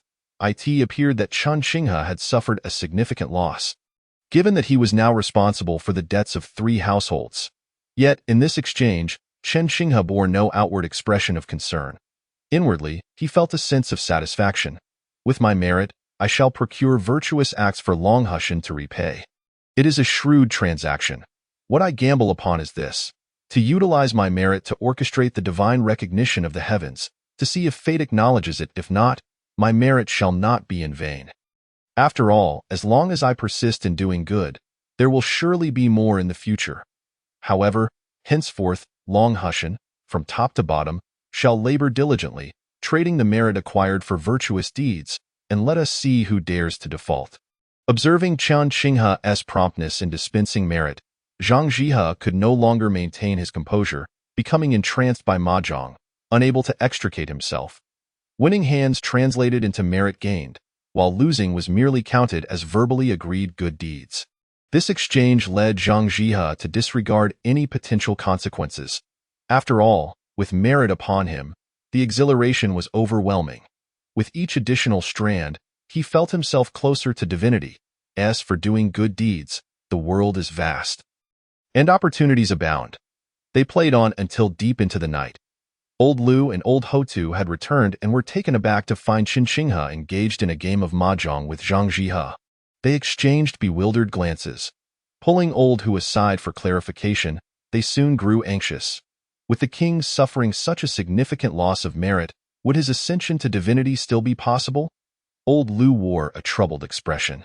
Initially, to prevent Qin Qinghe from exhausting his merit, he had chosen to die rather than allow Qin Qinghe the chance to waste it. His concern lay in the possibility that Qin Qinghe's merit was just shy of sufficiency. Now, this was the outcome, losing so much. Looking at Zhang Jihe, who radiated golden light, an uninformed observer might mistake him for a great benefactor among mortals. Old Hu shook his head. I cannot say, but it is evident to me that the king's choice seems to be a gamble of sorts. The king is wagering with fate, Old Hotu interjected. What? That is madness. Zhang Jihe is treacherous and cunning. Can the king truly outplay him? Old Lu retorted indignantly. Old Hotu replied, what is the rush? The king is not gambling against Zhang Jihe, but rather with heaven itself. Perhaps the king has grown weary of the calculations and has begun to harbor doubts about the merits of virtuous deeds, prompting him to take this risk, wagering that even with all his merit, he may still fail to achieve divinity. Yet one cannot jest with merit. That would be utter folly. Old Hu, can you not dissuade him? An old master at such an age cannot comprehend? Old Lu inquired, agitated. The one-armed old who rolled his eyes. In Taiyuan village, the king and the old master possess the greatest merit. The king is generous to us, providing merit when needed, while the old master is abundant in his offerings to the flora and fauna, sparing no expense. With these two combined, how can you expect me to intervene? Old Lu was left speechless at that moment. Old Hotu suddenly remarked, something feels amiss. Have you not noticed? Of course it feels amiss. Look at this dog Tianshi, who, having gained favor, still feigns innocence. With his merit acquired, he doesn't even bother to conceal it, letting it gleam all over him. How shameless!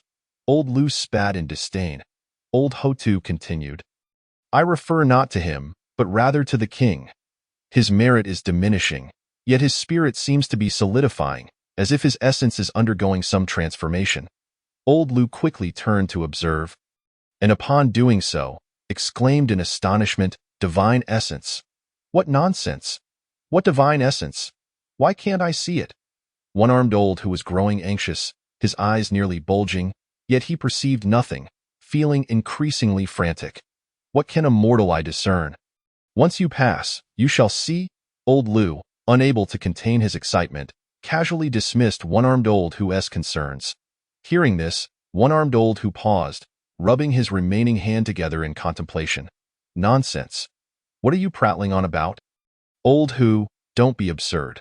Even in death, you wouldn't see it either. Old Lu has cultivated the secret arts of the ghostly path, enabling him to glimpse but a fraction. I have only studied the remnants of ancient secrets, allowing me to perceive some things. Old Hotu hastily restrained one-armed old who. One-armed old who chuckled helplessly. I do not wish to die. I merely wish to strike that old fool, then go ahead. Old Hotu released his grip. Old Lu also stepped back. What nonsense! Do not disturb the king while he plays. If he loses merit, who among you can compensate? Both Old Hu and Old Hotu rolled their eyes in unison.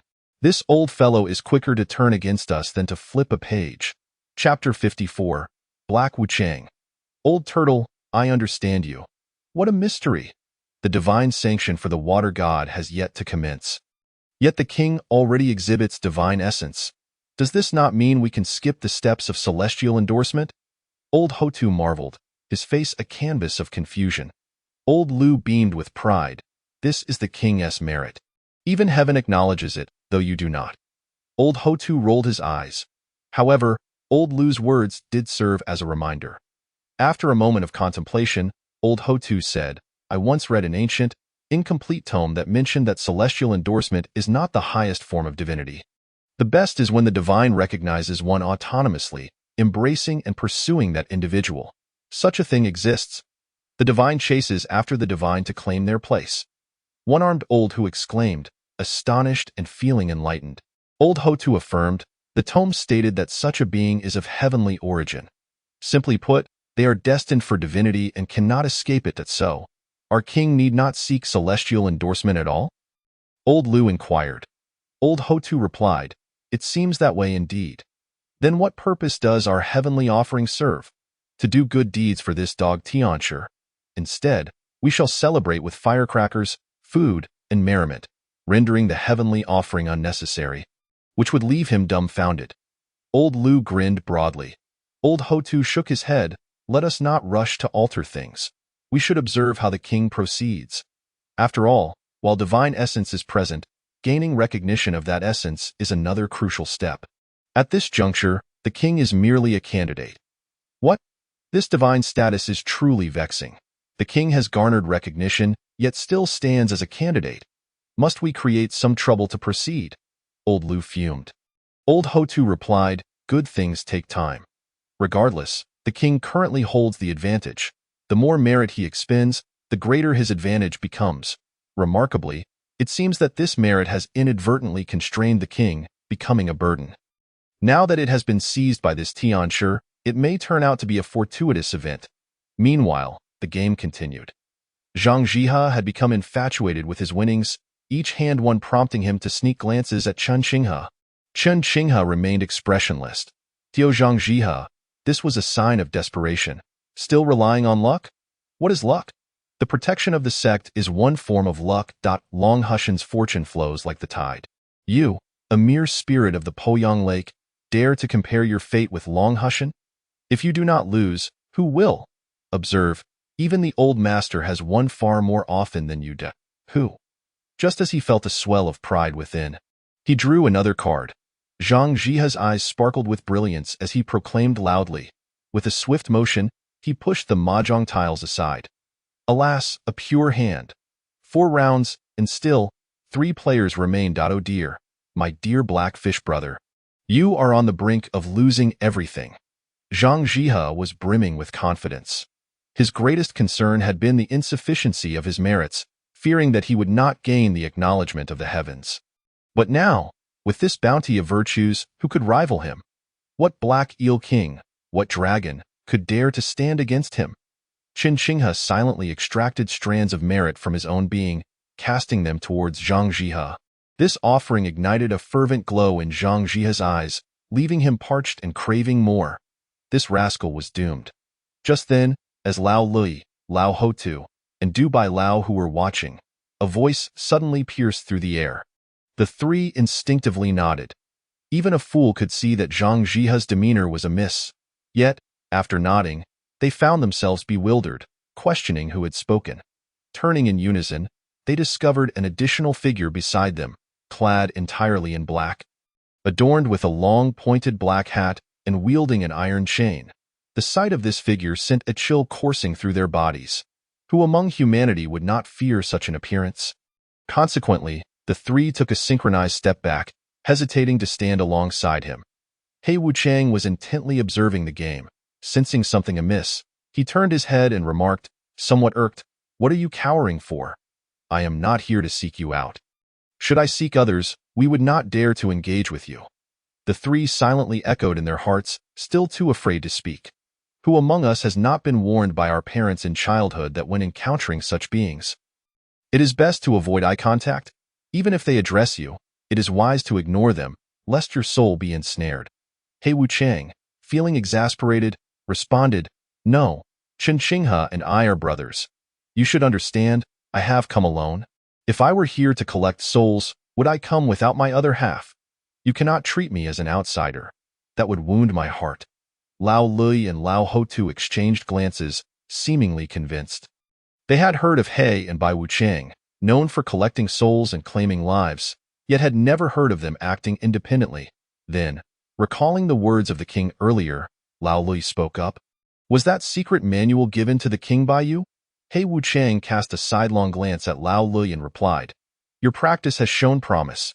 This manual was not wasted." Lao Lui sighed in relief. Hastily approaching with obsequious gestures, bowing deeply, old man pays his respects to Lord 8. The title Lord 8 refers to He Wuchang's moniker in the realm of the Tao, with Bai Wuchang being Lord 7. "Indeed, this is right. Now, I and your king are akin to faithful brothers, and my concern for him is no less than yours," He Wuchang declared. "Lord 8 is indeed a good brother of the king. Given the current circumstances, do you have any guidance for us?" Lao Lui flattered, then pressed on. He Wuchang replied, "I too have been drawn here by the substantial depletion of his merits. I initially feared he was in danger. But it appears this is yet another stroke of fortune. It seems that a connection of fate with him is not necessarily a bad thing. It may even bode well for the future." The final thought remained unspoken in He Wuchang's mind, yet Lao Lui felt reassured. If Lord 8 deemed it a stroke of fortune, it indicated that the king was closer to becoming the water god of Poyang Lake. Fortune? It is difficult to say. This young man intentionally provoked Zhang Jihe, challenging his luck. It may seem as though he is relinquishing his merits, but how many virtuous deeds has he exchanged for Long Hushan? 30,000? 50,000? More than that. Such a vast number of virtuous deeds, each requiring painstaking attention. Even if all of Long Hushan were to unite in earnest effort, it would take years to complete, and all without any return. This pit he has dug is too deep. How many significant matters at Long Hushan will be delayed? This could lead to mutual destruction. Suddenly, another voice broke through, this time belonging to the old temple priest, who approached with a hunched back, smiling as if he were greatly amused. Lao Lui glared at the old priest, sneering, "Wasn't it promised that we would maintain tranquility and inaction? Do you dare to claim that the current gambling match between the king and Zhang Jihe has nothing to do with you?" The old priest replied, "It is said among humans that one must prioritize oneself, lest heaven smite them. I am a demon, born of Poyang Lake.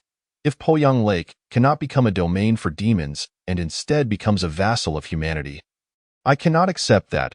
Therefore, even if it means preventing the birth of a water god, I shall not allow such a thing to occur." Lao Lui was about to contest this when He Wuchang interjected, grinning, "So you are the 3,000-year-old beast of Poyang Lake?" The old priest's smile faltered instantly. "An old beast? Even a true master of the Tao would not dare to speak so rudely, a Myrine god. What? Are you unhappy with me calling you an old beast? Look here, do you recognize this? With this, do you still dare to defy me?" He Wuchang produced a plaque, belonging to him as the Yin god. The plaque was held up high, nearly pressed against the old priest's face. The old priest's face darkened like ink. "Is having a divine position truly impressive?" "Indeed, you are correct. Having a divine position is indeed remarkable. With a divine position, I can compel you. You have neither ascended to immortality nor attained a divine position, yet you have lived for 3,000 years. Should I return and investigate how much lifespan you have left?" He Wuchang said with a smile that was not quite a smile. The old priest felt a wave of frustration wash over him. "Excuse me, I must take my leave." The old priest turned to depart, but He Wuchang stepped forward, placing a hand on his shoulder, speaking softly, "Do not rush to leave.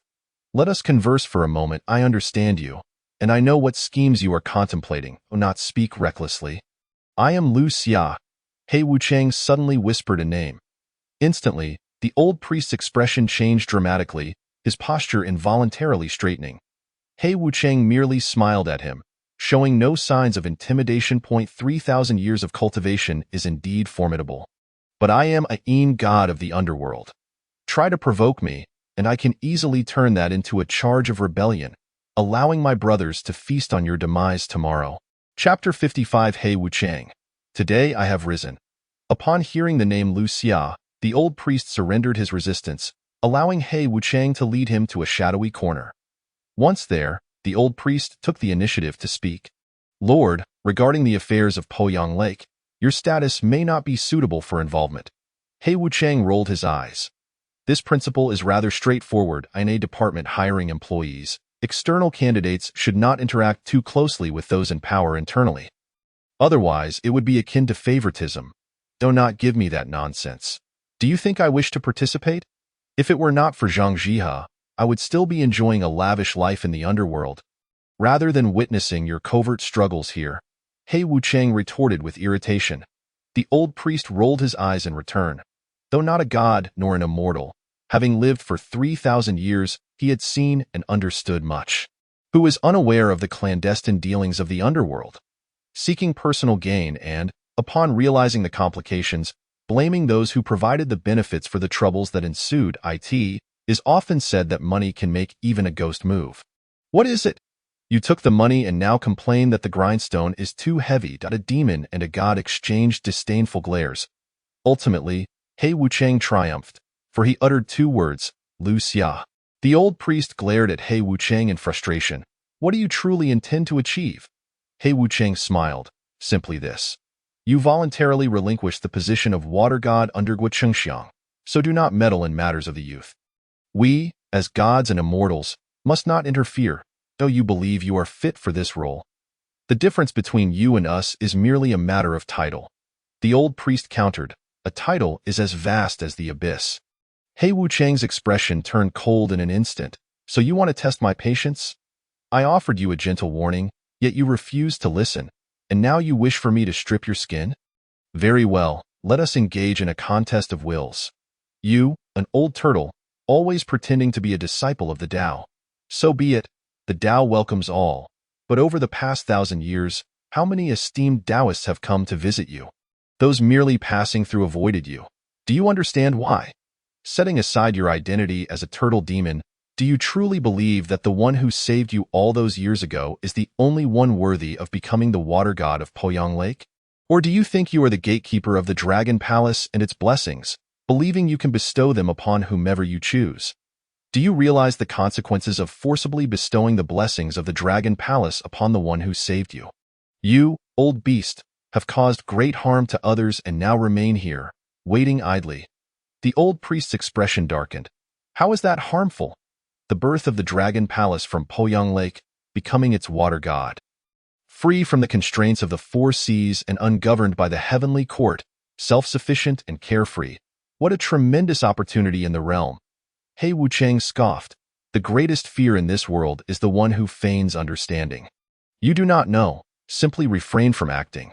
But when you do not know and assume you do, what will happen when you act? If you err and remain unaware, still refusing to acknowledge your mistakes. I almost pity the one who saved you in the first place. How unfortunate they have been. The old temple keeper fixed his gaze intently upon the dark specter of the Wuchang. Do you know where she is? The Wuchang replied, Indeed, I do, but why should I divulge that information to you? This is a mystery of reincarnation, and it is entangled with great matters. Tio put it simply, the position of the water deity of Poyang Lake originally faced no such tumult. It was meant to flow naturally and smoothly, celebrated by all. Everything began when you forcibly bestowed the fortune of the Dragon Palace upon your savior, leading to the current conflict over Poyang Lake. Alas, you still claim to be a disciple of the Tao, yet the one who most yearns for a parting of the ways is none other than the exalted Taoist. The old temple keeper's eyes flickered, his expression darkening to the utmost degree. The Wuchang continued, to speak candidly, I too have no desire to become embroiled in such matters. The risks are too great and entanglement is all too easy. Having said that, I never anticipated that lad would be so magnanimous, bearing an immense merit that he could simply refuse without a second thought. That state of mind aligns with the heavenly will. Elevating his fate to the level of divine birthright, by heavens, it would be nearly impossible for him not to attain divinity. In other words, I fully support him. Even the Buddha himself would be unable to dissuade him. The Wu Chang chuckled heartily at the conclusion of his statement. What does it mean to win by the heavens? This is it, a step ahead, standing invulnerable. Previously, one had to tread carefully, not overstepping bounds, but now? There is no need for such caution, for this great Eel King is essentially a colleague. After all, we are on the same side, so what is there to fear? The old temple keeper sneered. Do not rejoice too soon.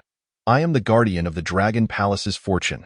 Without the recognition of the Dragon Palace, one cannot become the water deity of Poyang Lake. The Wu Chang shot him a sidelong glance. Oh, are you attempting to intimidate me? You'd best not go back on your word. Strive to suppress the emergence of the Dragon Palace. Otherwise, once it manifests, I reckon you will regret it more than you can imagine. What do you mean? Ah, did I say something? I said nothing. I am a deity who understands the rules. Words that should not be spoken shall not pass my lips. You may indulge in your own wild speculations. With that, the Wu Chang turned to leave, striding off with a gait that seemed to disregard all kinship, the iron chains clanking with each step.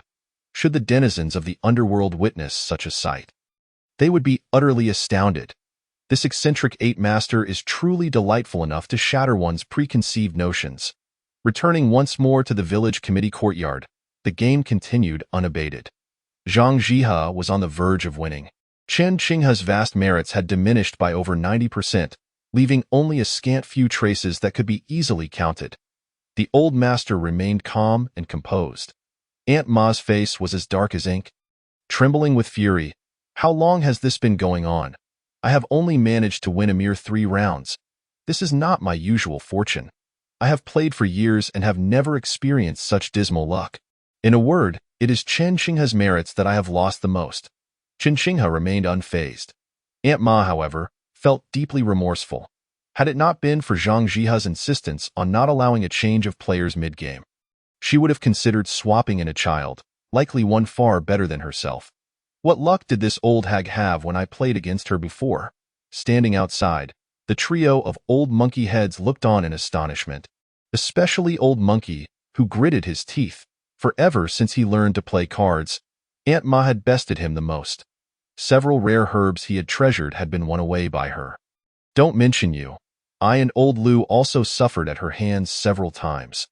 Why is it that she can only dominate at home? The one-armed old who could only shake his head in resignation. That is because her fortune is aiding her in eradicating her sins and averting disasters. Just then, the Wu Chang returned, grinning as he added, I shan't elaborate further. The causes and effects of fortunes will be revealed to you all in due time. TSK, I must say, my brother is indeed a person of great enterprise, attracting such remarkable individuals from all corners. This is his fortune, and yours as well. You must cherish it going forward. Chapter 56 Zhang Daoling. It is I. Do you really need to say that? Listening to the Wu Chang's eloquence, old Hu and old Lu could only roll their eyes. After all, had it not been for the old master's own words about the king facing a fatal calamity, one that could not be averted lest it brew greater turmoil, they would never have allowed Zhang Jihe to strike a blow against the king. Old Monkey, however, chuckled, Ape Master, it is rare to see you. Do grant us a glimpse of how many more years we have left. The Wu Chang cast a glance at Old Monkey. What, do you wish for death so soon? At your age, it is only a matter of time. I merely wish to have an estimate. The Wu Chang shook his head. That cannot be disclosed. It is against the rules. You may consult a fortune teller, but you cannot inquire of us, the spirits of the underworld. Old Monkey felt a twinge of disappointment. After all, a fortune teller could hardly compare to a spirit's words when the underworld summons you. Can a fortune teller intervene? Before the Wu Chang could say more, his figure seemed to be tugged away, vanishing from before the trio of old monkey heads. They exchanged bewildered glances. What was happening? It appeared that the Wu Chang had been pulled away by some unseen force. Which grand figure dared to treat this ape master in such a manner? But soon, from the depths of darkness, the Wu Chang's head re-emerged, speaking urgently, Gentlemen, do relay to my brother that I have been here. And I fully support him. Before the trio could respond, the Wu Chang's head was yanked back again, and this time, he truly did not return. The trio of old monkey heads felt their perspective shatter. In their childhood, whether through parents or the tales of the black and white specters, such figures were always impartial, claiming lives as needed. To encounter such a whimsical ape master was truly beyond their comprehension. It seems that our king's merits are known not only to us in Taoyuan village, but to many deities as well. Old Lu couldn't help but boast at that moment, within the village committee. Zhang Jiha's jubilant voice rang out, followed by hearty laughter. Having played mahjong for the first time, he felt the joy it brought. In fact, Zhang Jiha was already contemplating how, upon becoming the water deity, he must promote this delightful game of mahjong. However, it could not be named Sichuan Mahjong. What claim does Poyang Lake have to that title? It must be renamed to Blood Battle to the End. Both formidable and meaningful, for today was just that, a lone warrior engaging in a blood battle to the end, triumphing against the black fish spirit in a 3-1 showdown. I ask, who else remains? He poured all of his remaining merits into Zhang Jiha. Chen Xinghe chuckled. No more, you have won. Are we done already? Zhang Jiha replied, a smile dancing on his lips as he regarded Chen Xinghe. In that moment, he was blissfully unaware of how smug and audacious he appeared, his eyes gleaming with an otherworldly allure. Compared to Chen Xinghe, this ethereal spirit, he seemed even more enchanting, far from resembling a celestial master of Long Hushan. Chen Xinghe remarked, if you lend me some merit, I shall continue playing. Zhang Jiha scoffed, lend? Do you understand how difficult it is to accumulate merits? To treat them as currency? No, even less than currency, you would be the first. With that, Zhang Jiha couldn't help but glance at the old master, his eyes gleaming with avarice. Your abundant merits, esteemed master, are truly remarkable. The old master shot him a sidelong glance. What? Coveting my modest merits? Would you like me to inform Lord Huji to ask Zhang Daoling whether Long Hushan has truly fallen into poverty? Or, if you think Lord Huji's reputation insufficient, should I also mention it to Lord Shinno? Zhang Jiha's expression froze, his eyes regaining a measure of clarity. Indeed, he had won excessively and his mind had grown somewhat muddled. Rising to his feet, he felt a wave of dizziness. How long has this game been going on? My stomach is growling. Zhang Jiha hastily laughed. Esteemed master, you jest. I was merely making a joke. Who would dare covet the farmer's merits? That would invite divine retribution. The old master, uninterested in further banter, stood up and declared, the time has come. I must check on the seeds in the greenhouse. You may continue to play at your leisure. With that, he turned and left. Having played this entire round, the aged man still appeared vigorous, seemingly unfazed by fatigue, garnering respect. Zhang Jiha merely watched him depart with a smile, not daring to intervene. Aunt Ma sighed deeply, no longer wishing to dwell on it. Today's defeat had been too devastating, planting the seed of a desire to never play mahjong again. Just as she was about to put away the tiles, Zhang Jiha suddenly asked, could I purchase this mahjong set from you? Aunt Ma raised an eyebrow. Before she could respond, Chen Xinghe interjected, of course, that's not a problem. Zhang Jiha smiled. How much? Chen Xinghe replied, 100 merits. Zhang Jiha was taken aback. Do you still want merits? Haven't you won enough today? While he asked this, he was unaware of how many merits he had actually lost, for he had been solely focused on winning and accumulating merits, forgetting to count his losses. Chen Xinghe smiled. One must persist until the end. So I ask, will you buy it or not? After all, you have already lost so much. What is a mere 100 merits? Zhang Jiha smiled. As you wish. No, it is as you desire. Chen Xinghe's gaze was unusually clear. His body felt invigorated, as if he were on the verge of soaring into the heavens. This sensation was delightful, causing him to harbor no regrets about relinquishing his merits. By the way, are we to dine? Chen Xinghe continued his inquiry. This was a question he already knew the answer to. After all, who had not heard the grumbling of stomachs just moments ago? Of course we need to eat. Why? Is that also a matter of merit? Zhang Jiha replied cheerfully. Teasingly, he appeared akin to a child who, upon seeing others with a coveted toy, suddenly found himself in possession of it, unable to resist the urge to flaunt it. While conversing with Chen Xinghe, he radiated an aura of merit, shimmering like a celestial being. In his mind, he mused, how does it feel to have one's eyes dazzled by another? Is it comfortable? Is it envious? Indeed, the meals are inexpensive. Shall we indulge? Chinchingha pressed on. Don't be stingy. Bring me a few that aren't cheap. Zhang Jiha responded, brimming with spirit. Chinchingha then turned to Aunt Ma. Without hesitation, Aunt Ma stood up, declaring, I'll prepare the meal. Having allowed the great king to lose far too much merit, I must ensure some of it is recouped. So you desire something extravagant? Allow me to show you what a complete, nourishing feast entails. Conveniently, the old herbs from the old monkey would all come in handy. Aunt Ma swiftly departed.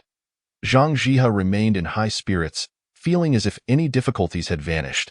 He even thought that, at this moment, inquiring about the trials of the heart and crossing immortal calamities might be far less daunting than before. Such is the benefit of merit. It dispels calamities and bestows divine treasures. Of course, after so much scheming, he was unwilling to abandon his aspirations. Furthermore, becoming the water god of Poyang Lake would grant him a blessed and hidden sanctuary beneath the waters, an opportunity that could not be compared to mere ascension. The potential for development at Poyang Lake was far greater and well worth pursuing. While idly pondering, Zhang Jiha suddenly turned to Chinchingha. By the way, how many merits have I lost? Chinchingha smiled. 129, 600. Zhang Jiha was taken aback, leaping to his feet with widened eyes. So many? Chinchingha replied, There's no helping it. The old master always plays with great fortune.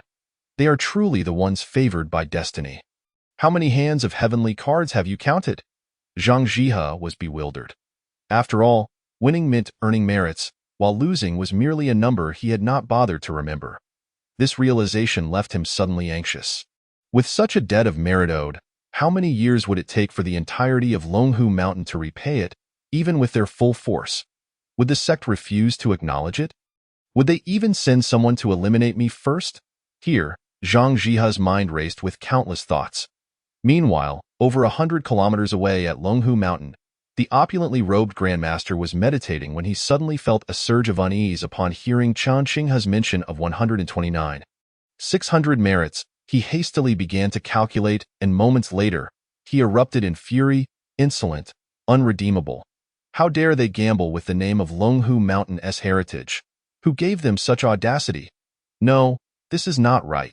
This has alerted me to someone obscuring the heavenly secrets and plotting against Longhu Mountain. Wretched creature, if I discover who you are. Just then, he heard a voice emanating from the ancestral altar where the revered founder was enshrined. It is Longhu Mountain's Grand Master. Chapter 57. Longhu Mountain bears the blame. Aunt Ma prepares a hearty meal. Without further ado, the Grand Master hurriedly rose and knelt before the altar, exclaiming, Disciple pays respects to the ancestor. The statue of Zhang Daoling, the founding ancestor of Longhu Mountain, shimmered with golden light. Did you just call me a wretched creature? Zhang Daoling inquired further. The Grand Master immediately began to sweat profusely. Disciple acknowledges his error. You acknowledge your error? What error do you speak of? You, a dignified Grand Master, wearing a robe more resplendent than that of the ancestor, basking in glory far greater than I ever did in my prime. Just look at the current Longhu Mountain. The influential abound, even royal offspring frequently visit. The Taoist sect's prestige has been elevated by your own hand, overshadowing the Buddhist sect. Yet I have one question for you. Among the disciples you have accepted, how many possess profound Taoist affinities capable of maintaining a lineage? The Grand Master was drenched in sweat. Disciple acknowledges his error. Zhang Daoling sighed. When enjoying the limelight, you act recklessly. When trouble arises, you merely say you acknowledge your error. Do you not have your own reasoning behind every action, even if it may be flawed? The Grand Master remained kneeling, unable to rise. Your attitude disappoints me. I am not disheartened by your adornments. Your entry into royal palaces, or the noble disciples you have taken for the benefit of Longhu Mountain. I am disheartened by your lack of the Tao within your heart. Without the Tao, all you do is but a dream, a fleeting illusion, a joke in the eyes of others. The Grand Master's face turned as pale as death in front of anyone else. He could boldly declare that everything he had done was for the sake of Longhu Mountain. However, before the ancestor, he found himself at a loss for words. What is Longhu Mountain? Merely a mountain. I asked the Tao. A mountain? Clearly not. A cultivator striving for a mountain. How did you come to such a state? If you love the mountain so much, why bother cultivating the Tao? Go cultivate the mountain instead. Zhang Daoling stated. Regarding Zhang Jihe, I shall not explain further. It is unnecessary. Everything is cause and effect, and all must come to an end. He is the key to that conclusion. Longhu Mountain must bear the consequences of all that has transpired because of him. The Grand Master was taken aback, realizing the gravity of the situation. Ancestor, this debt of merit is staggering. Even with a lifetime of effort, Longhu Mountain might not be able to repay it. Zhang Daoling replied. I am now even more disappointed in you. The Grand Master was stunned. How can I be more disappointing when I am considering the sect? What have I said wrong? Zhang Daoling continued. Cultivation. What do you seek? Is it merit? If you do good deeds solely for the sake of gaining merit, expecting tangible rewards for your efforts, then why do you even cultivate the Tao? If your heart knows no sentient beings, how can there be heaven and earth? If your heart knows no heaven and earth, how can the Tao exist? The Grand Master felt as if struck by lightning, as if he understood something yet did not. The Tao is voiceless, it is only self-realization. To speak excessively is futile. I will only tell you that Zhang Jihe's existence signifies a new dawn for Longhu Mountain. If you do not cherish this, you need not worship me in the future. This high platform is uncomfortable to sit upon.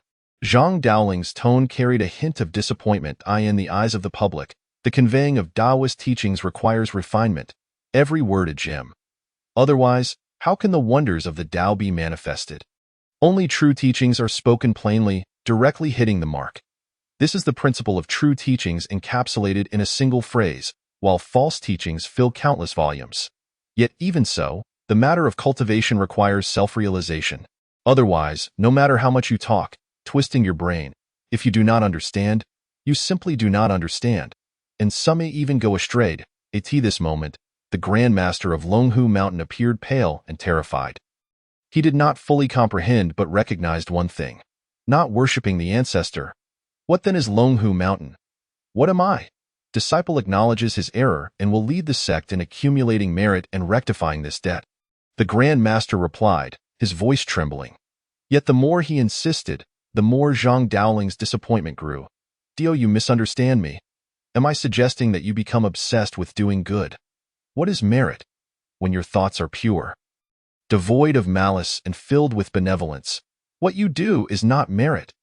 The distractions of the mundane world cloud the heart, making awakening difficult.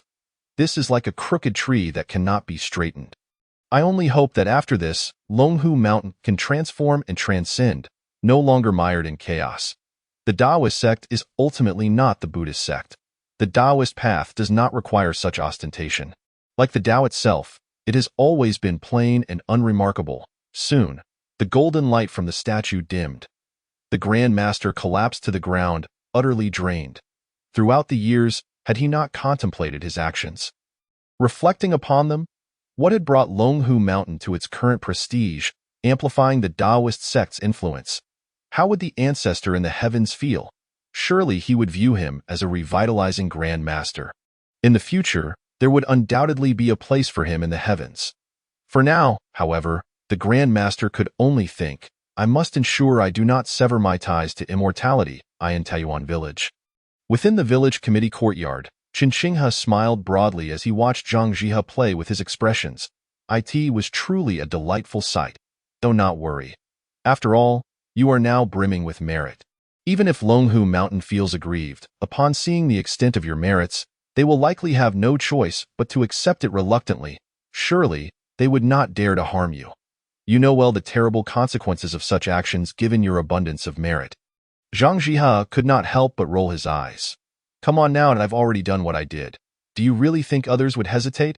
However, he knew he absolutely could not return to Longhu Mountain for the time being and would not leave if someone came looking. Fortunately, in no more than 2 days, he would be able to perform the heavenly rites and seal his position. As long as he became the water god of Poyang Lake and obtained the blessings of the Dragon Palace. Only then would Longhu Mountain have its reservations, reluctant to act rashly. Contemplating his retreat, Zhang Jihe felt somewhat more at ease. He then turned to Qin Shenghe and inquired, I truly cannot comprehend why you would relinquish your merits. Chen Qinghe replied, Is it incomprehensible why I would choose to forsake my merits? Zhang Jihe nodded. To strike you down once is a gamble I am willing to take. However, this gamble is singular and irreplaceable. The merit I possess is ultimately a gift from heaven and earth, serving as my protective treasure. The repercussions of your demise would be too grave, and the backlash from the universe would be overwhelmingly severe. I have orchestrated various plans and invested tremendous effort, yet even if I were to repay this debt, I cannot fathom how many years it might take. Such a choice, if not born from desperation, would not be one I would dare to make lightly. Originally, you had the vast merit to shield you. Thus, I would not have acted against you. But now that you have lost this protection, once I ascend to the position of water deity, your safety becomes uncertain. Upon hearing this, Chen Qinghe remained unperturbed.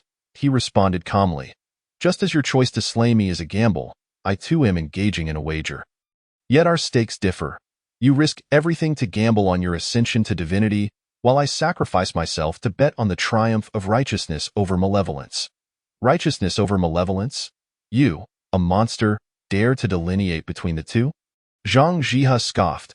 This world is intricate, where good intentions can yield poor outcomes, and evildoers can perform acts of kindness. There exists a web of interests, personal connections, and entangled grievances, far too complex for a simplistic dichotomy of right and wrong to suffice. Is the world truly so lowly in your eyes? Chen Qinghe shook his head. Zhang Jihe chuckled. What? Have you transcended the world? If so, you would not be here today. Chen Qinghe replied, I dwell within the world, yet I seek the conscience of heaven and earth. Having said this, he looked at Zhang Jihe. I am a monster, yet I possess a heart. You are human. Do you still have a heart?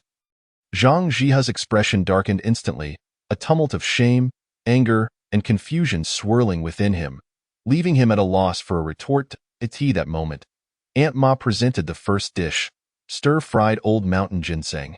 Placing the plate before Zhang Jihe, she turned to leave. Zhang Jihe hastily called out, Wait a moment. Aunt Ma turned to him.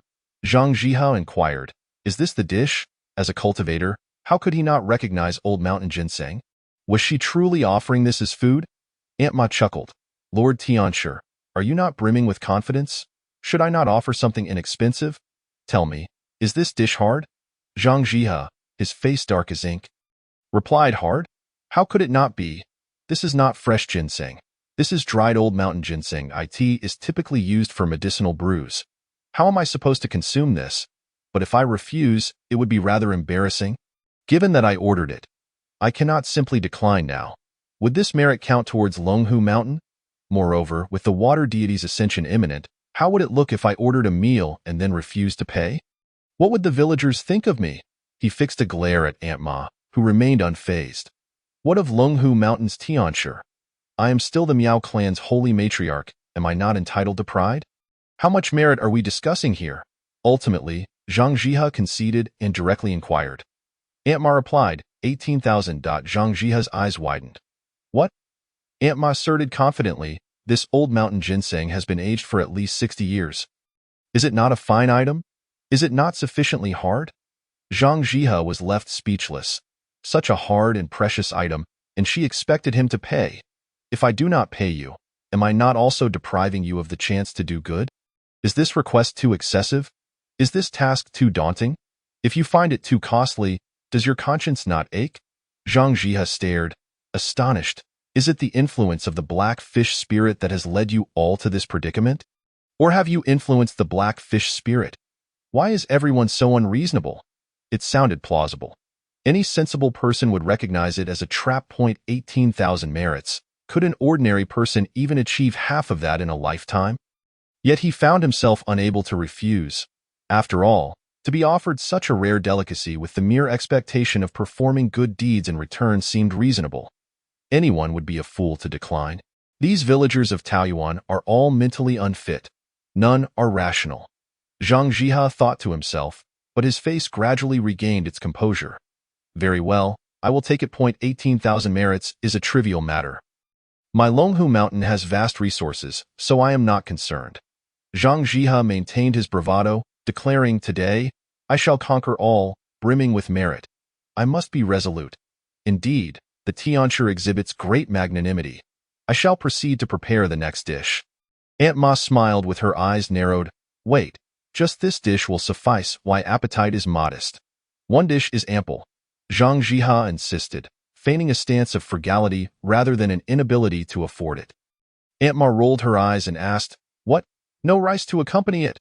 Zhang Jiha glanced at the stir-fried old mountain ginseng. Can this even be paired with rice? I feel I require water. Just bring me a pot of water. That should not be too expensive, right? Zhang Jiha inquired with a smile.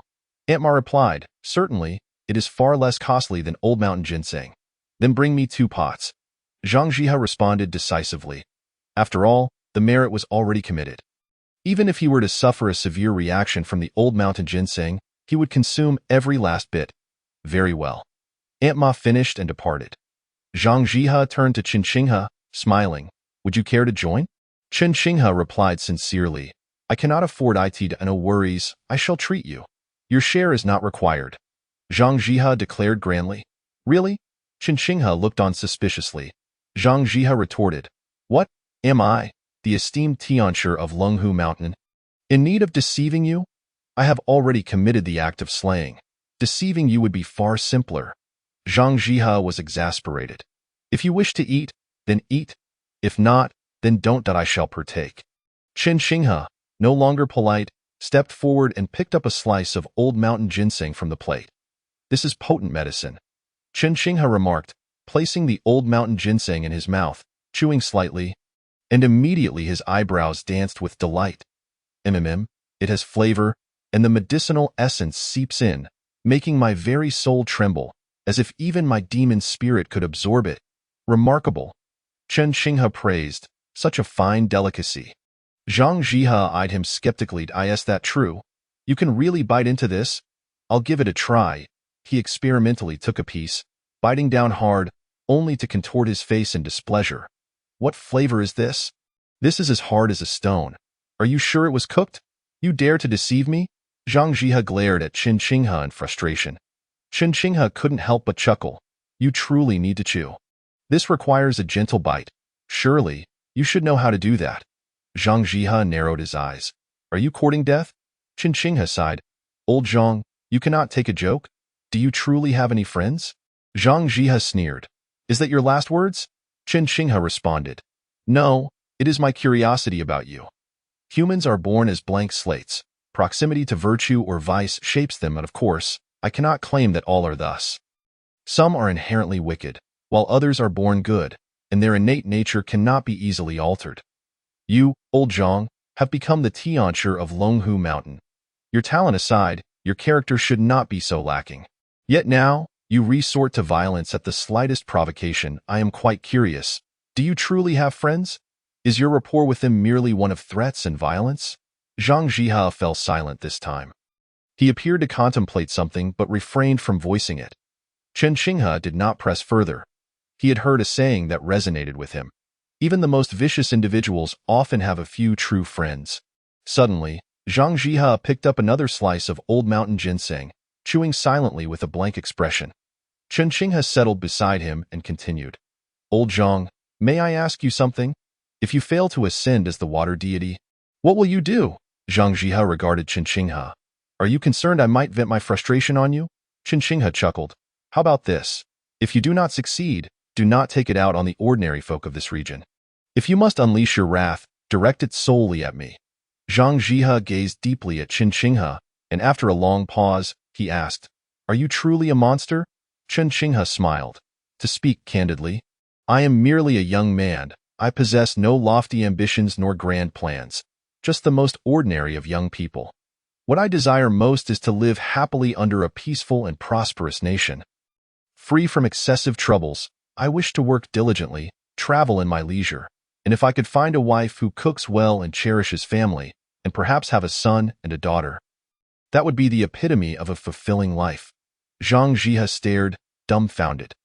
What are you even saying? Setting aside your idyllic desires for travel, a wife, and children. Are you not a black fish spirit of 500 years? A 500-year-old young man? How shameless can you be? Before Zhang Jiha could retort, Qinghe continued.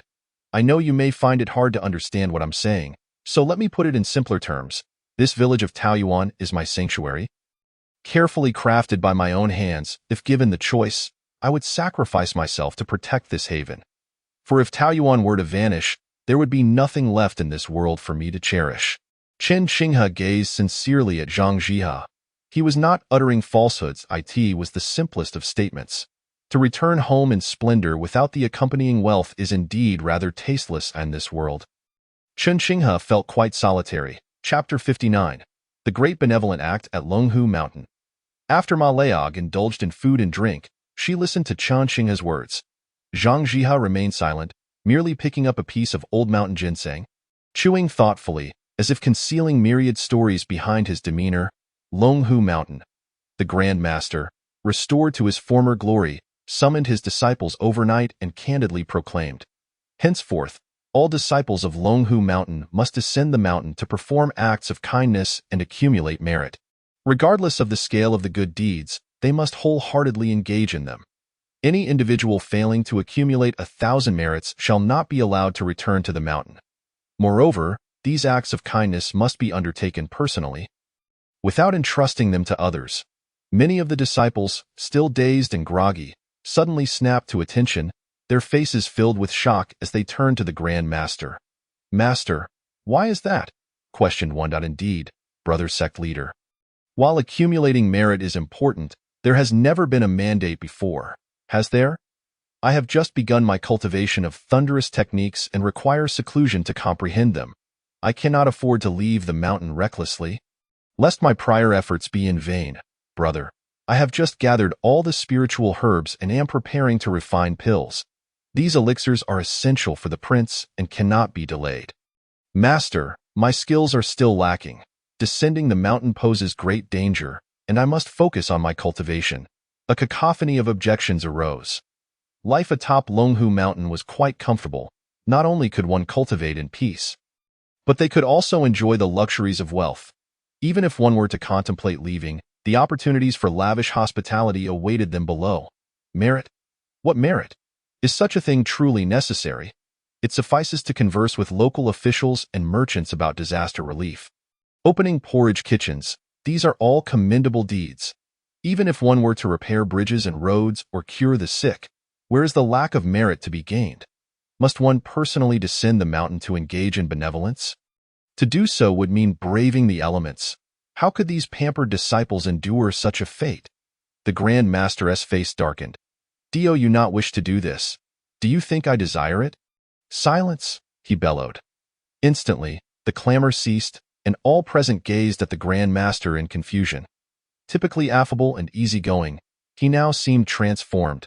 After surveying the room, he continued, not only must you all go, but I too must descend. Should I fail to accumulate enough merit, I too shall not return to the mountain. Furthermore, from this point forward, no one is permitted to associate with the powerful and affluent. Any breaches will result in immediate expulsion from the sect, and those who dare to plead for leniency shall face equal punishment. His words sent a chill through the assembly. He sounded ominous indeed. A half-gray elder, relying on his status as a senior disciple, boldly inquired, Brother sect leader, why such harshness? If we are to undertake tasks, we deserve clarity. The Grand Master scoffed. Clarity? When you were indulging in wealth and luxury, did you ever consider whether that was appropriate? Now, merely because you are asked to venture out and accumulate merit, you seek an explanation? Have you forgotten that you are a Taoist? The elder fell silent. The Grand Master continued, there is no need for further explanation. This shall be the new rule of Longhu Mountain. Regardless of whether you or the newly initiated disciples, upon reaching a certain level of cultivation, you must descend annually to accumulate merit. If you cannot endure this hardship, you may relinquish your status and depart the mountain to fend for yourselves. Instantly, the countenances of all present shifted dramatically. The consequences were severe. Being expelled from the mountain was one matter. Losing one's status in the sect was far more consequential. The disciples of Longhu Mountain, with their prestigious lineage, were akin to candidates for immortality, possessing a greater likelihood of transcending. After all, celestial beings exist. Thus, the tribulations of cultivation would be significantly fewer. even if one could not achieve immortality. Having this sect identity would afford one greater favor in the afterlife, providing opportunities for rebirth or entry into noble families to enjoy their wealth, such as the intricate interplay of relationships among immortals. Should one lose their sect identity, it would be tantamount to falling into obscurity, rendering them insignificant. The gravity of the Grand Master's words left several of his junior disciples pale. Suddenly, one elder erupted. "Have you gone mad? Does the ancestor know of your actions, brother sect leader?" Before he could continue, the Grand Master shot him a fierce glare, silencing him in fear. With an icy snort, he was about to speak again when his expression suddenly changed. He raised his hand to perform a calculation, and moments later, the veins on his forehead bulged. "Not again, that accursed Zhang Jihe. How many merits must you sell for Longhu Mountain before you are satisfied? Had I known you were of this ilk, I would never have permitted you to become an outer sect master. Now, look at the mess you've created. For many years to come, Longhu Mountain shall know no peace." Frustration welled within him. The Grand Master of Longhu Mountain abruptly turned towards a distant peak, bowing respectfully. Disciple Zhang Yuamao humbly requests the ancestor to emerge from seclusion. The disciples of Longhu Mountain, who had been waiting for further explanations from their Grand Master, were instantly bewildered. What was happening? Why was he invoking the ancestor? Had Longhu Mountain truly encountered a dire crisis? Even the Grand Master's junior disciples fell silent, not daring to utter a word. After a moment, a frail voice echoed, "What is it?" The Grand Master of Longhu Mountain felt a tinge of shame but spoke nonetheless. "I humbly request the ancestor to descend the mountain to accumulate merit." The ancient voice responded with incredulity. The disciples of Longhu Mountain collectively stared, dumbfounded. Good heavens! Their ancestor was over 100 years old, facing the trials of ascension and nearing the end of his lifespan, contemplating reincarnation to continue his cultivation in the next life. And yet, he was being summoned to descend the mountain to perform good deeds. All the disciples of Longhu Mountain held their breath in anticipation, eager to hear how the elder, who was in a state of retirement, would respond. In the next moment, all were once again astonished. The ancient voice replied, "I shall go to," he agreed. How could this be possible? Did he not feel it was a slight? Did he not worry that once he descended, he might never return? At this moment, the Grand Master of Longhu Mountain turned once more to his disciples. His gaze icy as he inquired, "Is there anyone else who has objections?" After a moment of silence, all disciples, in unison, bowed respectfully and declared, "We shall abide by the sect leader's decree." The following day, as dawn broke over the horizon, painting the sky with hues of crimson, Chen Qinghe rose early. After Zhang Jihe consumed the old mountain ginseng the previous night, everyone dispersed to their quarters. Chen Qinghe, too, had a room here, which he had never occupied but had always kept tidy. Although his stay was brief, he was soon called by Ma Leog for breakfast. Nevertheless, the sensation of sleeping in a proper bed was delightful. Thus, Chen Qinghe awoke in high spirits. As he stepped outside, he spotted Zhang Jihe standing in the courtyard, his hands clasped behind him, gazing at the distant morning glow. Suddenly, he remarked, "It looks like it's going to rain." Chen Qinghe replied with a smile, "Rain is wonderful. It nourishes the earth, bringing life to all. However, rainy days are not suitable for heaven offerings." As he spoke, Zhang Jihe turned to Chen Qinghe. "Why are you looking at me?" Chen Qinghe continued, "You hold the advantage now. Your chances of being conferred a divine title are greater than mine. Whether it rains or not is for you to worry about." Zhang Jihe scoffed. "You demon, I refuse to believe you have genuinely given up." Chen Qinghe countered, "Enough. The day after tomorrow is the proper day for the heavenly offering. Why the rush? Let us have breakfast first. I want to eat." "What? Aren't you hungry?" Chen Qinghe looked at Zhang Jihe in astonishment. Zhang Jihe remained silent, quickly departing from the village committee courtyard. That moment, Ma Leog emerged once more to call everyone for breakfast. Curious, Chen Qinghe approached her and asked, "Is that old mountain ginseng so filling that Zhang doesn't he even want breakfast?" "Filling?" His eyes were practically glowing green with hunger this morning. "Before I could prepare it, he was already eager to eat. I told him, breakfast costs 100 merits, and off he went," Ma Leog replied. Chen Qinghe couldn't help but laugh. Here we go again. Ma Leog defended her stance. Why shouldn't he? Can the Grand Master dine for free? I pity the Taoists who have no money and encourage them to perform good deeds in exchange for food. Even if the Tao ancestor were present, he couldn't find fault with it. Qin Shinghe sighed, but why bother? After he leaves, he could easily find a place to eat. If Zhang Jihe can dine in Taoyuan village, or even in the neighboring villages without offering merits, then I, Ma Leog, will change my name to Leog Emidana. Leog retorted fiercely. Qin Shinghe opened his mouth, speechless.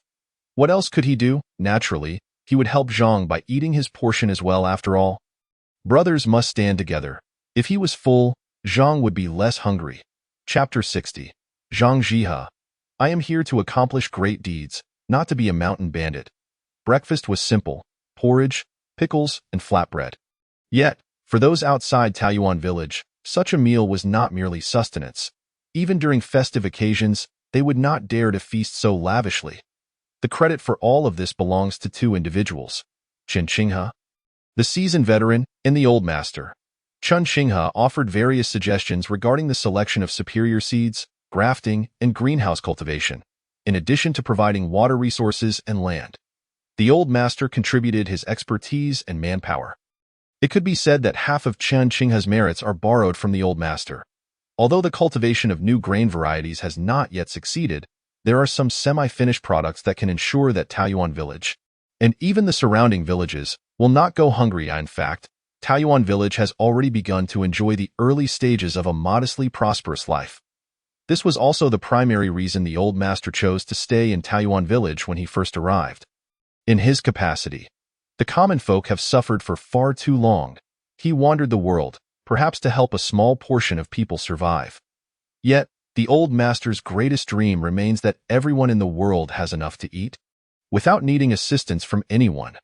Their initial encounter by the lakeside, with the mysterious Eel King, was a mere ruse, but after a few curious questions, the old master was moved to stay. Little did he know that Qin Shinghe's interest was not in him, but rather in the two disciples he brought along. They were robust young men, perfect for labor. In the early days of Taoyuan village, there was much to be done, but only the old, weak, sick, and disabled remained.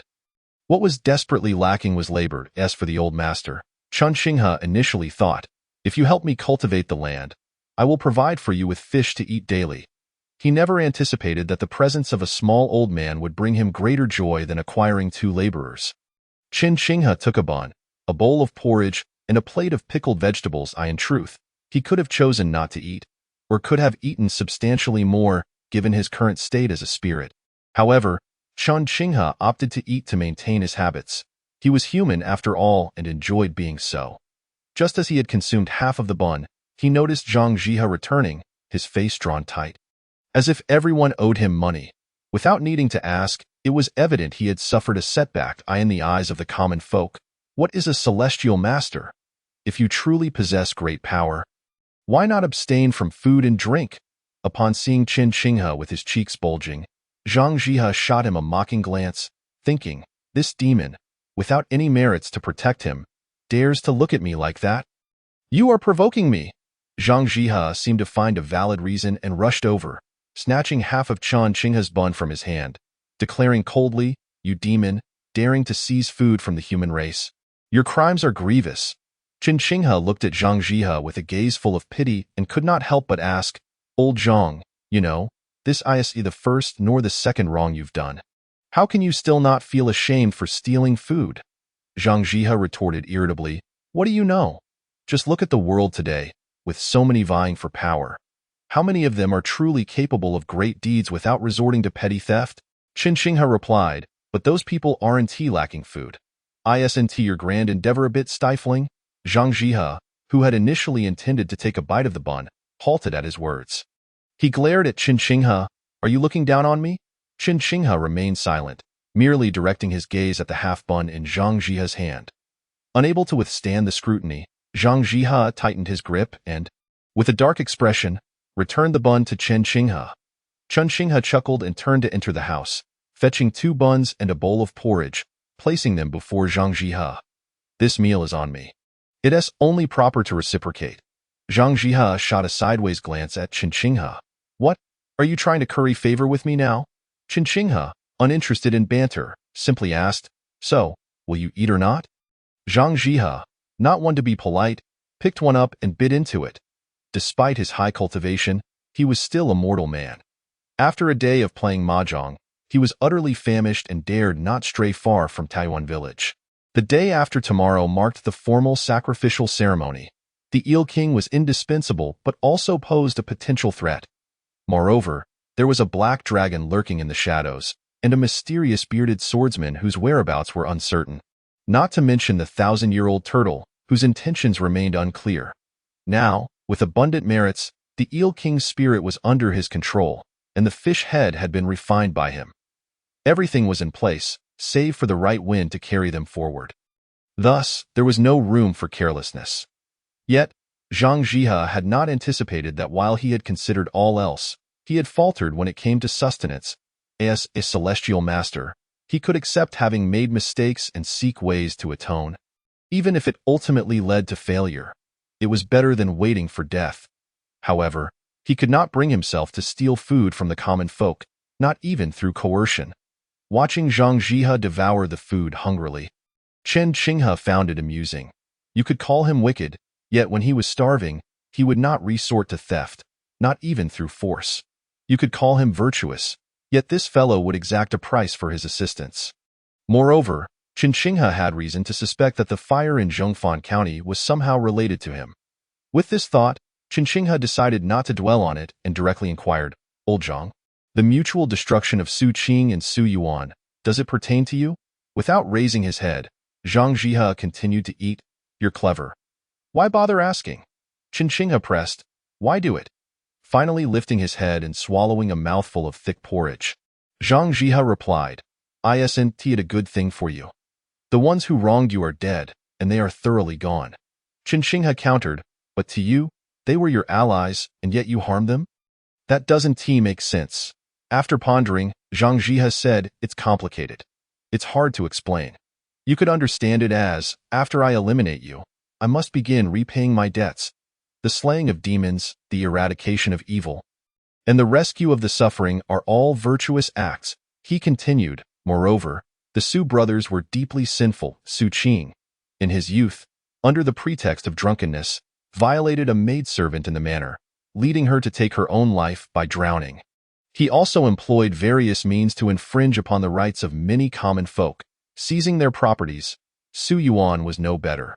He personally strangled his mother-in-law and pushed his father-in-law into a well. Tell me, did they deserve to die? They deserved it. Chen Qinghe did not hesitate. If it were a common crime, there were laws to punish them, but such egregious sins, prolonging their existence, was a desecration of this world. Then it's settled, the damned should die. Rather than let you kill them for revenge, I might as well use them to repay my debts. Chen Qinghe stated, but the prison holds more than just these two brothers. Zhang Jihe chuckled, Do you think I'm unaware? Anyone whose sins were not grave, I had the county magistrate transfer them elsewhere. Those remaining are all deserving of death, yet for various reasons, they cannot be executed for the time being. Since that is the case, I shall take care of it myself. Chen Qinghe fell silent. Now he sensed the immense murderous intent lurking beneath Zhang Jihe's seemingly cordial demeanor. Zhang the Celestial Master. How domineering you are, declaring who shall live or die. Truly impressive. That moment, Granny Ma unexpectedly emerged, speaking in peculiar terms. Zhang Jihe immediately lowered his head. There was no choice, even if Chen Qinghe had invited him. This was Granny Ma's meal, and it lacked the confidence to eat. 50 merits, she stated. Suddenly, Granny Ma smiled and spoke. Zhang Jihe abruptly raised his head, irate. Your king invites me to eat, and you want money? Granny Ma inquired. He gave you a bun, right? Zhang Jihe nodded. And he served you porridge? Zhang Jihe nodded again, straightening his posture. This time, he ate with justified confidence. Then what about the pickled vegetables? Did the king provide those? On what grounds do you complain? You've devoured them all, Zhang Jihe thought. Chapter 61 Unexpected News. Faced with Granny Ma's aggressive questioning, Zhang Jihe felt utterly humiliated. Had he known this would be the outcome, he would have agreed that morning to an additional 50 merits was hardly a burden. Surely, Lunghu Mountain would not mind. All right, Granny Ma, you should be busy. You can't bully people like this, Qin Shinghe observed with disapproval. Indeed, he felt a pang of pity for Zhang Jihe. Here was a man who appeared to control Taoyuan village, yet he was subjected to such treatment. Who would believe it? If anyone else were in his position, they would have likely exploded with rage. Granny Ma, perceptive as ever, recognized that it was time to retreat and left with a playful smile, swaying her voluptuous figure towards the kitchen. Qin Shinghe turned back to Zhang Jihe. Before the sacrificial ceremony, I can't leave Taoyuan village. Can I? Zhang Jihe chuckled. What do you think? Understanding, Qin Shinghe declared, then I shall retire for the night. With that, he departed without hesitation, exuding a carefree demeanor. Zhang Jihe watched him retreat, his expression shifting restlessly. To be honest, seeing Qin Shinghe so relaxed stirred an inexplicable irritation within him. Initially, he had operated from the shadows, while Qin Shinghe was in the spotlight. How had he suddenly become the center of attention? This demon, hardly even a shadow of darkness, reclines beneath his own protection, as if merely a spectator at a show. As for Qin Shinghe, releasing him seems unfeasible. Yet killing him would also be inappropriate. The crux of the matter lies in the fact that although he has been brought to the forefront, he maintains a superior position. Zhang Jihe, truly reluctant to relinquish his hold, muses that for now, this king of the black fish cannot conjure any tricks. The foremost concern remains that black serpent, capable of altering the natural order. A true dragon is about to take the stage. Humph, I shall see which reckless dragon dares to defy the celestial laws. Zhang Jihe's thoughts spiral, his gaze icy and resolute. He does not stoop to the level of the mundane, yet he must contend with the non-human. Upon returning, Qin Shinghe truly fell into a deep slumber. Over the past period, he had been ruminating on various matters, having played cards for an entire day and night, losing all his merits, leaving him utterly drained. He was not naturally inclined towards such behavior, nor did he relish it. It felt like being forced into a predicament. Fortunately, he had accomplished all that needed to be done, now awaiting Zhang Jihe's celestial sacrifice to see whom the heavens favor. In these 2 days of leisure, he planned to rest well. If all goes smoothly, these would be his happiest days, as becoming the water deity would entail even more responsibilities. Perhaps these would be his final days of joy before. With high probability, he would be lost to the void, or with a slim chance, he might return to a place that truly belonged to him. Just as he drifted into a drowsy dream of returning to his homeland, purchasing a car and a house, he felt someone tapping his face. Brother, wake up, wake up. Who is it? Qin Shinghe groaned, irked. The most distressing aspect of life is having one's beautiful dreams disturbed, an offense that cannot be forgiven. Upon opening his eyes, he was taken aback. Two faces, one black and one white, stared intently at him. Thankfully, he had seen them once before. Had this been their first encounter, he might have been scared to death. Seventh brother, eighth brother, what brings you here? Qin Shinghe spoke with resignation. What do you mean, we came? You are the one who has come to our realm, Black Wuchang replied with a chuckle. What, does that mean I've died? Qin Shinghe gasped, sitting upright. But he quickly realized that he was, after all, a ghost. How else could he die? No, your demon soul still lingers in Taoyuan village. Currently, you are merely one of the 3 souls. Although Zhang Jihe has not ascended, he possesses some degree of cultivation. We could only use certain means to summon one of your souls. Fortunately, you generously bestowed all your merits upon that fool. Otherwise, we would not have been able to do so, Black Wuchang elucidated.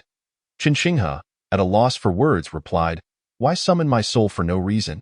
Even if you wish to drink, I can come back in a few days. Black Wuchang retorted, A few days will be too late. Huh? What do you mean? Qin Shinghe inquired, turning to Black Wuchang. It goes like this, brother. You are vying for the position of the water deity of Poyang Lake. Qin Shinghe laughed. My demon form has been severed, my merits are gone, and the village has been usurped. How can I compete? Black Wuchang decisively declared, I do not care.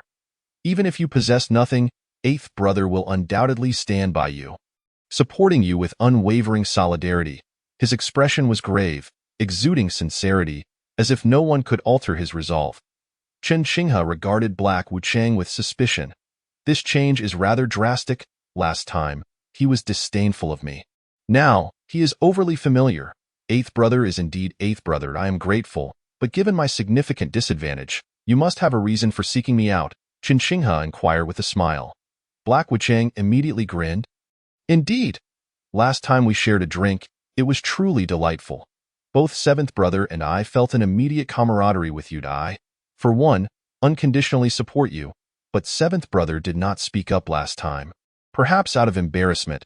However, seeing your current predicament, he has also decided to back you, as a testament to our brotherly bond. That's right.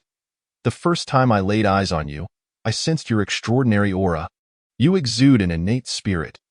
You are destined to be our colleague, and when it comes to the water deity of Poyang Lake, who else but you?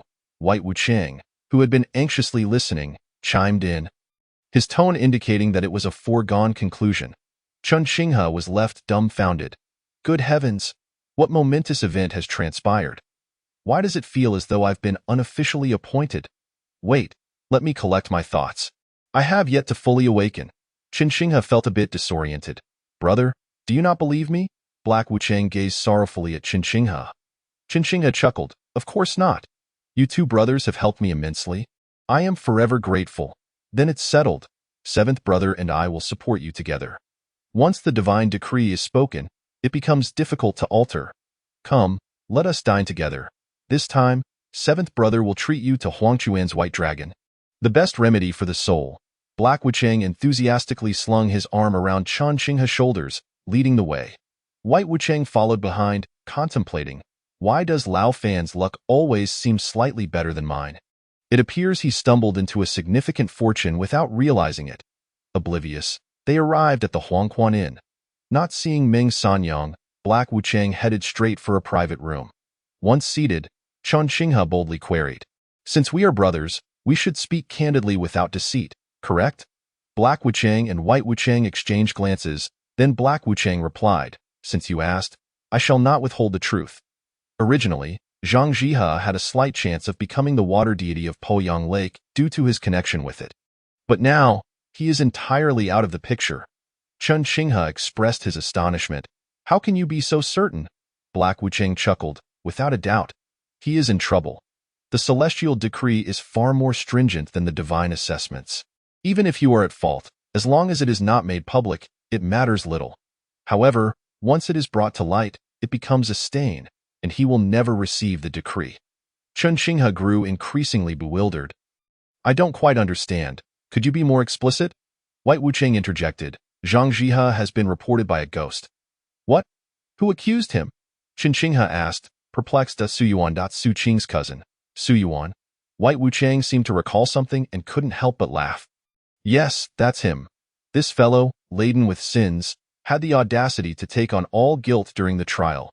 He appeared quite defiant at the time, but when the King of Hell sentenced him to the 18th level of hell for 80 years of skinning and stuffing, he only sustained a cut and began wailing that he was wronged, claiming Zhang Jihe was the mastermind behind the sins.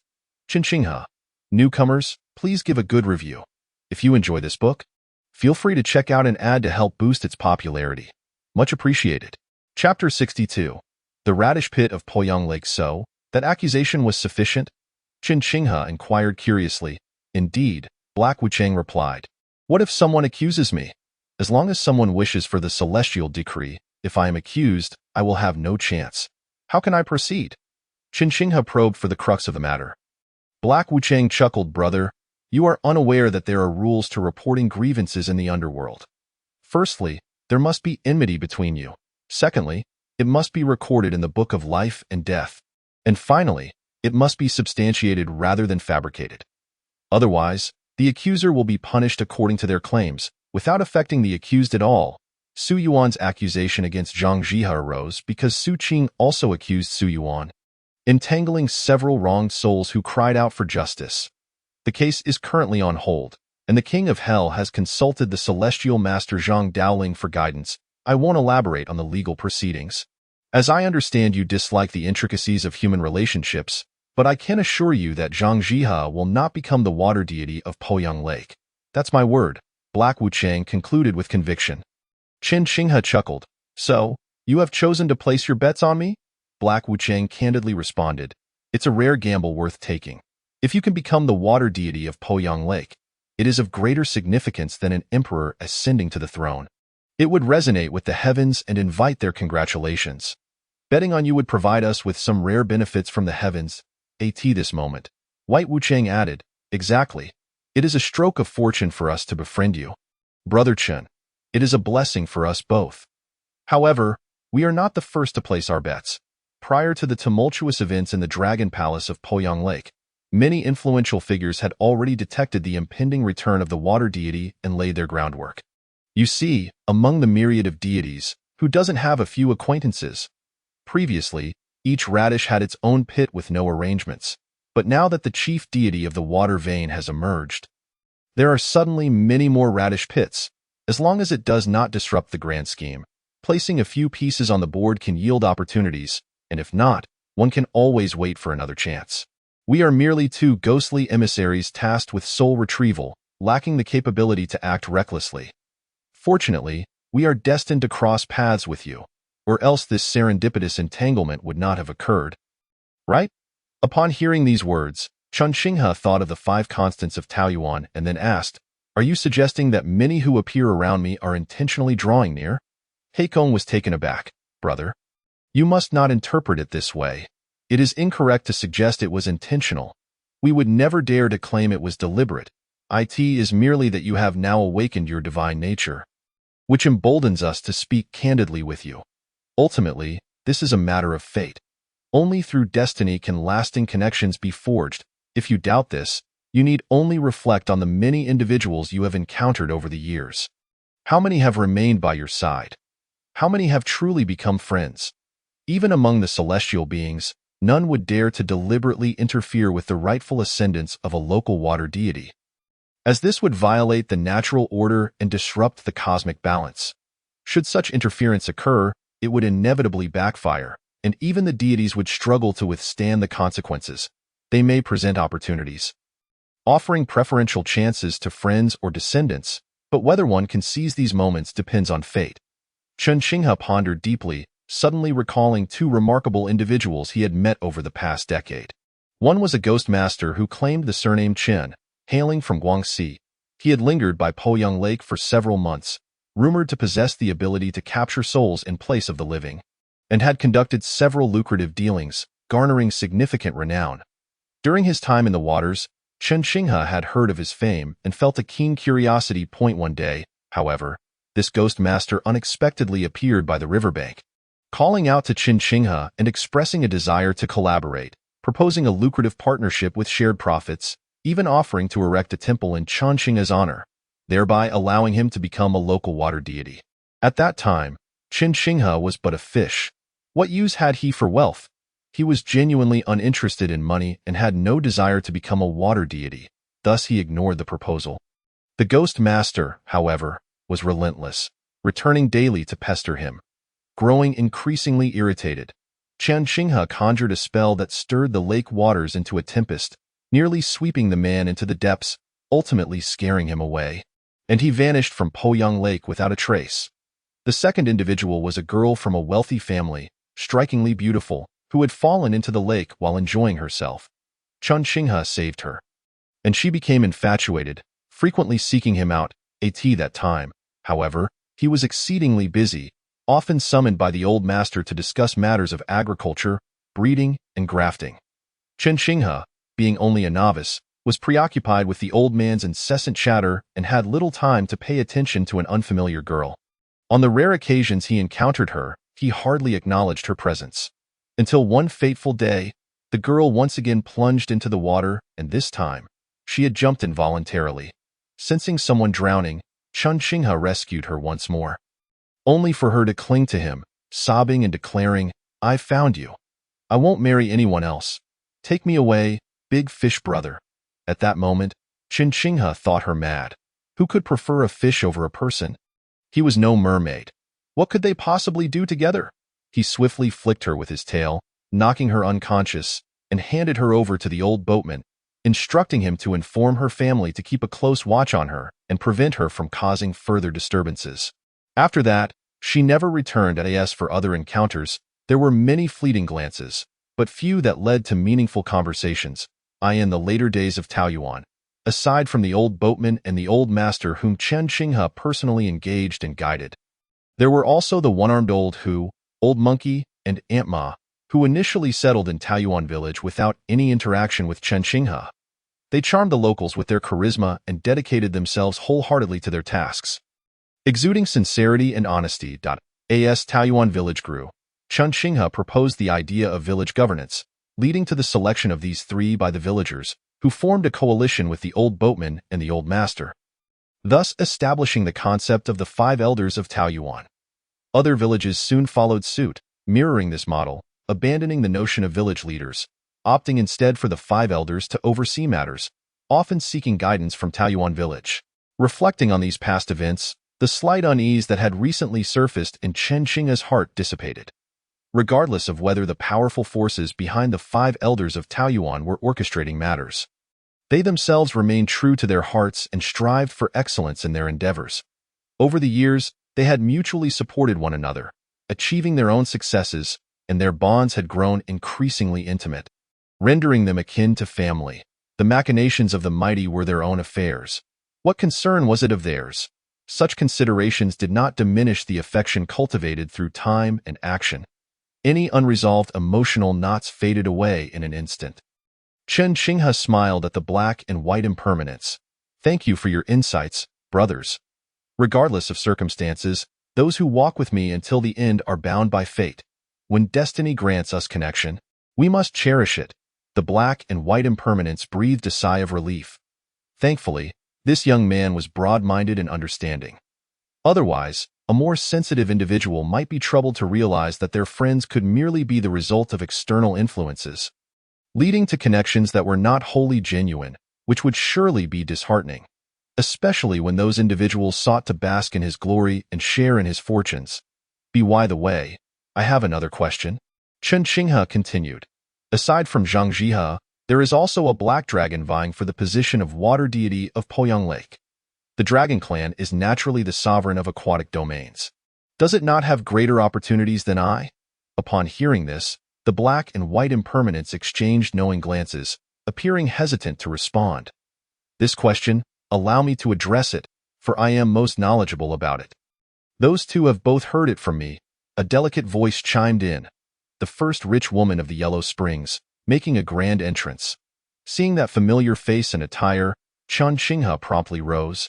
His face breaking into a sincere and innocent smile, he sweetly exclaimed, "Third sister."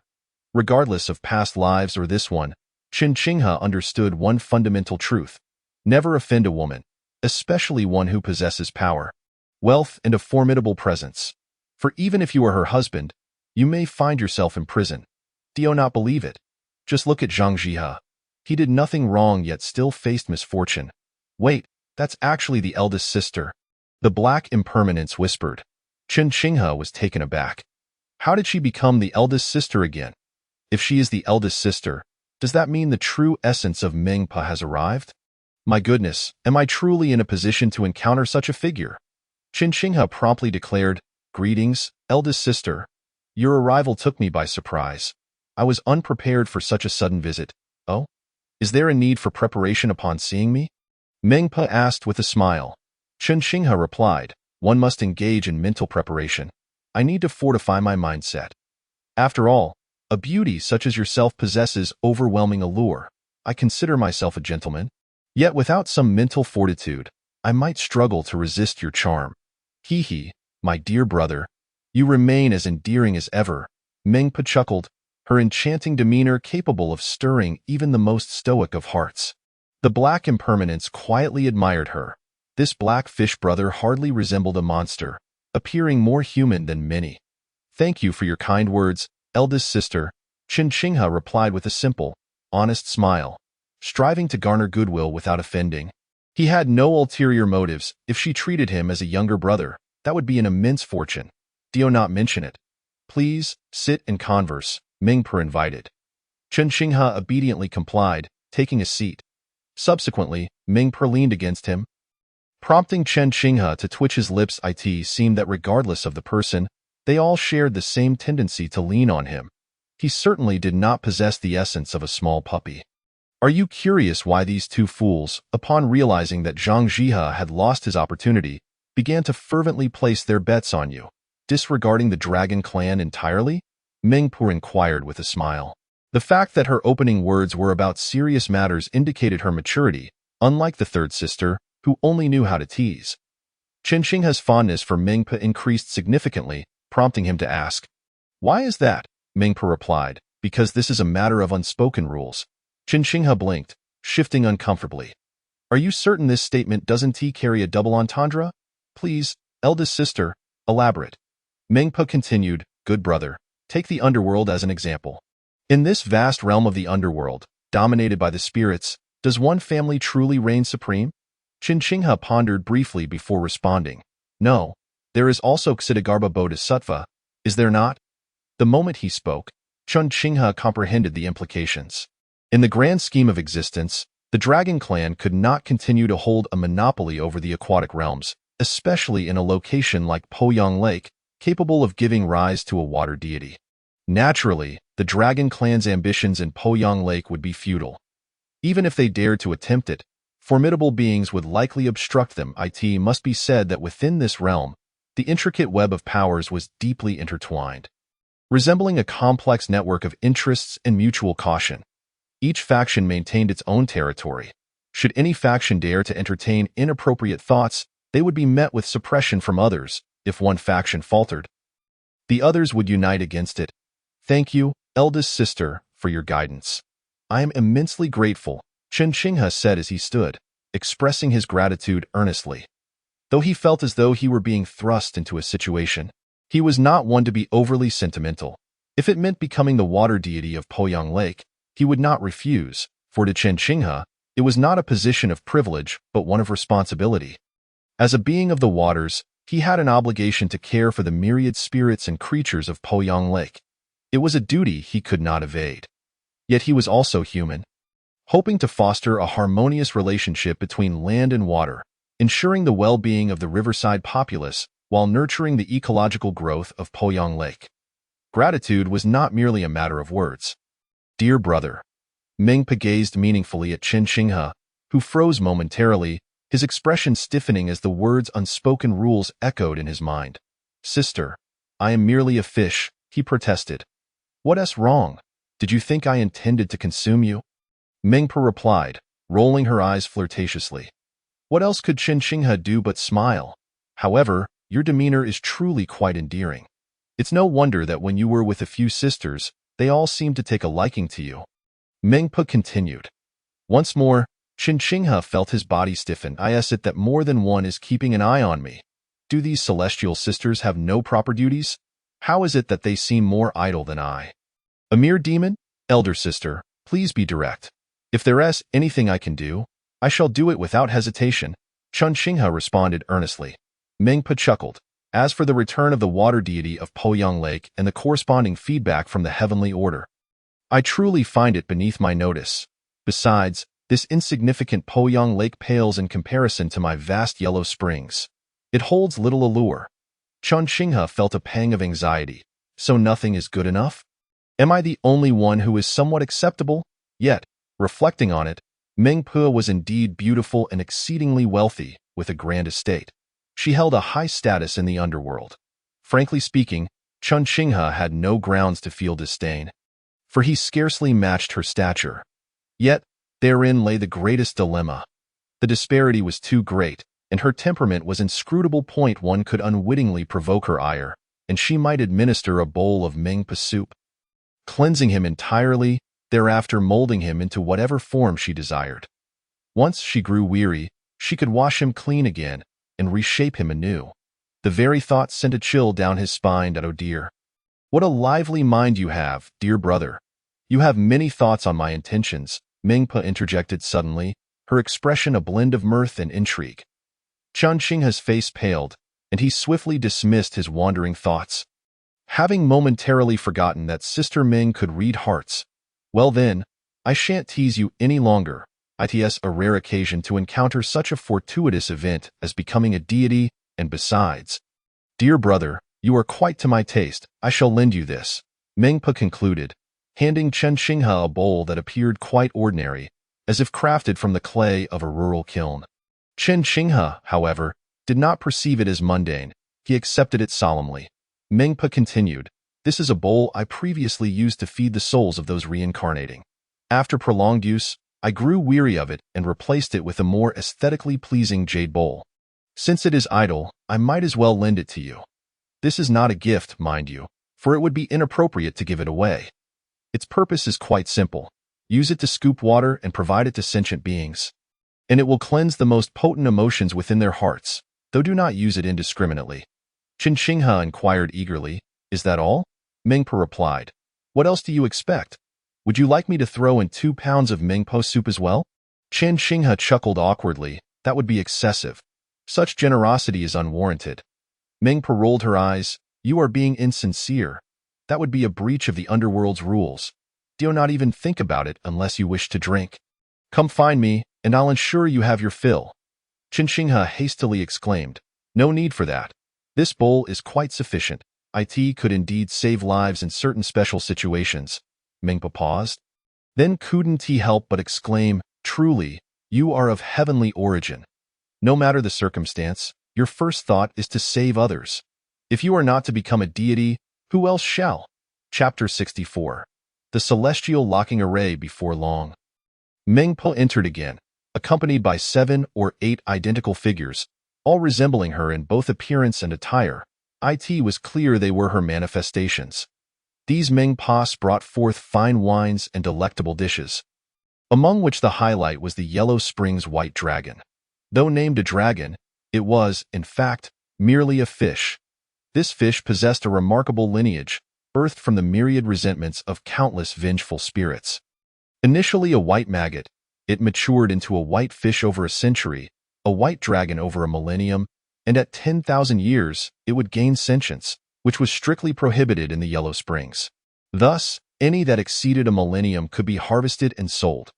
The white dragon prepared for Chen Xinghe was the pinnacle specimen, a 9,000-year-old white dragon. Its length was scarcely that of a chopstick, yet its head, whiskers, scales, and claws bore an almost indistinguishable resemblance to a true dragon. This white dragon, of course, lacked sentience. In water, it swam instinctively, but once netted, it became utterly still. Mengpa smiled. "You need not eat the others just yet. Start with this white dragon. We ought to share the feast. Good things are best enjoyed together," Chen Xinghe replied. Mengpa countered, "The white dragon melts in the mouth, and this dish was prepared specifically for you. Do not let the little white's goodwill go to waste."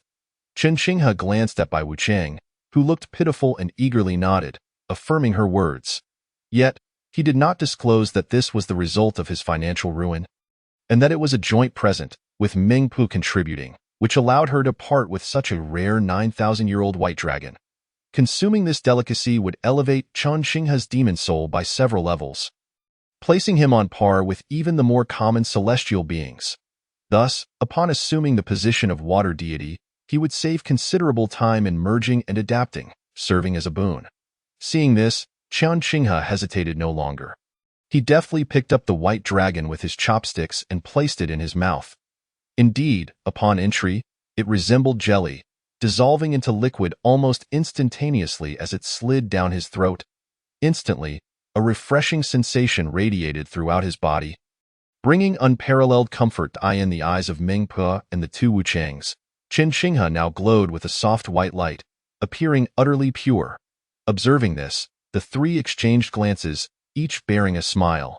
For the Yellow Springs White Dragon held yet another purpose, one not disclosed to Chen Xinghe. It was born from the myriad resentments of vengeful spirits, endowing it with the remarkable ability to reflect the heart's innermost desires.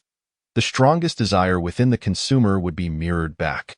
The silence regarding this matter was not born from a lack of trust. Mengpu and the Wuchangs had invested in him, and the outcome would inevitably affect them. They merely wished to observe more closely, to determine if he was worth cultivating further after his ascension. Otherwise, once the investment was made, they might part ways. At present, Mengpa maintained a calm demeanor. After all, she had been through similar experiences countless times before. So it was nothing extraordinary. In contrast, Bai Wuchang felt a tinge of shame. Here was a soul so pure and devoid of ulterior motives, and yet the two brothers felt unworthy to be his companions. However, they quickly abandoned this notion. Why? They reveled in the purity radiating from their brother, seeking to be cleansed themselves. What harm could there be in that? After all, they were determined to befriend him, and none could thwart that resolve. The subsequent meal was lively, with Bai Wuchang urging Chen Xinghe to drink. Meng Pu observed the spectacle, occasionally serving Chen Xinghe a dish and offering to drink in his stead, inquiring if he desired assistance. Upon hearing this, Chen Xinghe promptly downed his drink, determined not to give Meng Pu any advantage. This meal extended for an indeterminate duration. When Chen Xinghe finally woke, dazed and confused, he found the sun shining brightly.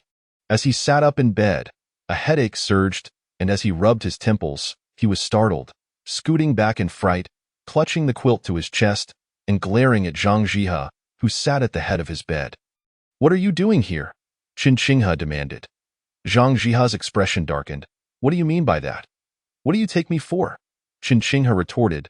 Out of nowhere, a man enters another man's room, sits at the edge of his bed while he sleeps, and gazes intently. "What do you think you are?" Zhang Zhihe pondered for a moment, feeling that the description was somewhat off. "I just entered." "All right. Besides, I was looking at you because your demon soul state seemed off." "What thoughts could I possibly have?" he replied, irritation evident. "You, demon, what nonsense are you spouting? I was merely observing your divine soul state. It appears to have improved, devoid of the protection of merit, yet it feels increasingly pure, nearly indistinguishable from a celestial being." Chen Xinghe instantly recalled the Yellow Springs white dragon. But could he disclose this? Certainly not. Instead, he boldly countered, "Who doesn't he wake up feeling refreshed? What is so astonishing about that?" Zhang Zhihe rolled his eyes. "You call this feeling refreshed?" Chen Xinghe sensed something amiss in Zhang Zhihe's demeanor, yet he did not leave, clearly perplexed. After a moment's hesitation, Zhang Zhihe suggested, "Tonight, you shouldn't sleep alone. Stay with me." Chen Xinghe felt a shiver run down his spine, glaring, "Old Zhang, I warn you. A man should walk the righteous path." Zhang Zhihe sneered, "Say whatever you like, but from this moment forth, you shall not leave my sight. Otherwise, I shall interpret it as provocation and will show no mercy." Chen Xinghe laughed. "What? Afraid I might turn the tables? Rise from the dead?" Zhang Zhihe replied, "Until your status is confirmed, anything is possible. Fine, as long as you keep a distance of 3 feet from me, no? 3 meters. I guarantee I won't leave your line of sight. But do me a favor and stop staring. We're all men here. It's rather unsettling," Chen Xinghe requested. Zhang Zhihe, expressionless, turned to leave. A demon is still a demon, with impure thoughts. Chen Xinghe nearly spat in his face. "I see you as the one who has lost his mind." After rising, Chen Xinghe realized he had slept until the next day. Moreover, it is nearly noon. Tomorrow marks the day of the heavenly sacrifice and the sealing of the righteous. The sun shines brightly, and there seems to be nothing unusual. How strange it is that the black serpent is not in the least bit anxious. It is incomprehensible. However, Chen Xinghe dismisses the thought. After all, Sister Meng has said that as long as one takes the lead, there is no need to concern oneself with the heavenly and earthly seals. One merely needs to await the emergence of the Dragon Palace's blessed land and directly merge one's primordial spirit with the Tao. For the Dragon Palace's blessed land is the manifestation of the water veins of Poyang Lake. And merging with the Tao equates to ascending to a divine position, thereby attaining godhood. As for how to merge with the Tao, no one knows. After all, such matters can only be known by those who participate in them. Upon exiting, Chen Xinghe discovers that within the compound of the Standing Committee, there is unexpectedly a ritual platform, adorned with yellow banners, bells, peachwood swords, and various other arrangements, evoking a sense of familiarity in him. This was precisely how things were laid out when he was previously struck down. Chen Xinghe begins to feel a sense of anticipation. "Back then, it was so casually done to me. I wonder if you can slay the dragon now. If you truly can, I shall concede that you are impressive."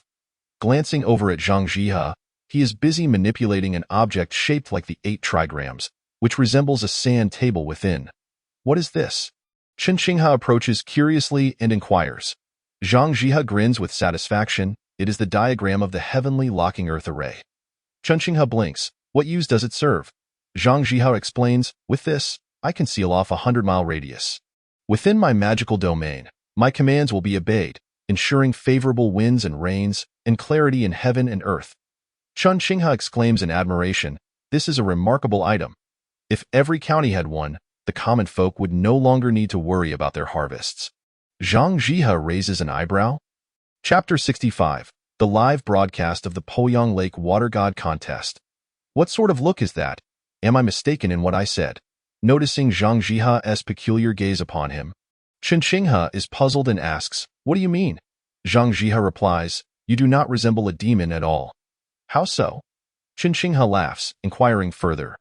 Zhang Jihe continues, I have never encountered anyone, even among humans, who is so concerned about the welfare of ordinary folk. Chen Xinghe responds with depth, then do you see me as a human or a deity? Zhang Jihe? Chen Xinghe bursts into laughter. Continuing, in truth, do not regard me as some paragon. I am no sage. This concern is akin to playing a nurturing game. A game? Zhang Jihe looks perplexed. Indeed, ISND Peach Blossom Village exactly that. I pour all my effort into it. The better it thrives, the happier I feel, the more accomplished I become. It is a mutual accomplishment, fulfilling each other's needs. Chen Xinghe beams with a grin. Zhang Jihe scoffs, as a demon, you waste time pondering frivolities. Neglecting your own interests, if you can achieve the Tao this way, it would be a mockery of heaven. Chen Xinghe casts a disdainful glance at Zhang Jihe, retorting, before you speak, consider what you have done to me. Are you truly so dismissive? Do you eat from the bowl and then curse the cook? Zhang Jihe falls silent. He then looks up at the sky, realizing, indeed, it seems heaven is blind. Those who toil diligently receive no opportunities, while those who squander their efforts accumulate merit and await divine positions. When did becoming a deity become such child's play? Yet, to be honest, this is truly a marvelous item. Just think of how much merit Long Hushan owes. If you were to set up such a diagram in every county, would there be any famine left in the world? With abundant waters and calm rivers, peace would reign across the land. What immense merit that would be! You could repay your debts in no time and receive a considerable return every day, at which point, who would still need to be the water god? You would directly attain sanctity through merit. Chen Xinghe cannot help but continue, wearing an expression that insists on his correctness. Zhang Jihe, however, looks at him with derision, naive. Chen Xinghe retorts, if you are displeased, so be it.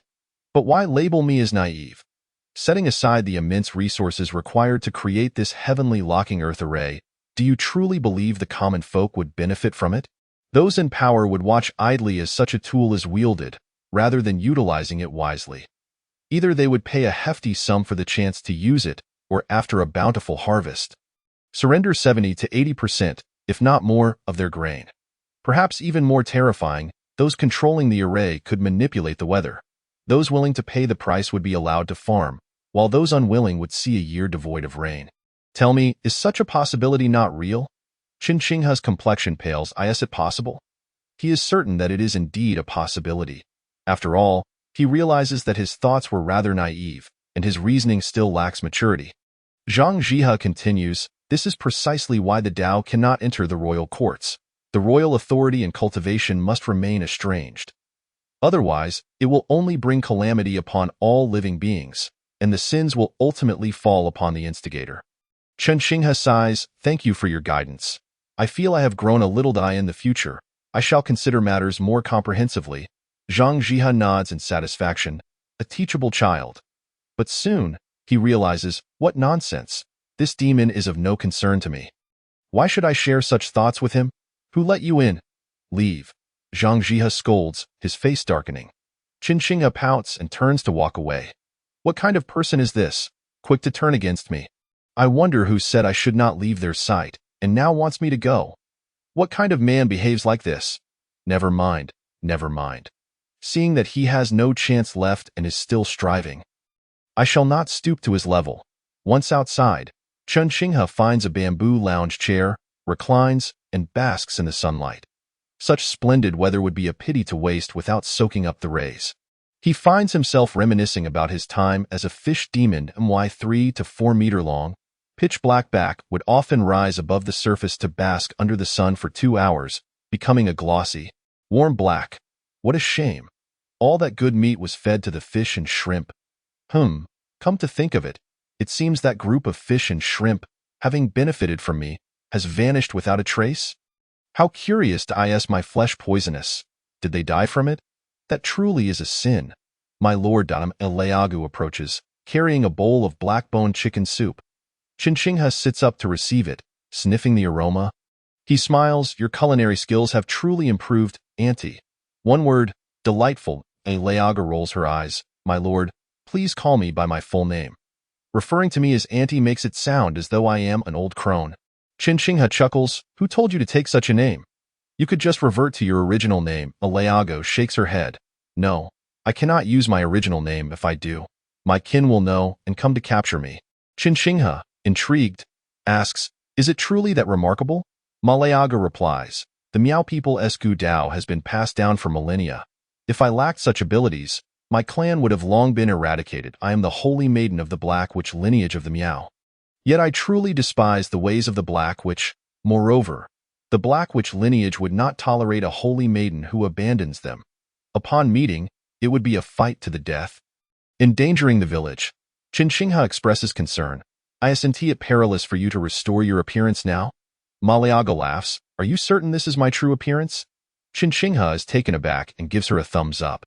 Leagu continues, by the way, my lord, are you truly going to cooperate with Zhangjiha like this? Shouldn't we make some preparations? Chinchingha reassures her, do not worry. I have it all in mind. Everything can proceed as usual. The heavenly sacrifice is the most crucial part. When the time comes, I will handle it. You all must protect the village. If anything seems amiss, the village may be sacrificed. But every individual must be safeguarded and taken to safety. Leagu nods, indicating her understanding. This has become a tacit agreement. Once Chinchingha makes a decision, the 5 elders of Peach Blossom will unconditionally support it. Many instances have proven that the Lord's decisions are invariably correct. Time is invaluable, yet it waits for no one in the blink of an eye. Night falls. This moment, Peach Blossom Village is bustling with activity. As the hour approaches the 3rd watch, the villagers are still gathered in small groups, chatting. Preparations for the heavenly sacrifice at the Water God Temple have been thoroughly arranged. Tomorrow, all the nearby villages will rise early to come here. Following the orders of the old monkey head to commence the heavenly sacrifice, this moment, everyone has waited far too long, filled with anticipation.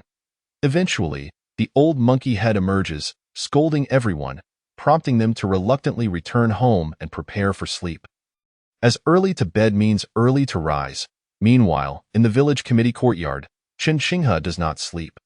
From the moment night falls, every unexpected event may occur, and he knows he is destined to remain awake. Also unable to sleep is Zhangjiha. His brow is furrowed as he stands guard near the heavenly locking earth array diagram, continuously calculating and deducing, never leaving its vicinity. Clearly, this item not only has the power to influence the weather but also functions similarly to a radar. Chinchingha continues to recline on the bamboo chair in the courtyard, crossing his legs and gently swaying, stargazing at the night sky. Such bright stars. Should it rain tomorrow, it would be truly bizarre.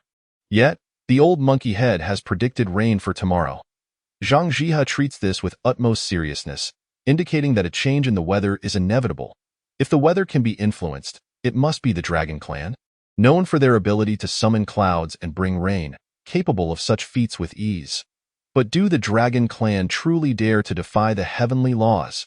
As Chinchingha indulged in his errant thoughts, the sky suddenly erupted with a deafening thunderclap, resonating throughout the heavens and the earth. Following the thunder, dark clouds swirled ominously, cloaking the sky and sun. Before Chinchingha could fully comprehend the situation, a furious roar echoed from above. You wretched creature, how dare you escape from the CI? Surrender at once and return with me to continue the suppression of the CI. Or today, I shall surely slay you here. Kill me? Retorted Ao Tianyue defiantly. That depends on whether you possess the capability to do so. I shall never return to suppress the sea again. Impudence! In the midst of this confrontation, a bronze-hued true dragon and a crimson true dragon weaved through the darkened clouds, relentlessly pursuing one another. Upon reaching the shores of Poyang Lake, they clashed violently, stirring the very winds and clouds. Chen Xinghe stood in stunned silence. Could one truly manipulate the heavens in such a manner? Zhang Jihe's face turned ashen, for this turn of events was somewhat unforeseen. The Dragon Clan was indeed willing to invest heavily in this endeavor. Meanwhile, elsewhere, there were spectators. The old temple priest set up a table on the mountain peak outside the Taoist temple, leisurely sipping tea and enjoying fruits. Entirely at ease in a nearby grove, a bearded swordsman lounged against a tree branch, cradling a sword and a jug of wine, his gaze filled with amusement in the underworld. At the Huangquan Inn, Meng Pe utilized her mystical powers to peer into the scene at Taoyuan village through the mirror flower water moon technique. Beside her, the black and white impermanents assisted in shelling melon seeds and pouring tea, their eyes fixated on the shimmering image, even more tense than Zhang in Zhongfan County. The city god and various other underworld officials stood in a row, watching with great interest, murmuring in astonishment. These were merely a handful of onlookers. The grand spectacle of the water god's return at Poyang Lake was officially reaching its climax. The audience swelled like a tide. After millennia, the greatest live broadcast of heaven and earth had finally commenced. Chapter 66, Zhang Jihe, Dragon Clan friends, I come to aid you in slaying the wretched. After a moment of dazed contemplation, Chen Xinghe sprang from his bamboo chair and exclaimed loudly, Old Zhang, trouble has arrived. Do not merely watch the show. Zhang Jihe's expression darkened. What do you mean? You are also a participant. Why stir up trouble? Chen Xinghe chuckled. You wouldn't understand. As a simple rural demon, experiencing such a grand occasion for the first time is exhilarating. Zhang Jihe scoffed. If I fail, so too shall you. Should the Black Serpent seize control of Poyang Lake? Let us see if you will still be so excited. Chen Xinghe replied. Then shall we watch together? Zhang Jihe's eyes widened in disbelief. What kind of demon remains so calm? Does he truly possess a backup plan that I am unaware of? Boom! At that moment, the heavens trembled, dark clouds roiling as thunder rumbled. The oppressive atmosphere was palpable, and everyone understood. The Dragon Clan was willing to spare no expense to undermine their two competitors. This indicated that the role of the water god at Poyang Lake was far more significant than the value of the two true dragons combined. Want rain? Have you consulted me? Zhang Jihe sensed the shift in the celestial patterns and sneered. He could no longer afford to hesitate. The most pressing matter was to prevent the rain, as long as not a single drop fell. Even if the two dragons engaged in a cataclysmic battle, it would not affect the auspicious occasion of tomorrow's heavenly sacrifice. He swiftly employed a magical incantation, directing a beam of light onto the celestial ceiling array. The entire array, as if alive, began to rotate with a series of clicks. At the center, a sand table that was once filled with dark clouds representing rain seemed to be obstructed, swirling but unable to descend. Remarkable, Old Zhang, you truly possess skill. Chen Xinghe leaned against the door, arms folded, observing the impressive array and unable to contain his praise. Zhang Jihe responded nonchalantly, without proper preparation. How could I dare to slay you and seize the divine position? Chen Xinghe rolled his eyes. I wonder if such a grand celestial master as yourself could show a bit more ambition. Does slaying a mere 500-year-old little demon truly give you a sense of accomplishment? Moreover, if you kill me, you will bear the weight of your debts, a fact you love to remind yourself of.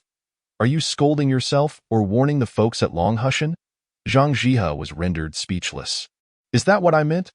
I was expressing my all-or-nothing approach, reminding you that I came prepared. Who mentioned debts and merits, however, Zhang Jihe felt a pang of guilt in a single night. He had burdened Longhushan with tens of thousands of merit debts. With his cultivation as a celestial master, he would undoubtedly sense it and, upon calculation, would know everything clearly. It was peculiar that he had not come to confront him. Could it be that Longhushan was also betting on his success as the water god? Perhaps they intended to settle the score later, with interest? The thought was indeed plausible. After all, what manner of being was the celestial master?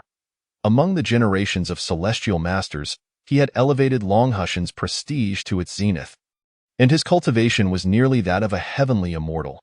His schemes and calculations were beyond Zhang Jihe's comprehension. Of course, if that were the case, it would be for the best.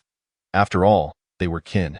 Behind closed doors, settling accounts was inconsequential. At that moment, however, Zhang Jihe was oblivious to the fact that the celestial master of Longhushan, also watching through the mirror flower water moon, wore a grim expression. The humiliation he faced was profound. After this day, who would remain unaware that Longhushan was burdened with tens of thousands of merit debts? It was entirely possible that some who held animosity toward Longhushan would dispatch their disciples down the mountain, not to engage in any activity, but to undermine Longhushan's disciples, ensuring that they were rendered ineffective. Such merit debts would linger indefinitely, contemplating the years he had spent at the Celestial Master's residence, only to resign and leave behind a mess of merit debts. How could he aspire to ascend to immortality? What face would he have to present to his ancestors? Even if he could not become an immortal, he wished to live a few more years, at the very least, to depart with a clear conscience. The celestial master of Longhushan silently vowed, gritting his teeth. He observed Zhang Jihe within the mirror flower water moon, vowing, though I do not understand why the ancestral master protects you, should an opportunity arise, I shall seize it, even at the risk of incurring the ancestral master's wrath, to teach you a lesson about the bitterness of life. Ah, what a delightful spectacle! It has been years since I have witnessed such an entertaining drama, Mingpe exclaimed, her eyes gleaming with joy as she savored the once mundane high-grade celestial tea with newfound relish. Heh, do you not see? It is our good brother Qinqinghe who has opened this scene, Black Impermanence boasted. Big sister, with both true dragons of the dragon clan involved, can Zhang Jihe withstand it? White Impermanence inquired, a hint of worry in his voice. After all, they had wagered everything on Qinqinghe. Should the dragon clan's plans succeed, they would truly find themselves destitute. Mingpe chuckled. What is there to rush? Did you not see that the slayer of dragons from Kunlun Mountain is also watching? Since he has chosen not to intervene, it is because this great drama has yet to reach its most intense moment, and intervening would bear little significance. Just wait. If the standoff continues, he will likely take action, maximizing his gains. The Black and White Impermanents turned their gazes toward the bearded swordsman, who stood on the tree branch, drinking and watching the unfolding drama. The supporting roles in this grand performance are truly numerous. At this moment, regarding the still undeveloped conflict, countless observers from all corners of the three realms were scrutinizing the scene. They engaged in fervent discussions, placing various bets and wagers, for only a select few had the qualifications to enter the fray. Since they could not participate, they sought to profit from the unfolding event. As for who would prosper, it depended on the astuteness of their judgment. As divine, immortal beings rarely had opportunities to wager. Above Taoyuan village, the clouds accumulated, pressing ever lower, almost giving the impression that one could reach out and touch them. Yet with Zhang Jihe's celestial sealing array in place, no matter how the clouds churned and gathered, they were ultimately prevented from releasing rain. Zhang Jihe remained calm and composed, seemingly unfazed, as though he possessed ample confidence. However, Qinqinghe could no longer contain his anxiety. He decisively summoned Aunt Ma, instructing her to notify the villagers of Taoyuan village to gather immediately and evacuate toward the nearby Turtle Head Mountain beside Guiyun Temple, ideally ascending the mountain. Furthermore, he dispatched Old Lu to inform neighboring villages to flee to the highest ground. Understood. I shall make the arrangements at once. Aunt Ma did not question his orders and promptly set to work. Once Aunt Ma departed, Qinqinghe sighed heavily. Why must this contest for a position be so grand? Given the cloud accumulation, this is merely the beginning. If a tempest were to arise, with two true dragons ravaging Poyang Lake, how many lives would be lost? Damn those dragons. They are far more ruthless than Old Zhang. Old Zhang, do your part. You cannot merely defend. You must also strike back. The more he pondered, the more agitated he grew. And he turned to Zhang Jihe, who was manipulating the array, urging him loudly. Zhang Jihe rolled his eyes. If you are capable, then go ahead. He truly despised Qinqinghe's attitude. Do you think I am some celestial being? I am but a mere earth immortal. Qinqinghe lamented. What do you have to fear? I have bestowed upon you so much merit. Is that not enough for your protection? Besides, what of the two true dragons? They are not allies. Zhang Jihe suddenly paused, his eyes lighting up. Indeed, they are not allies. What a splendid opportunity.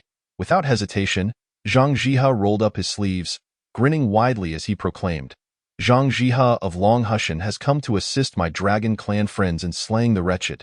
Upon hearing these words, it was not merely two dragons that stirred the spirits of the multitude of spectators, but a throng of thousands, all animated with anticipation. The exhilarating moment had arrived. Only the Grand Master of Longhu Mountain wished fervently to reach through the ethereal veil and seize Zhang Jihe, longing to annihilate this ruffian. For heaven's sake, must you incessantly invoke the name of Longhu Mountain? I beseech you to cease. Chapter 67. Zhang Jihe shocks the three realms, however, regardless of the Grand Master of Longhu Mountain's fury.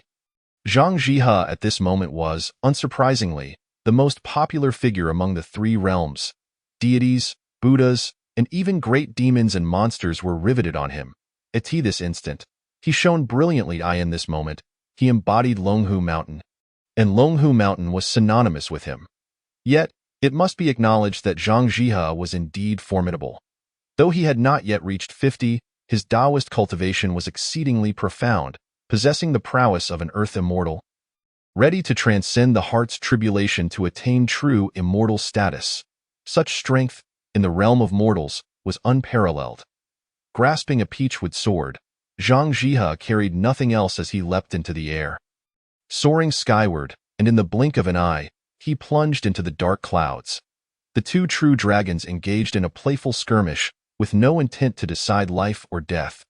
Rather, they sought to unleash their innate attributes, stirring the winds and clouds, thereby disrupting the celestial phenomena of this place.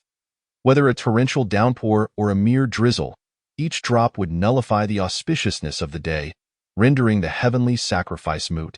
Yet, they never anticipated that Zhang Jihe would not retreat but rather advance, directly entering the fray. Uncle, what now? The Crimson True Dragon hastily inquired telepathically, slightly bewildered. This was merely a performance, and with Zhang Jihe's involvement, it would surely escalate into a genuine battle.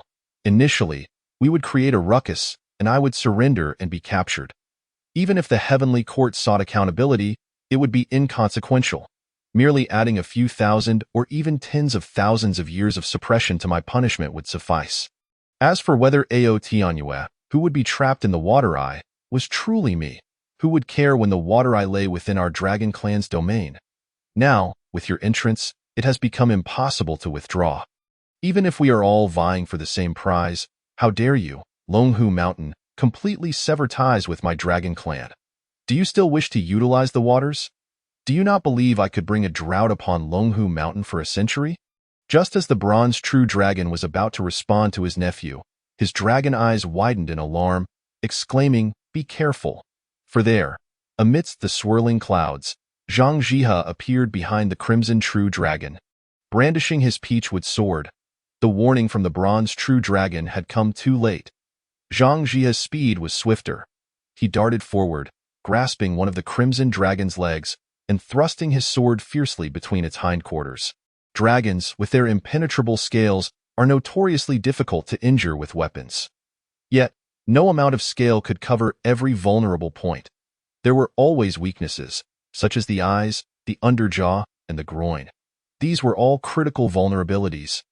And with sufficient precision, one could deliver a devastating blow to a dragon.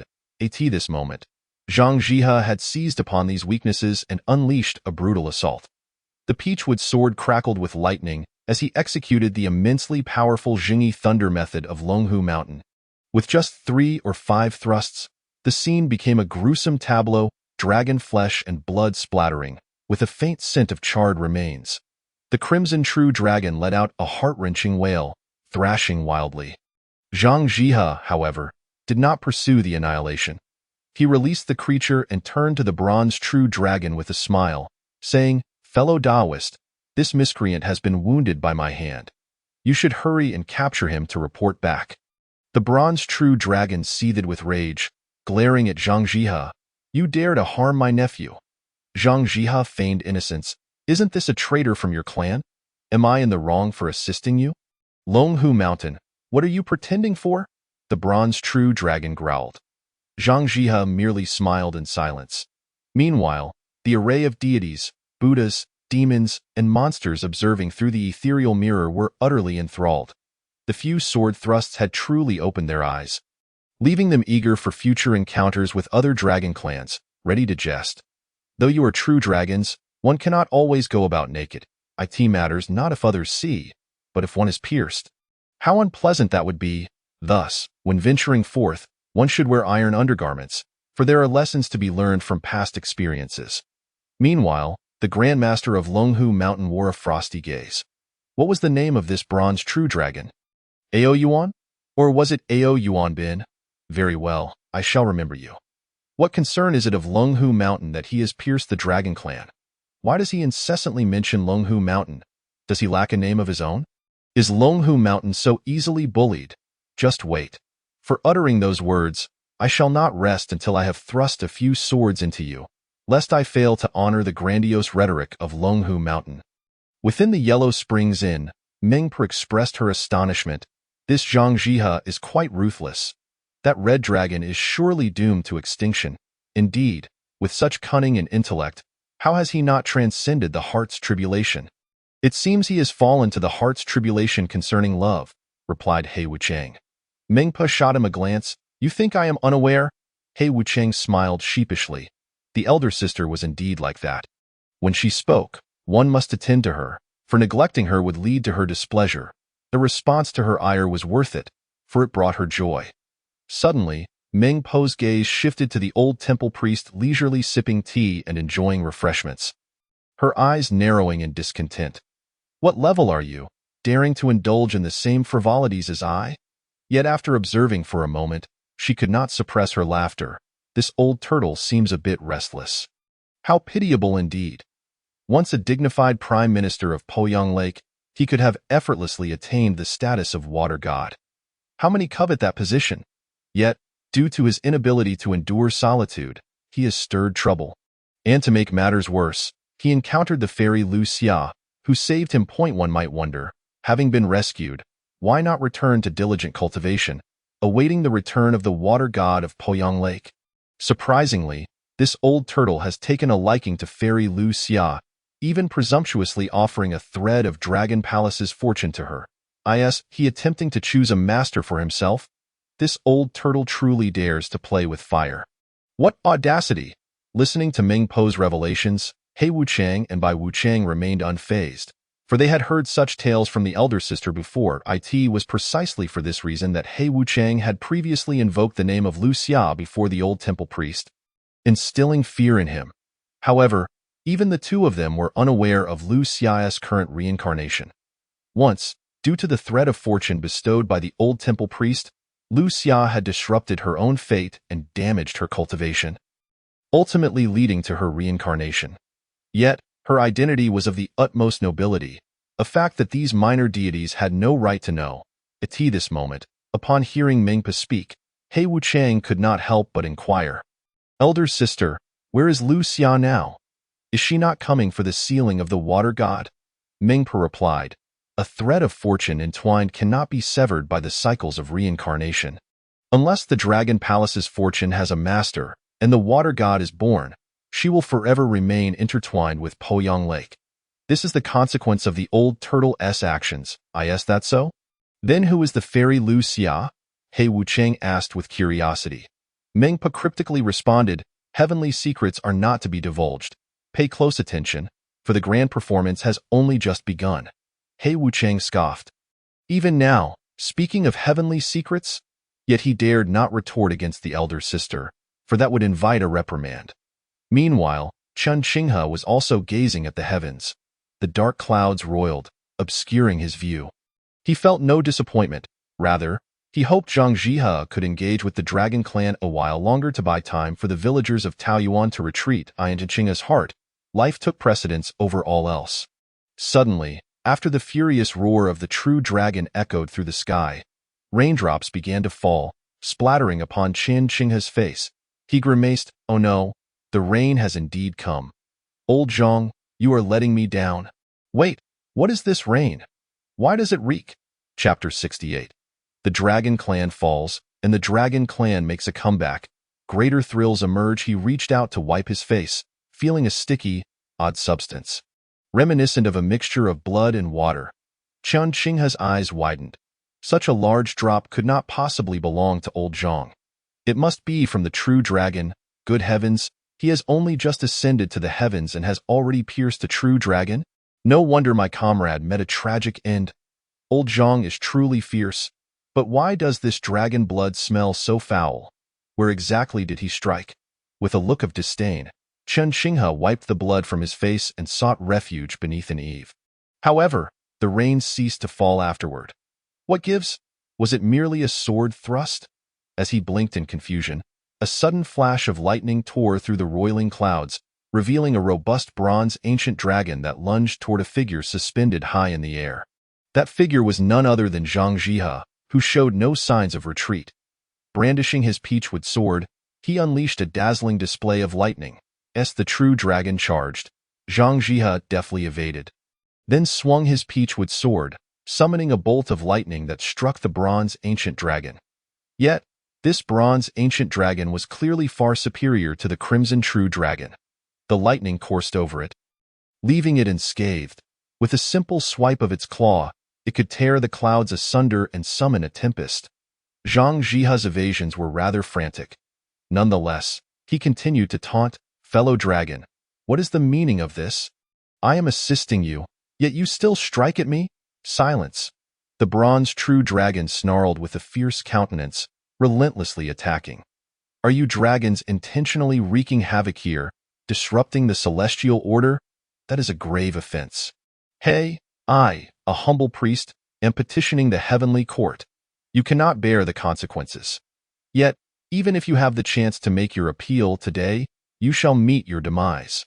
The bronze true dragon quickened its pace, twisting through the air with an increasingly formidable assault. Zhang Jihe, unable to evade in time, was struck by the dragon's tail and sent plummeting downwards. The ancient bronze dragon opened its mouth, unleashing a sharp dragon breath in pursuit. At that moment, a sudden, hearty laughter resounded through the heavens and the earth.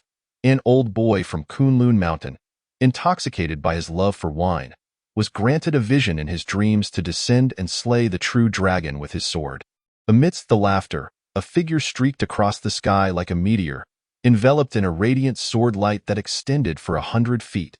The sword light was directed at the bronze true dragon. The once furious bronze true dragon felt a chill run through its soul, paralyzed with terror. The dragon slayer of Kunlun. It roared in fury and turned to flee. However, its speed, which had effortlessly overpowered Zhang Jihe, faltered before the brilliance of the sword light. In the blink of an eye, the sword light cleaved through the bronze true dragon. The next moment, the dragon's head separated from its body, and its form twisted as it fell. The sword light descended upon a rooftop in Taoyuan village, revealing the true identity of the swordsman. An unkempt figure with a smile, casting his gaze towards Qian Qinghe, who stood beneath the eaves of the village committee courtyard. "Brother, I did not deceive you. I came solely to slay the dragon." Qian Qinghe, astonished, could not help but exclaim, "I thought you meant to slay that black flood dragon." "What is a black flood dragon compared to a true dragon?" "It would only tarnish my sword," the unkempt swordsman replied disdainfully. Qian Qinghe raised his thumb in admiration, saying, "That was quite the boast. But why did you not strike earlier? Why wait until now?" The unkempt swordsman explained. At that moment, the Dragon Clan had not yet openly broken the rules. It was only when it took the initiative against Longhushan that it committed a foul, allowing me to justifiably slay it. As he spoke, he cast a meaningful glance into the void. Meanwhile, over 100 kilometers away on Longhushan, the Grand Master of Longhushan, surrounded by illusions, just happened to manifest the unkempt swordsman's face, complete with that enigmatic smile. The Grand Master maintained a smile, his demeanor towards the unkempt swordsman entirely different from that towards the bronze true dragon. The phrase of Longhushan carries weight depending on who utters it. When the dragon slayer from Kunlun speaks, it is indeed a matter of prestige. After all, This dragon slayer is the enforcer of the dragon-slaying platform in the heavens. In the vast realms, one must ask, whose name could be spoken by the dragon slayer without fear of being struck down? None, but the Grand Master of Long Hushan, so it is. You were lying in wait, fishing for transgressions, Chun Xinghe realized. The unkempt swordsman chuckled. That interpretation is amusing. Let us consider it thus. Continuing, he said, my mission is complete. But yours persists, young one. Once you become the water god, I shall return to drink with you. With that, he transformed into sword light and vanished without hesitation. Chun Xinghe felt a twinge of envy. This is what it means to be a true master, slaying a true dragon as easily as one might slay a chicken, then departing without a trace. However, with the true dragon's demise, surely this auspicious day would not be marred. Contemplating, he turned his gaze towards the direction in which Zhang Jiehe had fallen. Zhang Jiehe stood on the ground, his complexion pale and blood trickling from the corner of his mouth, yet his expression was one of utter satisfaction. Clearly, he sensed that the peril had passed and that the tide had turned in his favor. Yet, as the body of the bronze true dragon plummeted, the old temple priest atop the mountain could not suppress his laughter. Foolish child! Who said that clouds falling are rain? This rain of dragon blood is still rain. Amidst the dark clouds, the grievously wounded Ao Tianyue contemplated fleeing but was suddenly enlightened by the old temple priest's words. As if struck by a sudden revelation, instantly, he erupted with joy, grinning wickedly. Ignoring the agony below, he swiftly navigated the dark clouds, intercepting the corpse of the bronze true dragon and soaring skyward. Not good. The previously elated Zhang Jiehe felt a jolt in his heart, sensing impending doom. At that moment, countless onlookers in every direction displayed a myriad of emotions. Many who had wagered on the dragon clan began cursing, deriding the dragon's ineptitude, yet now they erupted with joy. What a turn of events! The dragon clan has made a comeback. Conversely, those who had bet on Zhang Jiehe, who had been grinning ear to ear at the prospect of riches, now wore frowns, seething with rage and cursing that old tortoise for his gluttony and mischief. Damn it, I will certainly seek him out later. Who says emotions have no place here? Meanwhile, within the Yellow Springs Inn, Meng Pe was laughing heartily, as if witnessing a long-awaited scene unfold, her laughter echoing through the air. The Yin and Yang messengers exchanged bewildered glances. Sister, even if the dragon clan has turned the tide, is it necessary to laugh so heartily? The black messenger inquired timidly. Meng Pe continued her laughter for a moment before responding, You do not understand. Zhang Jiehe is the reincarnation of the celestial maiden of flowing clouds. In other words, Zhang Jiehe is that old tortoise who has long awaited and adored the water god of Poyang Lake for over a millennium. Yet now, he has become the most steadfast adversary. Is that not amusing? What? The Yin and Yang messengers were left speechless. How could this be? The celestial maiden of flowing clouds. The black messenger felt his mind falter. The white messenger's gaze was equally blank.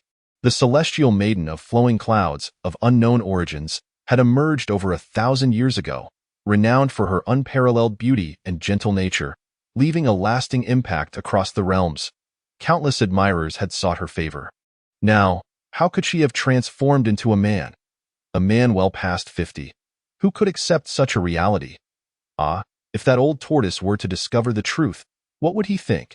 The white messenger suddenly felt an inexplicable anticipation, as if a miraculous door had been opened.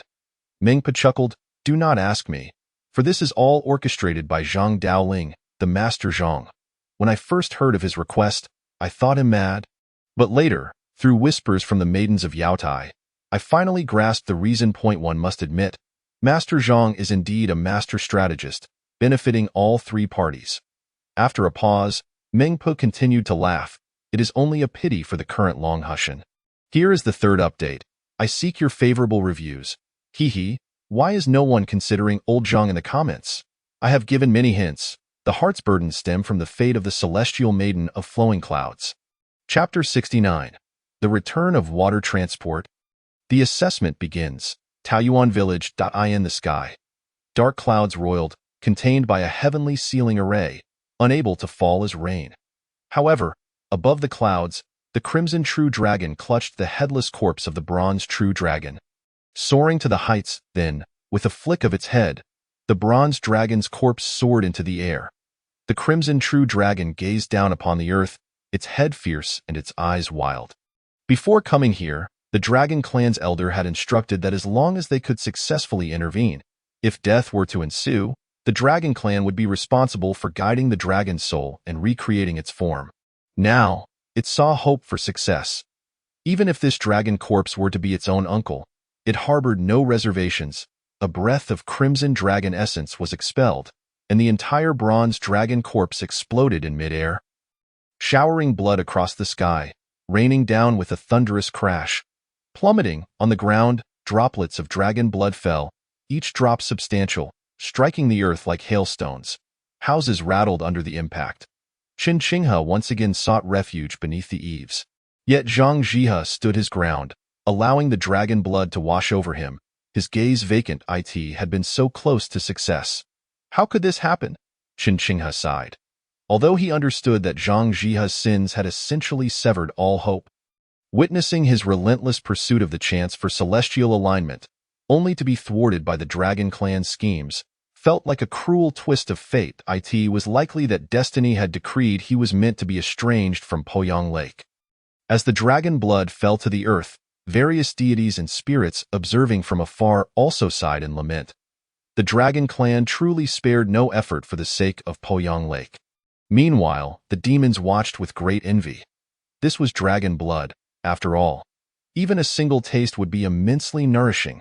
Alas, such thoughts could not be voiced, for who knew how one might meet their end if they did?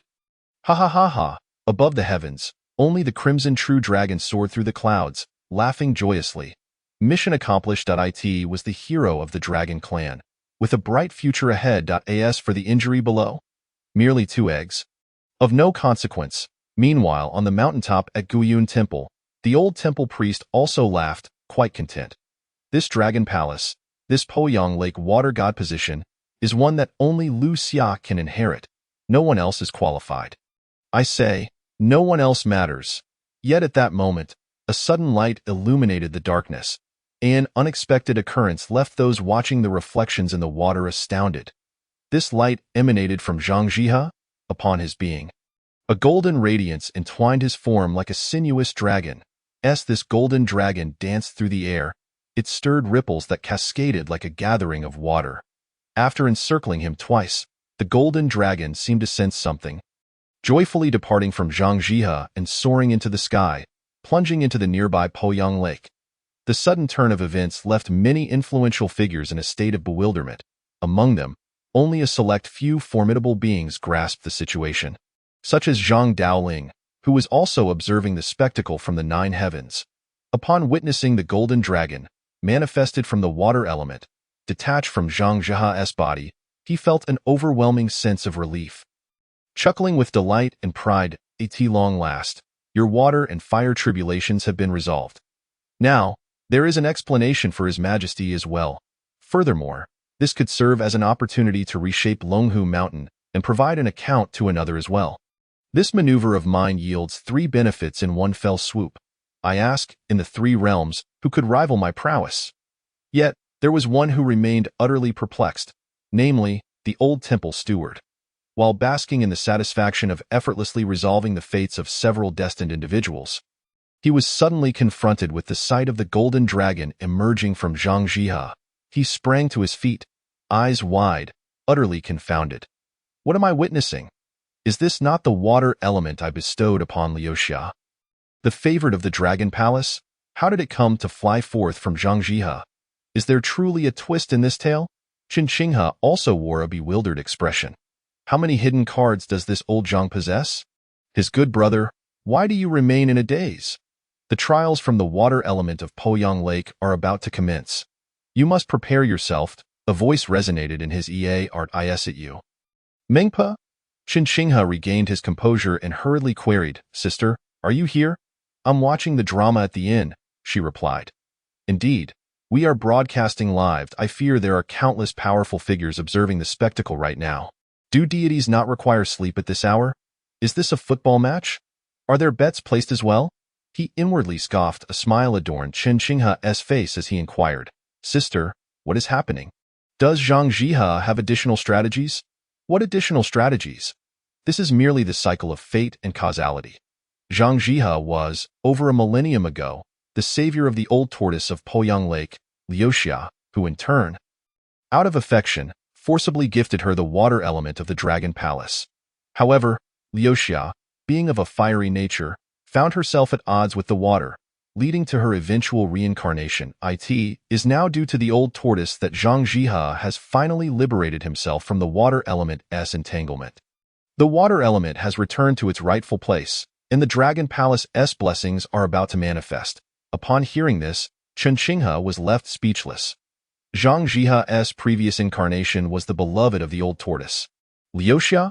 The very thought was explosive. Most notably, the old tortoise had long desired for Liuxia to preside over Poyang Lake, yet now, it was the most fervent in its destruction. If the old tortoise were to learn of this, Chen Qinghe's eyes sparkled with intrigue. What is divinity? What amusement lies in this? At that moment, he desperately wished for a watermelon to smash and feast upon. However, the most crucial part lay ahead, even if one possessed the greatest advantage. The water element's trials of Poyang Lake were fundamentally a test of the heart. Without the recognition of the water element, one could not attain divinity. Chen Qinghe smiled and remarked, "I understand this. Even if the great beings are watching over us, the fundamental examination still requires diligent effort to excel. But am I the only candidate here? No, the Black Flood Dragon and Zhang Jihe will also participate. The Black Flood Dragon, being of the dragon lineage, carries the fortune of its kind, along with a share of the water veins of Poyang Lake. Zhang Jihe has been entwined with the water element of the Dragon Palace for a millennium. Thus his connection is significant. You, on the other hand, rely solely on your own efforts to ascend." Chen Qinghe's smile faltered.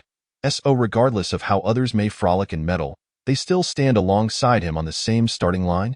What more can be said? Acceptance of fate seems to be the only option. At least he stood on the same starting line rather than in a 100-meter race where others had already sprinted 90 meters ahead. Just as he pondered, a golden light enveloped him. Not only Chen Qinghe but also Zhang Jihe and the Black Flood Dragon hiding in Poyang Lake were ensconced in the golden glow. The ultimate trial of the water element from Poyang Lake had officially commenced. Whoever passes the trial of the water element shall become the water deity of Poyang Lake and the master of the Dragon Palace's blessings. At this moment, the old temple steward, who had been in a daze, turned pale and flushed. At this instant, he could hardly care about his role as the gatekeeper and why he bore no influence over the selection of the master of the Dragon Palace. His mind was consumed by two names, Zhang Jihe and Liuxia. Liuxia, Zhang Jihe. Then, the old temple steward clenched his fists, stamping his feet in rage, exclaiming, "This is unjust." Following that, he spat out a mouthful of blood and fell backward. Chapter 70. The Return of the Lord of Qinghe Lake. What a tragedy! Through the mirage of flowers and the moon, the sight of the old tortoise spitting blood was revealed. Bai Wuchang exhibited a sympathetic expression. "Killing is but a trifling matter," he remarked. "How lamentable! Indeed, it is truly tragic," added He Wuchang. The two brothers, having bound souls for many years, had never before witnessed such a scene. Meng Pu, however, scoffed, "This is the consequence of one's own misdeeds. You too ought to take heed. What does not belong to you cannot be forcibly claimed, lest you suffer a backlash." Bai and He Wuchang nodded in agreement. "We brothers have always chosen to partake only in certain victory. Even a 90% assurance is not worth considering. By the way, will there be any unforeseen circumstances in this water element trial?" He Wuchang suddenly inquired. Bai Wuchang perked up his ears. Meng Po chuckled. "Though the water element trial appears to be the final hurdle, in truth, it is merely a formality. Without the recognition of all beings, without the acknowledgement of heaven and earth, will the water element acquiesce? 2 radishes and a ginseng. Who among them is more beneficial? I choose radishes. They make for a delicious beef stew," Bai Wuchang replied. Meng Po rolled her eyes. "If you possess the courage, go say that in front of the bullhead." Bai Wuchang retorted boldly, "I would dare to say it even before the bull demon king that of course, if he were present, I would retract my statement." He Wuchang chuckled, "Seventh brother, do not grow complacent. Perhaps while we are watching the drama, the Bull Demon King is watching us. Bai Wuchang felt a chill run down his spine. Mingpo laughed heartily and then stood up, saying, "All right, there's no suspense from here on out. You two watch closely while I have a chat with Zhang Daoling." He mentioned that after reaching this point, there would be subsequent arrangements, and I am quite curious, as a small spirit of the Yellow Springs. I must grasp the first-hand information. Bai and He Wuchang looked on with eager anticipation. They were absolute sycophants of the elder sister. If she knew, it would be as if they knew. Meanwhile, the three candidates, under the scrutiny of deities, Buddhas, demons, and spirits, were now led into an endless stream of water. Where the flow was silent, only the vast essence of the water element swirling gently. Chun Xingha's expression grew grave. Upon entering this realm, he saw no examiners and no test papers. Yet, as he calmed his mind, a question arose within him. This question seemed to emerge from nowhere, yet it felt like an inquiry directed at Chen Xingha. The question posed: upon achieving the status of water deity, should you encounter a great drought upon the mortal realm, causing untold suffering and the extinction of life, you must choose between two options. Point 1. Sever the roots of the mountains and carve the veins of the earth to draw forth the subterranean waters, alleviating the drought, but resulting in catastrophic landslides, the collapse of the earth, and a barren landscape devoid of life for millennia. Point 2. Envelop the waters of Poyang Lake and descend to the mortal realm, thereby alleviating the drought, but at the cost of the annihilation of the water spirits within Poyang Lake. This question loomed in his mind, impossible to ignore. It was evident that this was the trial. His answer would determine the water element's recognition of him. Each option bore its own pitfalls. Either way, whether saving humanity or preserving the water spirits, destruction awaited. After a moment of silence, Chun Xingha asked, "Are there only two answers? Can I not choose something else?" No response came. It seemed the water element demanded a singular answer. If it were a forced choice, selecting the first option appeared to have the least dire consequences. Perhaps it would even please the water element. Yet, Chun Xingha was unwilling. The water spirits should not perish, nor should humanity face extinction. Why should the mountains and rivers suffer destruction? He perceived the world as a unified entity, where balance among all beings was essential for longevity. How could the lack of vegetation and the rupture of riverbanks be justified? If the Earth's essence dissipated, how would crops thrive? If one's focus were confined to a single race or a particular need, such a deity might find ease in their role, yet it would hold no significance for the cosmos. To harm the heavens for the sake of nurturing myriad beings is unacceptable. To sacrifice myriad beings to sustain the heavens is equally intolerable. As Chun Xingha saw that no one was responding, he ceased to ponder further and declared, "I choose the third option. I am willing to pay any price to obtain the waters that can alleviate the drought." Upon uttering these words, another question emerged in his heart. What if no one is willing to assist you? Without hesitation, Chun Xingha responded, "Then I would willingly transform into blood rain to nourish the earth." After a considerable pause, yet another question surfaced. "What do you deem the most important in the world?" Chun Xingha smiled and replied, "Of course, it is the world itself that holds utmost importance. In the presence of the heavens and the earth, all beings exist. If the heavens and the earth were to cease, what then of all living things?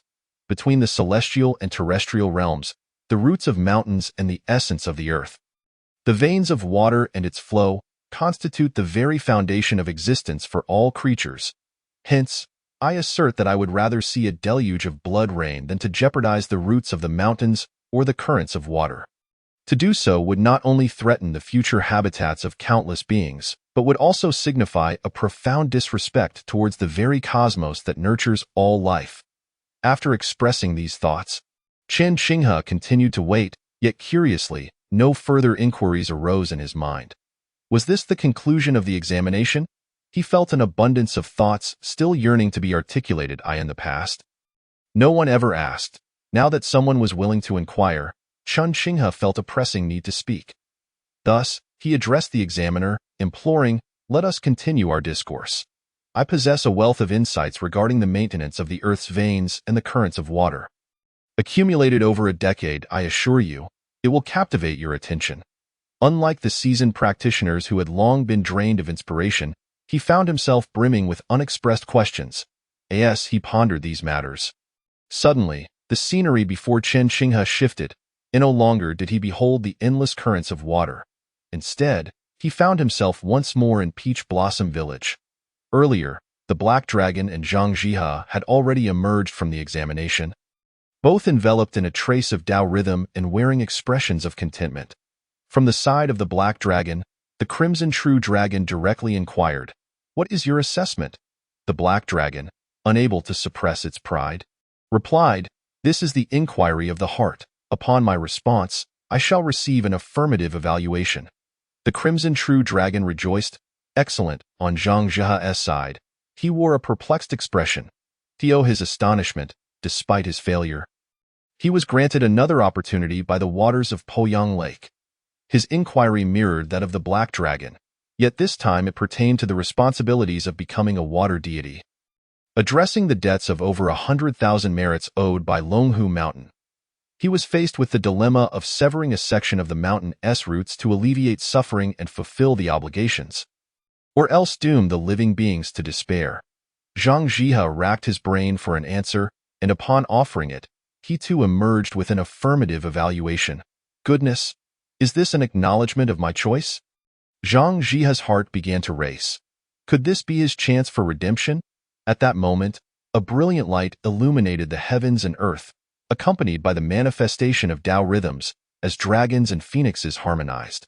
And radiant light descended from the sky, with golden flowers erupting from the earth. It was akin to an extraordinarily splendid visual feast, one that even the immortal beings of millennia past could not help but admire. Such a spectacle had not been witnessed in countless years. It seemed that the water deity of Poyang Lake was about to reclaim its position. Witnessing this scene, the Black Dragon was filled with uncontainable excitement. Fully prepared for the reception, Zhang Jihe, unable to resist, stood with one hand behind his back, the other resting on his abdomen, chest out and head held high. It was coming. The glory that belonged to him was about to manifest. Then, amidst the attention of the Black Dragon, the Crimson True Dragon, Zhang Jihe, the Water Snake Goddess, Lu Jin, the Old Temple Priest, the 5 virtues of Peach Blossom, and the myriad common folk from the surrounding villages, Chen Qinghe began to ascend slowly. His original attire was replaced by a grand robe adorned with the patterns of the water currents, and atop his head appeared a crown of purple gold, glazed glass and white jade. His feet were encased in golden, flowing boots. Streams of light converged, dragons and phoenixes encircled him, golden rays radiated forth, and the waters billowed like clouds. The water deity of Poyang Lake, the Lord of Qinghe Lake, had returned to his rightful place. As the scene unfolded, Zhang Jihe was struck with dismay upon witnessing the magnificent figure suspended in the air, exuding an aura of unparalleled grandeur. How can this be? He thought. The notion perplexed him. How could he, devoid of any backing or celestial endorsement, be chosen by Poyang Lake? This must be an illusion, a cruel deception. You claim to have received a merit? The Crimson True Dragon glared at the Black Dragon. The Black Dragon, on the verge of tears, lamented, "I truly received a merit. Does that not imply success? Success? Ha! The Dragon Clan has paid such a heavy price, only to end up with nothing. You await your merit? Just wait. The Dragon Clan shall grant you a merit, from beginning to end," retorted the Crimson True Dragon, before soaring away without hesitation, with no further contention left. It was pointless to remain. Why linger for a celebratory feast? "Brother, brother!" the Black Dragon exclaimed in alarm, calling out desperately. However, the once amiable Crimson True Dragon paid him no heed. Meanwhile, Zhang Jihe was engulfed in disappointment. In that moment of resolution, he found himself devoid of anger, only a lingering sense of regret. After investing so much, even involving the entirety of Longhu Mountain, the outcome was a disheartening failure. "I am sorry. Longhu Mountain," he thought. "Flow, Jihe, do not despair. If you wish, I can." "No, I cannot do it. I cannot." At that moment, Zhang Jihe heard a voice beside him. Yet, as the words flowed, the speaker began to weep. Turning to look, he saw the old temple priest, tears streaming down his face, gazing at him with a complex expression. The gaze sent chills down Zhang Jia's spine, prompting him to take a step back. "Friend Turtle, what do you mean?" Zhang Jia asked warily, eyeing the old priest.